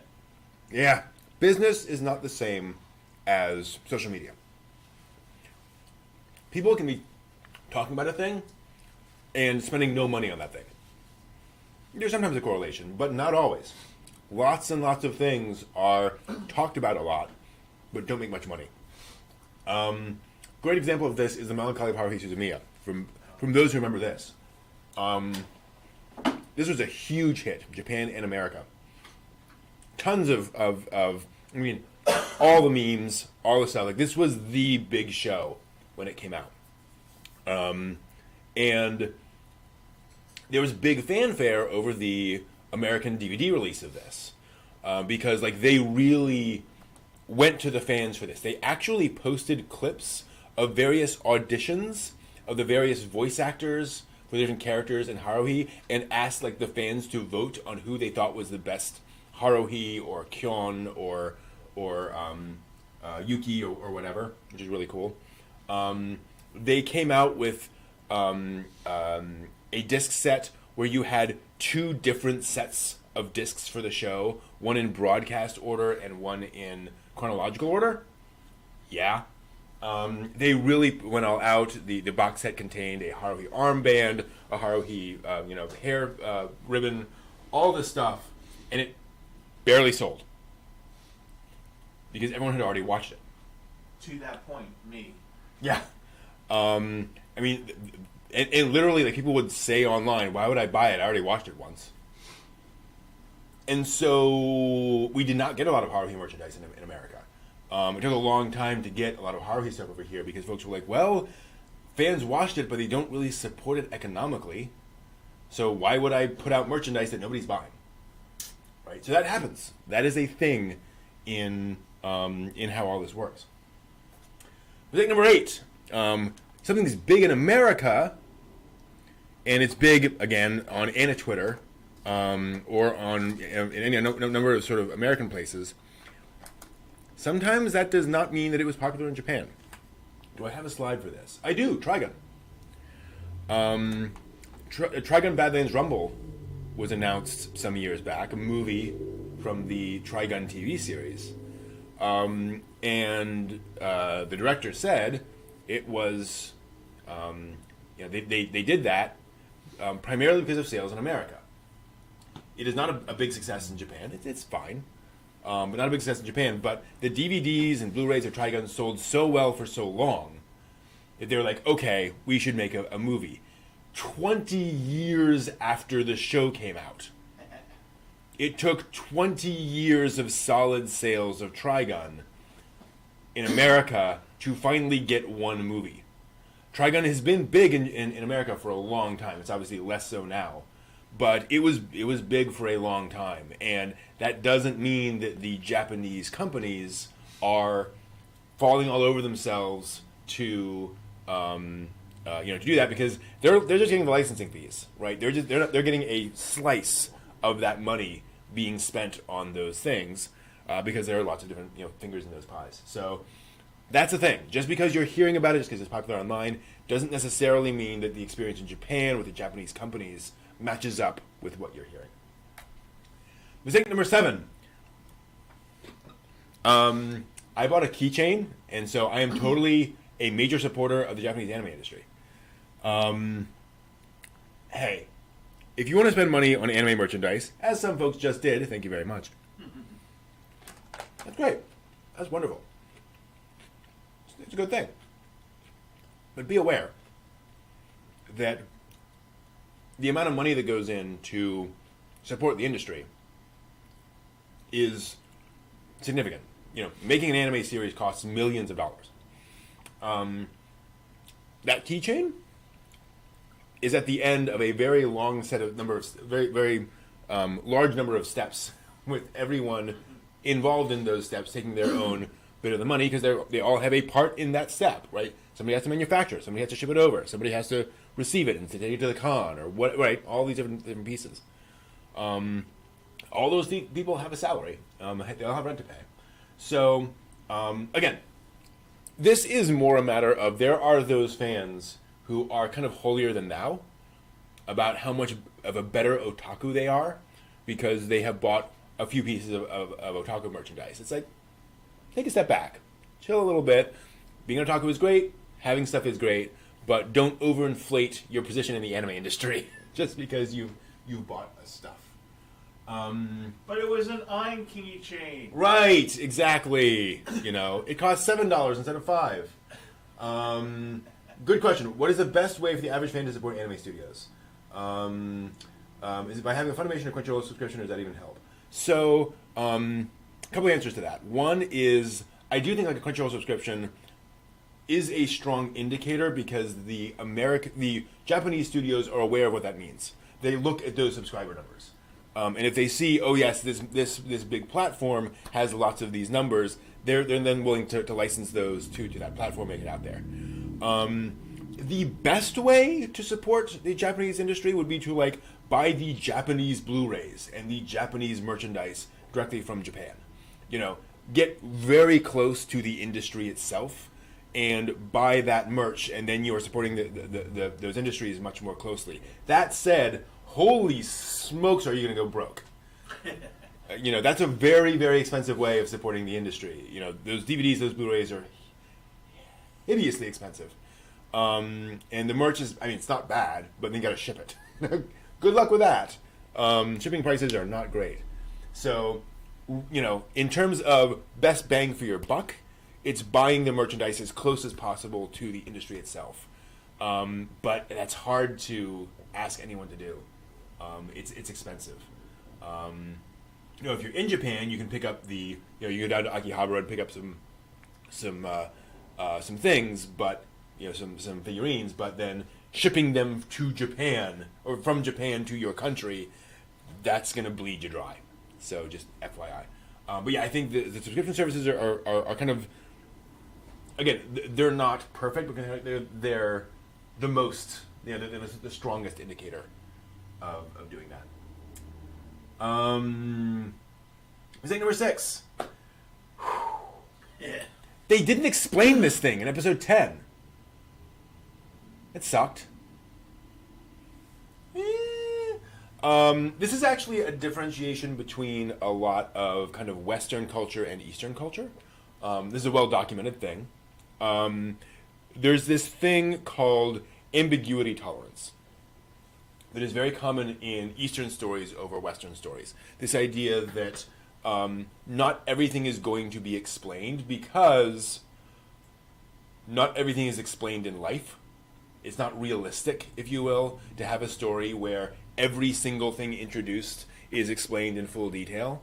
So Eastern stories tend to have more, not necessarily loose ends, but more things that are brought up that are not relevant to the plot, that aren't completely explained at the end. If you're doing a fantasy world building, someone's not necessarily going to sit down and explain, you know, the naming conventions for the pirate ships and why this is called this versus that is called that, because this is owned by there's all these various details, and that's, you know, that's a thing. You have to choose your battles. There's much more of that in Eastern storytelling as a general thing. So if you're into anime, if you're liking anime, get ready for a lot more things that aren't completely explaining it out for you by that final episode or that final chapter. There's going to be more ambiguity in terms of character backstory, who is who, why they were doing their thing, than in other stories. It is just, you know, a thing. It is just a very common aspect of anime that you got to get used to. Mistake number 5. Fan subbers actually care about translation. The official companies, they don't care. They're just in it for the money.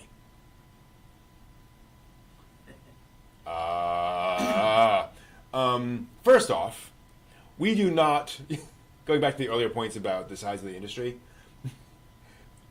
Crunchyroll is not a 10,000 person company.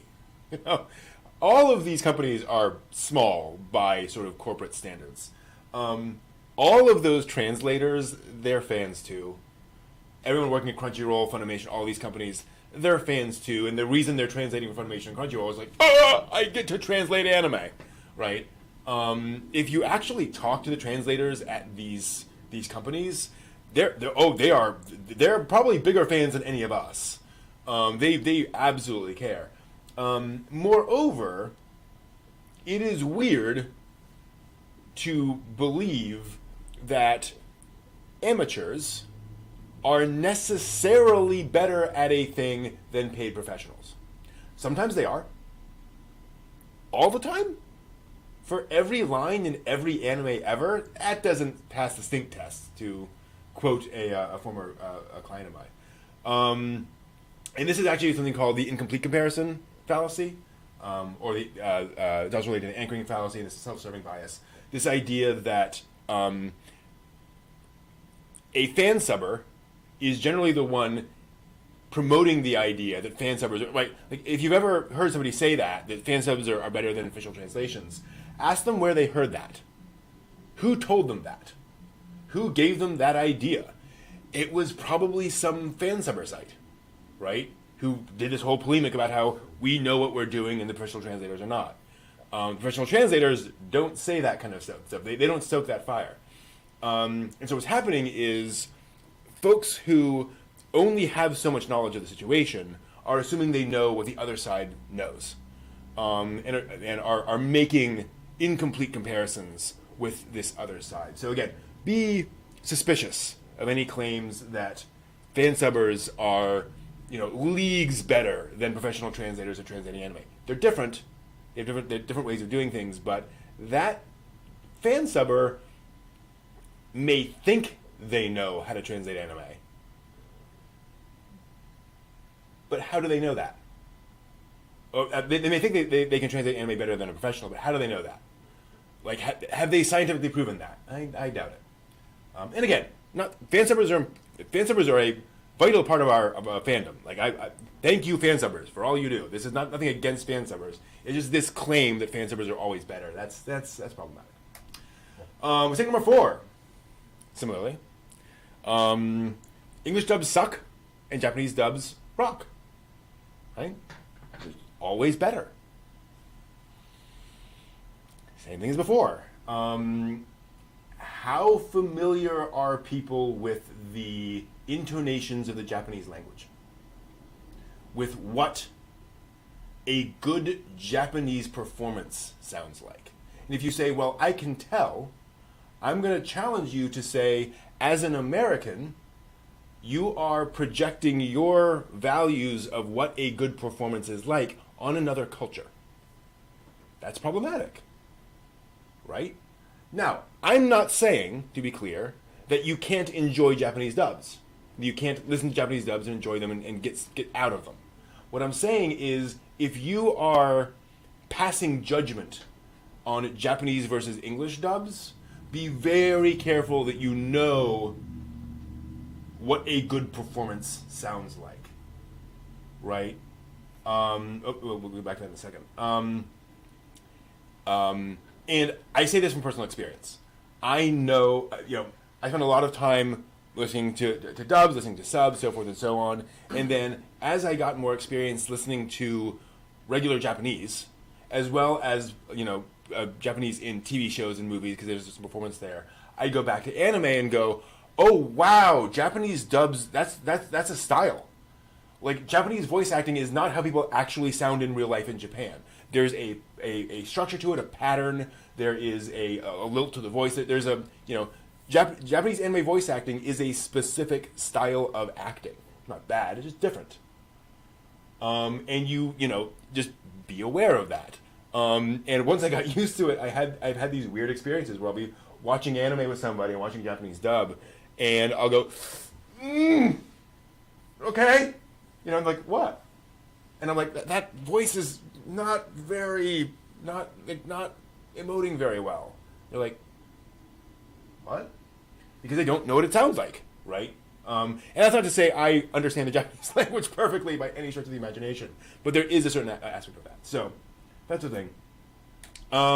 Mistake number 3. Whatever appears to be really huge is the biggest anime ever. Right? Attack on Titan was a big one for a long time, where that was, Attack on Titan is big, so it must be the biggest selling anime of all time. So, I'm going to show a slide in a second. That slide is going to show the 10 anime that had the top sort of Nielsen-rated episodes of all time. So, at some point during these anime run, they had an episode that was extremely high rated, got a lot of views, And these are the top 10 of all of those numbers. So effectively, the top 10 most viewed anime series of all time. I want you to guess what's on that list. I want you to ask yourself how many anime you will recognize on this list. And now I'm going to show it to you.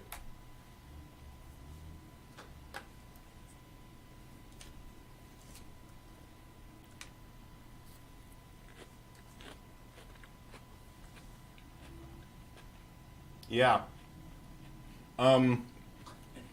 What? Suzai-san, Chibi Maruko-chan. These are all kids shows, by the way. These early ones. Actually, all of the top 5 are all kids shows. Then the final episode of Lupin the Third, season 1. Then Touch, baseball thing. Tomorrow's Joe, Doraemon, and the 1986 Kitaro. Now, I'm very clear about this. I'm very certain about this because TV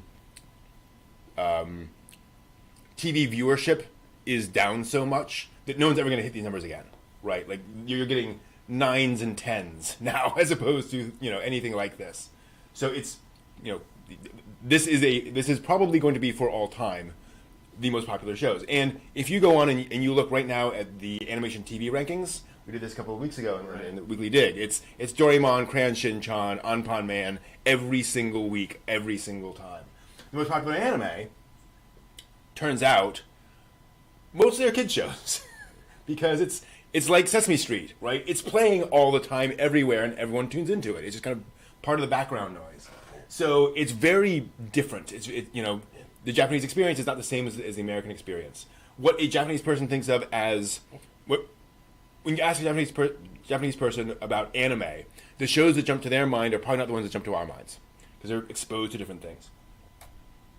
Mistake number 2. I'm getting personal here. I see so many otaku who focus only on the shows coming out right now, on the current seasons, the current year. And this is actually problematic. This is actually kind of dangerous as a fan. Because what happens is, we all generally got into anime through our love of something else, right? You're a sci-fi fan, you like space opera, you get into it through Cowboy Bebop. You love, romance series, you get into it through Air or something. All of these various things. You like action, Demon Slayer. In any given series, in any given season, spring, summer, fall, how many of those shows are going to come out? There might be one sci-fi show per year in anime, or per season. And if you don't like that particular show, you're kind of out of luck that season. Right? So if you're hyper-focused on the current train, you're going to eventually kind of either burn out of anime or just get bored because there's nothing for you right now, because there never is. Because there's a wide variety of things. It's a large medium. And so getting focused on what's going on is a trap. Now, I'm not saying you can't watch modern shows. Definitely watch what's coming out. But don't just watch that. So what should you do? My suggestion is, why do I have all this stuff? Oh, yeah. If you are looking for other anime to watch, a really good way of doing that is don't do the top thing, Okay, trying to figure out what I was saying. I just finished watching Soul Eater. What should I watch after? Has to be English dub. I have seen Soul Eater and Gurren Lagann. What should I watch? This is not a very effective way of finding better anime to watch. Because, note, this person didn't say, I liked Soul Eater. Nor did they say that what they thought about Gurren Lagann or any of these shows. Just, I have seen, factual statement. I have watched 2 anime. What should I watch next? I have no idea. How can we know? Right? This is not a great way of going out and finding new anime to watch. So the recommendation is ask people, online, friends, here are the shows I like, Here's why I like them. High budget sci-fi action, comedy, whatever. What other shows are like that I should watch? It's a really helpful way of finding new anime that you'll like, because, again, we all may be anime fans, but there's probably genres of anime that we're more pulled to than others. So trying to find those, try to find those, as opposed to saying, recommend me a good anime. It's like, Also, frankly, people are just going to say Spirited Away every single time. Besides, the answer is Garzi's Wings. Right, this is true. Garzi's Wing is the canonical answer. Yes. That or Boku no Pico. Also, be very wary of top 10 lists, top 25 lists, top 100 lists.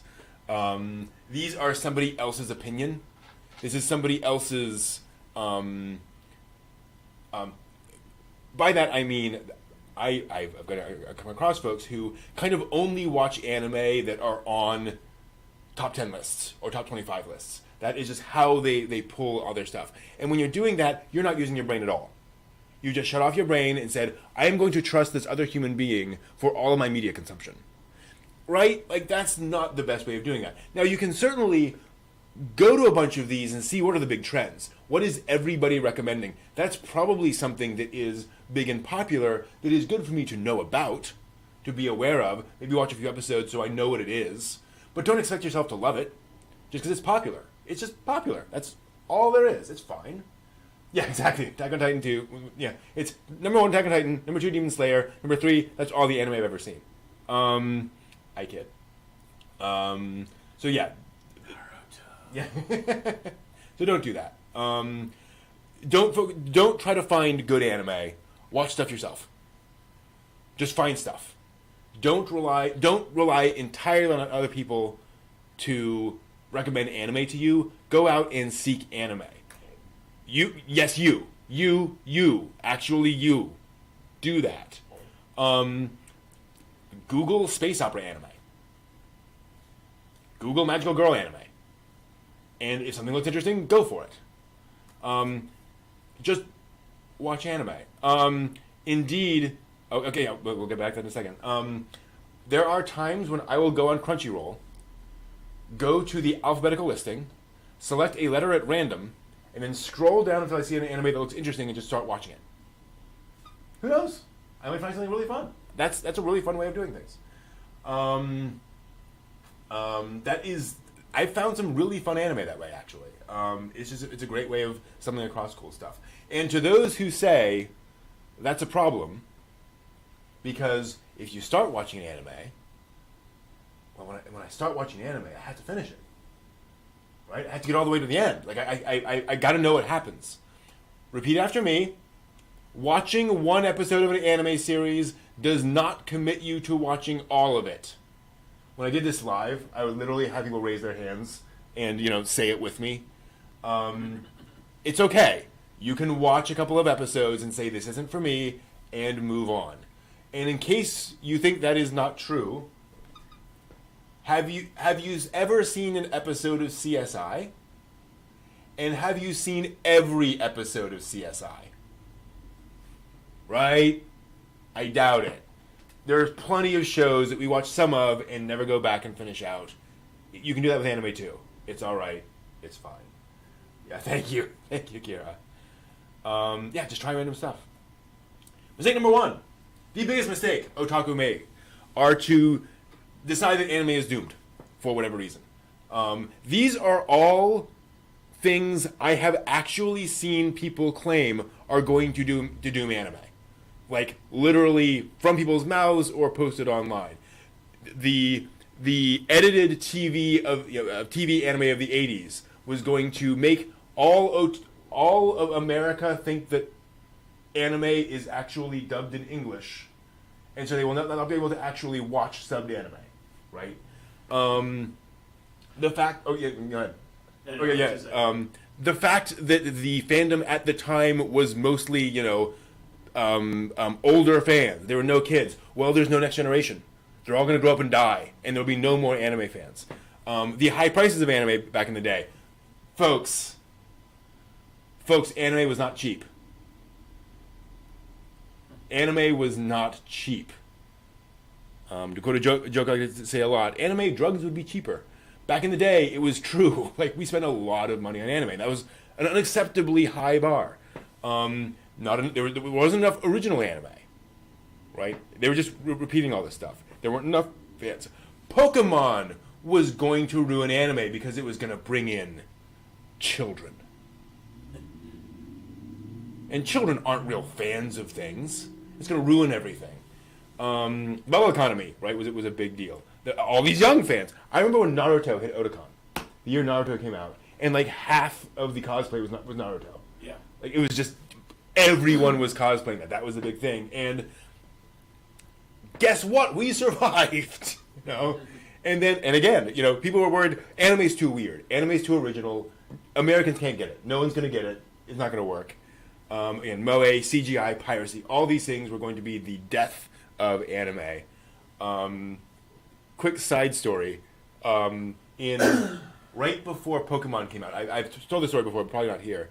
Right before Pokemon came out, I remember reading a post online of an American fan saying,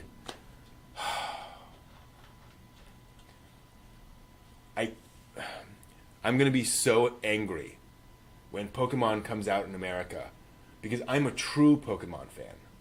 I've been watching this fan subbed myself, and I know that Pokemon is a more mature, sophisticated anime series, and they're going to dumb it down for children. Seriously. Well, okay. It was okay. Yeah, exactly. Right. And obviously, yes, Pokemon was edited, but it's aimed at kids too in Japan. Anime's fine. Anime will never die. It'll change. It'll evolve. There will be differences, but anime is going to be fine for a long time. I think this industry has gotten it's gone through all sorts of things, changes, evolutions. We're going to be good for a while. Don't worry. Don't freak out. Don't scream because there are new people around. It is fine. We're all fine now. It's all good. Those are the 13 biggest mistakes otaku make. Thank you for allowing me to vent a little bit about some of the mistakes I've seen people make. Because, my gosh, chill out, everyone. Not you, but, you know, the people I see. Absolutely accidentally. It was $30 a disc, 3 or 4 episodes per disc around here. Again, sometimes 25, you know, a few 20s, but generally that. So yeah, that's that. Thank you very much. Appreciate that. So we're going to take a quick break. I'm going to actually eat my dinner because once you get me talking, I don't stop. And then we'll come back with the Weekly Dig in about 12 minutes. So we will see you in a little bit. Yay! Why do I feel like Kermit the Frog? I forgot which of these I showed, so I'm just going to do one. Hi guys, so I am in Odaiba, Tokyo right now, and I'm at the Aqua City Shopping Center right now. We are going on another tour of the jump shop that's here. A few years ago, I did a tour of the jump shop in Sendai, where I used to live. You guys loved it, but that was quite a long time ago. And a lot of you guys have been asking, well, where's the Kimetsu no Yaiba stuff? And back then, that was before the Kimetsu no Yaiba anime came out, so it wasn't yet that popular. But today, in September 2020, they should definitely have some Kimetsu no Yaiba stuff, plus some other new stuff that wasn't there 2 years ago. So let's go find out where the jump store is and we will do a tour. Okay, where is it? Jump shop. Okay, 3rd floor. All right, there it is, and already Kimetsu no Yaiba stuff. Let's go. On this side of the store, we've got some Haikyuu stands. Very cool. And then, of course, it wouldn't be an anime shop without the Gachapon. Lots of new Kimetsu no Yaiba ones. They've been everywhere in the past year or so that the anime has been out. All right, let's go inside. So walking into here, looks like we have some My Hero Academia t-shirts, buttons, file folders, just anything you could want for school. Which makes sense, My Hero Academia. This seems like it's a pencil case. This feels like there's stuff in here too. My Hero Academia stickers, more keychains, Oh, these are cute. Little pens, how adorable. Over here, it looks like they have the wrinkly Shonen Jumps. And of course, as usual, they have Dragon Ball Z stuff, some pens, some t-shirts, a lot of interesting things. And over here, I mentioned this in the last video too, but they always seem to keep a pretty good stock of Slam Dunk stuff that's still pretty popular in Japan, even though it's, you know, not that big in America anymore, I suppose. So here we have Yu-Gi-Oh stuff. You know that when you see crazy hair, it's going to be Yu-Gi-Oh or some kind of card game. They have a section of Gintama stuff. I see some socks. That might be a bath mat, some other kinds of towels, some more keychains, buttons, plushies, stickers. Lots of Gintama stuff here. I didn't notice that as much at the Sendai store. And of course, it wouldn't be a Shonen Jump store without Naruto stuff. We have big figures, smaller figures like Dendroid type figures. Oh, these are so cool. These are really, like, stuff like this would make a really nice gift. Of course, they have Boruto stuff now too. Wallets, little handbags. Oh wow, this is Samurai 8, which is Masashi Kishimoto's newer manga. Oh, is this like, it looks like a contact case almost. Is that what that is? Or maybe you can keep makeup or something in it? Very cool. Or it's a travel case, so yeah, I guess it has stuff to put contacts in or whatever you might need. Very cute. They have an Akatsuki one too. The Gum Gum fruit from One Piece. Oh man, they have like One Piece spices. Cooking for your kitchen, dude. Oh, they have Naruto too.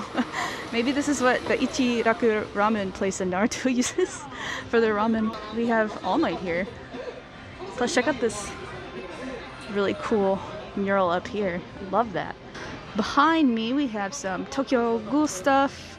Plays. Oh my goodness, this is Golden Kamui. So I actually didn't watch Golden Kamui the last time I recorded a video in a Jump store. And I had no idea about it, but I've recently watched the first season. It's super good. I love to see the Golden Kamui stuff in here. Oh, no way. Are you kidding me? Okay, so I love Kanata no Astra. I'm gonna have to get this. This is like one of my new favorite series, actually, so I did not expect... I understand this is a Shonen Jump manga, but when the anime came out, I didn't know that, and gosh, yeah, I gotta get this. Katekyo Hitman Reborn stuff. I've never seen the show. I don't know anything about it, but there is stuff here for it. Oh wow, Spy X Family. Yeah, I've been reading this manga on the Shonen Jump app. I don't think there's an anime out yet for it, but yeah, if you're into that manga, they even have a shirt for it, so that's awesome. This section just seems to have a bunch of like little different stuff. I see Kingdom as well. One Punch Man, which I think there's a bigger section for One Punch Man stuff somewhere else. So I'm actually really surprised that they have Burn the Witch stuff. Makes sense to have it near the Bleach stuff, the same mangaka. So yeah, Burn the Witch, which is the new manga series from the mangaka of Bleach. I'm pretty excited for that anime to come out. So, but don't worry, there's not a shortage of Bleach stuff as well. Let's talk a little bit about the amount of Haikyuu stuff they have here. Even though the manga has ended now, they still have a lot of Haikyuu stuff. It's very popular. You know, the thing is that the Sendai store had a lot more Haikyuu stuff. I mean, they still have bento, they have wristbands, cups, plushies, and stuff like that, but the Sendai store really went all out, which makes sense because, again, Haikyuu takes place in Sendai, but it's still really cool to have things here too. On this side, this whole side right here, almost this whole side, is JoJo stuff. And here we go, man. We have Hunter x Hunter over here, which recently I got into too. I've just been getting into a lot more shonen recently than I used to be into. JoJo pins. I know a lot of people would have a lot of fun with these. The water bottles are so cool. Gon Kurapika. Very cool. I'm so sorry, Hisoka fans. I don't see anything Hisoka at all. Over here they have World Trigger stuff. Maybe these, I think these might be pins or keychains here. Wallets, little paper pads, and clear files as well. Oh, they have World Trigger t-shirts as well. Alright, Prince of Tennis fans, I know that, you know, a lot of us watched Prince of Tennis on Cartoon Network back in the day. But here in Japan, it's still really popular, and it looks like they have clear folders here, and of course keychains and buttons like they do with a lot of the series. I'm actually surprised they have little little towels too. That's really cute. Coming back around here, I see more My Hero Academia stuff. They have so much My Hero Academia stuff, but it probably sells super well. It is still very, very popular here. I love the mugs. I think I showed these mugs off last time I was at this shop. These little plushies in like these little containers are so cute. I just love Denki's face here. It's it's very Denki. I am not sure what this series is at all. I don't know. I'm so sorry. I'm sure there'll be people in the comments that are like, it's this, how do you not know? But yeah, I'm sorry. If anyone knows what this is, let me know. I really have no idea. I do see some Promise Neverland stuff here. Some stickers, and I believe this is a keychain of some sort. Oh, they even have I keep saying sometimes I say Yakusoko no Neverland, but they have like Promise Neverland. Oh, a lot of things. Actually, I'm really impressed. Towels, standees. Very cool. Over here we have more One Piece stuff. I actually love that they have Luffy's hat here, and they have like the 3 tears at the top. Oh wow, a waterproof phone case. That's very One Piece. I love that. The snapbacks are so cool too. I love the Chopper one. They have plenty of t-shirts. You won't ever go, you know, without seeing One Piece merch. It'll be around, and it'll be around a while. Water bottles, more towels, cups, just so much stuff. Pins, pens. Oh, the tape is cute. The tape is very cute. Oh, you can protect yourself from with a One Piece Germax, dude. We'll get around to some of the Kimetsu no Yaiba stuff. Are these bags? I think so. These are really cute. I love the artwork on that, as well as some t-shirts which just feature basically a lot of the important characters on it. Alright, let's see. They have, oh man, coasters for Kimetsu no Yaiba, more clear files, just any character you love, they've got. These plushies are really cute. These are little keychain plushies. I love the Inosuke. He's very cute. The Nezuko is also very cute. I love that. These little, I bet they're bobbleheads. I wonder if they are. These are really cute. I love the faces on these. Check out how cute these are. They're like in bed. Inosuke's little blanket is so cute. I'm a big fan of Inosuke, actually. The Tanjiro one is very cute too. I love the designs of them. These are really cute. They have the cups here too. These are so nice. They're really nicely made. Oh, and little candies. I actually see these at grocery stores around here too, so you don't even have to go to the Shonen Jump shop for these. And of course, I want to show off the little manga section that they have. Obviously, they're a Japanese manga, so sorry guys, no English manga here. It makes sense. Oh man, Hinomaru Sumo. That's not too popular. They definitely don't have merch of that, but pretty awesome show about sumo wrestling. Oh, one of the things I'm surprised I didn't see was Dr. Stone merchandise. I don't believe I saw any in the store. It's pretty popular, so that's actually kind of surprising.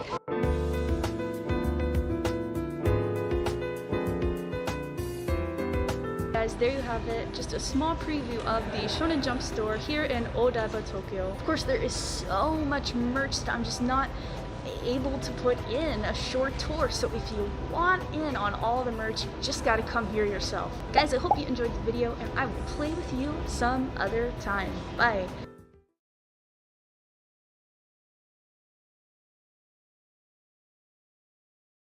Over. Hello everyone. So we're in a kind of slightly unusual situation. I have to transition over to all of my settings for the weekly dig. And I hope that won't make OBS vomit all over my desk. So, I'm going to do that now. So there might be some weird interruption here. I may have to like restart the stream, but we'll be back in a moment. So we're going to see what happens here. 3, 2, 1.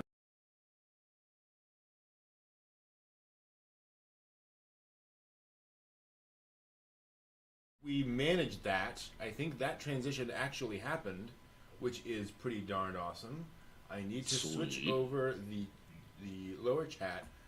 Yeah, we've got a few things to change here. Give me a minute, because this is now that. So we should start. Come on, mouse. What's up with you, mouse? That's problematic. Okay, good. That's that. We are going to turn that off and switch that off, and then switch this over to here. Now let me ask the chat, how does this sound? Can you hear us? Can you hear us? John? Can you hear me?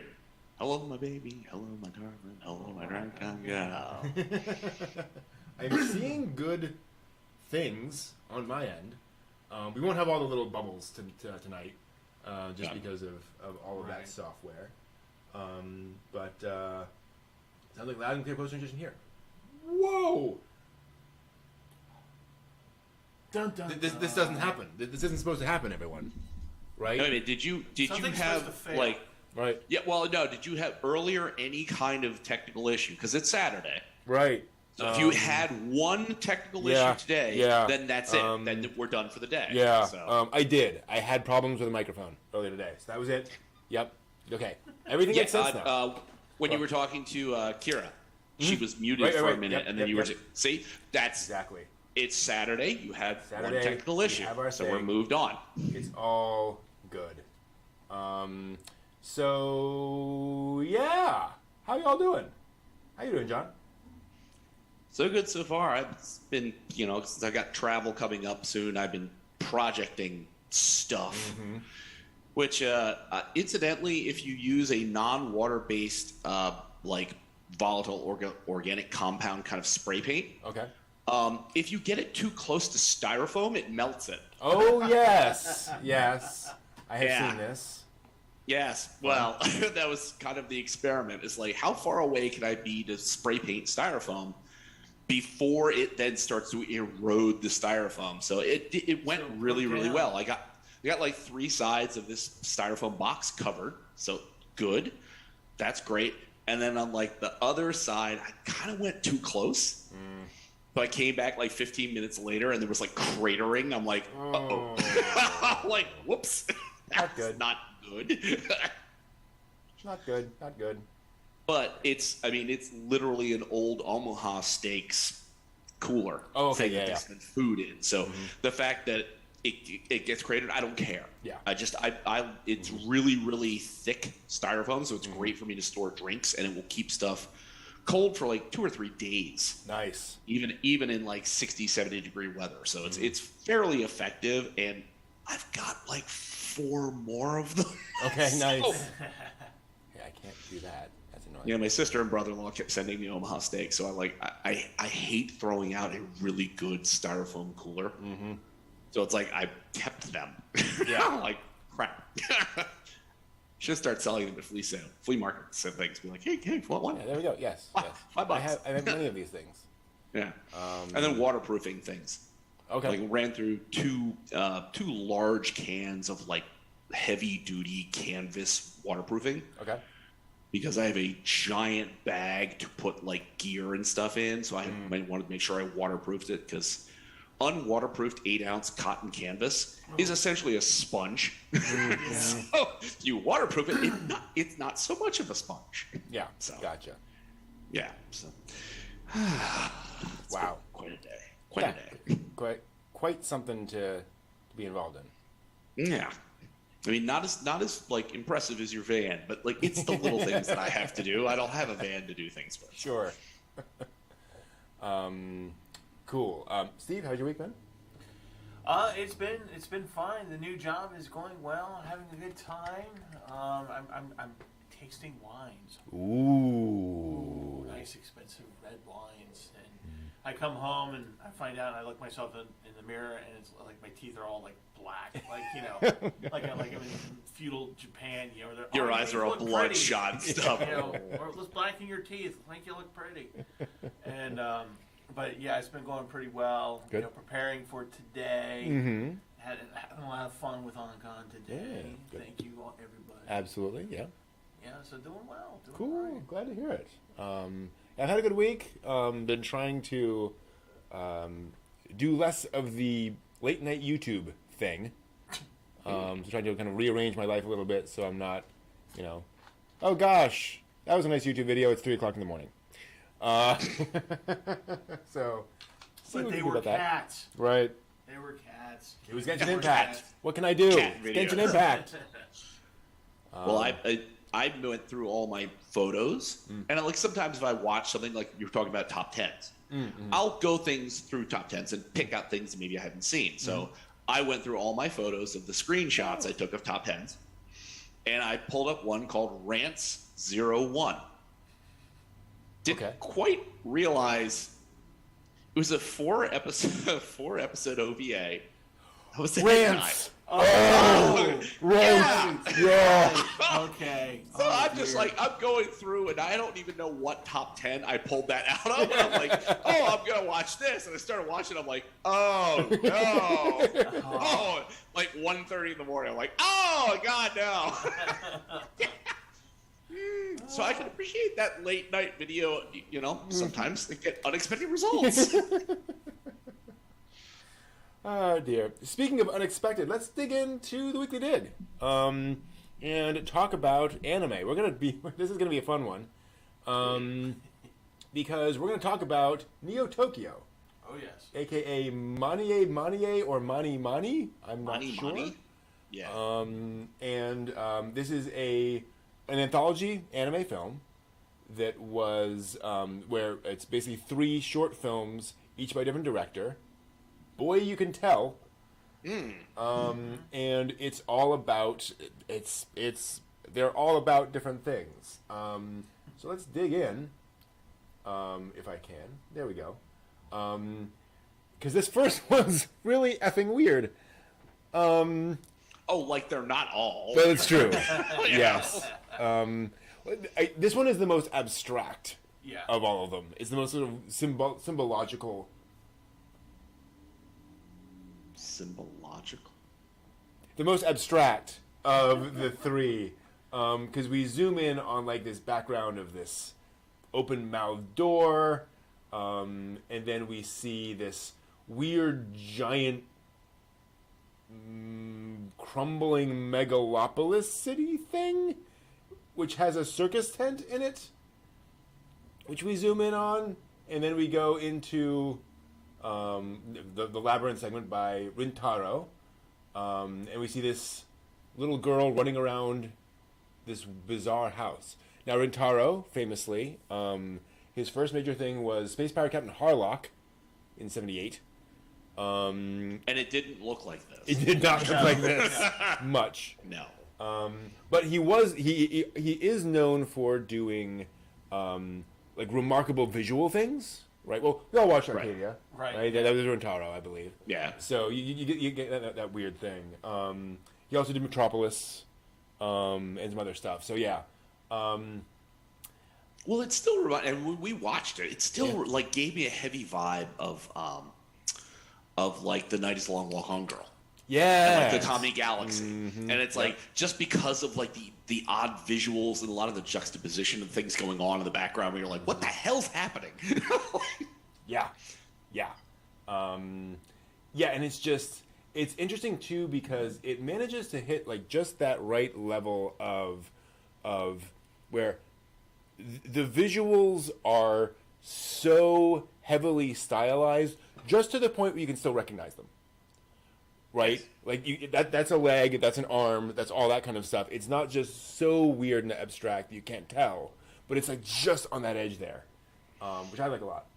Yeah, it's not Rhapsody in Blue from Fantasia. Right. Where it's like just all this color and sound and things going on where you're like, I get where you're going, but I have no idea what I'm looking at. Yeah, exactly.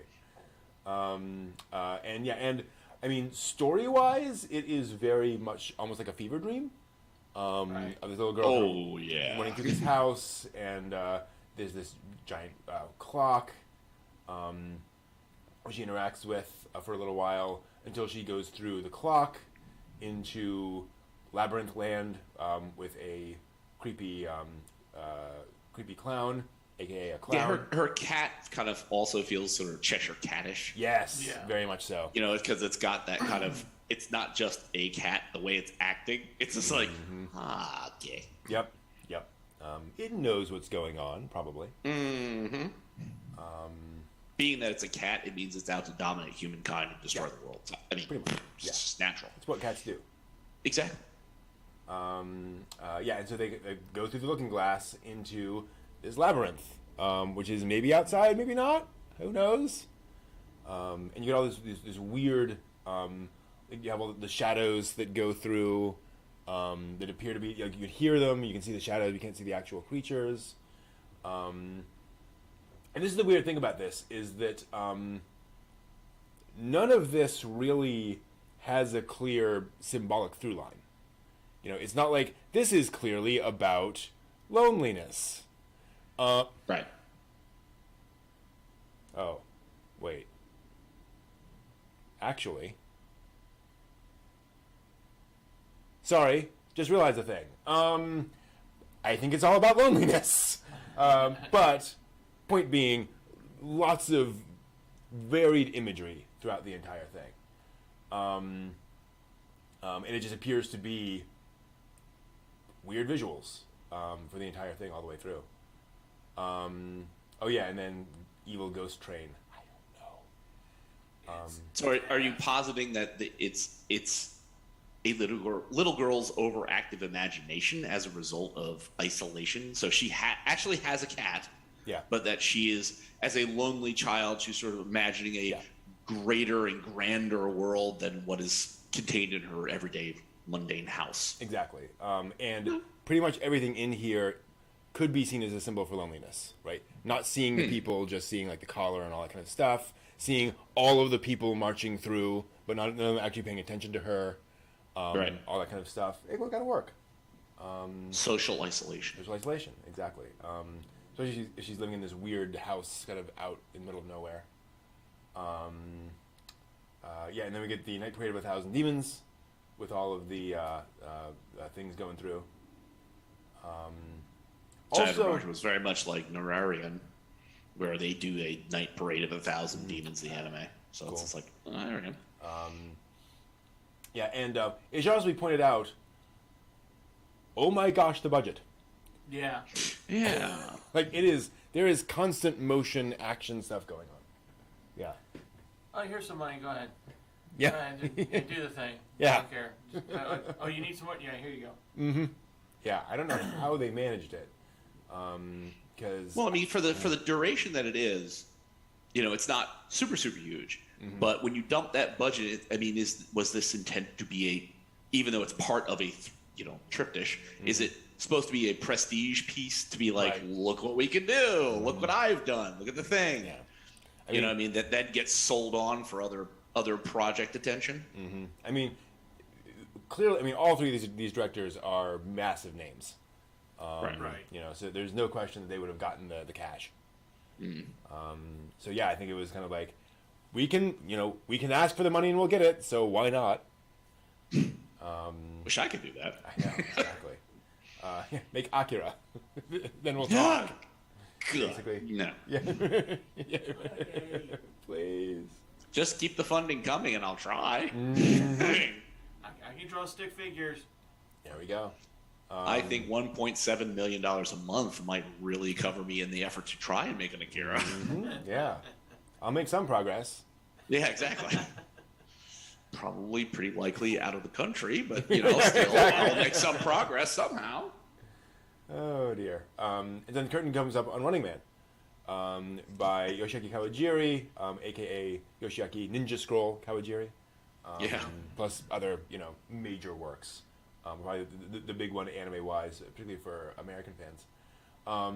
And this is probably better, the most recognized of all of these, because it showed on MTV back in the day. So Look at Television had this as a segment, which makes sense. I mean, this is the most sci-fi, self-contained, just little story. It is. It's it is the entirely stuff metal. It is the stuff of AMVs everywhere. Yes. It's like, Yeah. I got a dark synthwave song.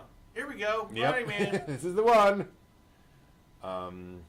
So I mean, not having had cable then either, I never got to see it on. Yeah, me either. Yeah. Well, you know what's funny is that the first time I actually saw this segment, I thought it was not anime but French.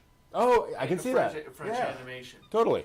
Oh, okay. Yeah. Yeah. Yeah. This definitely has that style to it. You're absolutely right. Were you watching a dub where they just kept going ho ho ho in the background? Sometimes that confuses people. Speaking of, dub on this is interesting.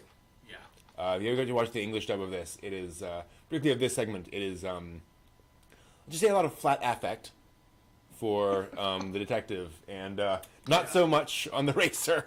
It's like, okay, save the vocal cords a little bit. But I mean, story-wise, this is Road to Hell. Yeah. It's Yep. obsession leads in bad directions. That is basically the whole approach there. So yeah, it's this pretty pure sci-fi story. I could totally imagine reading this in Analog, Right. back in the day, Right. about just somebody who has become one with his machine. And it's Well, I read a brief snippet on it. Was that I knew, but I didn't think about where it's like, oh, this is a really intense sport. I'm like, duh. Right. That there's a lot of super pressure to do this, and our main character, in addition to the super pressure, he's actually psychic. I'm like, Yeah. wait a minute, yeah. I think. So that makes okay. I'm like, well, damn. Okay, I must have been very sleepy at the time watching this because it's like that makes much more sense that nobody else is like having an aneurysm trying to drive their cars, and how he's like got this like crazy thing kind of going on where he can influence things in an unusual fashion. Where it's like, oh, that adds way to the sci-fi part of it than just the mechanics of like it's a big race. Right. Like, damn it. I couldn't and- see the forest for the trees. Yeah. And you scared Jody in the chat is pointing out the sound design in this is very much on point. You feel the race, you feel kind of his intensity. Yeah. All that stuff is absolutely there in this. Akira has been described as an experience of apocalypse, and I think this short is very much kind of an experience of, I don't even know what, but it's an experience, right? It's not meant to be like, here's a beginning, middle, end plot. You're in this person's just kind of emotional space. Yeah. For this. As It's things slightly anxiety-inducing. Yes. Actually, as you're watching, where you're just kind of like, I feel very anxious because I don't know from moment to moment what the hell is going to go wrong. Yeah. But it's going to go wrong. So when he's sitting in his little car, and he's in the warehouse sitting in his car, and he's concentrating, and the things are starting to float up around him, and he's tensing, and you're just like going, and the reporter, the cigarette drops out of his mouth, and I'm like, if I was the reporter, I would have been like, oh hell, I'm getting to the phone right now. I'm breaking this story, but. He just starts getting more and more intense with this thing, and he's got this built-in pressure on him that is so much that my read on this segment is that he's been winning this race for 10 years, right? And people are just dying left and right, and this is a race that he voluntarily decided to do, and the stress is like each time in order to win you just have to live, and so he developed these powers is because he's just like. Well, I'm forcing to evolve so that I can deal with what's going on around me. Yeah. And then he finally figures out, well, I've gotten to the point of the final stage of my evolution, and I'm going after myself. And then everything just goes horribly. And I did not know that. Not that I would try, but I did not realize that someone's mouth could extend that wide. True. Yes. I hope never to find out. Yeah. Let's not try and go there. Yeah, exactly. But yeah, and the interesting thing is for a short film that again has this very direct storyline, it holds your attention for a very long time. Like even when you're like, okay, I know this is my third time watching it. I know I get it. Like I'm still sucked in every time of what's happening. Yeah, the visuals are very compelling. Yeah, absolutely. Well, the use of light in Yeah. like an artist at a museum. The use of light. But no, it's like they purposely put it at night. They put this thing here, and there's things that are muddled, right? Yeah, go ahead. Yeah, and muddled, and so you're just like, it's John, to what you're saying, just adds to, hi, more stress. Hi, more anxiety. Hey, guess what? Yep. More. Have fun. You're out of For those who said less, be damned. More, I say. They did a thing on Batman the Animated Series where all of the background paintings were done on blackboards. That's right. Yeah. To give it, I wonder if they did that here. Because this is a very dark tone for everything. Yeah. It definitely feels like that may have been the approach.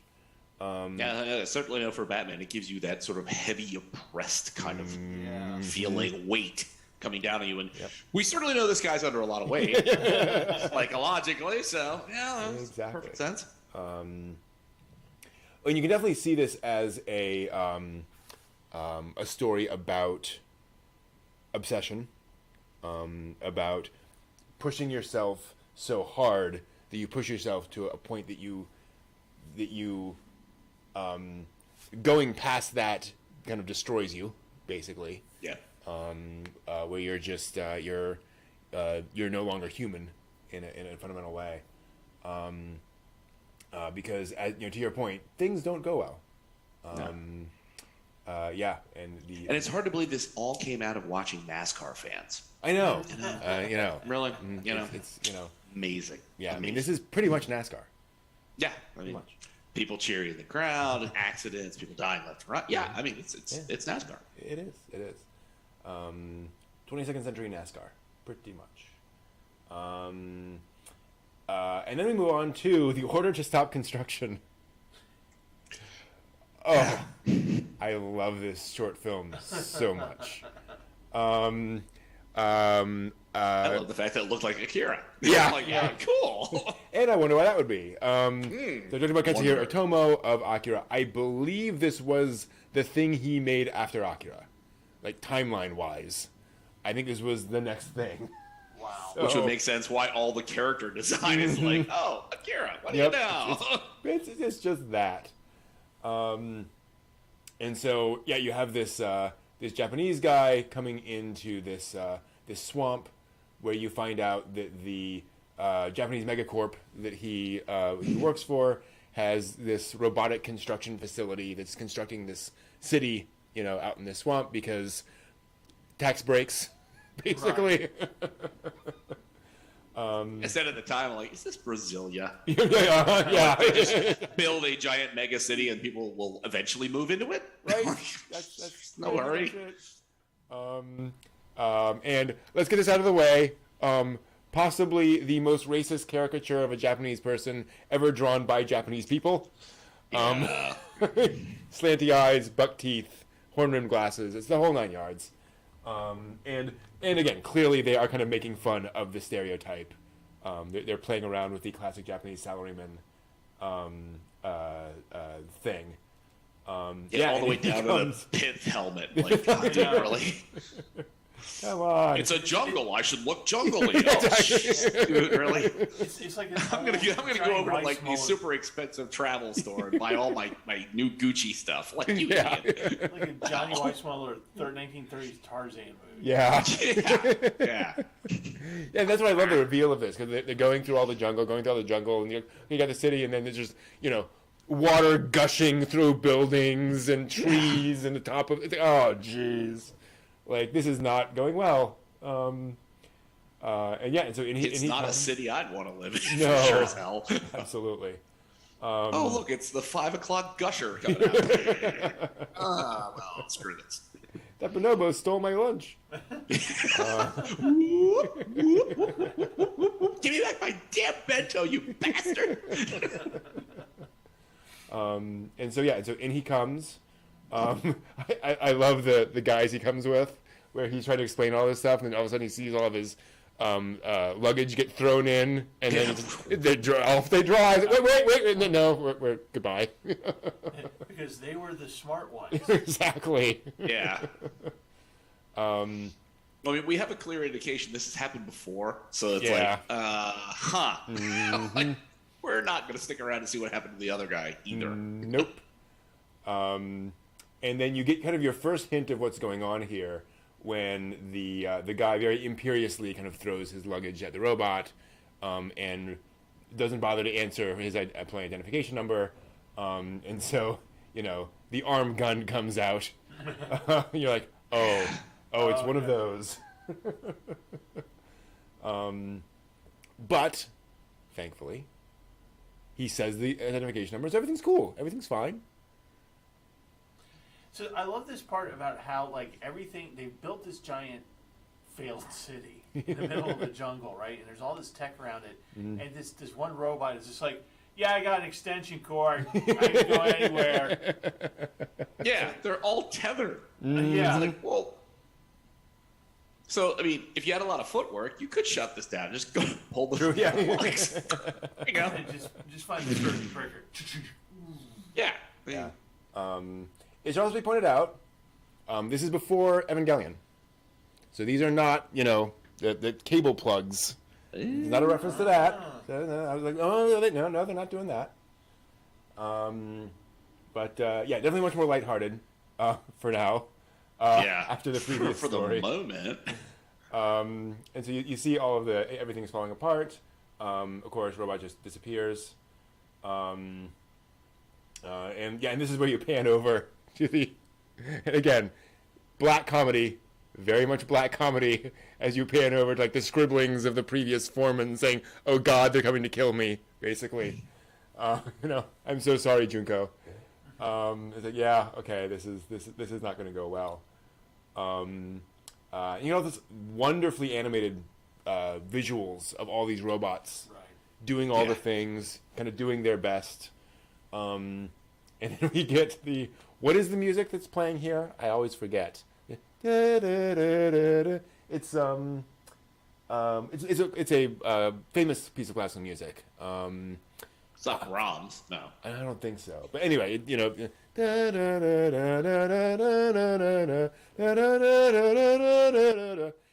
play that in the morning. Yes. It's a glorious morning. As we find out that... and I can now hear the music in my head. Yeah, exactly. I've got it on a CD somewhere in the house, and I'm not looking for it. Sorry. Me too. I'll figure it out later. And so the basic premise is that he cannot stop construction until he has done a complete site inspection. That is kind of the rule of the thing, and so he's being forced to watch everything fall apart around him as he spends like this multiple day inspection and everything. Done in that wonderful Akira way, where again it is all the attention to detail of all the things going on. And we see things are not great. The love of piping, large piping, conduits, and stuff. Also, I do appreciate like one of the little things. You also just see like little hazard like tape around places. Those signs and such. It's just like not useful anymore. Never useful, probably. Not on this construction site, for sure as hell. And it goes on, and it goes on, and it goes on. Seeing his breakfast. Peer Gynt's morning mood. Thank you. Okay. Peer Gynt. And his breakfast. Oh, yeah. Starts out okay. Starts out fine.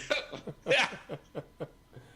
And so, the slow descent into madness as everything is just completely falling apart.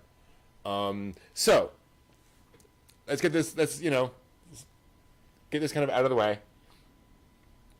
The Japanese salaryman in a massive organization that he cannot control, completely out of his depth, forced to do things that he can't really have any control over, driven to madness. right? Like Yeah. it's very much the Japanese working experience parody, which is funny. Going from starting out as a sort of whole person to then the things that he's fed are parts of components of machines. Yep. Well, As if he was a cog in the Mhm. machine. Yep. Like, oh. Yep. And also, the included idea of it's slowly killing him. Oh, well, there's that too. Yep. Absolutely. And it even,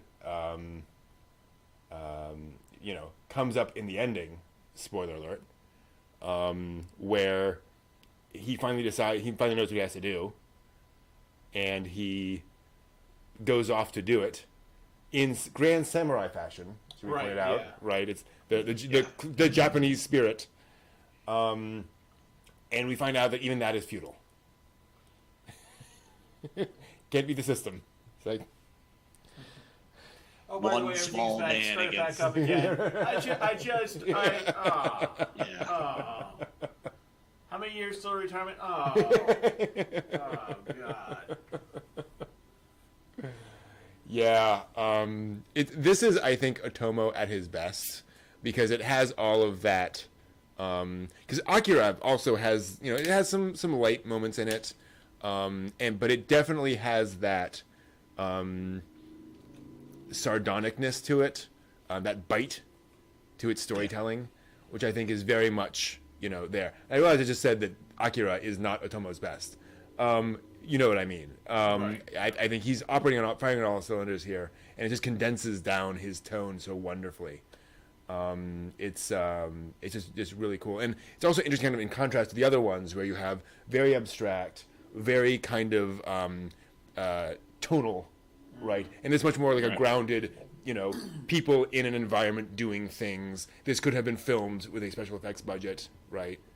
Live action, but definitely very interesting kind of that isn't Akira. Yeah.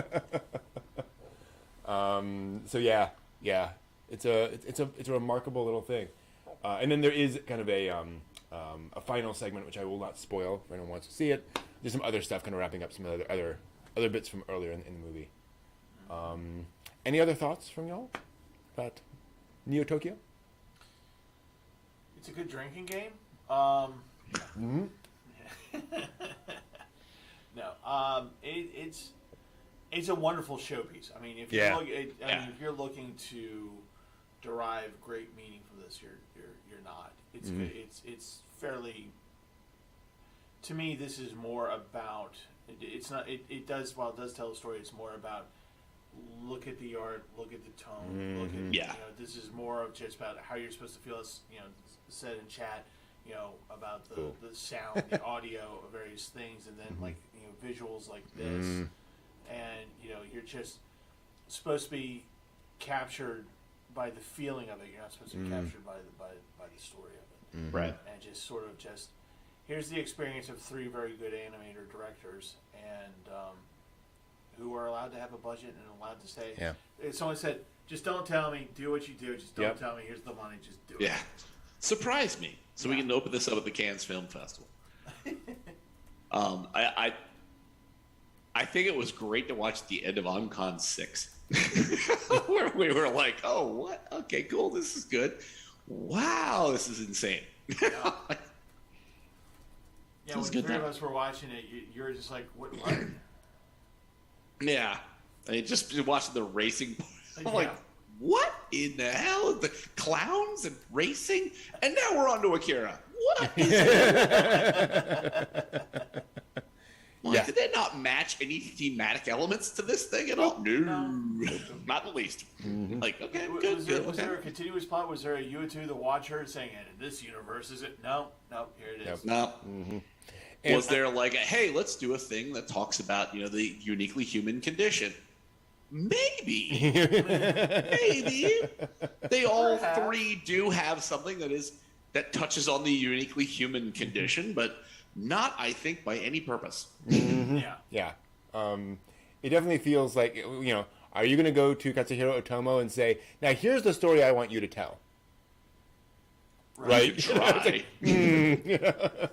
Or in Taro, hey, we've got to make all this fit. Like, you really need to be a team player here. Bye. We need you all to come together in one room. We're going to hash this out. No. Not the point. He's doing the thing. He's doing the thing. I'm doing the thing. Yeah. Yep, absolutely. So yeah, it's a really cool ride. I also like it for the fact that some short films feel like they are more set pieces than they are holistic stories or experiences for you to kind of pull something from. And each one of these, I feel like you can meditate on. You can extract meaning from each of these on some level, instead of just feeling like I'm thinking back to some of the like National Film Board of Canada short animation films. And I'm like, well, that's definitely animation. And I have no idea what I'm supposed to feel now. Something moved, but It's not live action, that's for sure. exactly. Okay. So yeah, really, really cool. All right, we're gonna take a quick break, and we'll be back to talk about some more modern anime in a little bit.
All right. Hello again. Hi again. Konnichiwa. Konbanwa, mina. It is OnCon 7, the night of OnCon 7, and we just finished talking about Neo Tokyo, aka Manie Manie. I hope you're all having a great time out there in Chatland, because what we're going to do in a little bit is talk. Oh, sorry, holding. I'm getting a technical issue. Imagine that. Always a thing. Dun dun dun. It's Timote. Thinking Dr. Tongue's 3D House of Beef. Oh God, no! Oh, the 3D effect! Oh no, Guy Caballero, somebody call him. Hi! Boy, no one else in chat is going to have any idea what we're talking about. Y'all hear that?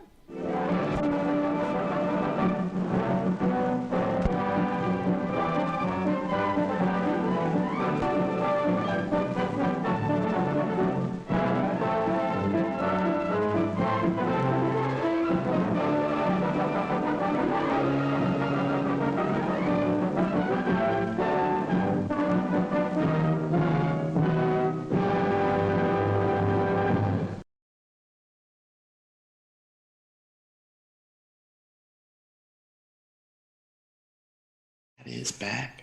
And welcome to the latest anime news for the week ending March 5th, 2022. We got some news for you, ladies and gents. We've been doing this as weird anime news. This is not weird, but it's definitely anime news because, wow. Oh. Wow. Wow. It's finally happened. The anime streaming services are combining their powers into one bigger and better giant streaming service. Giant robot.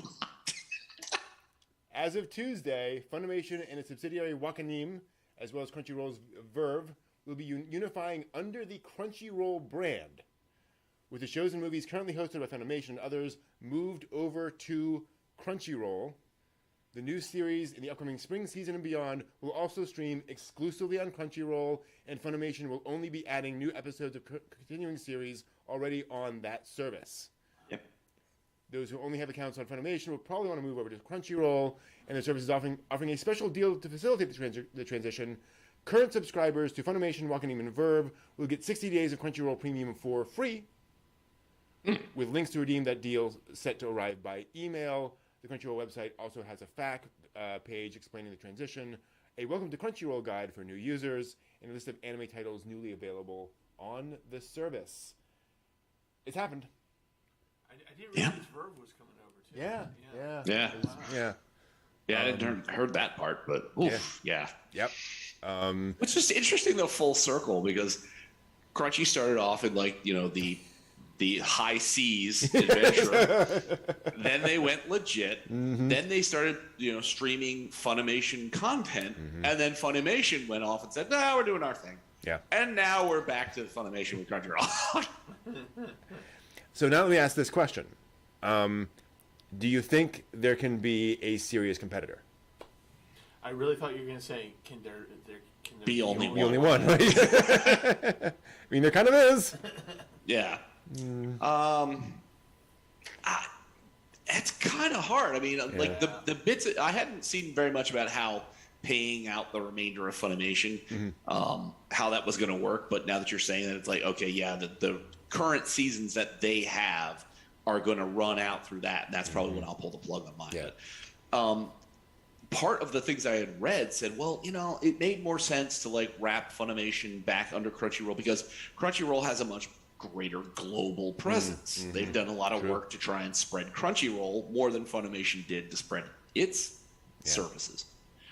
So it's going to be really hard for somebody to like pop out of the woodwork and be like, we're going to take you head on. Like, not that they won't try, but I think it's going to be a tough fight to try to get around that. Yeah. I've got 6 tiles from 1978. I'm taking on Goliath. We What did is that. Steve? You were watching Retro Crush? Yeah, it was Retro Crush. There's Retro Crush, and then there's the was it Manga TV? Yeah. That's What got, was- I mean, there's things out there. It's just a question of like, are they going to make the attempt? Yeah. You know what I mean? Like, are they going to try and claw their way forward or be like, well, you know, we're good at the periphery. We'll be fine with that. Well, and you guys remember Anime Souls that we talked about for a long time. Yeah.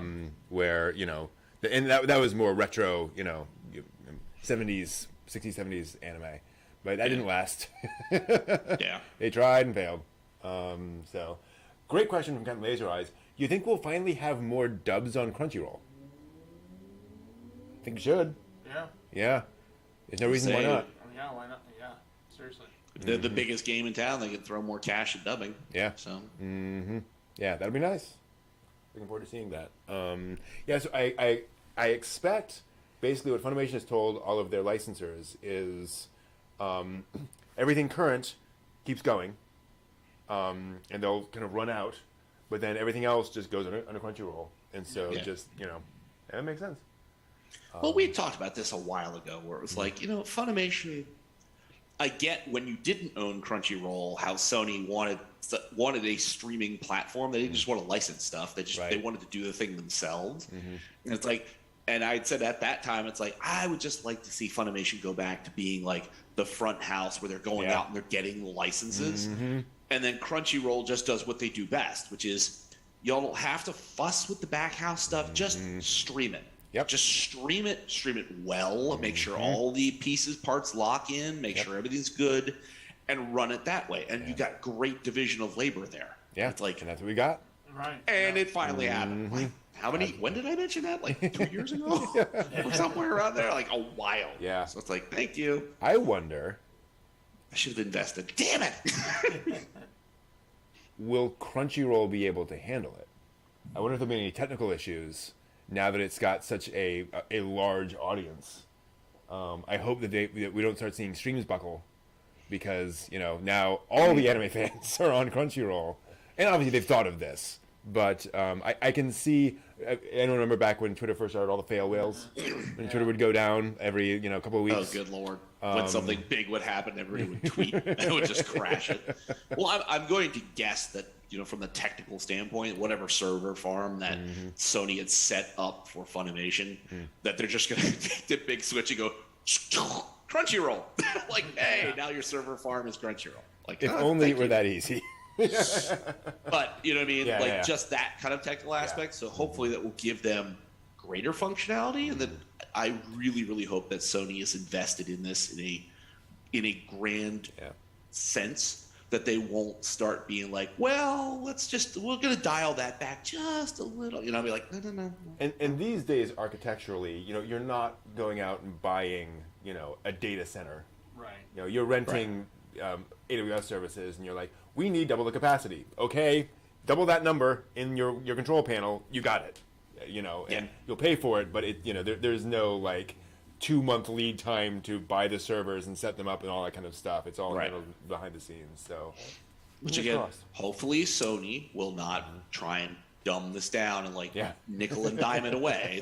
They'll be good about keeping the bandwidth good. They'll Yep. be good about keeping the machinery running. So Yep. Future Boy asks in chat, do you guys prefer streaming or physical media? what can you get? Right. You know? If it's only available in physical media, then I got no choice. Yep. Streaming, and of course- you're at the mercy of what they decide to put at the front of you. True. You know, Yeah. Yep. there's that. And then, of course, the physical, you have your own library as long as your tech can keep up with playing it. So it's kind of that game of like which will go first, the storage capacity of new anime, because that's what this is going to be about. It's Yeah. going to be about new anime and Yeah. and more recent anime, and older anime is going to go by the wayside at some point, and maybe they'll make a subsidiary platform for that. I don't know, but you know, Well, as like, we talked about Retro Crush. yeah, Yeah. like You know what I mean? Like some of these things that are doing the sort of peripheral, like we're not going to tackle Yeah. now. We're going to tackle 70s, 80s, 90s. Right. So as long as you have that, then I think you're good for streaming. But Yeah. you know, then there's guys like me that are just like, what's in the $5 bin? Oh look. Which is fine as long as you're not pulling out like, oh, here's an 8mm of like Momotaro Divine Sea Warriors. Yeah. Let me go home and put that in the DVD. Wait a minute, it's an 8mm film. Yep. Yep. I had my copy of the Beatles on 8-track, and I now have my copy, so it's all good. Yeah. How does that fit in this DVD player? I can't get this. No. You need the physical media for when the apocalypse. Right. Yeah. That's right, Captain Laser's Eye. Yeah. Personally, I don't care anymore. You know, kind of to your guys' point. If I can get it one way, great. If I get it the other way, Right, great. yeah. Like you know, I'm tired of fighting wars. I guess. Yeah, the HD disc, the Blu-ray disc, the Yep. VHS, Betamax, all the format wars. Screw it. Yeah, yeah. Yeah. But yeah, you know, they have pluses and minuses, I guess. Or you know what? You know what? The next step is, and I'm kind of not joking, is put on a helmet. Yeah, absolutely. Yeah. Yep. I went camping last night Mm-hmm. with Rin. Yep. In VR? Yes. Yep. Oh. It was glorious. It Yeah. was glorious. Yeah. I was like, Oh, that's terrible. You guys suck. when you get here, you'll Yeah. have your you'll have your moment. Yeah, It's like and how next time we you see each guys other. go. Yep. Oh. Yep. Do you get to like cook and eat and then look at Yes. Mount Fuji and stuff? Oh Yep, my yeah. god. All those things. Pictures, and you talk on the phone. Oh, And Rin is jeez. like right there, like Yep. you know, within and of course, as Brent was laughing at me last night, I'm going, I see my arms in VR, but I'm like flailing, nothing's moving. No, it was really awesome. really cool. Yeah. You'll boy. we'll lose you. Where'd John go? I'm in the virtual world. I've experienced the metaverse. Inside the metaverse. Now all I have to do is go to sleep with the helmet on and I'll wake up in that world. Oh, Yes. God. The land of Liddell. All right, so let us move on to slightly less happiness, but ultimately positive ones, I think. The Japan Cartoonists Association issued a formal statement this week regarding the Russian invasion of Ukraine, stating its wishes for a swift end to the armed conflict. I shouldn't laugh. I will continue. The association affirmed its anti-war stance, noting that the rise of Japanese manga took place after the end of World War II, and that many pioneers of the art form were survivors. Therefore, manga itself is built on, quote, the prayers for a world for the children where war will never happen again, end quote. The association also gave its gratitude to Ukraine for their support in the wake of the 2011 Tohoku earthquake and tsunami. Ukraine participated in the Okiagari Koboshi charity project, pictured below, where artists painted symbolic drawings on the base of traditional dolls, created in the Fukushima region, which were then displayed at an exhibition in Ukraine. The association sent their own manga koboshi to Ukraine in thanks, which sparked a cultural exchange that continues to this day. The association said in its statement, "It is a great joy to us that Japanese manga is loved in Ukraine, Russia, and around the world. All of its readers are also inheritors of a prayer for peace." End quote. I laugh purely because wishing for a swift end to the armed conflict is not exactly a controversial statement. Sure, but lovely thought, lovely gesture, all the way through. Really, really cool. I don't know that Vladimir Putin will respond to this, but hey. You know what? We need to send him the manga of was it Quiet Country Cafe? Yes, you're right. It will melt his heart. Yep, absolutely. And he will go, "No more war." Yeah. Yeah. Or just send him a lot of really disgusting hentai. Just break his brain even further. Higurashi. Legend of the Overfiend. Yeah, there we are. There we go.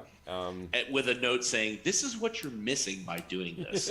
Why don't you join us in the joy that is the Overfiend?" Exactly. One world, all tentacles. That's love. That is the story of Overfiend right there. That is the ending of that story.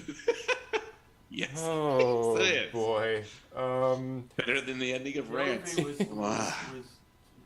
slapping Tokyo. What? Never mind. Moving right along Yeah. from Overfiend. Yes. Let's continue beyond this story.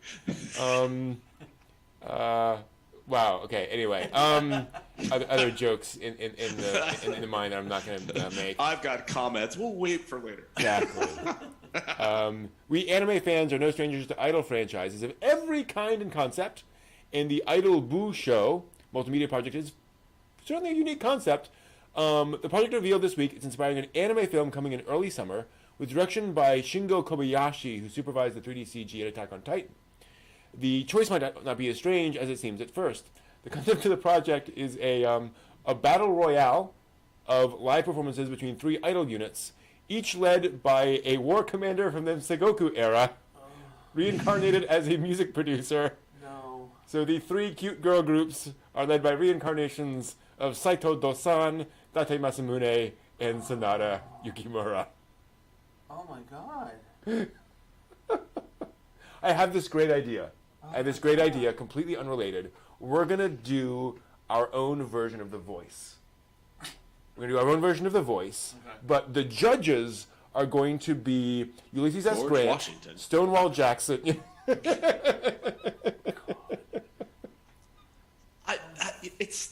We talked about this before. One of them is going to go, love "You the have failed me historical for the last time." I love the dedication, the love, the pure spirit of the Sengoku period. Yep. That shows up in the weirdest areas. And it is truly one of those things that will never die. Nope. What? Why would you do this? Again, watch this become the most popular anime of the year. I know, right? Well, I mean, undoubtedly, if the music's good, Yeah. yes. But just What I'm legitimately curious about this though, because I'm wondering how strong that will be, right? Will it just be they are reincarnated? Occasionally we get an internal dialogue line from them or something, but it's basically flavor, right? It's basically just a way of getting people into the show. Or is this going to be no, I am Date Masamune. And I'm going to hype my idol unit up with words, spray words, samurai. yeah. Samurai. The only way to defeat the other idol units is to burn their castle and destroy their fields. Dude. Chill out, Shenhe. Sentiment's good, but no. Zoloft, have some. Now I can imagine these guys coming in, talking to the marketing department and saying, "This is great. You're already talking about campaigns, and you're talking about defeating the enemy. I know. I understand your language." Until you see them practicing sword drills with real swords, and then now we're going to attack the other unit. Oh, dear goodness. No. Well, we can't talk about Idol Anime without mentioning Love Live, who's announced 2 different upcoming projects this week. First up, the Love Live Nijigasaki High School Idol Club is hosting a singing contest on the What? Twitcasting live streaming platform. I didn't name it. No, You're all a bunch of twits. Twit. Oh my. Hey, did you see don't what hear was on that Twit insult last to night? Bunch of twits? Yes. In fairness, way back in the day, one of the big weekly tech news podcasts was This Week in Tech. And so they just call themselves Twit, right? This week It's is called Twit. And they're all twits. and to be clear, when I say this was before Twitter. Right. So yeah, but it was it's actually Did cool. people who Twitter, are they called something? I mean, I know you tweet when you do Yeah, Twitter. I have many words for people. But twit, as far as I know, was always kind of was an insult. Be like, Right, you're yeah. a real twit. You know, it's like, so I don't know what Twitter people call themselves. Tweeters? Twitterers? Tweeter, I think, is what I hear. most. Tweeters? Yeah. Tweeters? I don't know. Yeah. Highly opinionated person, I think, would be the one. In 140 characters or less, that's all right. Exactly. 280. Anyway, the contest is opened yesterday. To participate, users must submit a link to an unlisted video on Twitcast or YouTube featuring their take on one of 14 different song options. Entries open until March 13th, with finals between the top 12 contestants taking place on March 26th. The winner will receive a trophy with the anime's logo on it. Okay. Plastic. Probably. Yeah. And while it's technically open to anyone, only Japanese residents will be able to participate in the finals. So, FYI. So wait a minute. What did we learn on the show tonight? Brent can't be submitted? No. Dang it. It can be submitted. We could have been an idol group. Right. We should. Yeah, we should absolutely. submit We that. should. Yeah, we find an option that fits it. I'd watch that anime. Exactly. That would be fantastic. It's like the opening song, us singing. It's like anime idol girls dancing around the background, be like, "What fever dream is this? Have I lost my mind?" Now, the franchise's official YouTube channel began streaming a video on Monday revealing a new project in the works featuring virtual school idols with emphasis on streaming, teasing a story told, quote, together with school idols over 365 days, end quote. Wow. Further details still to come, but the project does plan to include all forms of media. Can't wait to see the Papyrus version, including live concerts and music tracks. I'm not sure I can handle 365 days of school idols. I like them well enough, but I'm just not committed to that kind of relationship. I love you, but I'm not in love with you. It's not you. It's you. It's absolutely you. Yeah. Like, what is the point at which a franchise gets too needy? 365 days. That sounds pretty bad much. Last week we touched on the mysterious new flyers for Full Metal Alchemist, featuring what looked like a live-action Scar. If you guessed that meant a new movie in the works, you were right. Not one, but two sequel films are coming this summer for the live-action Full Metal Alchemist film. Full Metal Alchemist Final Chapter: The Avenger Scar will premiere on May 20th and is not the final movie. It'll follow Edward's fight with Scar. Full Metal Alchemist Final Chapter: The Last Transmutation will open June 24th and depict the story's climactic final battle. So I had watched actually Yeah. the original or the first movie, live action movie, and it wasn't really actually that bad except for the wigs. Yeah. The wigs were pretty bad, but it was Blonde hair. Yeah. Okay. No, it was really so. This is how bad. Okay, so they actually They like had drug out the Super Saiyan wigs and like, no, wrong wig, wrong It wig. kind of was. It kind of was. Oh, God. to tame that down, Apparently, this is how you tame down a bad wig job in a movie. You use CGI. Oh, Wow. Yeah. Add effort to insult. That's super. love it. Because we know any bad idea gets better the more you work at it. Exactly. Yes. It'll work this time. Exactly. 123 failures in a row doesn't mean it's not a bad idea. Yes, it does mean it's bad. Pretty much exactly what that. Just stop. Speaking of shonen series, pretty much anything associated with Demon Slayer has probably got a good chance on its side, and Aimer's opening theme song for the Powerhouse series Entertainment District arc is no exception. As of this week, the song has ranked number 1 on the Billboard Japan Hot 100 chart for 7 consecutive weeks. Wow. The only other song to do that was back in 2016, Gen Hoshino's Koi.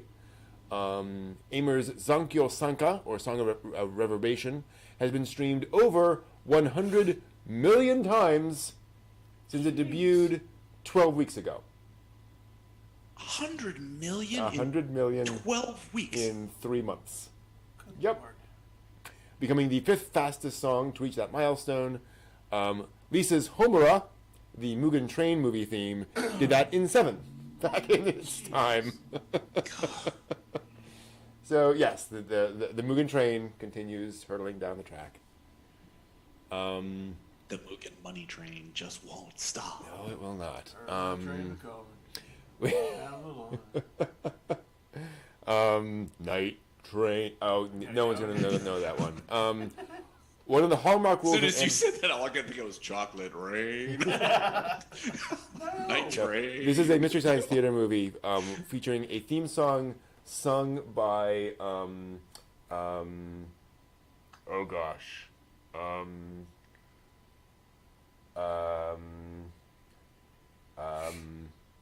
John Carradine. What? Yeah. Mm-hmm. Night train to Mundo Finde. That's basically what it sounds like. Oh, Lord. It's the man had a set of pipes and no musical sense whatsoever, it appeared. And none worked. Oh. One of the hallmark rules in the anime and manga world, along with, yes, there's an isekai of that, and anything can be a cute girl if you try hard enough, is if you want something to sell, make an anime about it. Preferably one with cute girls. My Dress Up Darling is the latest example of this. I love this. Fans of the show previously sold out all the modern Hina dolls created by the traditional doll studio used as reference in the manga. Isn't that crazy? Yeah. Folks just ran out and bought them all. And as of this week, that same studio is creating official Hina dolls inspired by 5 of the series' main characters.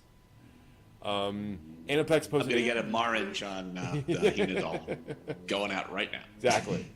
Aniplex posted a teaser video for the dolls featuring a short interview with their maker, 3rd generation doll creator Akito Suzuki, along with the process behind creating the dolls. Wow. Very awesome. CG animation has become popular for its ease of use compared to traditional 2D animation, but it can lack that distinctive anime look. Over the last couple of weeks, a rigger for the indie 3D animation Bite the Bullet has been sharing a few behind-the-scenes secrets they use to create the anime effect. And while the outcome is very effective, the process is definitely something else. The side-by-side comparisons from animator Sango, which unfortunately we couldn't put in there, but just search for this, show the final outcome of the shot and how the actual 3D model is deformed to create the flat 2D anime effect. The anime Bite the Bullet debuted on YouTube on February 11th, if you'd like to check out the final outcome of their pretty brilliant rigging strategies. Really cool. It's amazing. Interesting. Yeah, it's amazing seeing how folks are kind of trying to figure out like how to make 3D look like 2D. Very hard. We talked about Land of the Lustrous. They would just like paint over the CG, to get everything to look right. Right. Finally, Japanese One Piece fans are surely never lacking in content, and starting this week, even their meals will be no exception. Japanese delivery food app Menu has launched a collaboration with One Piece to set up a One Piece restaurant in certain areas around Japan. the collaboration menu features contain food items inspired by the series that can be delivered straight to the doors of the fans, including the Straw Hat Pirate Lunchbox and Luffy's Meat on the Bone hamburger steak. And and like any self-respecting anime collab, a special visual featuring the cast enjoying the products is featured on a bunch of theatrical gifts given out to those that order. So, good on you, One Piece fans. You get something this week. You know, normally you're starving for stuff. I mean, it's just not there. The One Piece stuff is just it's not happening. So you know, at least you get some food out of it. Yeah, little something for the One Piece fans. I wonder if there are some real hilarious people that would order this and send it to their coworkers at work. I'm not sure that would go over culturally, but it would be amusing to have someone show up and be like, yes, there's an order with the Luffy meat on a bone. like, who ordered that? Who ordered the straw hat? Who wanted the straw hat? Straw hat lunchbox? Anybody in this trading company export business want a straw hat lunchbox? Raise your hand. I just want to know what Nami's food looks like. Just saying. Delicious. Just saying. Sure. Yeah. There we go. Just delicious. Just delicious. There we are. That's all the news for this week. Thank you for watching. See you next week. So that is that. It is also a week of history, though. Oh. There is history this week. So those new to the stream, we try to talk about things that happened this week in anime history. So let's do that. Welcome to This Week in Anime History, where we talk about things that happened this week in anime history. Starting with March 1st, 1970, a certain character, no spoilers, in the manga Tomorrow's Joe, or Shira no Joe, passed away in the manga. And so over 700 people attended a mock public funeral for this character, presided over by a priest. For a manga. A fictional character. Fictional character. People mourned. Yeah, people mourned in public as a whole thing. And then because of it, they sold many more issues of that manga.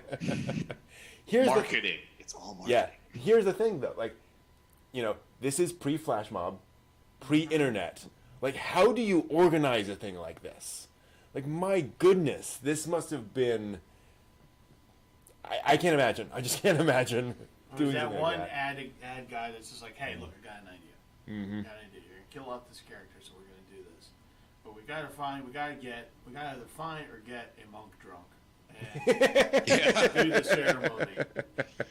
So and have everybody at Shonen Jump get all of their families, and we'll get all the printing people, and we'll get them all together, and then we'll be like, oh, it's a surprise funeral. This will trick them all. That's true, Becca.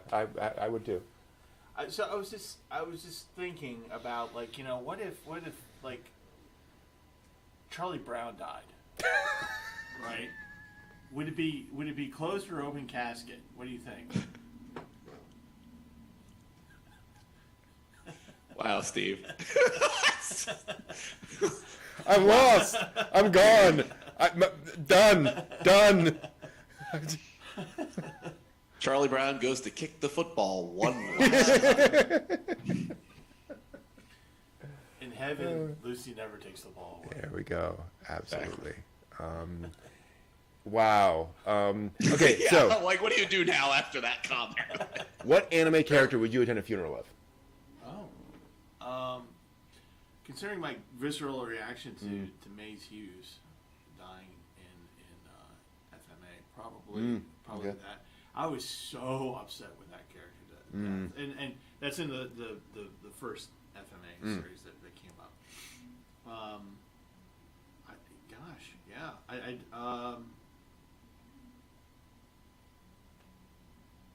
Ein. Yep. Ein. Yep. That would do it. Wow. Mm-hmm. Yeah. There's many I would attend, but the one that I would have to be, like, drug out of because I would be inconsolable. Nagisa Furukawa from Clannad. Oh, okay. Okay. Yeah. Nagisa's death, like I couldn't stop bawling. It's like, so that would probably be the one where I'd have to be removed. But like, gosh, there's so many that have passed, and so many what I've shed tears over. But that's Yeah. probably the one I cried the worst. I just had an image of you of screaming, "I'm never going to leave you," and jumping in after the coffin. Well, the big problem with that, Steve, would be yeah. on a flat screen in the front. I'd be like, "Oh, Nagisa!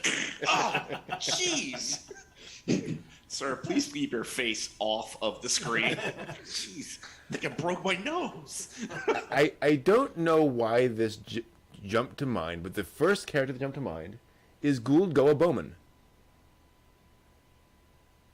You know, honorable death, Yeah. respected. You know, like I want to honor what he did. Again, I don't know why why that's the first one. Other than that, easy. Spoiler alert: Nicholas D. Wolfwood. Yeah. Oh no, that Wolfwood. I changed my answer. No, that one. Really? Yeah. Yeah. Yeah. You haven't seen Dragon, right? I've seen bits and pieces of it. That was Okay, a watch lot. it. You'll understand. Adult Swim and stuff. You'll understand. Yeah. Oh, Yeah. that was a rough one. You know what? I blocked that out of my phone. Thank you. Took me a while to get there.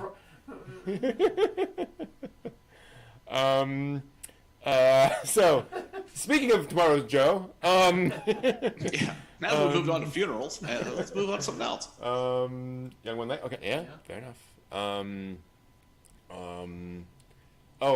And non-anime Tepe.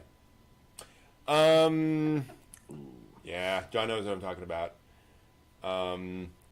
Moving on to 1985, March 2nd, the premiere of Zeta Gundam, the second Gundam TV series. Notable because back in that day, anime generally, especially original anime, generally did not get sequels.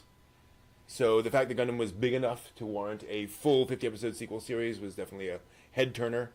The budget differences were also very much a head-turner. My gosh, that show. The number of plastic model kits being produced went from many to oh crap.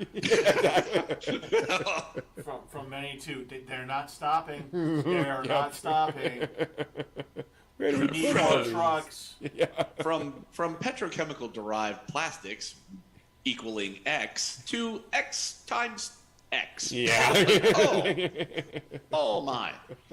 Where's all this plastic going? Just wait. We'll show you.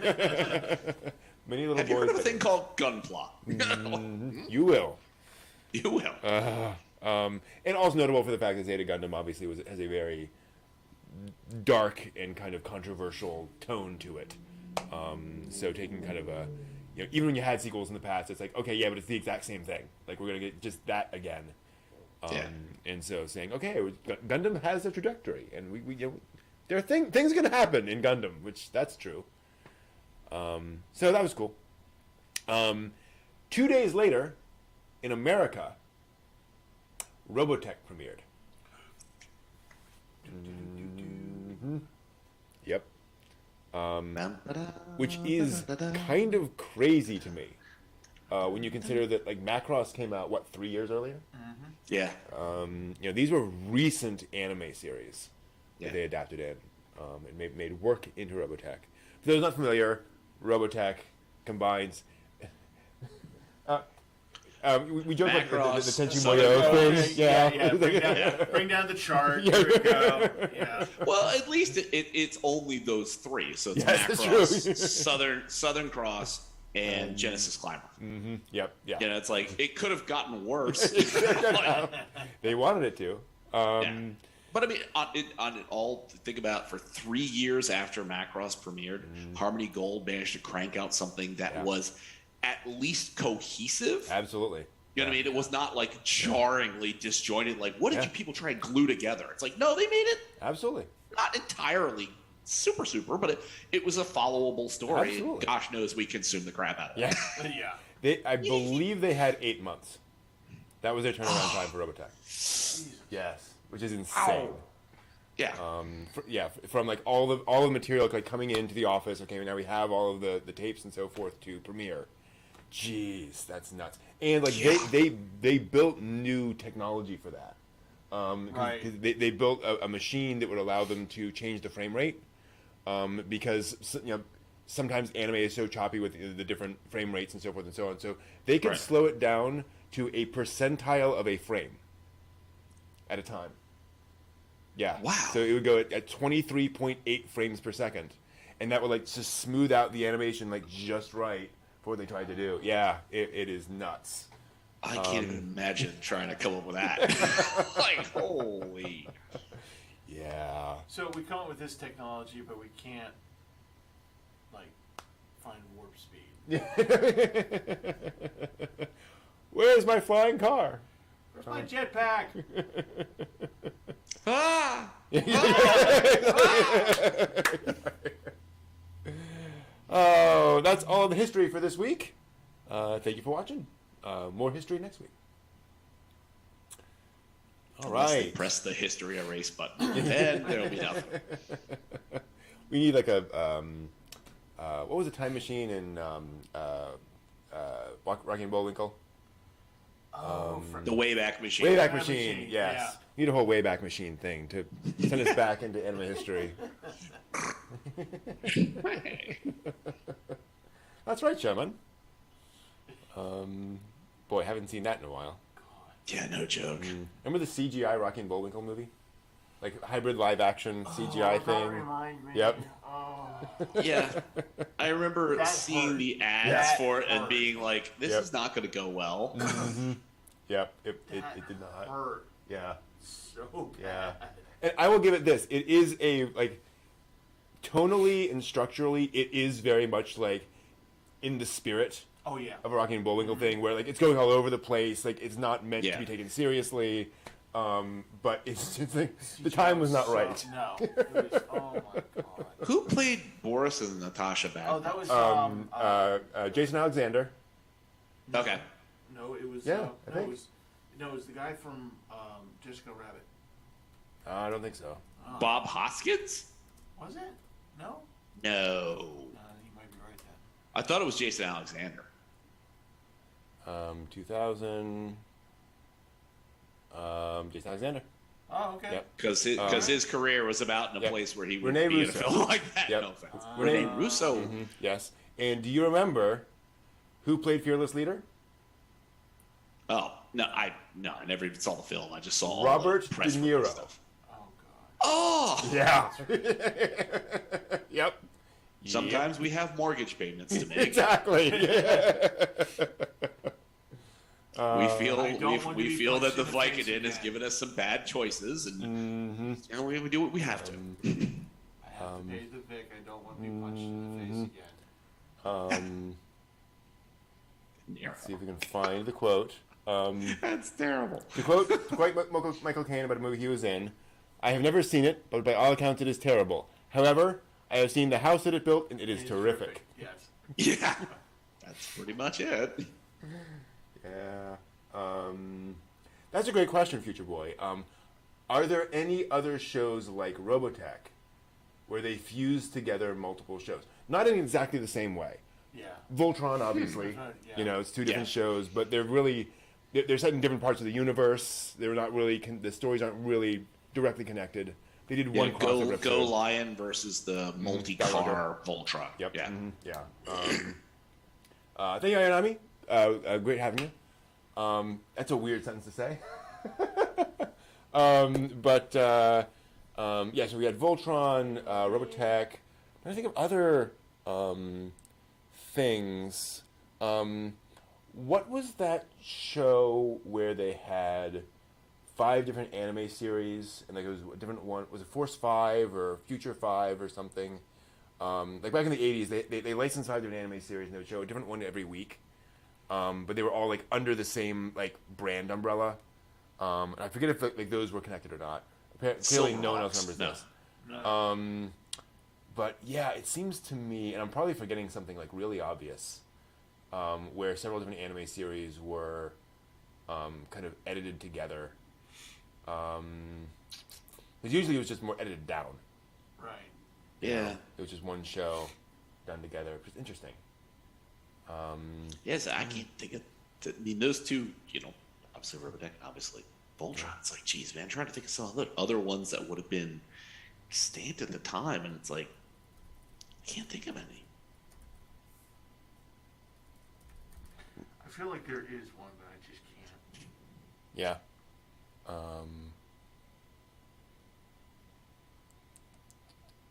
This is too high level. Scooby-Doo. No.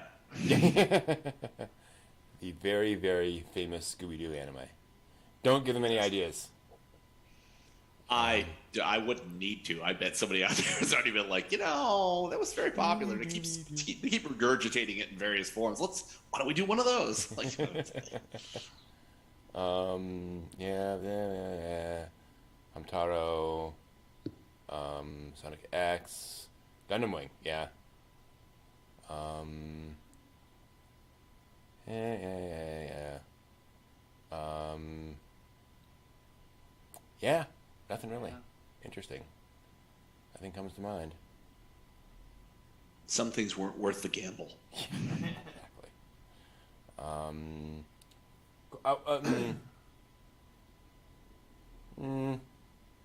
I mean, you can kind of count Sailor Moon in the sense of how much they edited that story and really reworked, you know, who died and who didn't die, and this person came back but didn't actually come back.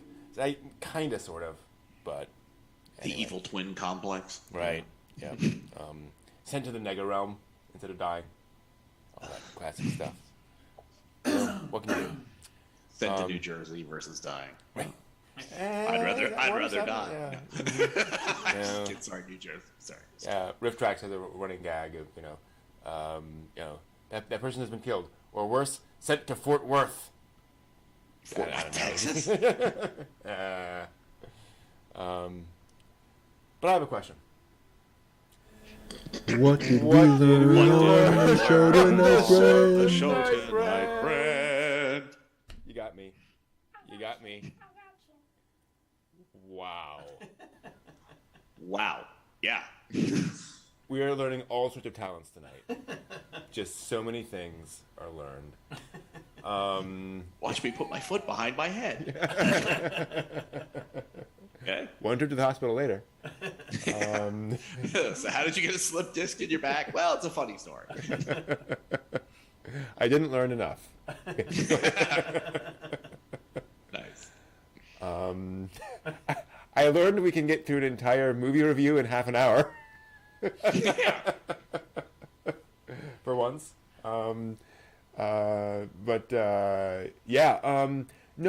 Actually, I learned that if you want to sell something, make it an anime with cute girls.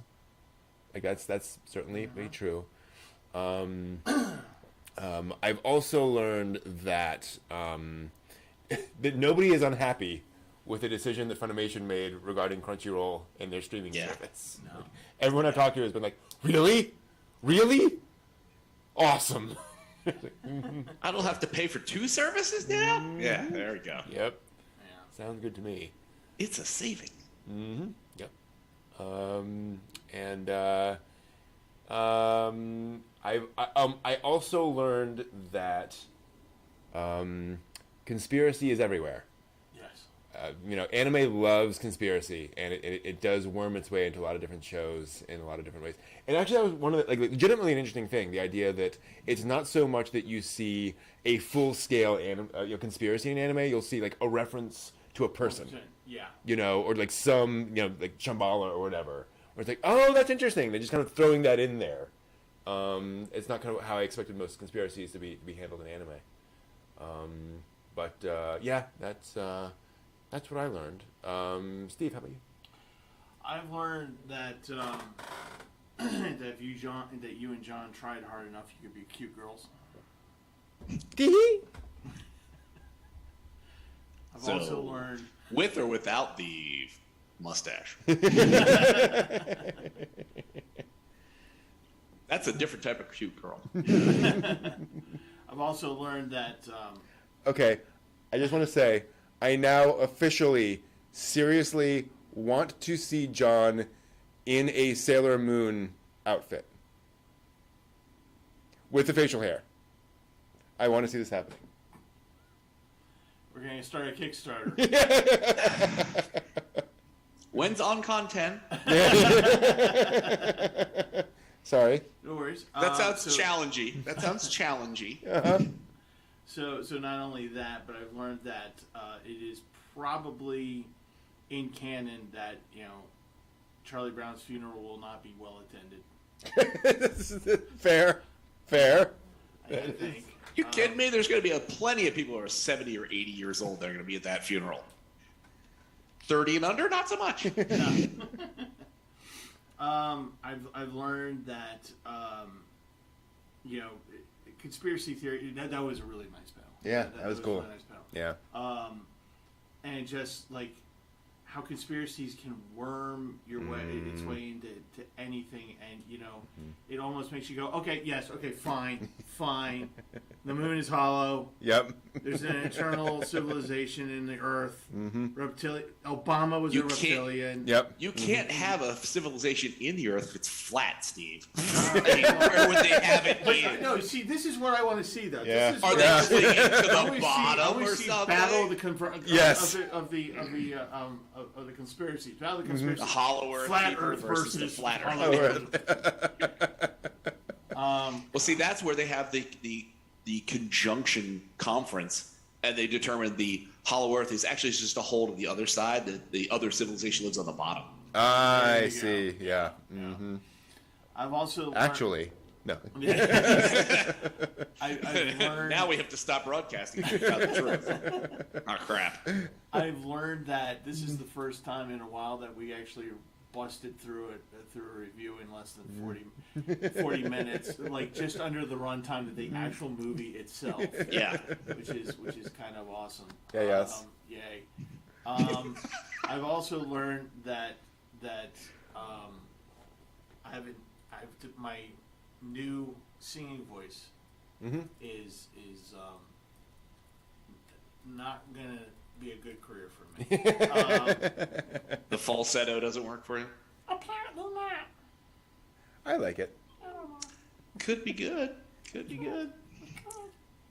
Anyway, People would pay to hear that coming out of a dark alley. That's actually how I got out of the fight. Oh, really? Yeah.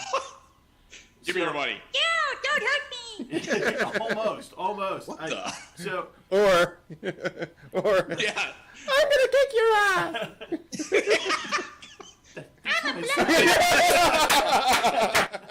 that's what I said. So I this is high school, and I just bit off more than I could chew, and the guy was clearly going to make me paste, and I was just like, I'm going to die. I'm going to die. My nose is going to get shoved up my brain, whatever. And so I looked at him, and it's kind of the squaring off kind of thing, right? And so I'm just like, oh, that's close enough to 10. And I'm like, I'm gonna kick your ass, motherfucker. And the dude just looked at me, and he burst out laughing, slapped me in the face, and walked away. Hey. Okay, that's There what we I'll go. take. There we go. Because I was in for a beating. Yep. Yeah, I Yep. was in for a beating. But I've also learned that OnCon is a wonderful, wonderful thing, and I am so happy to be a part of it. And thank you, everyone in chat land. You guys are awesome, and everyone who gave the panels today are awesome. And Brent is awesome. Thank you very much. Thank you. John, how about you? I've learned. Can I learn? Wait a minute. No, I did Steve's next second. I've learned finally Crunchyroll and Funimation got their stuff together, and that they are now going to form the world's largest conglomerate of anime broadcast, dominate the planet. I thought it was interesting, and I learned that the cartoonists in Japan had issued an anti-war statement, considering that there are so many war-related cartoons. They raised a Japanese warship to send into space to save Earth from an interplanetary war. But no. Yeah. I'll take the sentiment Yes. more so than Exactly. than like the look at all our war cartoons and war's bad. Thank you. The creators Thank of you. Line Barrels of Iron would like to say Yes. how anti-war they are. Yeah. Exactly. It was like, okay, that's cool. I'm glad to see that the planet is getting on with the idea of like, can we just be peaceful discussion kind of people? Yeah. We progress in that respect, and that also idle shows. There is never going to be an end to them either. True. Anime will be forever, and there will always be others. Yes. Hey. I can think of these no are better good way of ending the night with that. Thank you all so much. Thank you all for being part of OnCon. This is great.